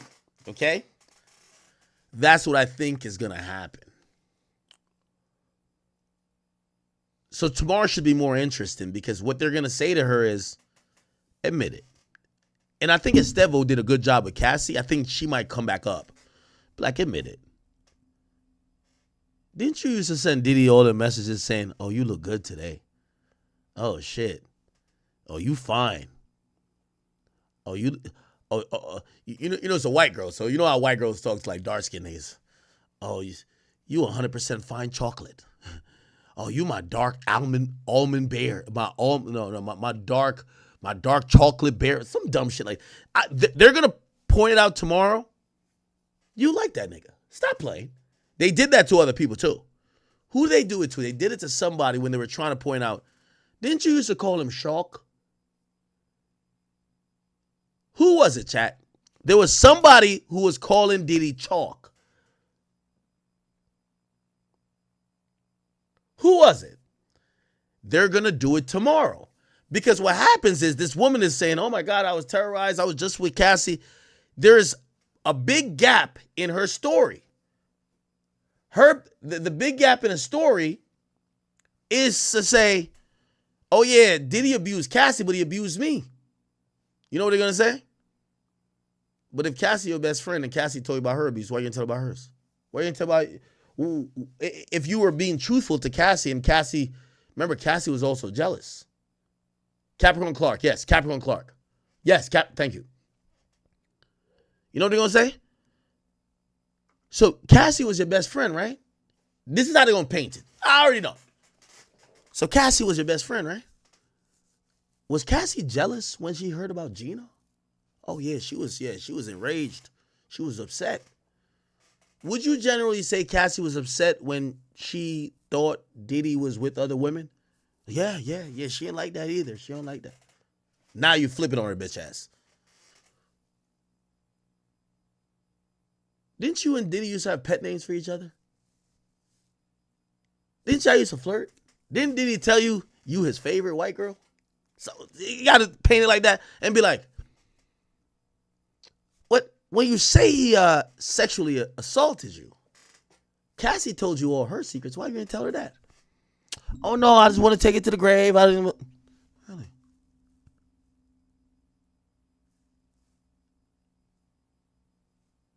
Okay. Would you tell Cassie, if Cassie was jealous about Diddy being sexual with anybody else, did you ever lead on to her to tell her that Diddy was being sexual with somebody else, even though it was non-consensual with you? You know, she's going to be like, Now, again, remember, you're the defense attorney. You just got to make these people seem non-credible. This is a big witness. This is why Agnifilo, I'm sorry to say his name right, he's going to drag it. He's going to be like, yo, we can't finish up by today. Remember, they're trying to get this witness off. Hell no. See, Cassie, they've done it 3 times. They said, Cassie, she can't go too long. Makes sense. She had to give birth. By the way, congratulations to Cassie. She just gave birth. Who else? They said, somebody else. Oh, he got a flight. You got a flight. You got to catch a flight today. Y'all got to finish up by today. Okay. And then they were like, we can put a flight till tomorrow, but it got to be tomorrow. Now they're saying with this person, y'all got to finish up by the weekend. You think Brian Steele never, this is a strong witness, chat. This witness is saying Diddy raped her on a private jet. They want to know, we want to know all the details. What was your text messages? Hey, we got your messages. Could you read your message, what you said to him? I didn't mean to come twice. I'm sorry, I've never been this wet. Like, I don't know what it says, by the way. I'm just making this up. They got to get into everything. You're accusing Diddy of sexual assault. Whoa. We can't finish this in a day. Court tomorrow is going to be from 9 to 4. There's an hour lunch. They argue for like about an hour at the end and the beginning. So really, so 9 to 4, that's 7 hours. Take out 2 hours is 5. Oh, we need to really get to the shit. Then there's going to be maybe a redirect, and we got to do a recross. We can't be done with this. Ain't no way. This woman is now accused Diddy of some shit that he got to get to. So that's why they think the prosecutor's playing games. Talking about, oh, yeah, it's all good as long as we get her done with by Friday at 4. We going to have to go through all her mess. Hey, you said Diddy raped you on the plane. Why when y'all got to the destination, you and him are hugged up and you tell him, hey, Sean, you look nice. Why would you say that if he just raped you like 25 minutes ago? How does that work? We just need to know. Chat, you got to get to it. So that's what I think they're trying to limit. I don't know if it's Brian Steele going to do that, but somebody's going to do it. So you say you got raped on a private jet going to so-and-so,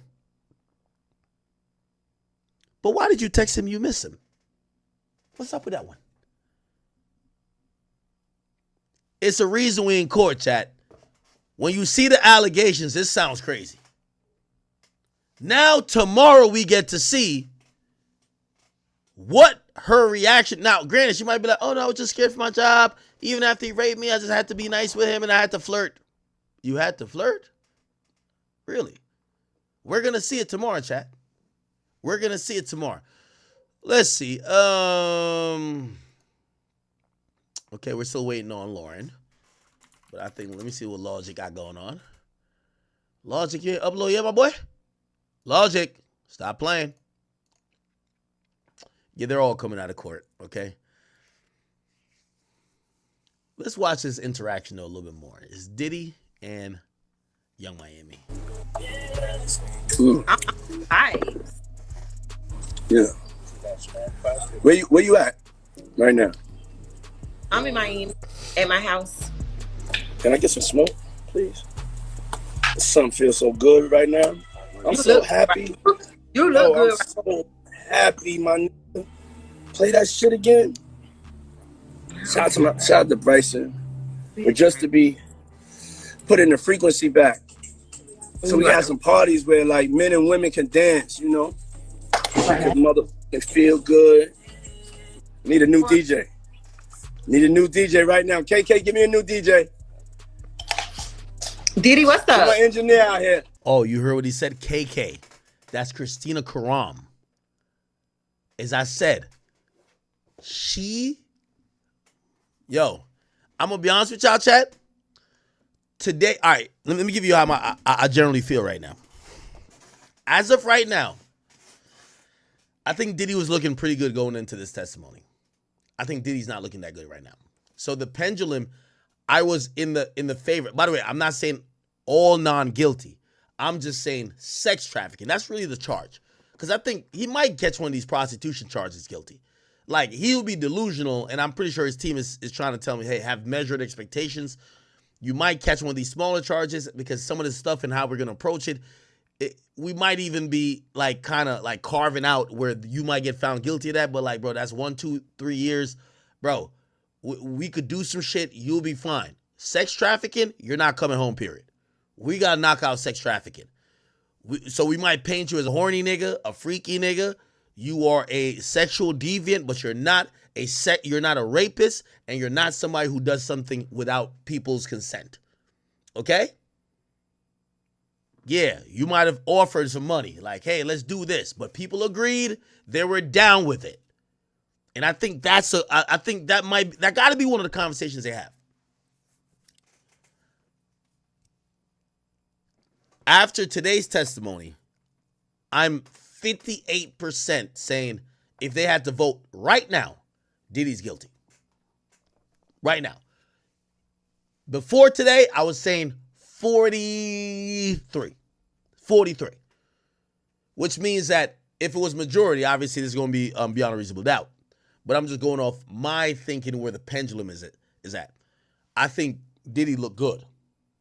With this one, I think Diddy looks a little bad.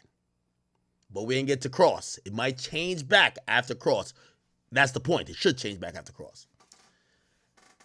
Let me be very clear, unequivocally. If Christina Karam touches that stage, whether as a Jane Doe, as a pseudonym, or if she touches down as her name, my official opinion is he's 100% going to be found guilty without her saying a fucking word. Now, I'm saying if she touches down for the government. If she touches down for Diddy, oh yeah, she's going to be spinning and winning. Oh, of course. She going to be over here like, yo, these bitches are liars. They all wanted my job. I'm the big boss. I'm the head honcho. I'm the closest bitch to this nigga. Of course. I watch these bitches beg me to get fucked by Diddy. They beg me, why don't Diddy want to fuck? They wanted all this shit. I supervised it. I don't know if she'll go that far because it opens you up to a lot of things. But if I see Christina Karam show up in this proceeding as a government witness, my next only conversation will be, is Diddy doing 15 or is he doing life? 100%. If Christina Karam shows up, she's the key to everything. Promise you that. Promise you that. She's the only one. While the investigation was going on, she was still with Diddy. So Diddy can't use no, oh, you were hurt. Oh, you got cut off. You mad because you broke. Oh, you like me and I ain't fuck with you. She was with that nigga till the cuffs got put on him. I'm telling you. Diddy, what's up? What up? You with the vibes? I'm with the vibes. What's up? Talk to me. I just want to. What's going on? What you want to talk about? What's going on? What's in the air? There ain't shit in there. You know I don't gossip. I'll just call you, say what's up. I want to just have a party with you. All right. What's in the air? I'm in the air. I'm in the air. When you ain't been outside yet? You ain't been outside yet? What is you talking about? I'm not outside inside. I'm outside outside. Okay, that's what's in the air. Love is in the air. You say what?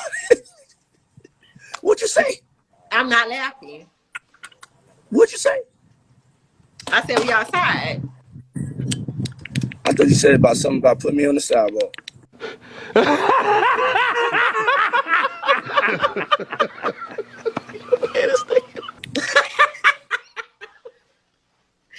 I was like, you ain't the boss of me, girl. Oh my God. I'm on the sidewalk though. I ain't gonna lie. It's rough out there. Exactly. But I'm outside though. Yeah, you outside. You in the sky. How about that? Yeah. That's what I told you. What? Cause what? Cause what happened? Cause what? You tell me. You tell me. You tell me. This dynamic is very interesting. I just can't see Cassie popping it like this. I just can't. I just can't, man. I don't know. It's all good. All right. It's gonna pop up in a second.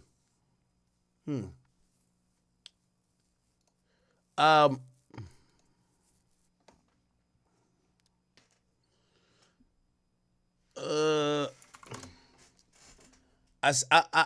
see Tory like I see Tory's team and everybody else. Yo, I'm gonna be honest with you. I don't like talking about this Tory shit no more. I'm gonna be honest with you, bro, because I've realized there's certain people who might even be supporters of me, and y'all are starting to do the shit that I don't like doing, which is like y'all want me to say what y'all want me to say instead of me being able to say what I want to say. I love Tory, but I'm not a part of a propaganda or a team. I think Tory should have been found not guilty. That's what I believe.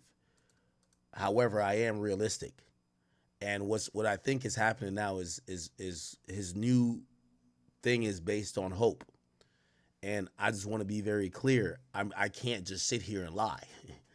So it's like I feel like people want me to lie. Like they're like, oh no, you gotta just say, no. There's not gonna be. I'd rather just not talk about it because I fuck with Tory. I want him to get out. I wish he didn't get locked up. But if I gotta speak about some shit, I gotta be very honest. As I said, and I'll say, I said then and I said now, I felt like he was convicted unfairly. I'm going off of the court process. Not what you think, the court process, but also I was not in court. I see everybody like, yo, this and third. I see some of y'all, yo, talk about Tory, talk about, what do you want me to say? Everything we saw today was available in discovery. So we're gonna have to have real conversations. Was Tory's lawyers trash, or was the jury biased, or did the prosecutor and the judge railroad him? Okay? All those things could be possibilities. The point of what I'm trying to say is that I'm looking at everything I'm seeing now, and I'm like, bro, I don't know what y'all want to say. All these videos were available. They were available. They were in discovery. They got played in court. Like, this is not some shit that like new footage. When you see Axon body, I request body cam footage all the time for things that I need. Hip hop shit. That's a company. They only work with law enforcement. They give footage, and they have a cloud that gives footage only to police departments. Police departments only then gives it to the actual parties who are victims or defendants. This shit was available. Okay? Do I believe Tory was railroaded? I absolutely do. But I don't know what we could do. Like, I'm in the spot where I don't know what we could do. So, I mean, we could keep saying it. Yo, let Tory out. Free that man. I love that man music. Free him. But it's at the point where I think we got to look at it and be a little bit realistic and say, if we're at the Hail Mary, let us know. The Hail Mary would seemingly be,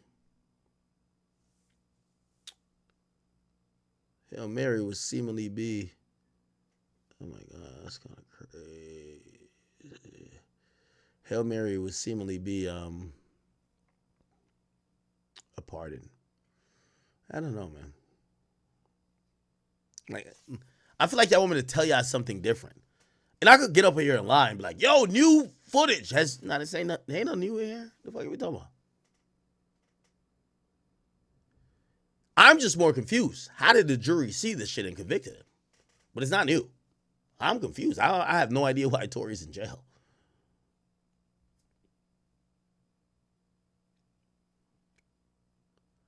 I am very confused why he's in jail.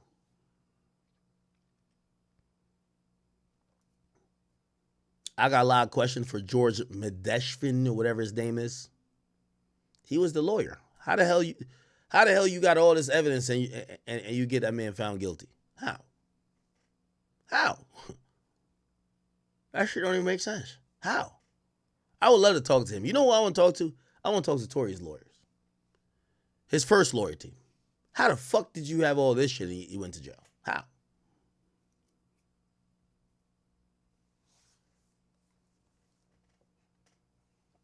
Chat, I'm genuinely confused, but I'm just not a liar. This was not shown to the jury? Chat, we weren't in court. They showed this in court. When the detectives popped up, they showed, not all of it, but they showed excerpts of this. What are you talking about? This wasn't showed in court. My nigga, do you really think that they fucking did a whole thing and this only popped up now, bro? Like, stop the dumb shit, bro. This is public shit. What are y'all talking about? Now, granted, I think there are certain things that happened in the Tory case. The judge allowed certain shit he shouldn't have. The prosecutor had an axe to grind. And I think Tory's lawyer was trash. It's trash. If he had YSL Steel, I think he'd get out. He beat that shit 4-0. Sweep. If he had you think Brian Steele would let that? Come on, bro. Bro, the point what I'm trying to tell y'all, and I hate to keep going back to it, bro. Like, I'm just not like, I'm my own man, bro. Like, I'm not on nobody's team type shit like that. I told you, Big Ack is way too, like, I'm way too prolific to be like a puppet for anybody, period. In reality, here's the thing. When I look at this shit right here, this is what I say. How the fuck do you have a footage of a woman saying, I was not shot? Tory's team had this shit in the beginning. Nigga, they got to turn this over to you. He would get out on appeal for a Brady violation. A Brady violation means the prosecutor withhold evidence that could exonerate you. The woman says, I'm not shot. They said it in court. But you know what happened? Meg showed up. And she cried, oh my God, no, I was trying to protect him. They believed her. They believe her. But if you're a defense attorney and you have a video of her saying, she not shot. The cops saying, I think she stepped on glass. There's the glasses right there on the floor. She cut herself. Oh, she cut. You have all that and you blow trial? Bruv, come on, gang. I'm with y'all with all the conspiracies, but dog, what type of lawyers? I could have got Tory off of this case. Are we dumb? Yo, chat, keep it a bean, bruh. The thing is, I'm not going to go with the narrative and act like, oh, new footage has been released. It's not new footage. It's old. It's old. And it's footage we only didn't see because there's a protective order. The lawyers seen it. The prosecutors had it. The jurors seen it. And everybody knew about this shit. How the hell did Tory Lanez's lawyer blow trial? Chat, let's keep it a bean. Now, again, if y'all want to answer that and say, yo, it was a railroading. Yo, Ack, you know Rock Nation made the call. And they made the call, and the prosecutors start cheating, and then they had to vote whatever way because, cool, I get it. A part of that, I ain't gonna lie, make a little sense. I think this is Tory versus Rock Nation more than Tory versus Meg. So I understand that. I'm just not gonna, there's some Tory fans who want me to just say, oh my God, this is brand new. This is not brand new.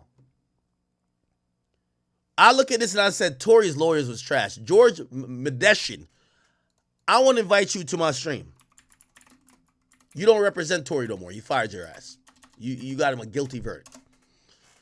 George Medeshin, whatever your name is. Tory Lanez. I would love for you to show up here, but I guarantee you won't. I know why you won't. Because you know he's going through appeal. And in appeal, I don't think he's blamed you yet. But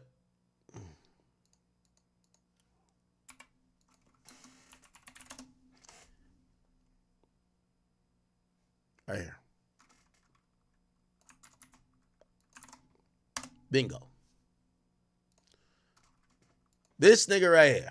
I would love to invite him. I will sit down with him any single time. I know this case like the back of my hand, inside out. Anytime I see some information, I sat here and covered this trial. I ain't wasting my time. I'm not doing this shit because I think it's cute, nigga. Even with this Diddy trial, whatever the verdict is, I'm reviewing as much things as possible. You think I'm just sitting here listening to Lauren Collin because I'm like, oh, we got views? No, nigga. I sat there for days with the Tory trial. I know exactly what's been in there. This nigga got him guilty. So how the fuck are we seeing these things? A reasonable person could put 2 and 2 together to say, yo, we don't even gotta say, like, I know some people be like, oh no, the girls shot it. Fuck that theory. By the way, they went with that theory. But fuck that theory. Yo, they're accusing me of shooting a bitch. The bitch said when the cops showed up, nobody shot me. The bitch then later said I stepped on glass at the hospital. The fucking cops at the scene said, there's fucking glass.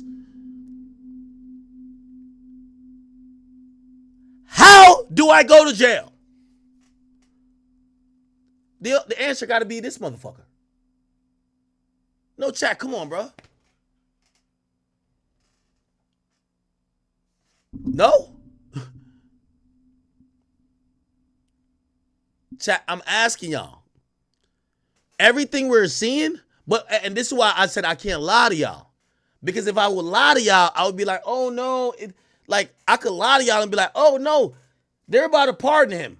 Bruv, the man who is, Tory should have stayed his ass in fucking Florida. He would have got a pardon in Florida. That's a fact. In a place like Florida where, number one, they don't look at a gun like a fucking atomic bomb. They look at a gun in Jersey, New York, California like a bomb. A gun being fired is like, you know why? Because they got to protect all them residents in them high-priced neighborhoods. They can't let an example of weapons being fired multiple times and niggas don't go to jail for 10 years. If that shit was in Florida, even if he got convicted, he probably wouldn't have got convicted. But he would have got a pardon.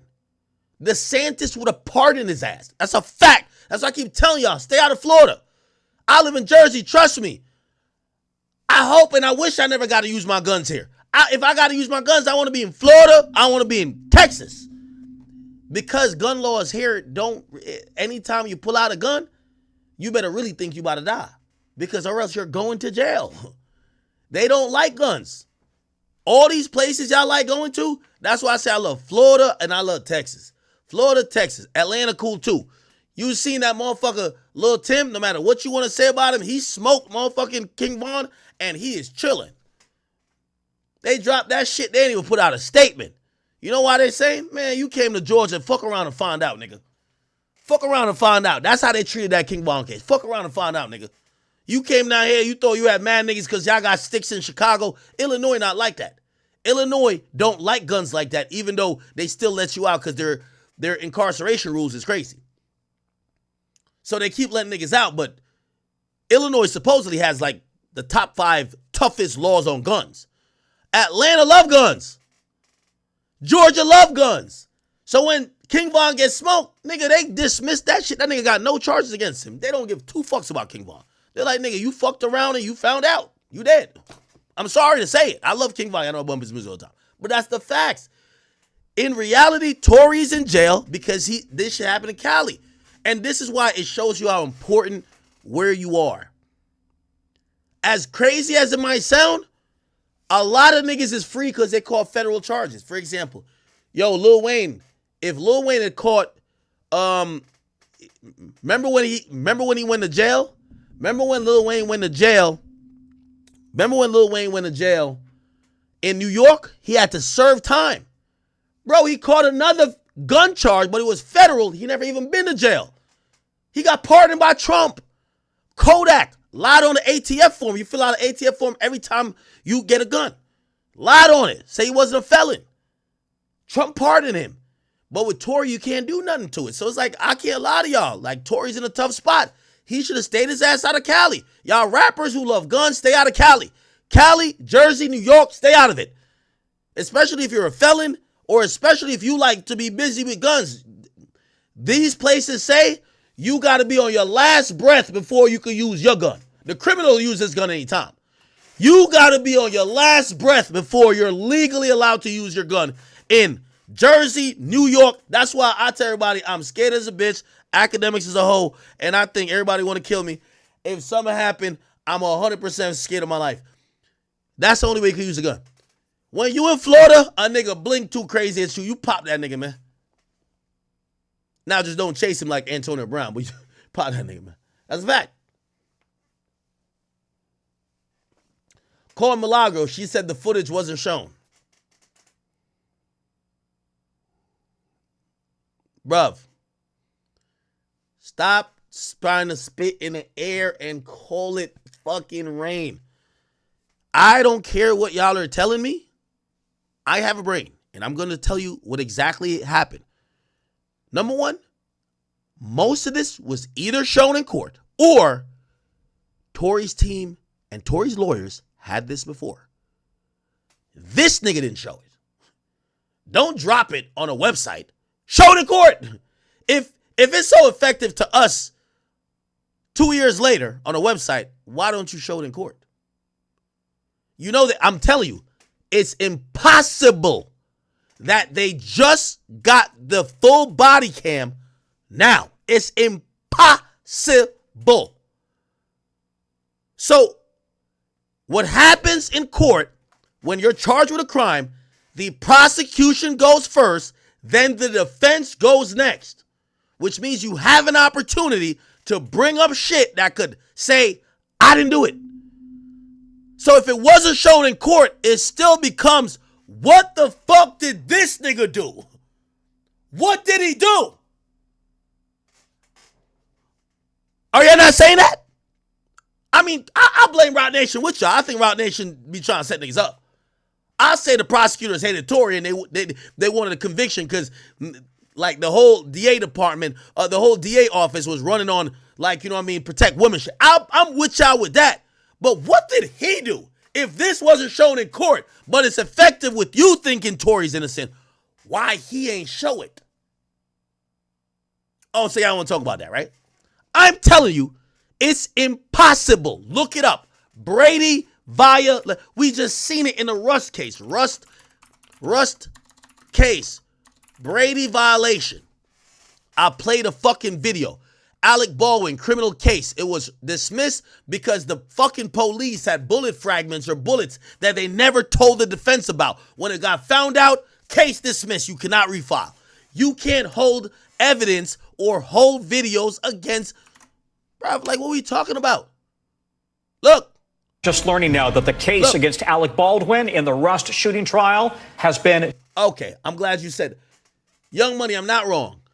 Even if, when you say it was presented at trial, if you think this is exculpatory, which means it proves Tory's innocent, why his lawyer put it up there? You ain't gonna answer that? Why Tory's lawyer put it up there? So Tory's lawyer wasn't lawyering then. So either way, I'm still right.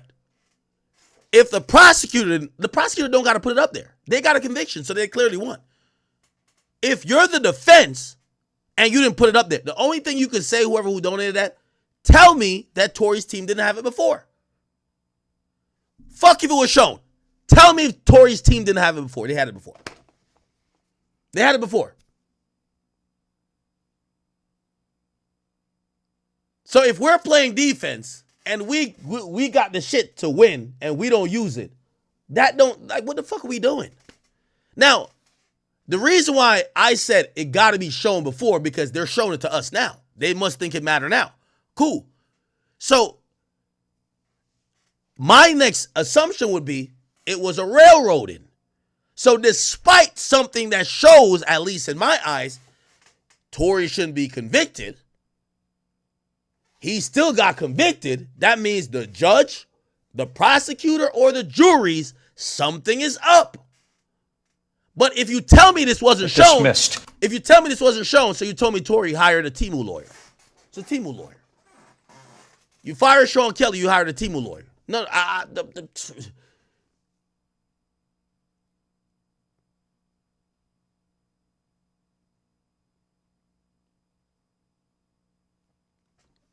I'm down to get on. As I said, when I'm covering these cases, I put a lot of my time, my effort. I put my life into what I do on a stream daily. I'm not up here just talking, just counting money. I mean, I do, but still, I really, like, I feel like I know these cases intimately. Pause. I get on Discord with y'all. Let me get on Discord. I haven't been on Discord in a while. Anybody who could articulate why you think, and I'll take, like, I'm going to have a reasonable discussion with you. I get on Discord. I get on Discord right now. I'm in the chat niggas channel. I'm unmuted. Please only move people in there who could articulate why they think the things they saw today.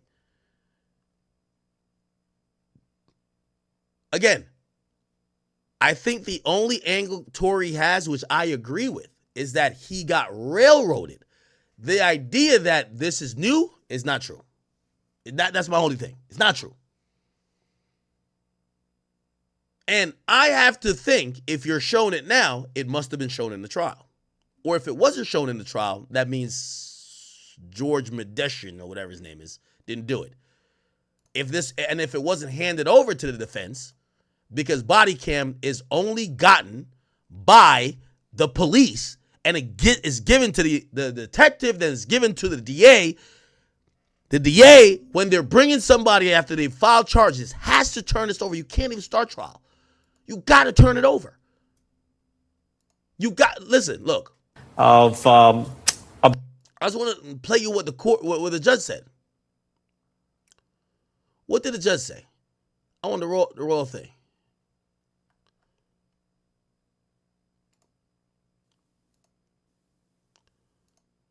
It doesn't have it here. Fuck.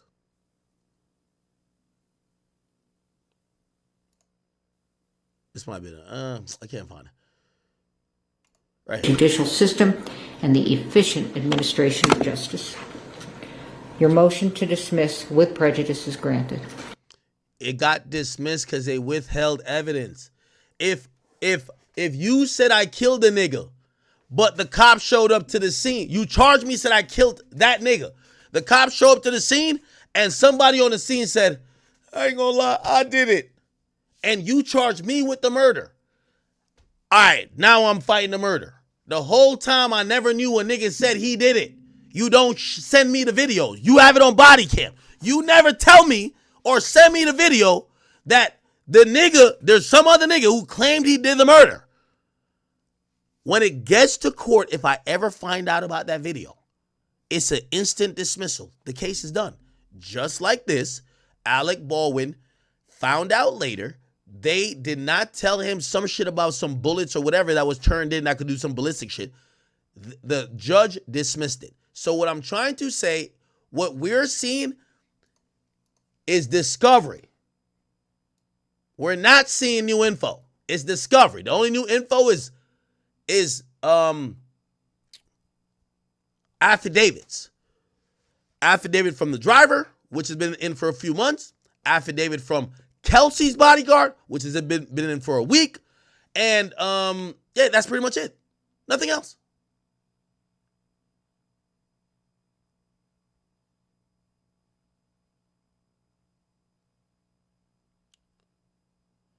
If y'all can't properly articulate... Oh, my bad. Hey, Ak, you think that Meg and Rock Nation purposely had this stuff not get in discovery? Because you know Rock Nation work harder than the devil. It was in discovery, and I think this is why I hate when people just like, listen, I believe Tory was unfairly convicted, but we can't just have 15 different things. This is why Tory won't get out. You have some people saying she wasn't shot. Then people are saying, all right, well, she was shot, but it wasn't by Tory. You got to pick a story, or else you just look like you're just like a delusional nigga in denial. I have a theory, and if my theory gets proven wrong, I'll look at the next more likely and possible theory. My theory has not gotten proven wrong. My theory is this. Tory did not shoot the bitch. She's fighting with the other girl over the fact they're both fucking Tory. The girl starts beating her ass. Look at her legs. She would start dragging her. Remember, she's in the car.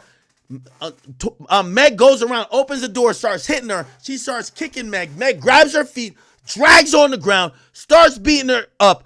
The driver gets out to break it up, right? The driver is breaking up, whatever. When the girl gets like, obviously Meg doesn't have her anymore, she fucking runs to the car. She can't fight Meg. She's half Meg's size. She goes to get the gun and she fucking tries to shoot. She tries to shoot Meg. Tory hops out and tries to hit her hand. The fucking gun hits like some other shit. So the first 3 shots is her trying to shoot Meg. Or, I don't know, trying to scare me. I don't know what if she was really trying to shoot. But, come on, he shot at her. The next 2 shots, Tory, blah, blah, blah. Okay, bet. After that happened, first of all, everybody's drunk. Tory's stupid ass don't tell the cops nothing. You know how I said I want to see the full interrogation footage? Because I want to see is Tory that stupid that Tory didn't even tell the cops they were fighting? Like, the cops ignored the idea that the women were fighting. Because think about this. They charged Tory for a shooting and never acknowledged Tory supposedly wasn't the main one fighting. It was 2 women who were fighting. If 2 people are fighting and you hear about somebody got shot, isn't it a logical conclusion to say, oh, it's one of the people who are fighting that shot? So Tory said he a street nigga. He can't snitch. That's another issue. I agree. That's another issue. So that's part of my theory. My theory remains steadfast. Everybody who says Meg wasn't shot, shut up. I don't believe you. She was shot, not directly, but she was hit with a bullet that hit the street, hit the asphalt, that fractured, and shrapnel hit her feet. Okay? Okay, so that happened. So if you're still arguing, oh, I don't think she was shot, brother, you're not going, they're going to look at you as the person who's still arguing about flat earth. We can't argue about more advanced shit if you're still like, well, I really don't think the earth is round. I think that bitch is flat. All right, motherfucker. So let's not talk about what's going on in the earth core, and let's not talk about gravity and this other. You are on some other shit, my nigga. Okay? The point is this. You got to concede certain points. My theory, I've held this theory since almost before the trial.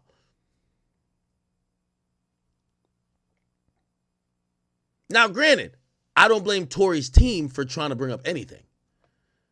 Hey, if y'all can't find the bullet fragments, how you know she was shot? Yeah, that's fine. Tory's team could bring it up. You bring up anything. Yo, Vibes Cartel who got charged of murder. Yo, y'all tampered with my phone. How you know this? How you know you ain't planting evidence on there? All right, that makes sense. That's what a lawyer's supposed to do.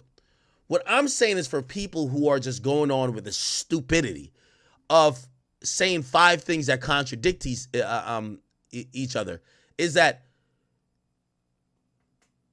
the only theory that makes sense is 2 women fighting, 1 woman who got beat up, introduced the gun. Tory tried to intervene. That's why he has gunshot residue. The woman in question who admitted when the gunshots got fired, her back was turned. The only way she could see afterwards is after 3 shots get fired, and now Tory's running towards the girl, and then they're struggling for the gun. 2 more shots. She looks back. She's drunk already. She ain't know. Remember, she says, I'm walking away, and I hear shots. It's not like she's like, I see Tory take the gun. She said, I'm walking away. It was the woman firing. The woman fired. So now, when she turned back after the first 3 shots, because there's a pause, she sees Tory fighting with the gun. That's why, in her mind, Tory shot her. The best friend is quiet as a motherfucker. She not going to say nothing because she's been let off the hook. She's been let off the hook. Here's the thing, too. For everything that we're now seeing, Tory should have taken a stand. And this is where the snitching thing comes about. Bro, y'all dropped the website. It literally said, that bitch did it. You might as well have said that in court.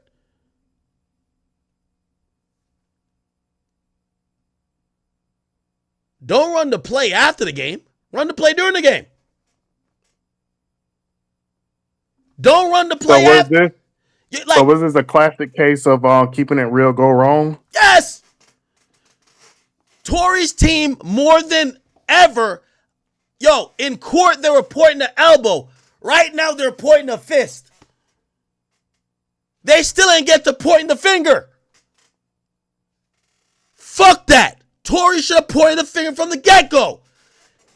She did it. Yo, it's a domestic violence situation.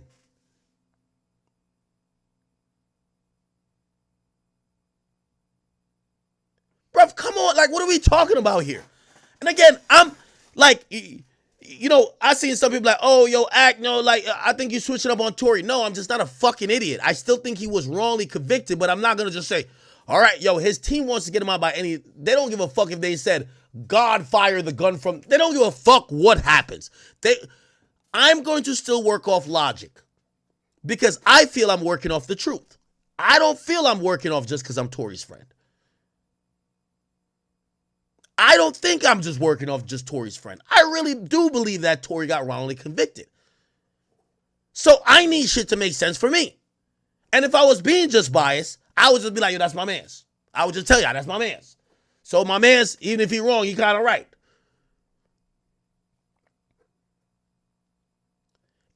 I don't know. All right, let me make something up. I don't even want to really use real names. So do you blame it? So who we put the blame on? Do we put the blame on the lawyer team? I think Tory's team got to take some accountability. Because here's the thing. You know why his appeal is getting hard? Why do you think Tory's team is making this big push towards all this stuff they're putting out is for a pardon? Here's my thing. I think they need a big name with it. That rep in Florida ain't big enough. They need a big name with it. A big name. Trust me. To really pressure that nigga. Like, yo, you got to go pardon him. Because right now, as much as them signatures is 300,000 signatures is dope, but they're looking at this shit like, nigga, you know how much, let's look how many people up in motherfucking California. How many people in California? 39 million. Y'all don't even have 1/40th of that. They don't give a fuck. Now, we should probably say how many people voted. How many people voted in California elections? Probably 13 or 14, right? 16. But even then, so 16 million people voted in California elections, right? 17 voted in the state election, in the government, federal government. So 16 million people, bro. 300,000. Like the guy, like the governor's not even thinking like, oh my God. If half his base was like, yo, you better look at this nigga will be running and moving. Right now, you think, bro, I'm telling you, and as much as the hip hop community like fucks with this shit, you get to realize the bigger world. Bruh, if Tory got 3 million people, that probably would do something. He has 300,000 right now. It's 10%. Now, granted, he's just getting started. But I think this is why he needs a big name, a rep. Somebody who is also going to put their reputation and their name on it. Somebody who has some power politically. Somebody that has some quid pro quo. Hey, I need you to look at this for me because, you know, I'm gonna do something for you later. You get what I'm saying?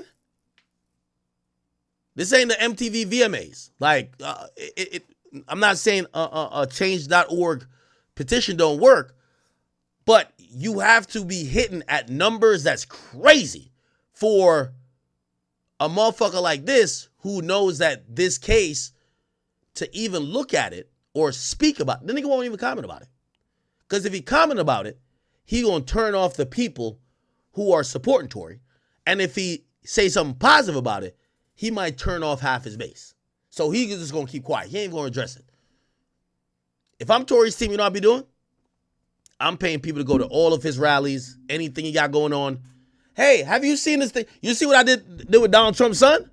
That's how you got to do. Hey, Governor Gavin Newsom. Hey, have you heard about the Tory Lanez case? It looked like he was railroaded. There's so much evidence coming out that say he's actually innocent. What's your thoughts on this? You know what he gonna say? He gonna get flustered. Be like, they got him on a wrong shooting. He's a black man. Blah, blah, blah. You know, you know what? I'm gonna go look at it. You gotta put his ass to the fire. That's what I'm telling you. That's what Tory's team gotta do. Bum rush that nigga. Put it like this, nigga. When I asked Donald Trump's son about it, nigga, he ain't know nothing about the case. You know what he could dig into? Well, we're super pro Second Amendment. You know, a lot of Republicans, they want to pull back some of the idea that quote unquote felons can't have a gun. It's not necessarily they want to have felons to have weapons, but they believe that it's a quintessential right of all Americans for the right to bear arms. They believe in 2A very strong. Okay? And him not knowing about Youngboy, he probably never heard of NBA Youngboy before I spoke it to him. And again, I'm not taking credit for nothing, but the point is this. He could at least dig into it's a gun possession. Well, the way their ideology is, all Americans should be able to have a gun. So now when they have something that they feel people care about, they might be like, we might look at it and review it because you've brought it to our attention in a public format. Right? Listen, whoever Tory team got to get somebody to go, I don't care if it's like a town hall meeting, wherever Gavin Newsom is at. Hey, sir, all of these little woke ass journalists, you tell me Gavin Newsom will do interviews with, like, look, I'm not in Cali, so you know what I mean? Like, but one of y'all motherfuckers could get an interview with him and just bring it up. Yo, hey, have you looked into So you think he should reach out to Carson Tucker? I think Carson Tucker might be the person. Yes. Carson Tucker, Gavin Newsom. They done an interview together? No, but I think he hate that nigga. I think Tory team should reach out to him and see can they get like a jail interview with him. That would be the best person to get like that attention. Yo, there ain't nothing Tory can say right now. You got to get, this is the guy. This is Donald Trump for Tory. You need somebody to bring it to this. Yo, put it like this. You know when shit started changing and he did a few different things. I don't know if y'all be into politics because some of y'all just like, I don't know what y'all be on. The whole forest fire shit happened. Trump was on his ass. They confronted him. A few times and like, yo, what's up, blah, blah, blah, blah. And he had to make some definitive statements on shit. You got to get answers from these niggas. Okay, everybody, you believe in, or you become really tough. Yep. This is the guy, Gavin Newsom. He's right here. He's the governor. And you create that muscle that allows you. But I just didn't realize it's 890 medals and trophies that we know of in the last 5 years. That's a lot. No, so let me step back. Say completely fair on the issue of fairness. I completely agree. So that's easy to call out the unfairness of that. There's also a humility and a grace. That these poor people are more likely to commit suicide, have anxiety and depression, and the way that people talk down. Now, here's the thing, and when I say shit like this, y'all niggas don't like hearing it. Y'all got to know what these people stand on. You see, Trump believes in gun laws. He's a Republican. You got this nigga right here. He's like a little moist ass motherfucker. He signs laws to ban guns. So when you're charged with a crime that involves a gun, he looks like a hypocrite if he gives you a pardon. Because he's making new laws to make sure niggas don't have guns. Look, Gavin Newsom. He's in gun laws. He's a Republican. Look, Gavin Newsom, look, he just signed, that's 5 years ago. Look, here we go. And Governor Gavin Newsom has until Monday to either sign or veto the bills on his desk. He's been busy pushing through some new laws. ABC 10's Monica Coleman joining us live in the studio to cover a few of them. Monica? Hey, good morning. So hundreds of bills made it through the legislature, but only Governor Gavin Newsom can decide their fate. Some bills came out victorious, including a number of new gun laws, tightening restrictions and increasing protections for victims. It comes as the state already has strict gun laws in place. Do you see what I'm saying?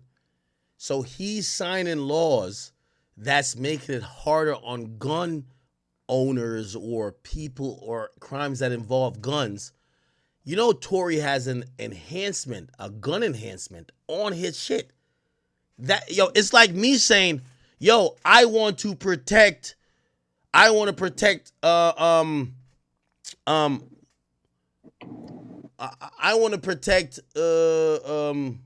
don't know, women. Hey yo, hey. What? Who that? Alice Johnson. They already got Alice Johnson like really looking at it now. I think because everybody's been trying to get with the speak to her specifically about Tory's situation after what she did for Youngboy. Okay, and that's good. So here's the thing. Let me tell you this. Half of this is fought.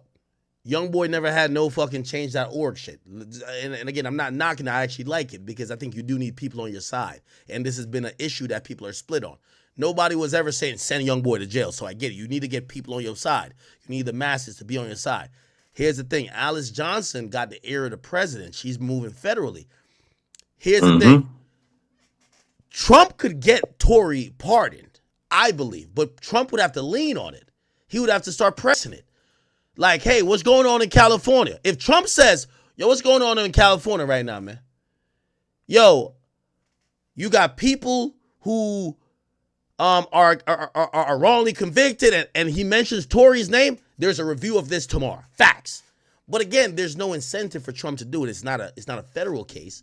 And it actually helps Trump because he constantly shits on California. He shits on Gavin Newsom. He's beefing with Gavin Newsom. All they do is talk shit about him. Look, like, bro, see, some people don't know politics. Donald Trump, Gavin Newsom. This thing be clowning that nigga, bro. Look. Watch this. A month ago, Gavin Newsom called out the federal government saying, yo, where's Congress, right? Look at what Trump. Yo, Trump was clowning that nigga for the wildfires. Watch it. Trump is all the other problems. Yo, Trump is a comedian. They were not happy. And it's going to be very interesting to see whether or not they're going to build or whether somebody else is going to build and build a much lesser home. These were the most expensive homes outside of Palm Beach County. I see a list outside of Palm Beach. These were the most expensive homes anywhere in the world. And I think a lot of them are just not going to go back and build it. Plus, they don't want to be part of a construction site. They don't want to. They're building a home, another one's building. They're building in front of them, behind them, alongside of them.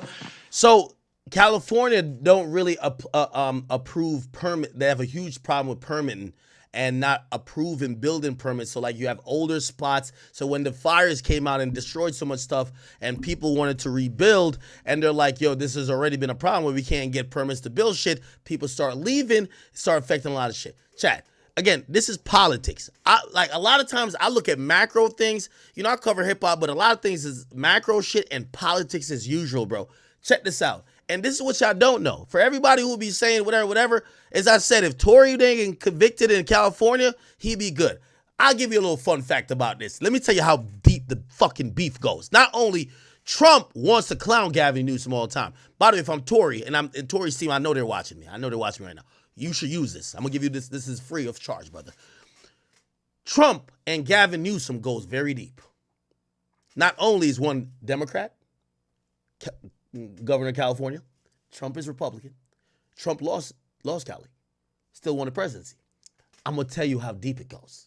Y'all want to see how deep it goes? Check this out. Pause, Hank. Pause. Nah, you're right. Big Act. Academics. And I got to bring it to y'all level there. Y'all can understand it. Who is Big Act sitting here with? This is Big Act sitting with Donald Trump Jr., the son. Didn't I tell you I went to Mar-a-Lago? By the way, this is his house, which is very close. It's in Palm Beach. I ain't trying to dox him. I can't go there. Secret Service will kill you. Didn't I tell you? I said, yo, he got a cool ass wife. His wife made me. We took a couple shots. He made us a couple drinks afterwards. His wife was actually featured on one of Kendrick Lamar's songs. I ain't tell y'all that. This is me inside Mar-a-Lago with him, right? You want to know who his wife is? Look, Donald Trump. I got to make sure y'all see this. Because Donald Trump Jr., y'all got to start watching politics too. We getting grown people. You can't just keep watching TikTok. But you about to take that nigga's bitch. Hold on. Nope. No, actually, no, this is wrong. No, what the fuck? Why did that pop up? Oh, no, they ain't married yet. Oh, my bad. Oops, sorry. Donald Trump Jr. girlfriend. My bad. Sorry. Okay. Unless he got a new girlfriend. Wait, he do? Oh, no way. Did they break up? Okay, anyway, I don't think they broke up. This is the girlfriend, okay? I think she's girlfriend or wife. She's the girlfriend or the wife of wait.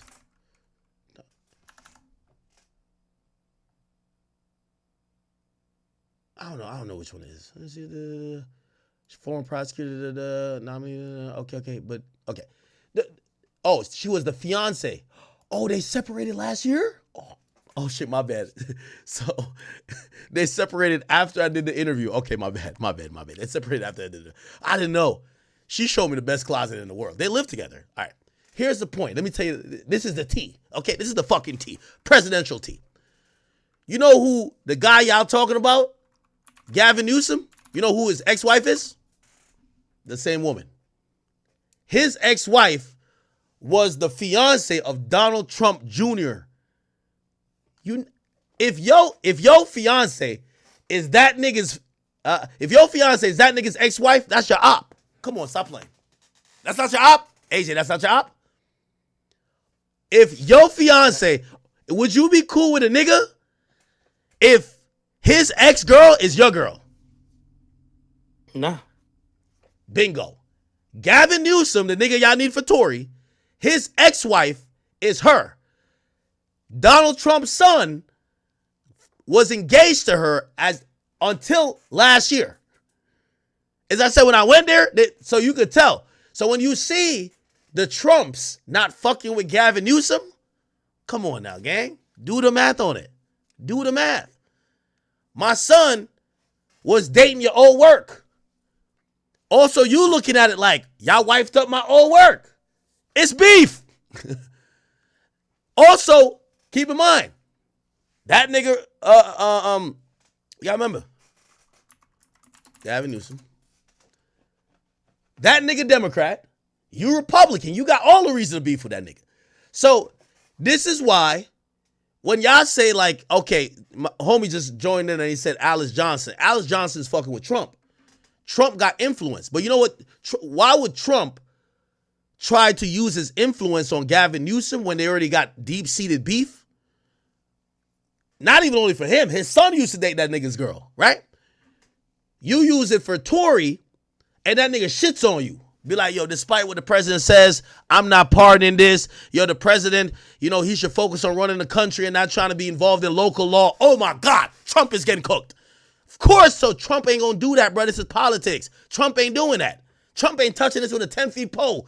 If it was a Republican state, this would have been like, let's think about some strongholds. Him and DeSantis been going at it too.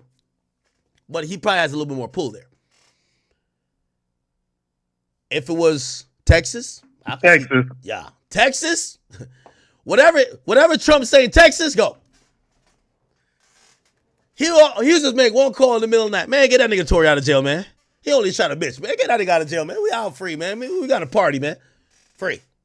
That nigga would have signed a pardon in the morning. I feel you, Ed, but like Trump can like Alice Johnson leaning maybe not on Governor Newsom, right? Okay. But leaning on everyone around him, I think that would still produce a result. Like they can't ignore that. California can't ignore that call to action. If they start lambasting them in the media, they gotta do something about that. You know what I'm saying? Okay, but here's the thing.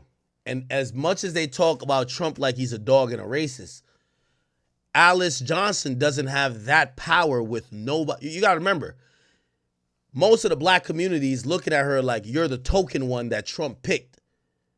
You're like the Condoleezza Rice almost.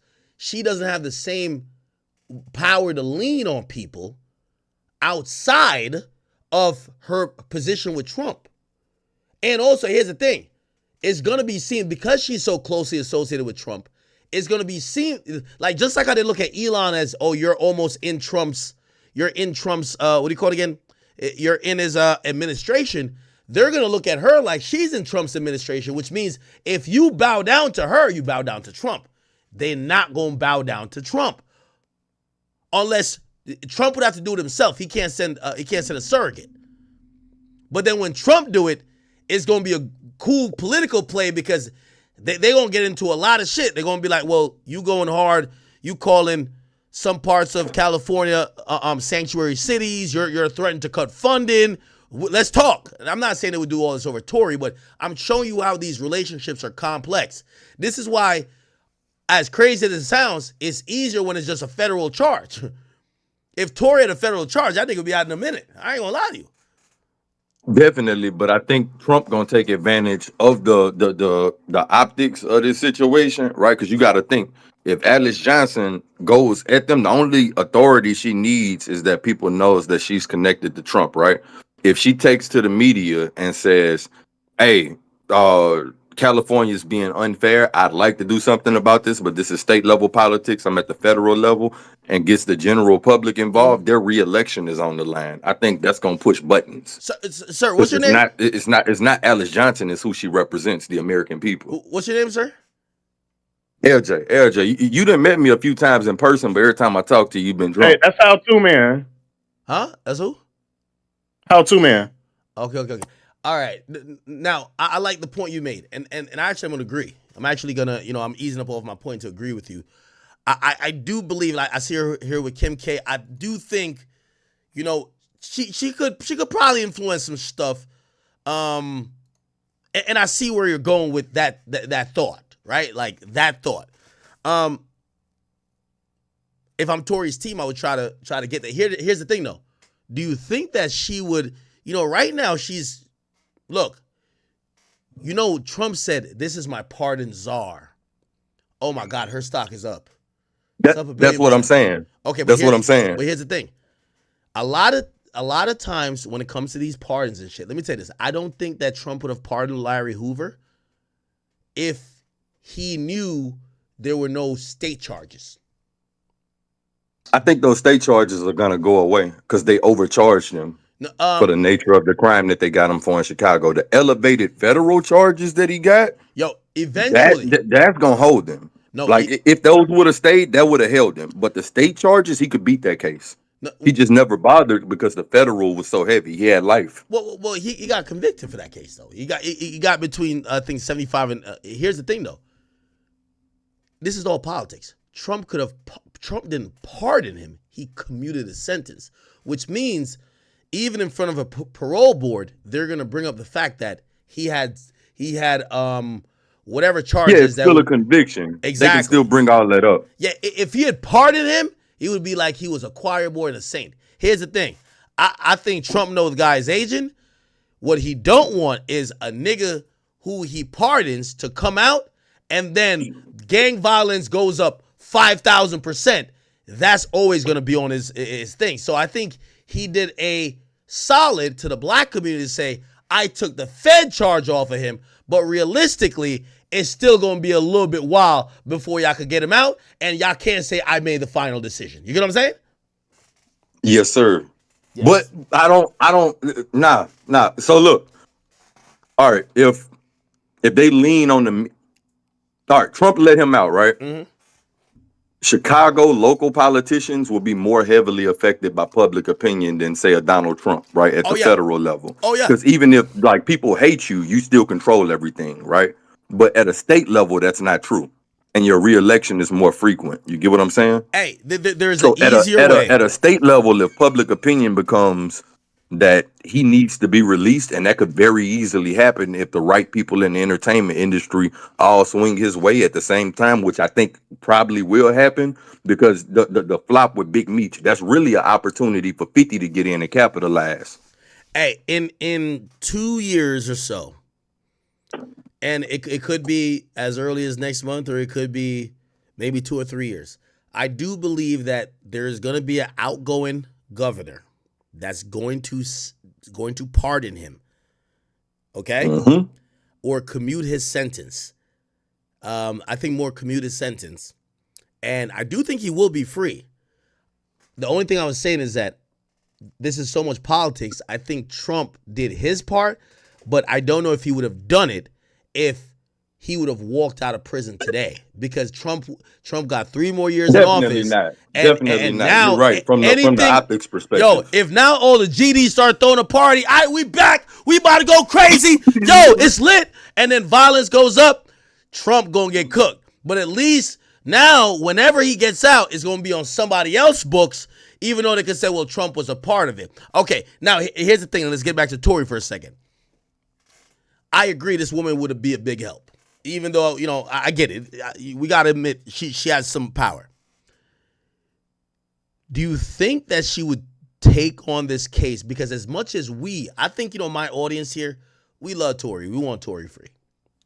Definitely. I don't believe I'm guessing that's you ain't know. I'm unilateral. the lead on your admin team for your Discord right now. A word? And some more stuff for you too. Yeah. Oh, I actually got later today. I got interview booked with Rainwater on behalf of the chat and whatnot. We're gonna try to do a big one. I started a little podcast for the chat, so chat niggas get a voice and all that. Everything. Wait, gang. y'all bringing Rainwater to Discord? No, so we're gonna get him on the podcast, and I'm gonna try to get him in the Discord right after for like a quick little 1 and 2 with all of the chat niggas and whatnot. I got to get an organized. Me, Leaf, and Wale been working on it. Yeah, that's dope. So we That's got dope. I like it. Rainwater then, and then we got some. I know you know about Big X. We got some stuff worked out with 600 people. And if you ever get a chance to speak to me, I could tell you what we got cooking with the NBA team. We got something with them too. No, of course. No, I love all that. And by the way, people in the Discord, I always tell you, man, I think we built such an amazing community. It's not only about me. We should use our strength in numbers, not only to support me, but to build other voices, build other platforms. That's what we're trying to do. And try to help, again, like I look at the tremendous amount of influence we have. Like I send videos all the time to like Grand. Like people will tell me how they're like, yo, man, they'll be mentioning Grant or like other meme pages and they think it's me. And I'm like, no, but that's our community. You get what I'm saying? And like, yo, really, you could only be so strong being one person. So you do need other voices and other people that's kind of building up to really build a full city, Yes, sir. So yeah, no, of course. We are. Matter of fact, I think you liked the post that came from some of our work last night. We was talking to Jen Lee last night, I see that. Yeah. And he said he wanted to do it, but like like money and situations like that, like people get to talking funny and whatnot when management get involved. Yeah. Hey, listen, anything I could do to help, let me know, man. But Hey, Ak, we're gonna try to make it as big as possible. Like I told you for your birthday, I felt like I ain't doing enough, so we gotta do more. That's I good. told you that on your birthday. Listen, that's good, and I'm supportive, brother. I support. Yeah. So when it comes to this Tory thing, man, like if he gets Alice Johnson, I actually agree. And yes, Alice Johnson is somebody you need on board. The thing is, I'm wondering if she will take. We like Tory, but there's a lot of people who are like, yo, why won't this nigga just go away? Like, yo, this is why people don't believe women. Like, I won't say it's 50-50 anymore. I think it's about 65-35. I think it's 65 right now in Tory's favor, and 35% of people still feel like, nigga, you shot that chick, man. And the thing with pardons is that, we've never seen a pardon being given to somebody who their victim is super popular. I gotta call you out on something, man. Go ahead. You deal with too many scallywags on a consistent basis, brother. That's why your perspective is like that. I don't think that number's as high as 35. I think like most of the nation would be like Tory's innocent right now. It's probably closer to like 90% in favor of Tory. But when you talk to a lot of scallywags on a consistent basis, sir, you're gonna hear that. Sir, let me tell you this. And this is a real thing. I got in an argument, which I never knew. I was hanging out with some people. I didn't know I was hanging out with a devout feminist. And I only noticed it because, I hate, when I'm hanging out with people, I hate when they're only just talking about like social media shit or whatever. All of a sudden they said, how the conversation go? They were like, yo, I was just like, I think I said something. I was like, oh shit, I'm about to play Playboy Cardi. And they're like, oh, I don't like Playboy Cardi. He's a bum. I was like, well, why do you think that? And they said, I don't like niggas who are like deadbeats. And I was just like, so I was trying to speak to them and just be like, listen, why do you think he's just a deadbeat, dad or whatever? And they were just coming with all these talking points. And, it was a few things that kind of came out. And that's why I knew I was dealing with a feminist. Because when given objective, retorts to what she was saying, but from a perspective of a father and a man, she was just like, what? He won't do what? Oh, he must be gay. Like it's one of those things. And I know you're probably gonna say act. No, you're dealing with a scallywag. No, this is a feminist. There's a lot of them. They're on Twitter. That's what I'm saying. I think you encounter more than the average bear. I think hold on. I'm gonna be honest with you. I think the majority of women are adopting that. The majority of even regular women are adopting that feminist ideology. That is being pushed is the reason why we're seeing some of this shit. Where, bro, I'm gonna be honest with you. Most of the real black women, like you go to the hood, whatnot, you know, the suburbs, however, the black communities though, they not jacking that type of mentality like on mass like okay. I'll finish the story in like a minute, and I'm gonna tell you who and what I'm talking about. Okay, so we went from talking about Playboy Cardi, and I'm like, yo, all right, because I'm like, all right, we're gonna have a clear disagreement. And then, I kind of like ended that convo because I said, yo, listen, I know that man, right? And I said, yo, I know things that you might also not know. And I filled in a few gaps for her. She was like, oh, I didn't know that. And I'm like, yeah, it's kind of offensive when you think that, but I understand you think that because you're a fan. I get it. Then it was, and I'm telling you, all these feminists think the same about this, all these same topics. They're like, somehow DDG came up. They'd be like, niggas like DDG is why you don't date down. And once I heard that, I was like, confirm, feminist, confirm. Okay, this is bad. I'm trying to hit the eject button. I feel like I'm in like a fighter's. I need to hit the eject button. And she's one of those people that in her mind and in her brain and in her world, like this Halle person is just super out of DDG's league.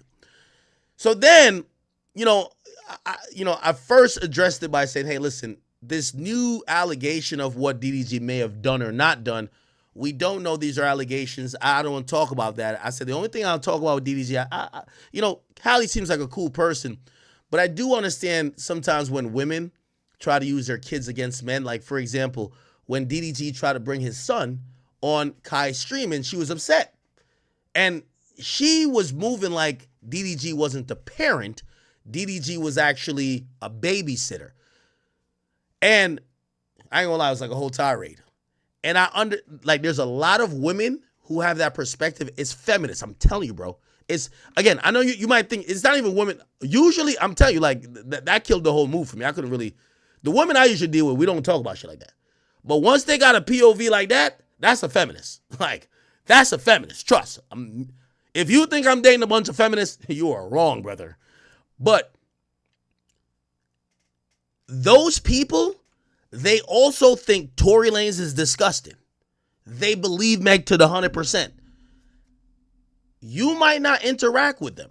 I'm telling you as well, I don't interact with them as much, but I know they exist.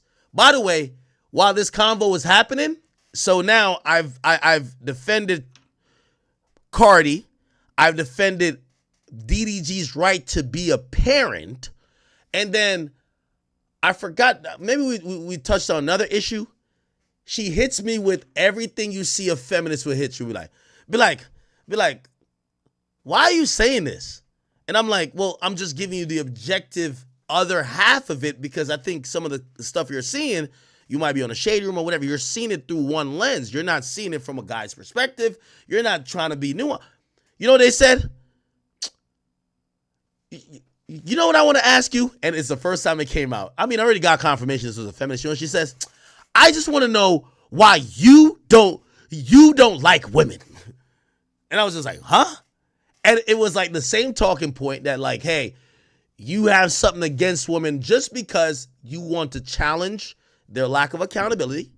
You want to challenge either blanketly believe in them. You want to challenge, hey, men, there are men out there who want to be able-bodied and also be equal parents in a familial situation. That's not. So again, I only say that I know I almost told a little story while I was saying it. We could ask the chat. And maybe they're like you, where I don't think it's me too. I don't really talk to a lot of feminists. But y'all don't look on Twitter? Wait, do y'all look on Twitter and think everybody's saying free Tory? It's not true. No, definitely not. But it's a vocal minority though. Like I get it, bro. That one Tory to die. All right. Yeah. AJ. But I think that's a vocal minority Hold on, though. AJ, 'Cause you see, you like know, that's an you know. extreme she gave. I want him to die. You get what I'm saying? Like I used to stream with the Angry Man, Tommy Sotomayor, and a few others and whatnot. So I encountered, those type of people. But what I noticed is I never met these individuals in the wild. Like you don't meet them. Yo, if you watch Tommy Sotomayor and the like, and shout out to Tommy Sotomayor, you're in the minority. The majority of people don't consume all of the details that you do to come up with the ideas and opinions that you do. They're not watching the people who say, "Yo, you like Diddy? You think it should be? You think it's only domestic violence? Oh, you just hate women." They're not watching a stream for 7 hours, listening to every tweet, everything said in court. They seen a picture, they seen a video, and their minds are made up, my brother. I'm telling you this.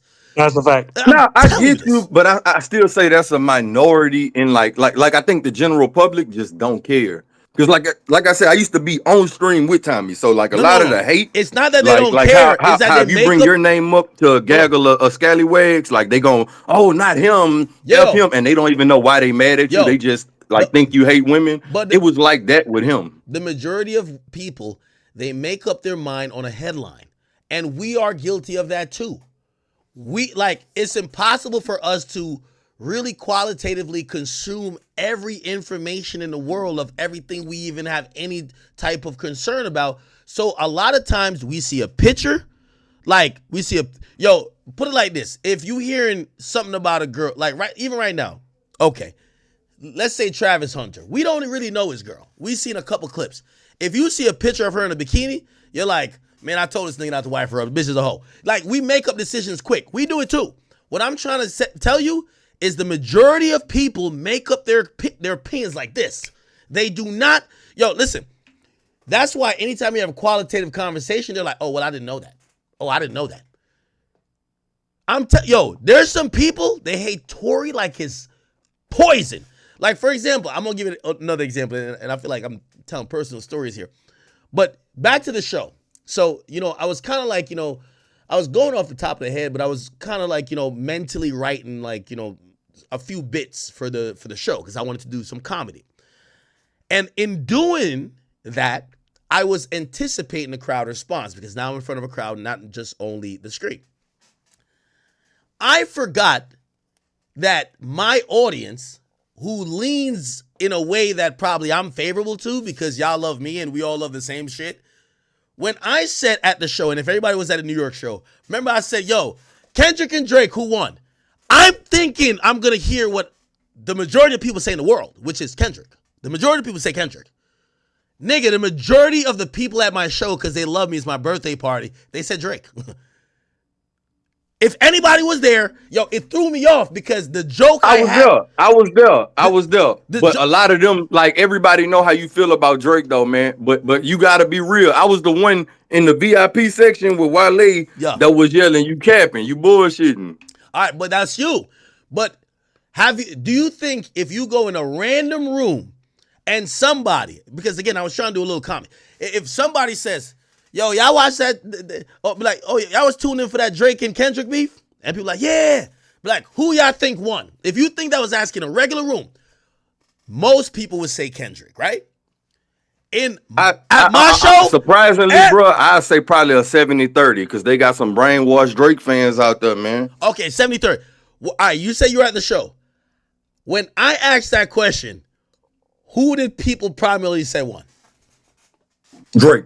Exactly. So Drake won. Drake 100% won though. That threw me off. Of course, your crowd is gonna be delusional and say that dumb shit. No, hold on. But that's what I'm saying. That's what I'm telling them, AJ. No. I would keep it a bean. I think Drake lost at first, but now the Kendrick fans, and I'm a genuine Kendrick fan. Kendrick fans is dragging it. No, but hold it's getting dragged. Only point. Yeah, you're right. The only reason why I brought that up. They acting like it's the return of Jesus. Yo, the only reason I brought that up though is because when you say, yo, you talk to a lot of people and they supporting Tory, I'm like, bro, you're just talking to people that's kind of in your orbit and is like you. I get what you're saying. Yeah, you're right. Like, it's like me talking to my audience, right? Like, we talking shit over here. We're like, what? What niggas outside of this building talking about? Yo, I'm telling you, AJ, you know any girls that if you bring up Tory, it's like they want to throw up? Yo, act. I wouldn't even post free Tory, free certain niggas on my fucking Instagram because nigga, I don't want to turn no bitches off. Yeah, you definitely getting unfollowed if you scream free Tory. Yo, Hey, AJ, man, you gotta be a real one, man. 'Cause I ain't gonna care what these girls gonna say. You post that shit, nigga, you done lost 20 bitches you done lined up to fuck this week because of that shit, bro. Hey, come on, yeah. I ain't doing that one. Yo, and that's the My only fault. thing I was just trying to say. This Tory thing, it's not as like everybody's fucking with him, and that's why I think Alice won't fuck with it, right? Because it's divisive. It's even at best 50-50, but it's definitely not like 80% or 90% in Tory's favor. Trust me. You might gotta get that Joe Rogan and get some propaganda going. AJ, what do you think it is? What do you think? I think it's way lower than Act. I'm surprised when I see somebody that's not around Tory saying free Tory. That's how man, you surprised I am.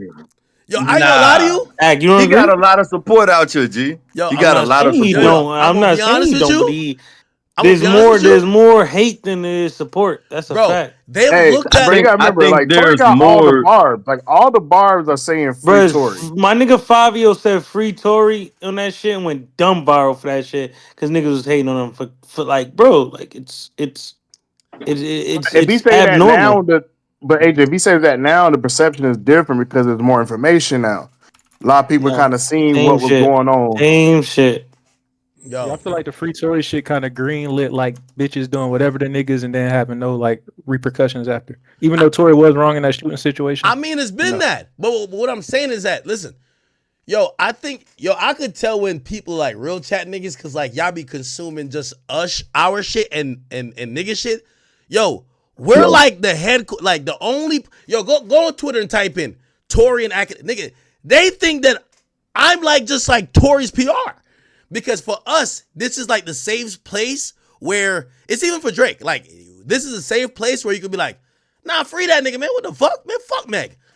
Go on any other platform, bro, other than my platform, and try to find majority of people saying, yeah, man, that nigga innocent. Try to find it, please.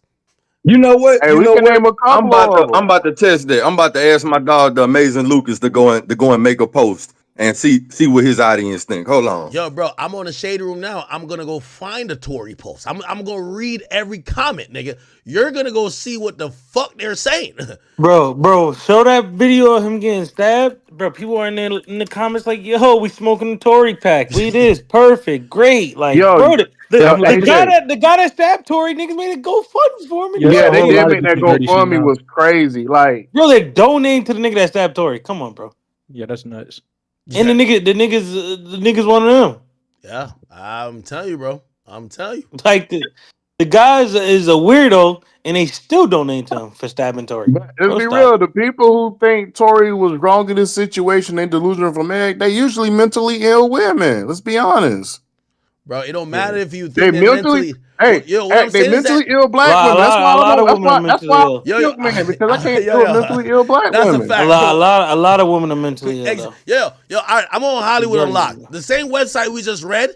And hold on, my opinion is that I think Tory got wrongfully convicted already. It's just that if we're waiting for new information, like unless they're gonna change the fact that a wrong decision got made, I don't know what else we could do.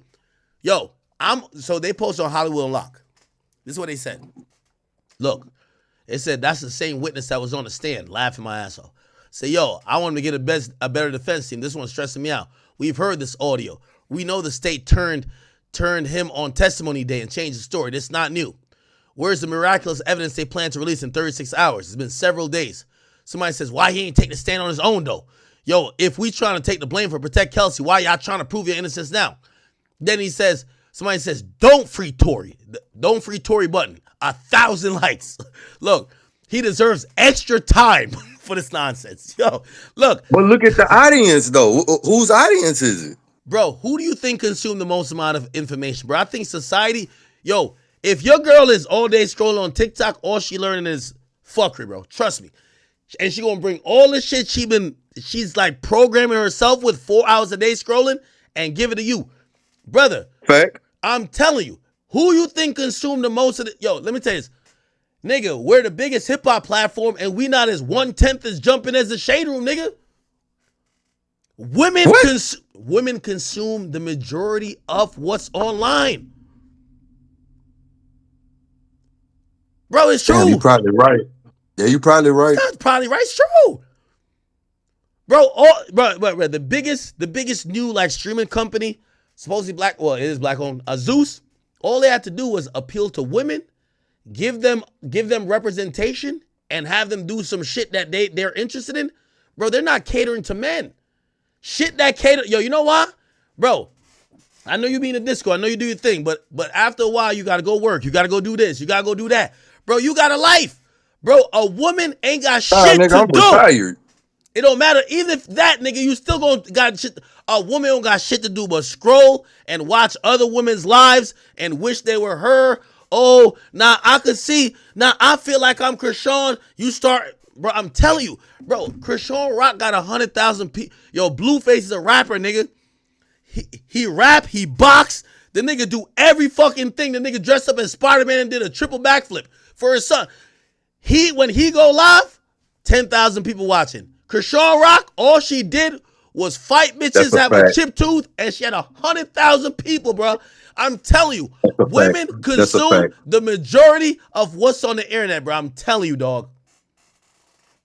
That's a fact, yeah, because they don't got, most women don't got a job. They have a nigga taking care of them. Bro. They have nothing to do all day besides sit around, eat snacks, party, and fucking while that nigga works. Yo, what people... Hey, these women don't support each other unless it's bullshit or fuckery. Because think about it. You look at the women NBA, bro, and two, with the girl, Caitlin Clark came out there hooping, and niggas started getting involved in watching women NBA.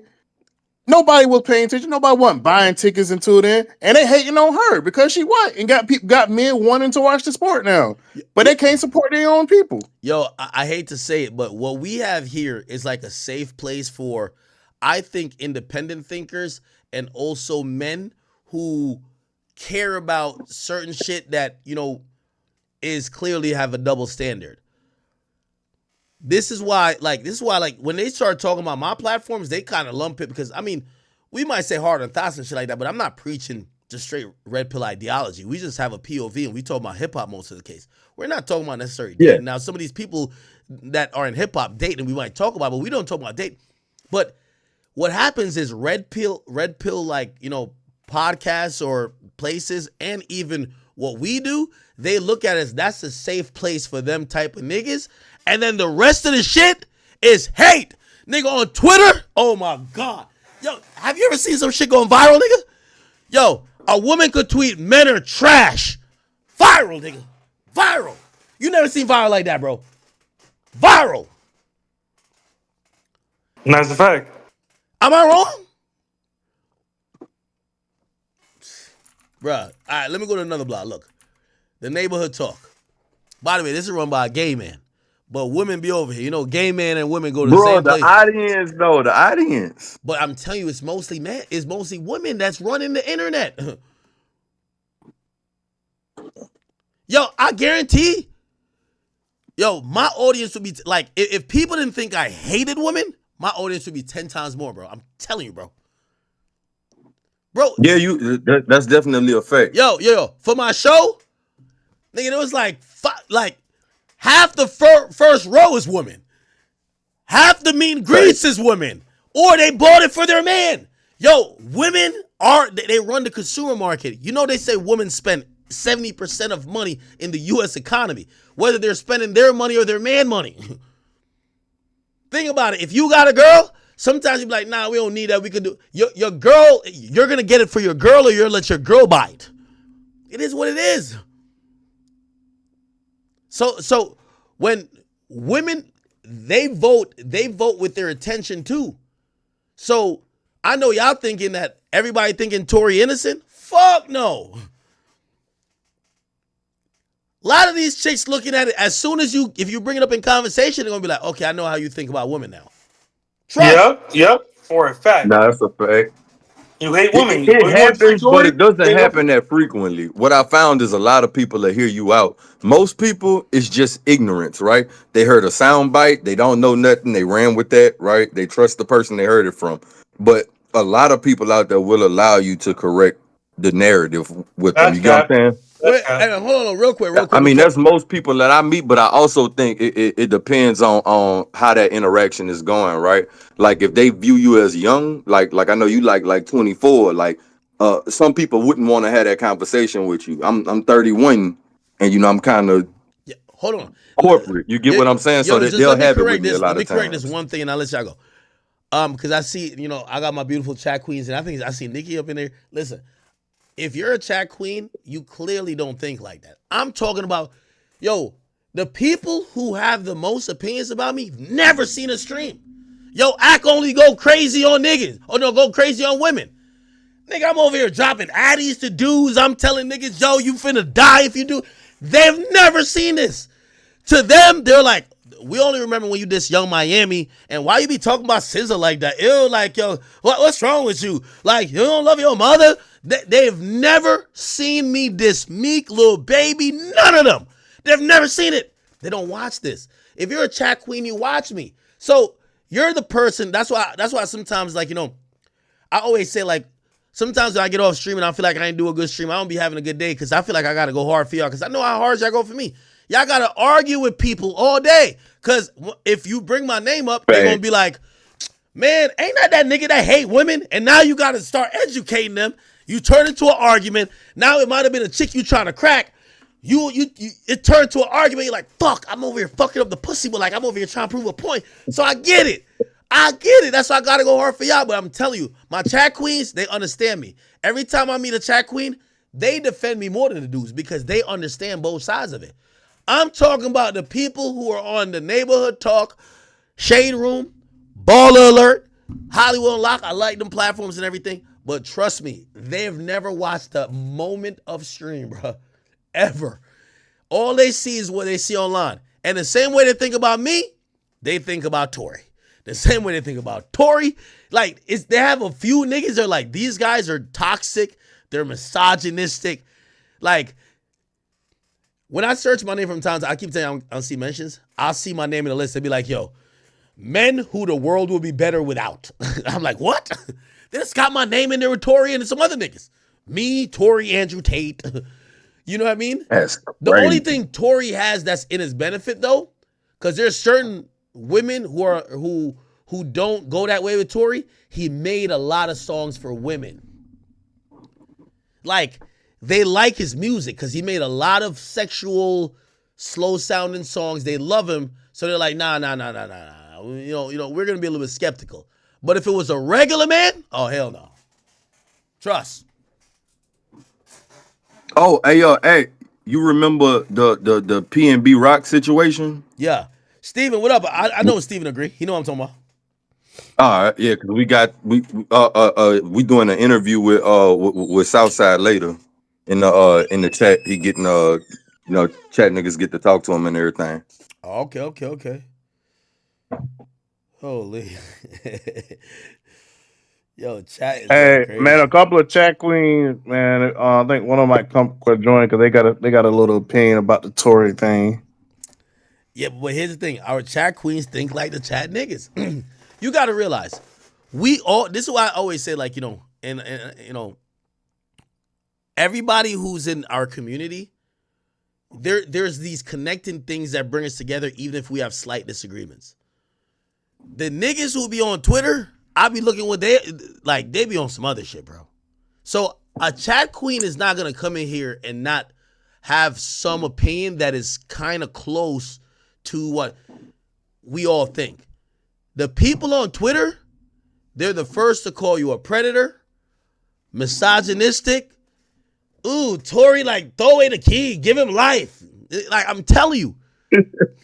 Y'all never ran to them women? Twitter not real though, gang. Nah, it is real. When you see a feminist or you hear one, like, for real,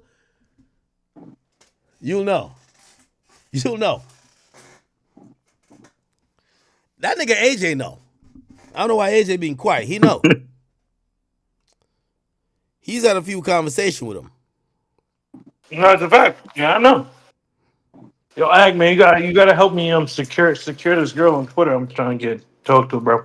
Is she a feminist? I don't know. Well, she bad though. The porn star. Oh, I ain't gonna lie to you. Porn stars be the biggest feminists because come here. Yo, the porn stars be the biggest feminists because usually the porn stars, they're on some my body, my choice, which okay, we get it, but they're like, you can't judge me for being a whore. No, you can't judge me for being a whore. So that aligns with feminist values. So they're usually on some men are trash or y'all are misogynistic for judging me and shaming me. You slut shame me, you're trash. So I ain't gonna lie, them porn chicks be the worst too. Yo, I don't give a fuck. That be the same hoes chasing niggas for a bag though. Yo, Act, man, I don't give a fuck, bro. Been tweeting at her all day. This nigga just trying to crack. Yeah, what's the problem? This girl dated Nick Cannon. Her and her twin sister both dated Nick Cannon at the same time. Oh, so you know she infertile. Yo, AJ, you know for certain she infertile. If you say her name in the chat, like nigga, they'll hit her up and tell her to holler at you. Her name was like Badass Brandy or something like that. Yo, AJ, she fat? Brandy's always going, gang. You know what I'm talking about? Badass Brandy. Act, don't look it up on no. AJ be liking them thick girls. Let me find out. I just really look it up, nigga. Her Twitter. I see it. Her Twitter is Badass Brandy. You see her? All right, I'm looking at her. I'm looking at her on another screen. She actually good like that, though, right? The third video. The chat saying don't do it, AJ. The chat saying don't do it. The third Why video. not? Let me see what show you're talking about. The third video, she's The inhaling chat said she dated Ian Connor. The third pic she was. Oh, yeah, that's cooked. Third video, That's she's cooked. sucking She dated Ian Connor, bro. She cooked, bro. I can't hear accent. What's that? The third video, she's like inhaling a penis, my nigga. What's the problem, man? Yo. You say you're trying to link What's with the her. problem? So you link with her. Huh? Adam fucked her too. So you could be Eskimo. Yeah, Adam did too. Yeah. Hey, yo, that is chop. AJ, the chat say you're a torta lover. Yo, AJ. So now you link with her, and she's like, "Yo, all right, let me ride your face real quick."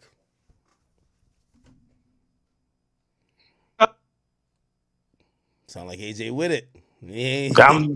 What's the problem, yo? Act, tap me, yo. You gotta retweet my tweet at her, bro. Wait. You would let her ride your face? Oh no. You a sick bull. Nah. Hey, AJ switching up. You know he will. Why would I let her do that? Now pipe her out. Yeah, You're gonna wake up with bumps all over his lip. Yo, She said she'd give you some head, but Yaka 69. You got to give her head too.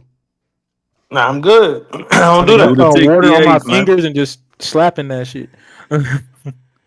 Oh my god, man. Nah, you gotta retweet my tweet at her, bro. We got me. Jay, yo, do like I did. Get your girl from the Philippines, yo. Act, I'm trying to do the Nick Cannon special. Her and her sister at the same time. Bro, I ain't gonna lie. Wale's mythology has kind of been in my mind. I only fuck with white women. You know what I'm saying? Oh, nah, y'all tweaking. Nah, yo, Act, man, if this happens, I'm trying to get on a stream, do a nice little stream with her, pipe her out. After maybe do the OnlyFans, what's the name? You know what I'm saying? So we need as a chat to go a collective and just tweet at her, fuck with AJ. You know, if that happened, bro, I might just do a $10,000 giveaway in chat, bro. We need to check the tweet AJ, that Dr. what you do is you get you and me Wale. wear matching outfits and y'all do a 2-man. I need that. Just like how Meek and Diddy did a matching outfit, you and Meek do a matching outfit, man. Then she might rock with you.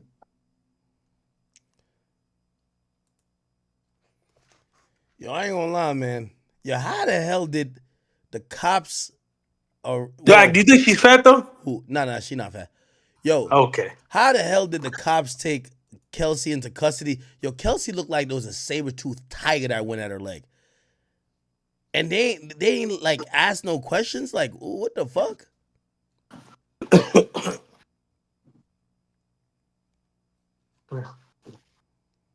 Now here's the thing, and this is the thing about y'all know Alex Spiro about to respond to all that Tory shit, right? Yeah, but wasn't Kelsey? Didn't she get like offered some shit to testify against Tory? Like she got like time off the table or some shit. No. She got use immunity that can't be used against her. But here's the thing, though. You know what she gonna say? Because apparently, that they already said that what do you call it again? They already said that Tory. Remember when the lights went on? They said Tory offered them bread. Like, I think they're gonna start doubling down on that. Yeah, on some cleanup shit. Yeah, that nigga shouldn't have never really talked on the phone. That's where I think he fucked up at. My bad for that shit was crazy. No, listen, that nigga should have told both them crazy bitches to go home and stayed with Kylie. Oh yeah, listen. You know, obviously, I feel like I've been in situations like that where Tory's in. Just fortunately, I ain't shooting nobody, man. Or I wasn't accused of shooting nobody. Listen, sometimes you're in a situation where your devils and your demons come to get you, and you can't leave with your devils and your demons. You got to stay with your peace. That was Kylie Jenner. That was the one time you should have went against Dr. Umar. Yo, you seen these two black chicks. They over here ready to scrap and they were scrambling and scraping, ready to fight. They got guns in their bags. These bitches got long nails, got fucking 50-inch exported horse hair from motherfucking Brazil, and your piece was in the pool. Yeah, she got fake lips. She's like, you know what I mean, the bastard kid of Robert Kardashian or whatever the case is. And all you had to do was say, get away from me, Satan. Send them away and stay with Travis Scott baby moms, and he would have been just fine. If he had stayed in that pool, he would have been good. But I thought she kicked all three of them motherfuckers out. Like I want all y'all niggas out the crib. No, he told Megan and they had to leave. Remember, they left. Tory was still there. And then after they start driving away, they're like, oh hell no, like this nigga think he's slick. Let's go back and get that pussy ass nigga. That's cop blocking at its finest. Like, you know what I mean? You think, I bet. Yo, Tory was probably rubbing his hands like, nigga. Yo, Tory already picking out mentally what condom he finna use. Like, yo, I'm about to go crazy tonight, man. This is gonna be good. All of a sudden, it's like Meg sobered up. I'm like, wait, why are we leaving without the nigga? We started arguing because of him. No. Yo, Jaquan, turn the car back around. We gotta go back. You know, Jaquan was trying to, because Jaquan knew the play. He was trying to keep up for Tory. He was like, wait, why y'all gotta go back? No, hold on. Like, Tory gonna come in an Uber. No. No, turn the car back. Why? No, we're just going to the hotel. I left my shoe there. You know, that's what Meg said, right? She made up an excuse. Yeah. I left something there. Yo, I'm not leaving my Louis Vuitton sandals there. Bring me back. Oh my God. You know when she get on the driver's ass. Now the driver's like, fuck. All right. But he knew it was an ISO play. Tory told him. That's Tory's security guard. If Tory's security guard bringing two bitches away and Tory's staying there, you don't think they did a wink like, I'm about to fuck the shit out of Kylie? Nigga, when I rap about this, Travis gonna be hurt for life. Trust. Supreme, I see you. Says you're going 30 for 30 on a workout. No soda, just juices and veggies. Keep the streak going with me. Bro, are you eating meat? Pause. No Diddy. Like, are you juicing? Pause. Damn, all this shit sound gay after covering the Diddy trial, right? If you're only taking liquids, pause. I don't know about that. I gotta eat solid food. That was an ISO. Yeah. Yo, you ever tell your man to like just eliminate the distraction on the play that you could get the one-on-one ISO? Yo, Tory was like, bro, get the ugly bitch. Yeah, like, yo, get her out of here too. Like, oh, y'all go to the store. Like, you just give him some money. Yo, here's 50. Yo, y'all go to the store and go do something. Like, yeah, go to the store. We want some chips, some Frito-Lays. We want this. You're looking at him like, bro, take the longest you can.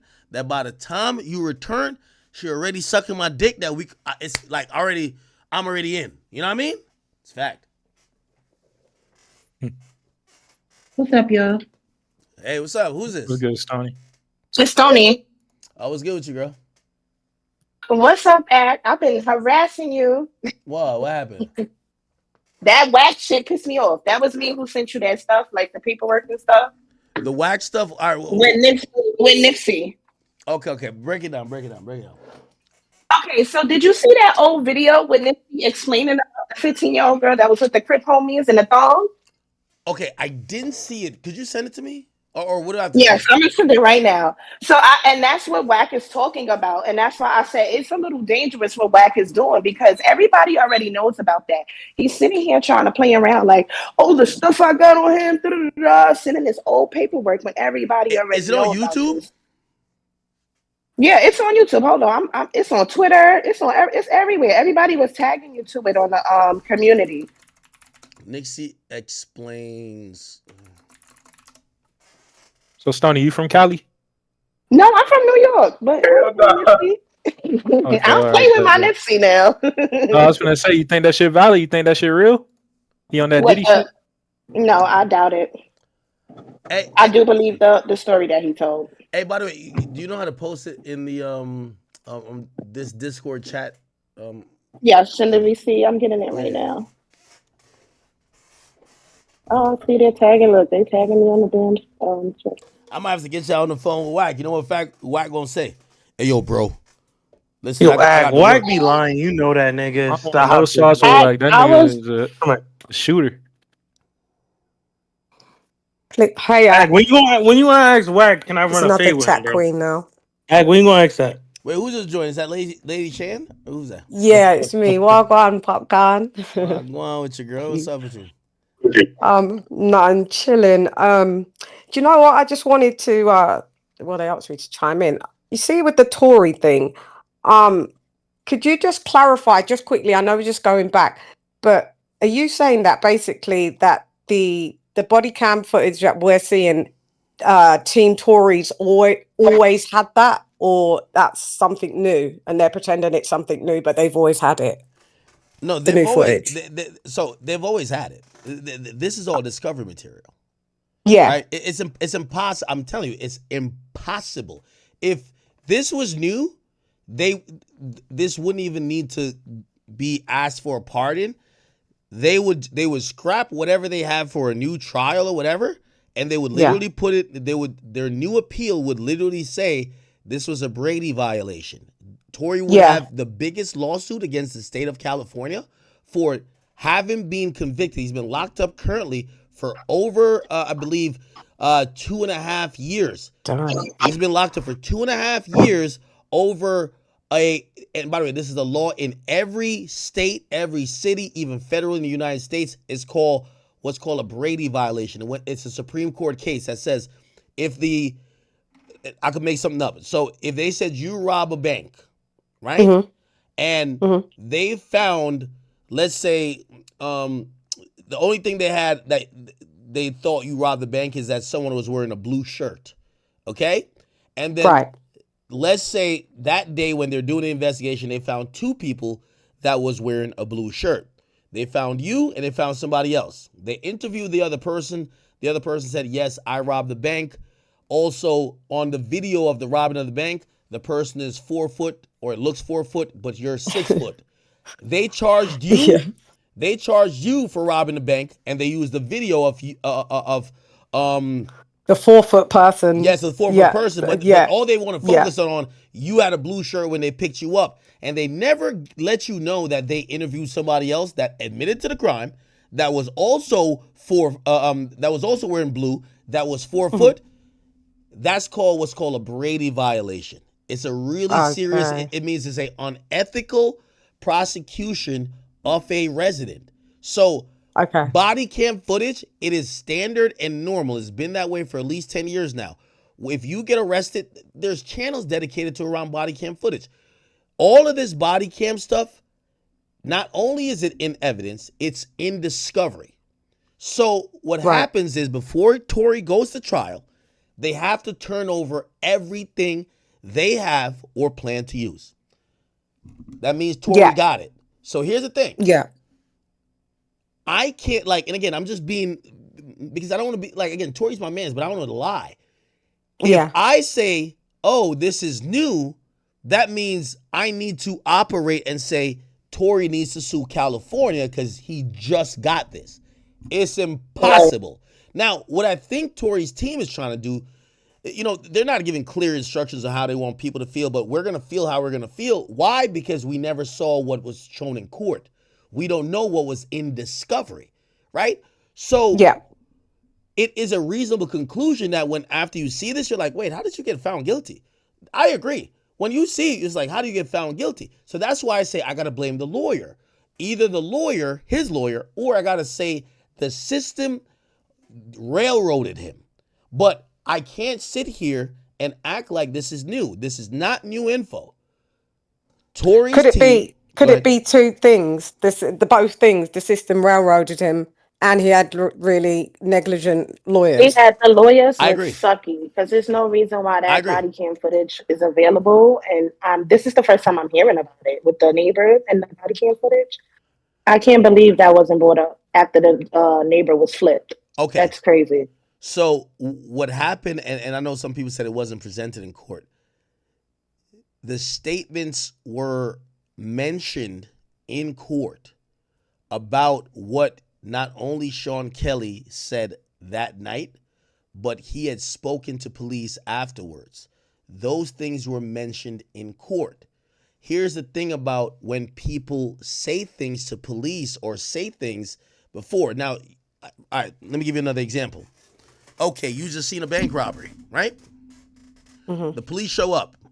They said, who robbed the bank? You say it was a guy in a red shirt, blah, blah, blah, blah, right? Cool.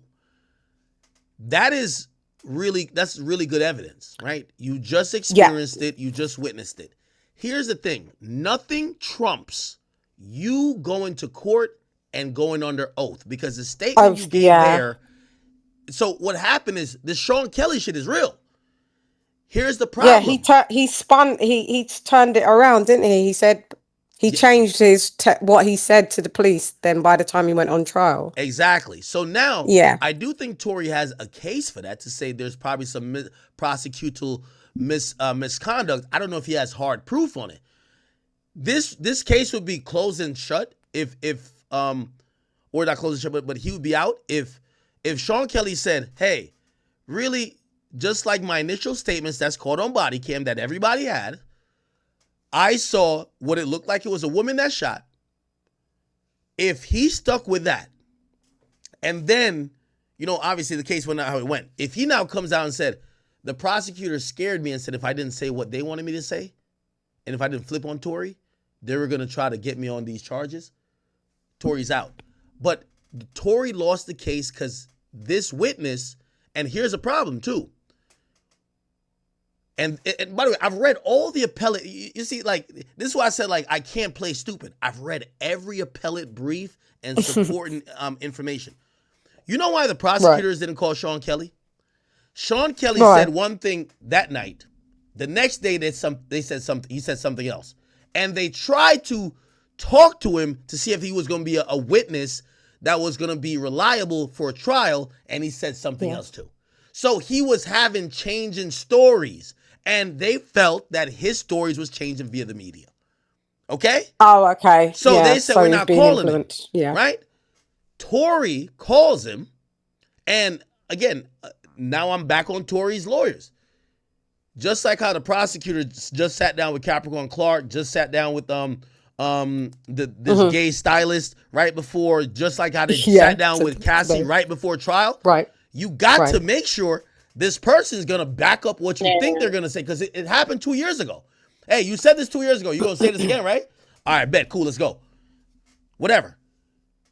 The prosecutors in the federal shit versus Diddy, they're crossing their T's and dotting their I's. They're bringing them in right before trial start, because they can't bring them up. Once they're sworn in, you can't talk to them. Independently, you can't. Like, that's unethical. So they brought them in, all in. That's why they keep saying March or early April. The trial didn't start early April. It started in April. So they brought everybody in for Diddy's trial in early April and said, so once again, this is your statement. That's what you're going to say if we call you. They said, yes. All right, cool. We'll call you. What happened with this guy, I don't know if Tory's team didn't do it. I have to imagine they did do it. But the dude changed his testimony the day of. Imagine that. Yeah. Tory would have never called him. It hit different for the jury when you're defending yourself and you're like, yo, I'll prove to you I ain't steal that nigga's wallet. I'm going to call my mans who was with me the whole time. Your mans get on the stand and be like, I ain't going to lie. I don't know if he stole the wallet, but I definitely seen him put his hand in the pocket. What the fuck? What you talking about? You can't say that. Oh, fuck. You're supposed to say you fucked up didn't see me do nothing. The guy went up there and he's Tory's witness and said he's seen gunshots come from, and here's the thing. Yeah. This is another thing that people don't realize, like even prosecutorially, right? So not all of his statements changed. He still maintained that he still felt like a woman shot the gun, which kind of could agree with what Tory's saying now. Hey, well, a woman was shooting at Meg, then Tory came in. Remember, this is not about charging Kelsey too. Did you ever see Tory shooting a gun? So the way the jury looked at it is, okay, she's testifying that, Sean Kelly's testifying that he saw the woman shoot the gun and Tory shoot the gun. Right. The prosecutor only charged Tory though, and they have no interest in charging Kelsey. So because she had immunity, they gave her immunity. They gave her right, and it's just it's so many things to that case. It just shows, it's like almost like revealing a magic trick. Like you've seen it in front of your face, you're seeing this over and over, but it's like a magic trick. And that's what I don't like about this case. Yeah, it's too many loopholes. It's too many what ifs and who could have done it. The problem with this case is not only even that, right? There's some hazy like portions of what you think could happen. There is a political aspect of it, right? There is an aspect of, hey, listen, and here's the thing. This is not prosecutorial misconduct because every prosecutor's office has what they call discretion, right? For example, I'm making something up. Your boyfriend killed somebody, right? He calls you in distress. Yo, come pick me up. Yo, something crazy happened. You go pick him up. You drive him away from the scene, and he stashes something, maybe a bloody clothes in the back of your trunk. Should you get charged? Are you an accessory after a crime? Or do they have the discretion to say, hey, yeah, that's your boyfriend. You mostly did this because you're your boyfriend. Now, there's a way they could look at it and be like, nah, you ain't like that person either. You and your boyfriend didn't like him. You planned the crime with them. You're an accessory. They're going to exercise discretion. So it's hard to really argue that because the prosecutor didn't charge Kelsey, it's discretion. But what we do know, because that's what they're going to say, it's either discretion or the use immunity. What we do know is that politically, they have an incentive to try to incarcerate Tory. They have none to incarcerate Kelsey. And that's what makes it tricky, because it's one thing about prosecutorial misconduct versus discretion. The thing with Tory is that it bleeds into politics, and it's in your best interest, especially if it was a high-profile case. If you guys don't know, DAs get reelected every 4 years in California. Okay? So if you guys don't know, and this is why, like, I keep telling you about federal versus state. So a state judge serves for life. A district court judge serves for life. I'll break down federal court real quick. Federal court. So we have the Supreme Court at the top. That's the highest court in the land, the U.S. Supreme Court. Once they're nominated by the president. They serve for life. Then we have circuit court. That's the appellate court for federal court, which means there's only two levels. If district court, federal court, well, it's all federal court. District court, circuit court, then it's Supreme Court, right? This is why, like, when Diddy was trying to get bail, he was trying to get to the circuit court, but once the circuit court said no Supreme Court is ever going to listen to a bail application. Yeah. They want to deal with the Constitution. Okay, so a Supreme Court, you serve for life. A district court, which, by the way, the sitting president picks district courts, district judges. That's why, like, for example, and by the way, shit get really political. Like, law really bleeds into politics. That's why when certain laws kind of, they'll file certain cases in Texas that has to do with guns. And then they'll try to get it to the Supreme Court from the Texas jurisdiction, because in Texas, usually the judges are going to lean super Republican. Not only is the constituents Republican, but also their interpretation of the law is super Republican. Okay, I know I'm getting like really complex here, but let me just make I get it though. So So we like when you break it down. so we have Supreme Court, they serve for life. Circuit Court, serve for life. By the way, Circuit Court are just promoted judges from District Court. So it's not magistrates circuit. Is that supersedes that? It superseded from that. You beat me to the next step. I could tell like you're privy to this a little bit more.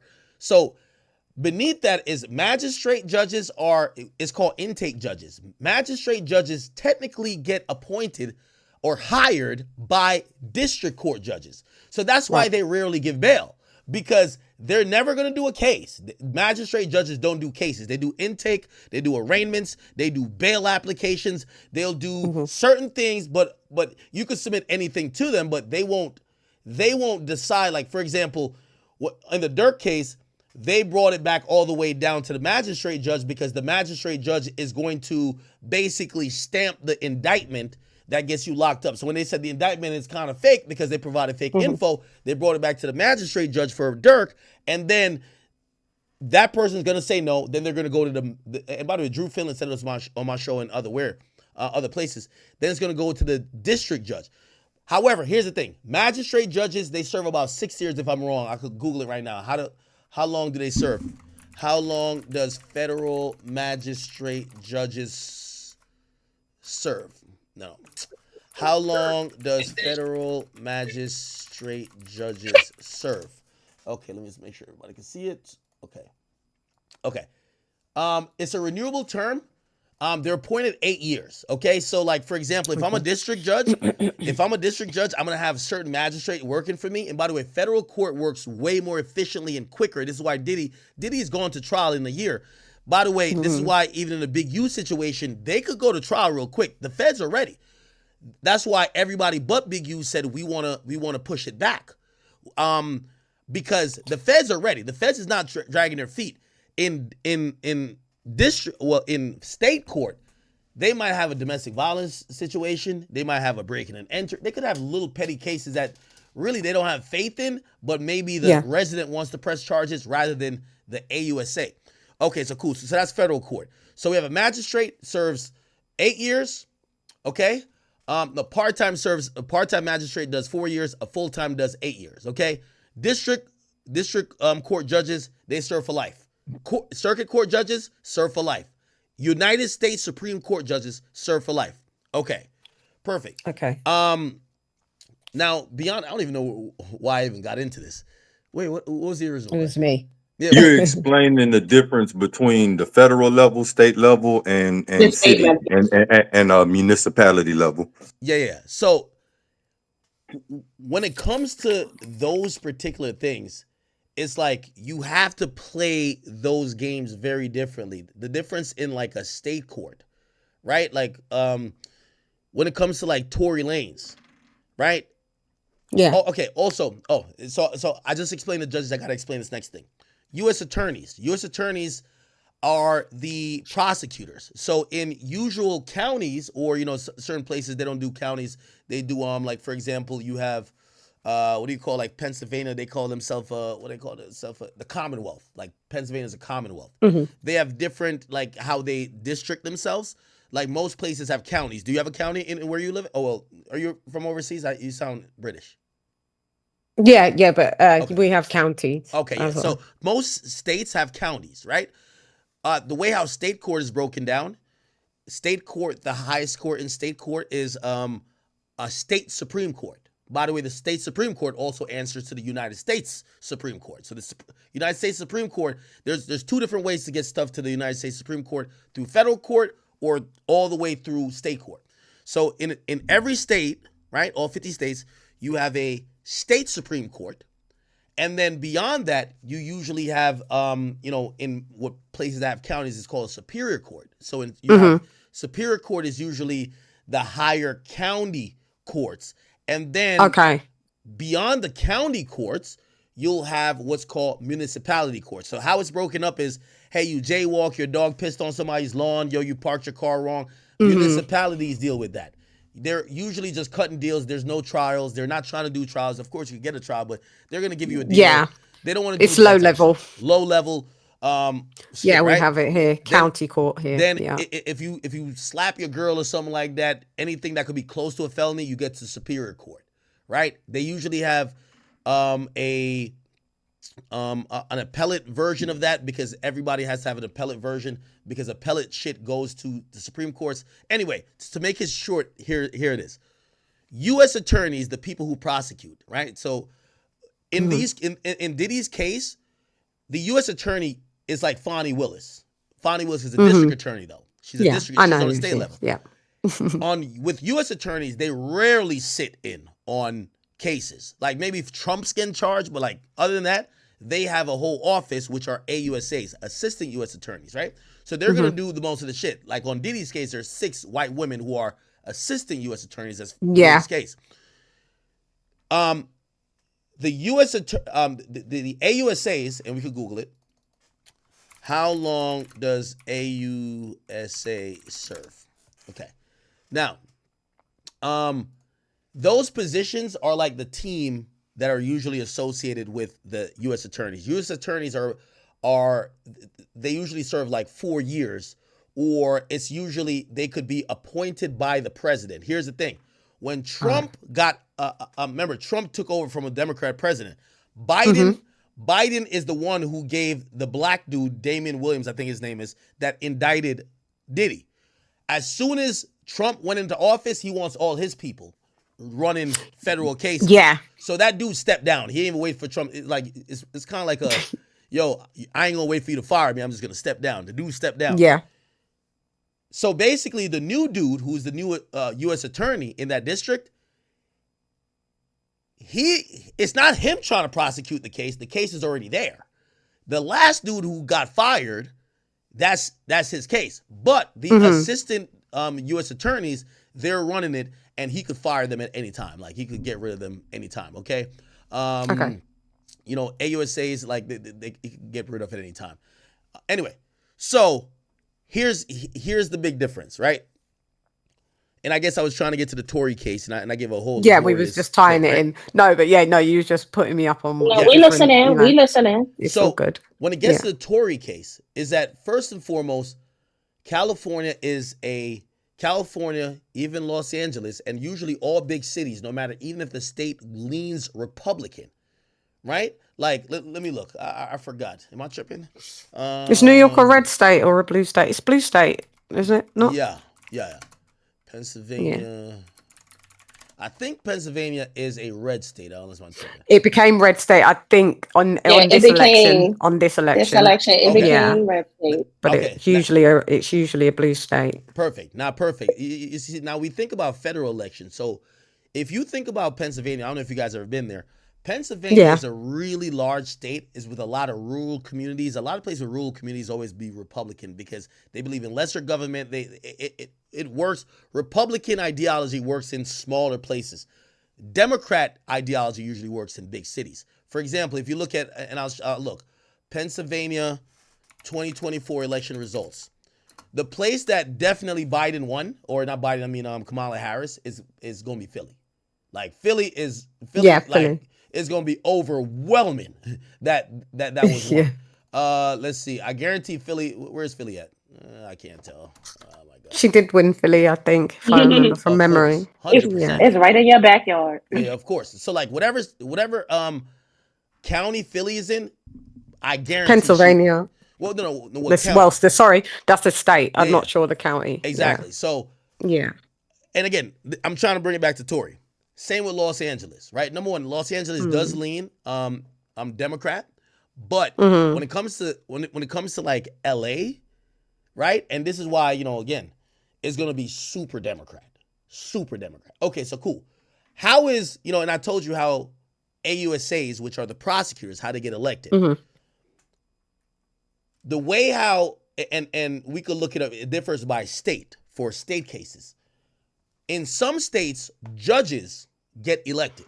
So think about that, which I think that's a conflict of interest because when a judge gets elected by the majority of people, they might have an incentive to interpret law like the majority of people who voted. But they're the majority, yeah. But DAs, district attorneys, For the most part, the they prosecutors. get elected. There's only a few places where they actually get appointed by the governor, which is pretty much, the top dude in the state. But let's look at Los Angeles County, because that's where LA is in. Los Angeles County election results, right? And all elections ran concurrent in 2024. Let's look at election results. We're gonna see the guy who lost. So this is a senator. Now we don't want to see the senator. Okay, let's jump to not the senator. Okay, 2024. Here we go. The general election. I think that's when he got voted out. Not the senator. You see me over here. I'm looking at it. This is how many people get voted for. This is why, like, when we only care about the presidents, like, you really don't care about politics, because when you're voting for so many more people. Okay, Right. so there's even municipal shit happening. Let's go to district attorney, because there's going to be district attorney. Okay, so there's you vote for How many is that? sometimes city clerks. City clerks get voted for, mayors get voted for. Clearly, Yeah. sometimes city treasurer. You see how many people get voted. Yeah, it's- that's a lot. A lot of people don't know this about their own city. They just Yeah. think the president is the most important thing. Yeah, sometimes like board of directors. Okay, I'm just gonna find it directly. Los Angeles County District Attorney election, right? Okay, so here's the result. It should show me. Ballotpedia got it. Let me click on it if it will load.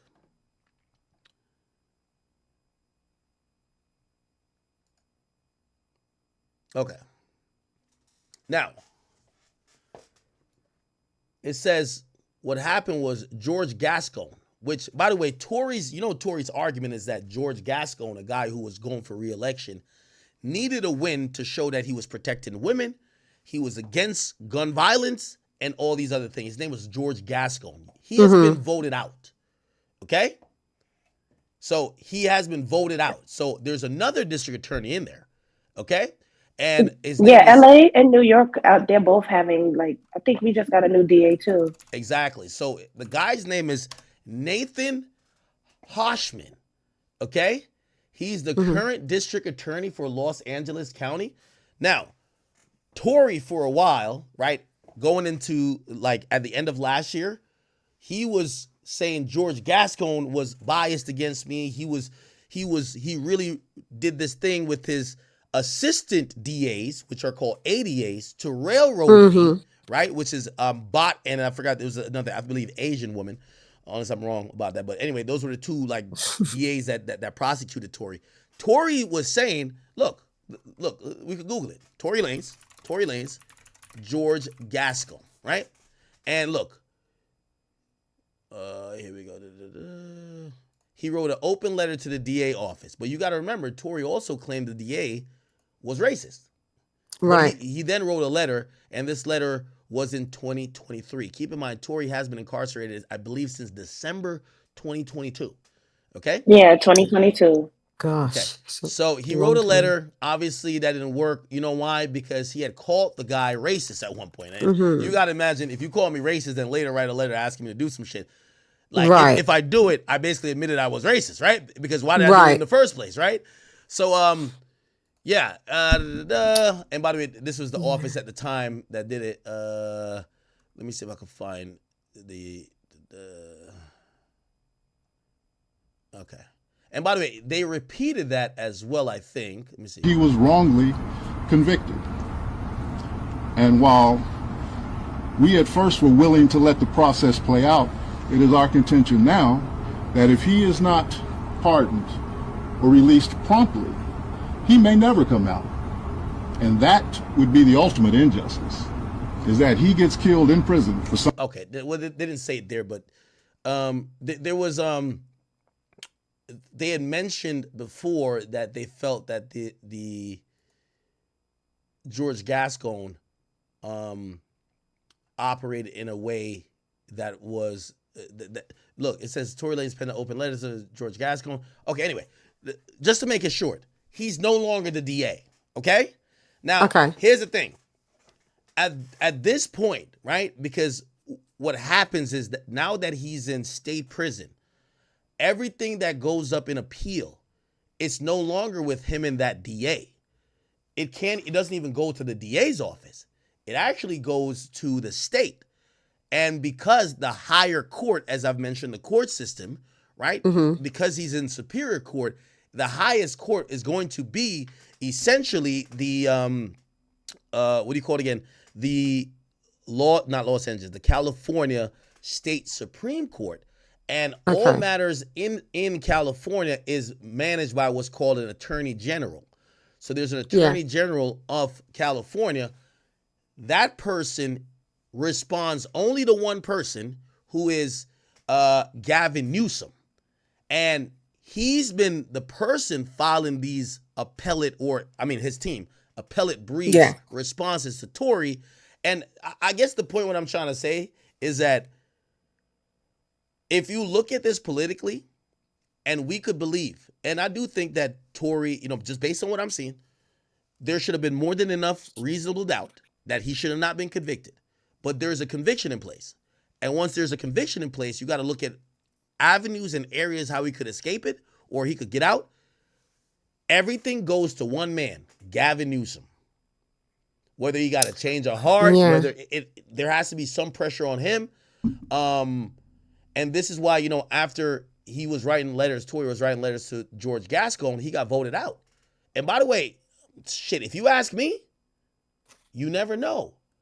Maybe George Gascon, you see, it's not an election year. I'm gonna give you a little bit tidbit. Why do y'all think Fonnie Willis would be like George Gascon? Fonnie Willis, who chose to prosecute YFN Lucci, wrote a letter on behalf of YFN Lucci. Why do you think? She was up for re-election. By the way, it's not that she really was going to lose, because she was going against a white woman and black people dominate Atlanta, and Atlanta is the majority of the population of Fulton County. Black people, She wrote a letter on behalf of YFN Lucci. You know why? It was going to help her politically. Right. So here's the thing. The George Gascon nigga, Tory was writing a letter to him, hoping that he was going to do what Fonnie Willis did for YFN Lucci. Look, Fonnie Willis, YFN Lucci letter. She wrote a letter for him. It was hilarious because she's the one who put him in jail. But it's re-election time, and I keep telling people the underlining thing of all these things is politics as usual. This is a letter right here she wrote. I can read it. Pursuant to the parties' negotiated agreement. Hold on. Oh my God, it's continue for free. Come on. What is this? All right. Anyway, basically, they're about to do it again. They said Rayshawn Bennett should be eligible for parole. We have no opposition. And they basically say we want him to let out of jail. That looks stupid. Y'all spent a lot of taxpayer money to put him in jail. Now y'all writing a letter to get him out of jail. That's sick. That's actually sick. Well, why they do that is it's election season. You got to get them votes. And if black people think you're turning against the community because these rappers hold significant voices and they have a stronghold in those communities that you need, they're not voting you in. No. Yeah, you need to show them like, no. I'm just against crime. I love the rappers. So you write that letter. You get what I'm saying? And I think when Tory penned that letter, Tory was hoping that the DA. Now, the DA is not going to say my office made a mistake. You're not going to get voted in. Like, what? Y'all putting innocent people in jail? But if the DA had said, hey, we recommend that we recommend a lighter sentencing or early release, I think Tory's team would have took that. And by the way, if I go back to Tory's letter, what did Tory ask? Tory says, I write this message, today I take the stance. I did not commit that, blah, blah. On May 8th, what did he ask? He says, we elected you because blah, blah, blah. I come to you today as a wrongly convicted man. I'm not asking for sympathy. I'm asking you to do what's fair and right in the eyes of God. If he had, the prosecutor would have done was say, hey, we think maybe through appellate court, we won't put up an opposition to a motion for a retrial, and we won't pick it back up. But they're not going to say we fucked up. And what happened is California is such a politicized state. It's one of the wokest places in Los Angeles County specifically in America. if they let Tory out, it's not about Tory, it's about what it represents. A man shooting a woman. It will be open season. That nigga would never get elected to shit again. The reality of it. Okay, yeah. There you go. So again, I keep telling people Yeah. it's politics. Half of this shit comes down to straight politics. So what is it? So basically he's gonna what's gonna happen then? How what route Yeah, are you they know what I trying to really go? want to ask? Yeah, The this is wild. the new lady that's taking the case, is she a prosecutor and like trying to get elected and stuff? So there's Rep Luna. I'll Google her. Rep Luna, Florida. Who's that? She's out. Her name's Ana Paulina Luna. Right. Let me give you a little background on her. So she's the first Okay. Mexican American House of Representative member. So this is the first, right? She's Mexican American and she's a woman, the first woman, female Mexican American person who's now served in the House of Representative. Okay. The important thing when you see people loudly, because she's asking for shit. Remember, she's pretty much in the Congress for the state of Florida. This is not a Florida case. She's talking to the state of California. Why is she doing that? Yeah. All you got to do is just Google her name and then to see when she's elected and see when she's going to be up. Now, again, I keep telling y'all, if Tory was charged in Florida, he'd be out of jail. But he's charged somewhere else, and this is where you got to look at it. Let's see, 2024. All right, she won re-election. Now, House of Representatives, someone who's in the House of Representatives for any state or district in a state, they serve 2 years, right? Let me just make sure I'm right. House of Representatives time in office. I think it's 2 years, right? Yeah, they serve a 2-year term. So they're constantly up for re-election, right? She got elected last year. What usually happens is you got to take a few big issues and try to get them to completion to guarantee you're going to come back the next time. Because the House of Representatives, they clear people out all the time. Senators, I believe, how long is a senator term? Everybody should know that Congress is made up of House of Representatives, which, is like hundreds of people, and senators, which is 2 per state. And a senator, currently, I think it used to be different, currently serves 6 years.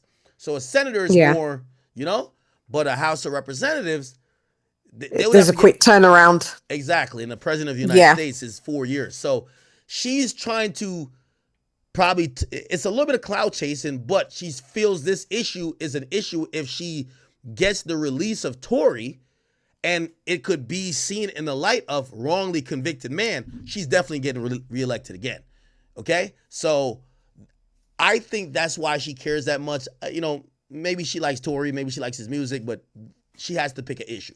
Every House of Representatives, this is politics. You got to pick an issue, pick a case, and you have to make that your agenda.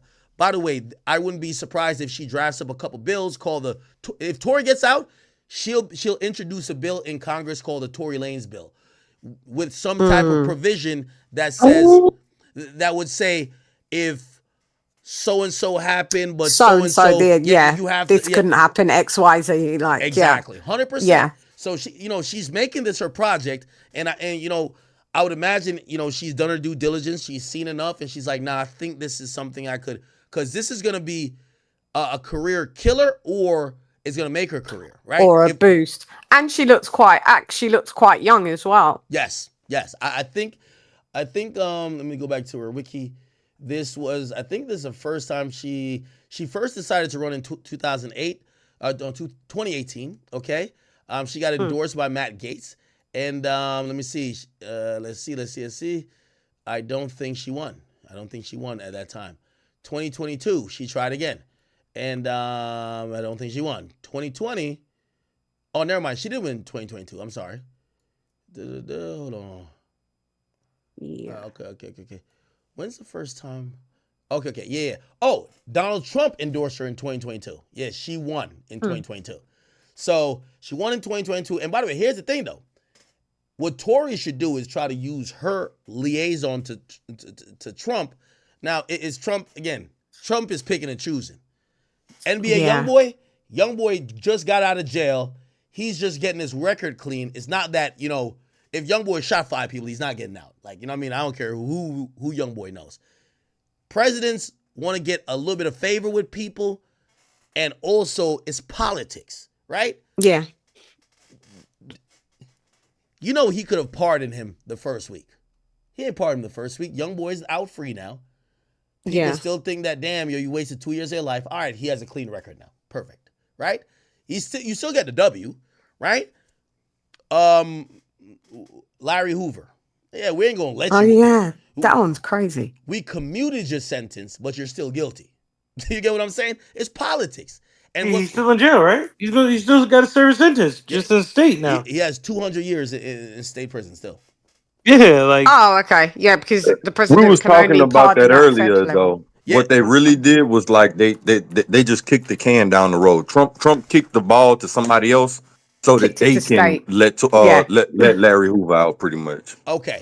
Well, now here's the thing. Let's go to Illinois because he got convicted in Illinois. List of Illinois governors. Okay. So the former governors right now.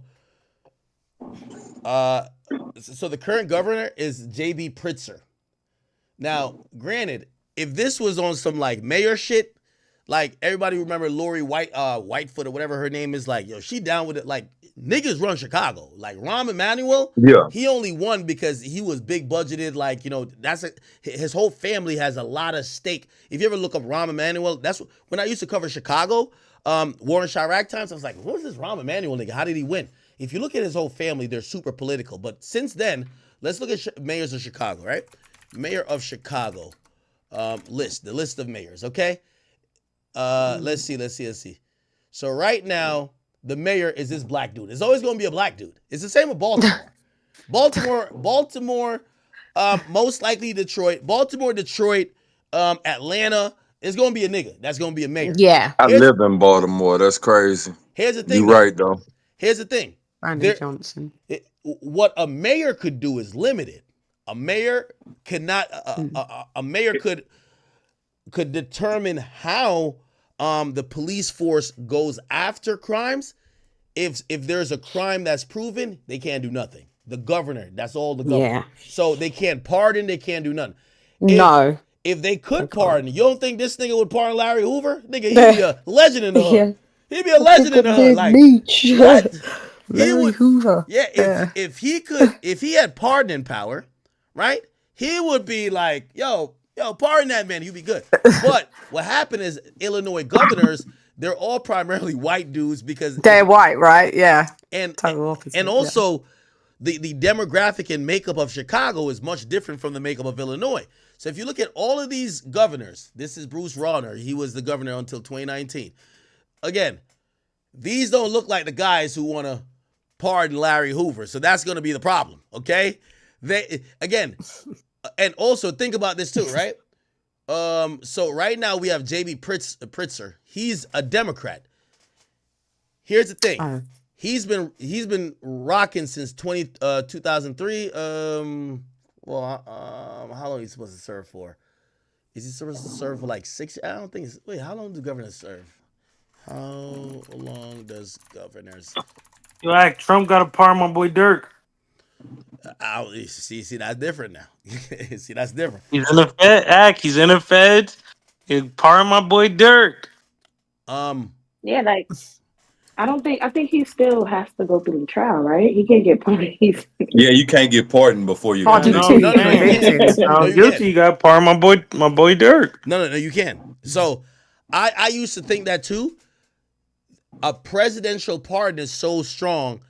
You have to remember, you could not only pardon someone before conviction, you could pardon someone to prevent conviction. Look at Biden. That's what he did for his family. He says, in case y'all ever want my family, I pardon them. You can do that? Yeah, he pardoned his family for everything they did for like 15 years. So it says you would have to go outside that time range, which it's only murder you could find outside that range.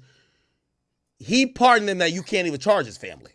So I didn't know that's a thing, but that is a thing. You could pardon people crazy as hell before you get charged.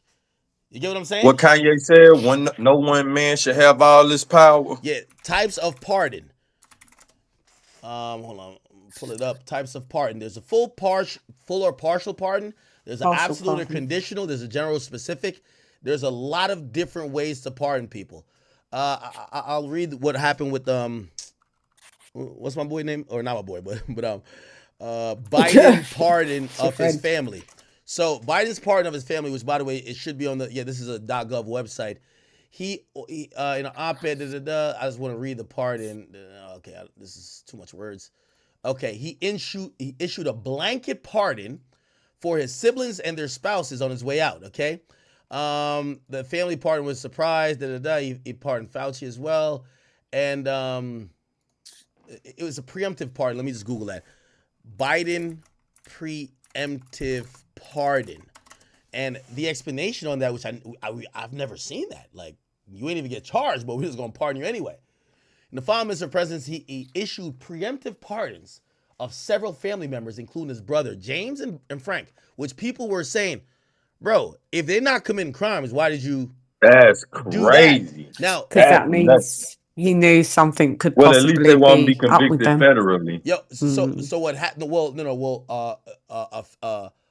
a pardon. Pardons are only federal level. They can't do state pardons. Yeah, so the preemptive pardon affects state too. It does. Oh, it does. Yeah. Oh, How is that possible? that's complicated. Because I the thought it was only any pardons were fed. No, because it's a preemptive one, right? It's a preemptive one.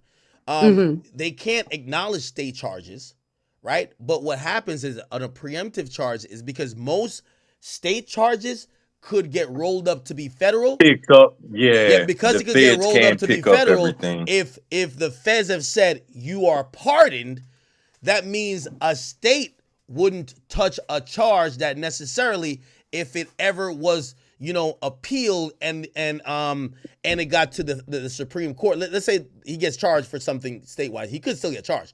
But if it ever got appealed and the U.S. Supreme Court was going to look at it, they're going to be like, well, we're a federal body. You got to remember, every even state charge, the last appellate shit is federal.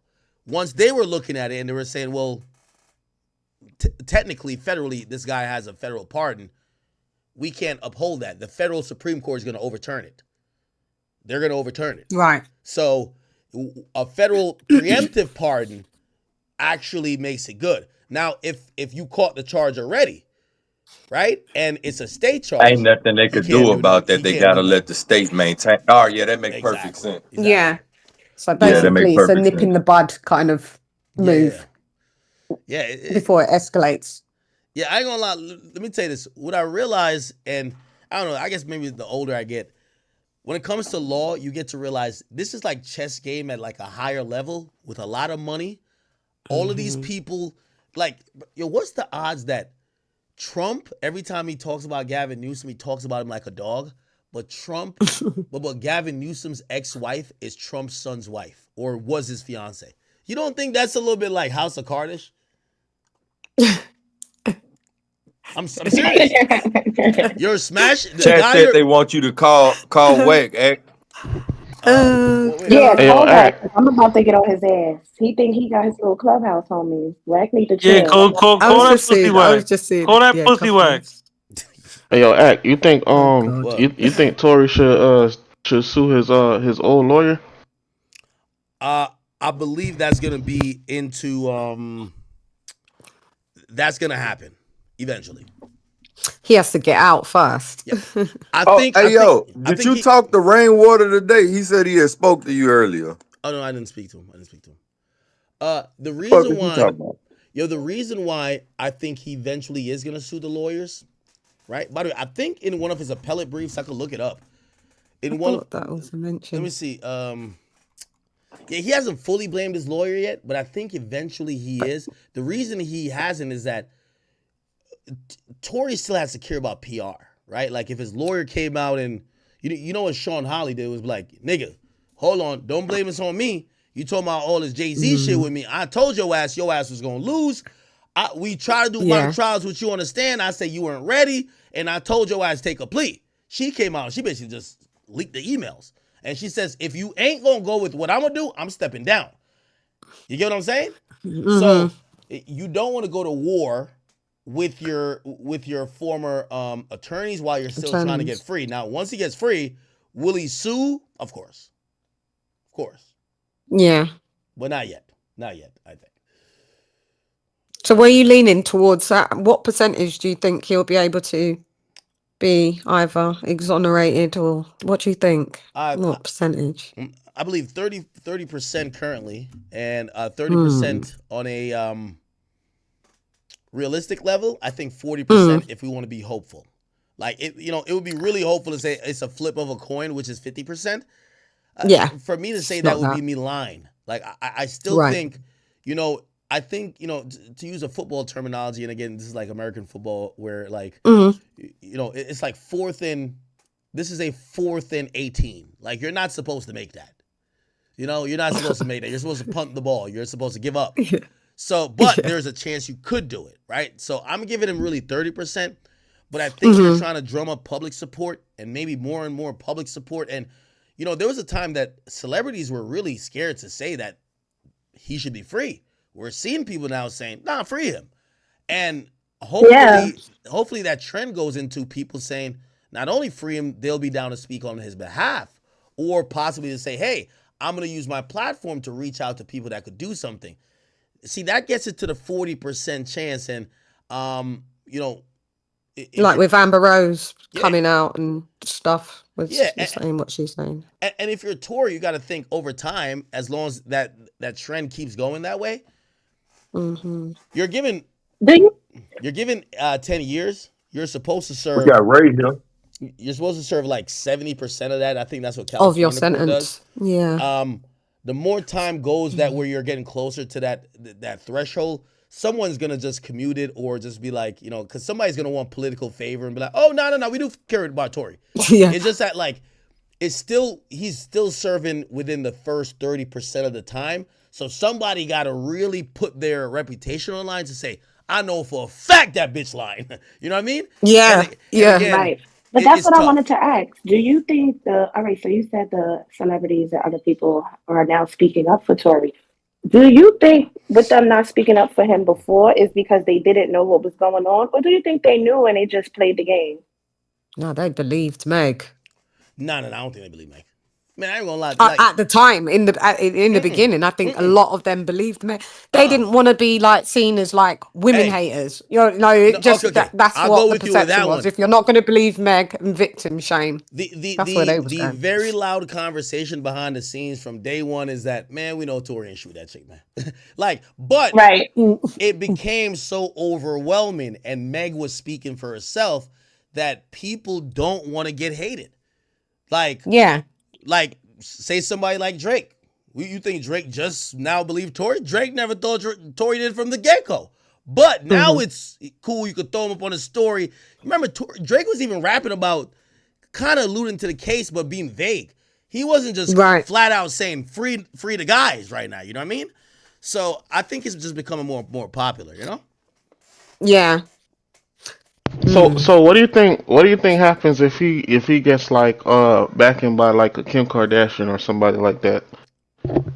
I think that will start to make people put pressure on reviewing the case. Honestly, and I get what Tory's team is doing, right? They just need a review of the case. There's mad reasonable doubt here, right? It's not about like if you fully believe he ain't do it or whatever. There's mad things to be like, yo, listen, if I slap somebody and when the cops show, they say, who slapped you? Say, I ain't get slapped, nigga, I got stung by a bee. Later on, you going to put me in jail for 10 years because now she's switching up her story? Again, there's mad things that come out that's already out. That basically says, listen, to give somebody 10 years, which, by the way, they put an enhancement on the charges in terms of the sentencing, like they were almost trying to punish him, right? Obviously, they punished him because he took it to trial, this and third. But to give him that sentence, right, for what he's accused of, given the fact that there's a lot of, but look at this, like, well, she ain't say that then. This person's story changed. Oh, this person lied over here. There is mad, like, wait, this isn't like, it's not like Lil Tim shooting King Von on camera, where you're like, all right, you better say you didn't not do it because we know you did it. if you're trying to beat this, you got to just explain why you did it, right? Like, you never heard Lil Tim said, is it me really on the camera? Like, no, it's like, nigga, we know it's you. In this situation, we're like, did he shoot it? And there was a point people were like, did she get shot? And then her testimony is like, wait, so why? So if y'all never fuck, why would he shoot you? It's so hazy, you would think that someone would beat the case. Fake. Yeah, you would think someone would beat that case. I'm not gonna lie, it kind of sound weird with the fact with the Ring camera. That shit didn't really like show nothing, so I can't say it's on Tory's side or it's not. But on top of that shit too, it's like, but here's the thing, and this is it's what I'm mad saying, unethical to throw like 10 extra years. Here's the point where I'm saying Tory's lawyer is trash, because it's like, come on, when you say it's not on Tory's side, but it's not on the other side, Tory's a defendant, just like Diddy's a defendant. Anything that's a 50-50 is a win for the defendant. You're supposed to prove that I fucking did it. You're supposed to say, look at that bitch ass nigga act. He got a pimple on his left cheek here, and he got a pimple in the courtroom. It's him. Ain't no way it ain't him. If it's like, well, you know, a lot of people wear snapbacks. That's on my side, nigga. There's mad people that wear snapbacks. If you're coming and you're saying, well, you know, well, the DNA could be Tory. It's like, it could be. Now it's on my side because in criminal court, it's not on you to prove your innocence. It's on the prosecuting body, whether the AUSAs or federal government or a state government, to prove your guilt. Like, all I got to do is just say, I didn't do, like, everybody's maintains their innocence. By you pleading not guilty, you have maintained your innocence. They got to now prove that you did it, and there's no doubt you didn't do it. Beyond reasonable doubt. And the whole lawyer team that he had and his actions about the whole not snitching, like, this is stupid. This is so stupid. And that's why I'm just like, ugh. Yo, Tory I feel needed bad for Joe him because he did Tacopino. his bad. I do, but this is stupid. Tory needed ASAP Rocky lawyer. ASAP Rocky on the camera with the gun. Yes. You know, they just came up with, I'm telling you, ASAP Rocky would have spanked this case. ASAP Rocky's lawyer, Joe Tacopino. I'm not gonna lie, I was nervous for ASAP. Shout out to Harlem. I was nervous. Isn't that nigga Rock Nation on camera with the motherfucking gun? Yeah, he is Rock I loved it though. He ate that shit up. Yeah, he is. Yeah. Yo, all the good attorneys fuck with Rock Nation, bro. I ain't gonna lie to you. Oh man. Yo, I'm gonna be But you honest see, with they you. not doing the Rihanna. They not doing the Rihanna Meg. The shit that they did with Rihanna, I think is dying out. They tried to do it with Meg, but it didn't work. The whole new celebrity, oh my God, domestic violence. Oh no. That failed a long time ago. They find out she's lying. That failed a long time ago, but that hurts Tory too. I'm gonna tell you why it hurts Tory.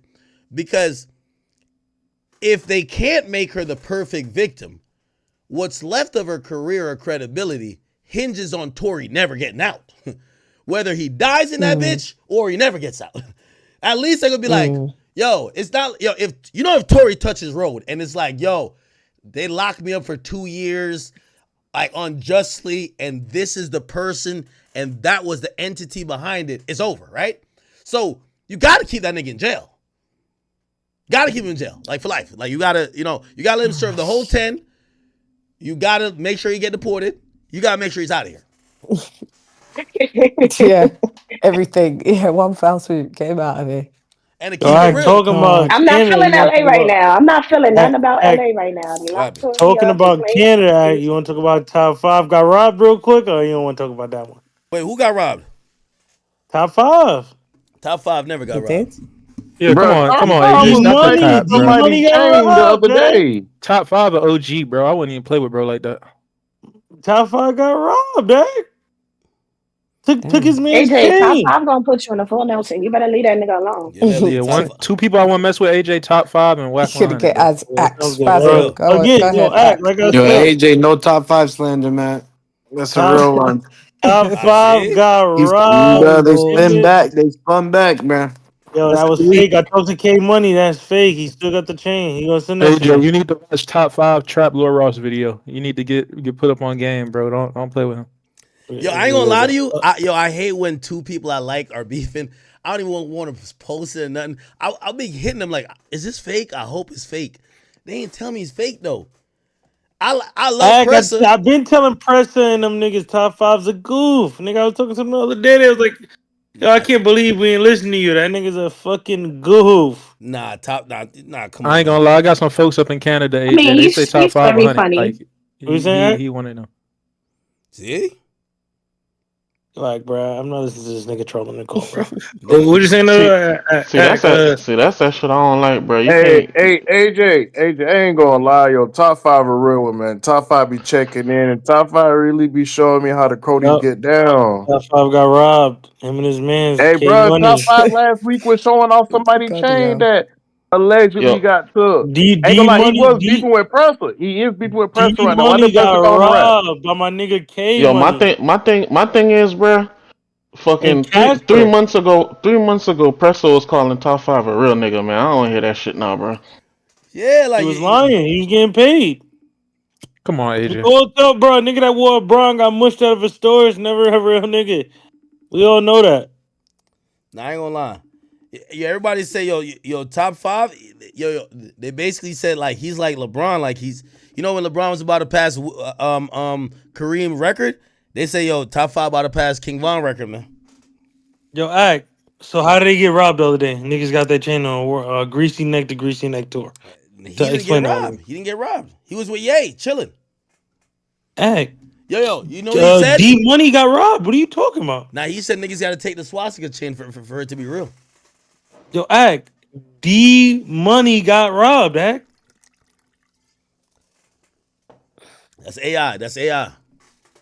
Now it's AI. Act, they got the chain. Nah, The I'm video. not. You don't watch the video? That's AI. That's AI.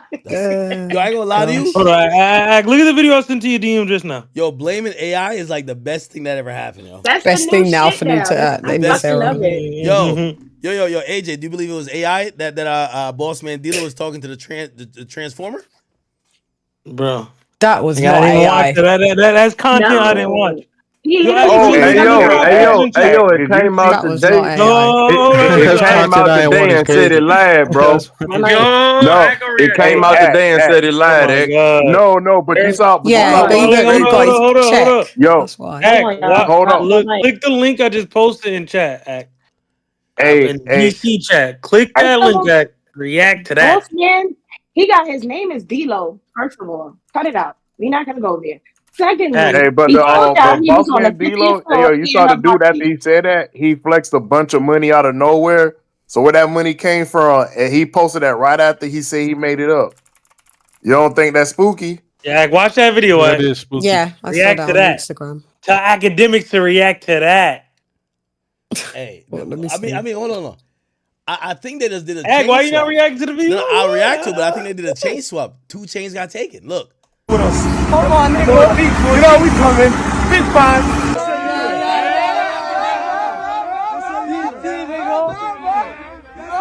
The stepper, top 5, the stepper. Come on, man. Big stepper. A few moments later. Yeah, that's that get back. That's that get back, nigga. Put your hands on me at the Raptors game, right? Now look at you. You're a fucking goofy bitch. Know yourself. Everyone sick. GGGK, nigga. Get back, gang, nigga. Pussy. Know yourself. Tell the streets what just happened to you. Holy, a man's Cuban is soaked in blood, bro. Holy fuck. This nigga, yo, come get your blood off my chain. Blood on the chain, Act? What the fuck? Blood on the nigga. Nah, it's called dye. It's like red dye, you know? You know one of them ones? Get your DNA off of my fucking Cubans, man. Oh, them blood This is diamonds, bro. crazy. Nah, them boys got a replica, bro. Now here's the thing. I told you, like, it was no robbery, just a chain for chain swap. Look at the other video in the top 5, man. Look at this. Shout out D-Money. How's Shout that out D-Money. Get back, that one's AI. Less than a week. Damn. Put the rats back. Act, call that nigga right now. Tell him show chain. It's fake. He don't got that chain, bro. He bought a replica from the mall. Nah, like, I heard. Yo, AJ, you ain't shit. Yo, AJ, Bought a replica from the mall. I talked to K Money, Act. That's fake. Yo, AJ. Man, we gotta stop this AJ top 5 beef, man. Yeah, AJ, listen, man. AJ, I try to AJ, you gonna squash make me call top 5, and top 5 gonna tell me don't listen to you. Yo, I can get K Money on here right now. The nigga that took that nigga chain forcefully.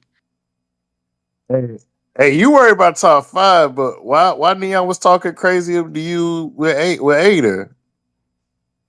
It's the internet.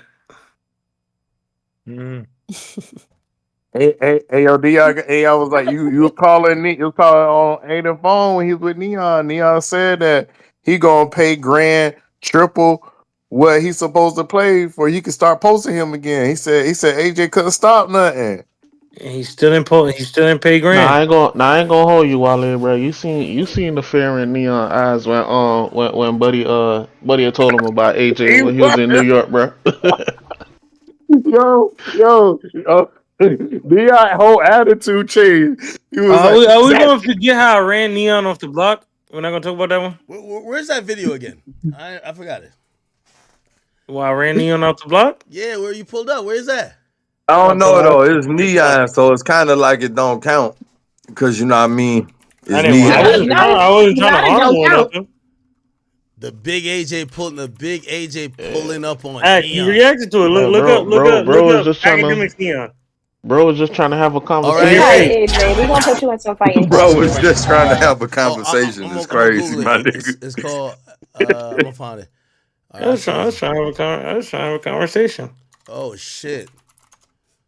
Nah. Sometimes conversations get violent. Neon gets pulled up. Hold on. yo, why did K-Bots took over the kick chat? Did they? No, they didn't. Yo, watch this. Hold on. Yo, this is the big AJ. They flooded that shit. Nah. Yo, they got my brother Ramo in here. They got the gold. Remo, bro. I need your help. Why he got that on the thing? Yo, what's the word? Yo, is that Remo? Remo, you know who Yo, Remo. What's that name? Yo, what up? What up? Who, that AJ? Wale, what up? Yo, yeah, you know Badass Brandy or Branda, whatever her name is? A white girl? The twin. Yo, niggas don't know porn stars like that, bro. Hey, yo, check this out. Bro, she be up there all the time. yo, check this out. Yo, Remo. Somebody Adam smutted out, I don't know. Yo, Remo, keep it a bean with me. Do you keep like an extra loogie nigga ready for a nigga on no jumper in case they try you? Cause I would. If I'm you, nigga, you gotta keep an extra loogie. Yo, if I'm on no jumper, like I see why, I don't even know why y'all fired a nigga for having a pocket knife. I'm not coming to no jumper without at least a weapon wheel, nigga. I'm walking up in there where I could at least scroll through a pocket knife, brass knuckles, a nice little gun, a C4, mace. Oh, mace. That's a definite. The shit that Charleston White got. Charleston White. It looks a beer mace. I actually my wheel weapon in person. The I keep beer a gun mace. and some mace. Oh, yes. I love carrying Remo. a mace and a gun. Remo, like, you don't got no weapon wheel out, or you just like out there like naked? Pause. No Diddy. Nah, I make sure I'm protected when I'm out here. For sure. Word. Suppose somebody spit on you on camera. What you gonna do? I ain't going out like that, man.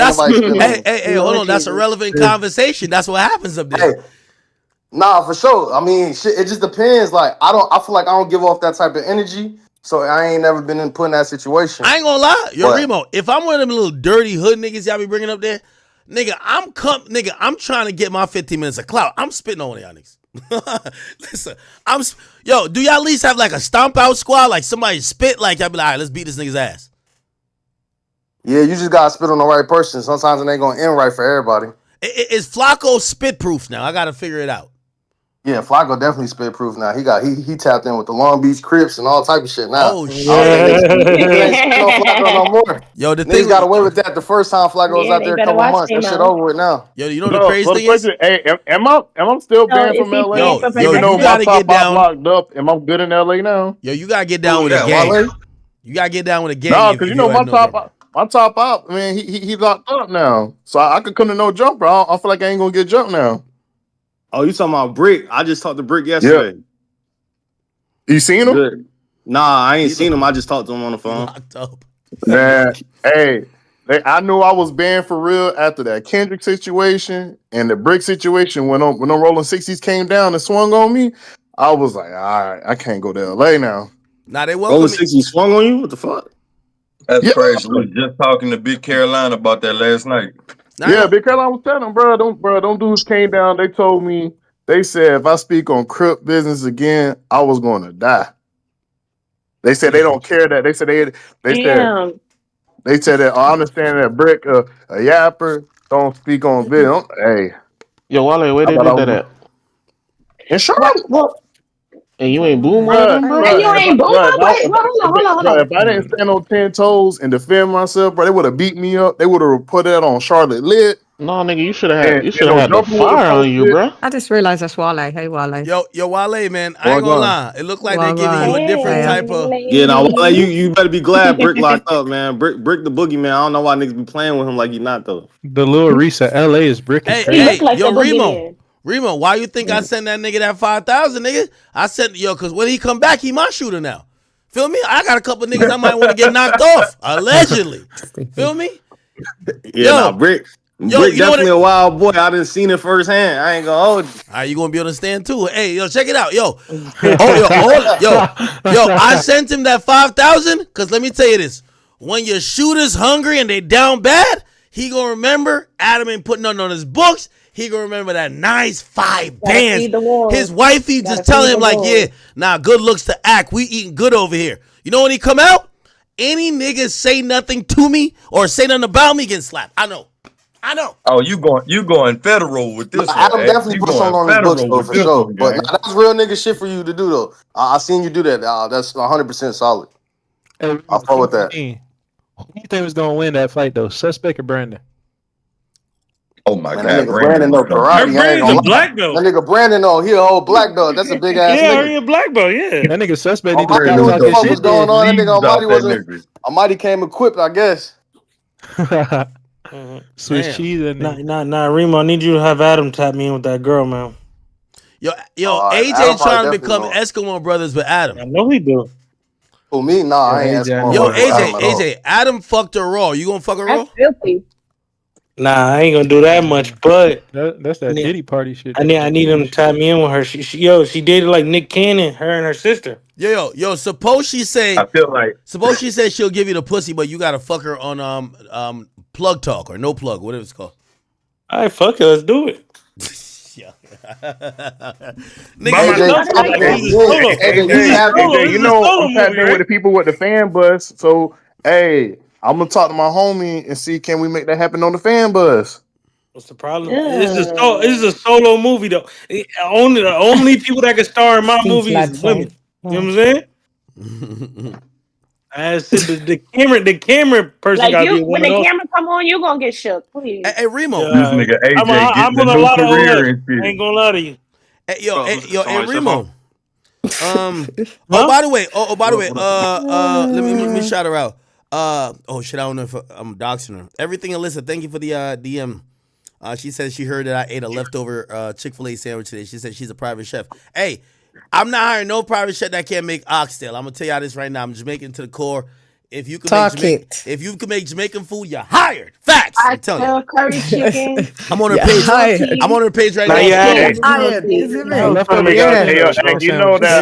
you know that I got down with all the yard mans down in the Carolinas. Them niggas got me eating brown stew now.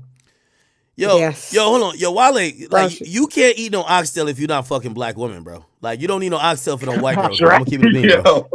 You say don't like black women. Oh God! If you don't like black women, bro, you really don't need to be indulging in.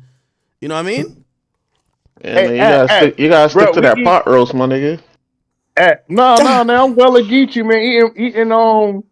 Eating oxtails in the Gullah Geechee culture. What you mean? Don't you dare put an S at the end of it. I hate when you Americans put oxtails. It's just oxtail. Yo, it's not plural. Yo, hold There's on. no S at the end. Yo, Wale, are you you got white girls making an oxtail, bro? Oh, he need to get out. I ain't never had a white girl to make me oxtail. Yeah, but you could never. But bro, your preference is white girls, and listen. One thing about your woman you trying to lock in with, she got to be able to make your favorite things. You trust I ain't gonna lie to you. I don't really trust white women like that. Don't start. Are you white? Hey, like I told you, man. Like, I've been on this rice mill. Hold on. I've been on this rice mill. First of all, I can't indulge in anything white. That rice milk been doing a little bit more. I can't indulge in anything white until after the summer. That's what it's doing. You're hungry. Yo, I can't indulge in anything white until after the summer. But if you are white, I'm gonna be honest with you. Like you gonna have to show like me a lot for me to believe you could cook. You use seasoning? It's not good enough. It's Get not on the gonna right work. tip, bro. Wale buy food, The bro. right Wale buy monies food. are the move, bro. Get you an Asian girl. I'm No, telling I you. know. There's this white girl on Instagram, and she's from Toronto, and she cooks all yard food as well because her man's from Yo, Jamaica. I'm gonna be honest and with she you. cooks it. Nobody, Look her up. nobody cooks better than a obese black woman, BMI over 60. That's a fact. Pushing high That's blood a fact. pressure. Yes, I like yes, my yes. auntie arms hanging. Like my Yo, auntie arms hanging. somebody was trying to become a chef for me, but she was too skinny. She was too in shape. I don't know. I don't know if I want my chef in shape. I want my chef a little bit. You know, I love What gluten. about Kanye? Yeah, she's got to be a bit. Yeah, she can't be in shape. What I need a about little Kanye? bit of diabetes in my food. Yo, put like this. Yo, having a skinny chick being your chef is like going to, even though sometimes they might be good, it's like going to a barber that got dreads. You're like, what the fuck, nigga? You ain't even cut your own hair. What the fuck you doing to me? Yeah. Like, What about cooking with Kanye though? All right, that's all right. No, oh yeah, she cooks. That's really some Diddy good, but, shit. I mean, it's different. How do you know she Shit, I cooks ain't good? gonna You lie. never I tasted ain't her food. gonna Well, we lie. haven't That shit tasted kind it of I beefy ain't know though. yours. We ain't tasted it. Yo, brother, Yeah, if yeah, every yeah. time I you peeped I peeped that French toast though. That shit was wild. Yo, every time she like, you know what I mean, every time she fucking turn the chicken, she twerk, brother, you know that food ain't hitting for nothing, but them cheeks are. You feel what I'm saying? Come on, stop playing. Cooking with Kaya. Yo, if Kaya drop an OnlyFans, nigga, like, nigga, all I want to see is a nigga just feeding her grapes or she feeding a nigga grapes. Nah, we But don't you want to ain't see that, fucking man. with the food though? Yeah, we don't want to see that from Kaya, man. Shout out to my boy Zay, bro. She done dirty. Yeah, that was kind of crazy too. Hey, That get was you an crazy. Asian girl, bro. She gonna make you some fried rice. Man, I'm telling We you. can do that already. We can already make that already. Yo, I'm gonna be honest I with you, gotta bro. get on my You nigga said Zay. what? We can already do that, Wale. We can do that our own self. I'm We not know. dating You said no. fried rice and egg That's rolls, bro? light gotta tell work, DDG. Wale. Light I gotta work. tell DDG gotta make a new shirt because he made a shirt yesterday. It Some says light work. that's my Fried fault. rice. We need shirts that says we don't own no balls. Pause. We just show up to the court and play with other You people's guys see pause. me what I put in the chat. Look, Wale, Word, Yeah. nigga, it's light work. it's my Like shot. fried rice. Yeah, Come Make on, it, stop make it, Hey, by yo, the way, hey, Come are on, you cool stop with it. us partnering your server with DDGs? Is that okay? what does partner mean? What's that mean? Partner, just like we send people over there, they send people over here. Oh yeah, no, we fuck with God, DDG. what?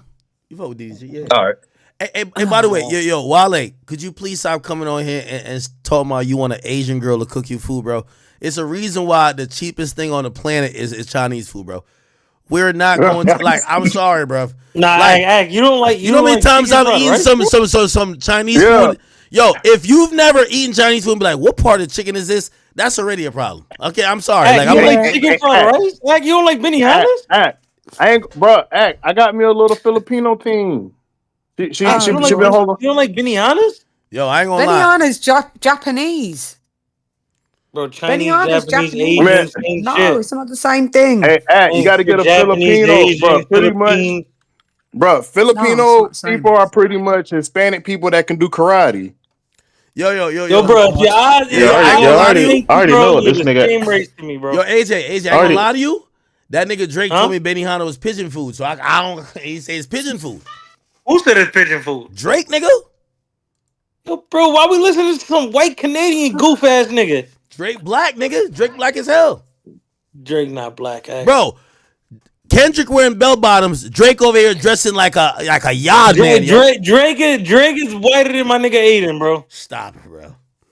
I give AJ. Aiden the N-word pass before I give Drake it. Fact. AJ, I know you a Meek fan. Meek used to be my favorite rapper too, nigga. You feel like that nigga fell off or not?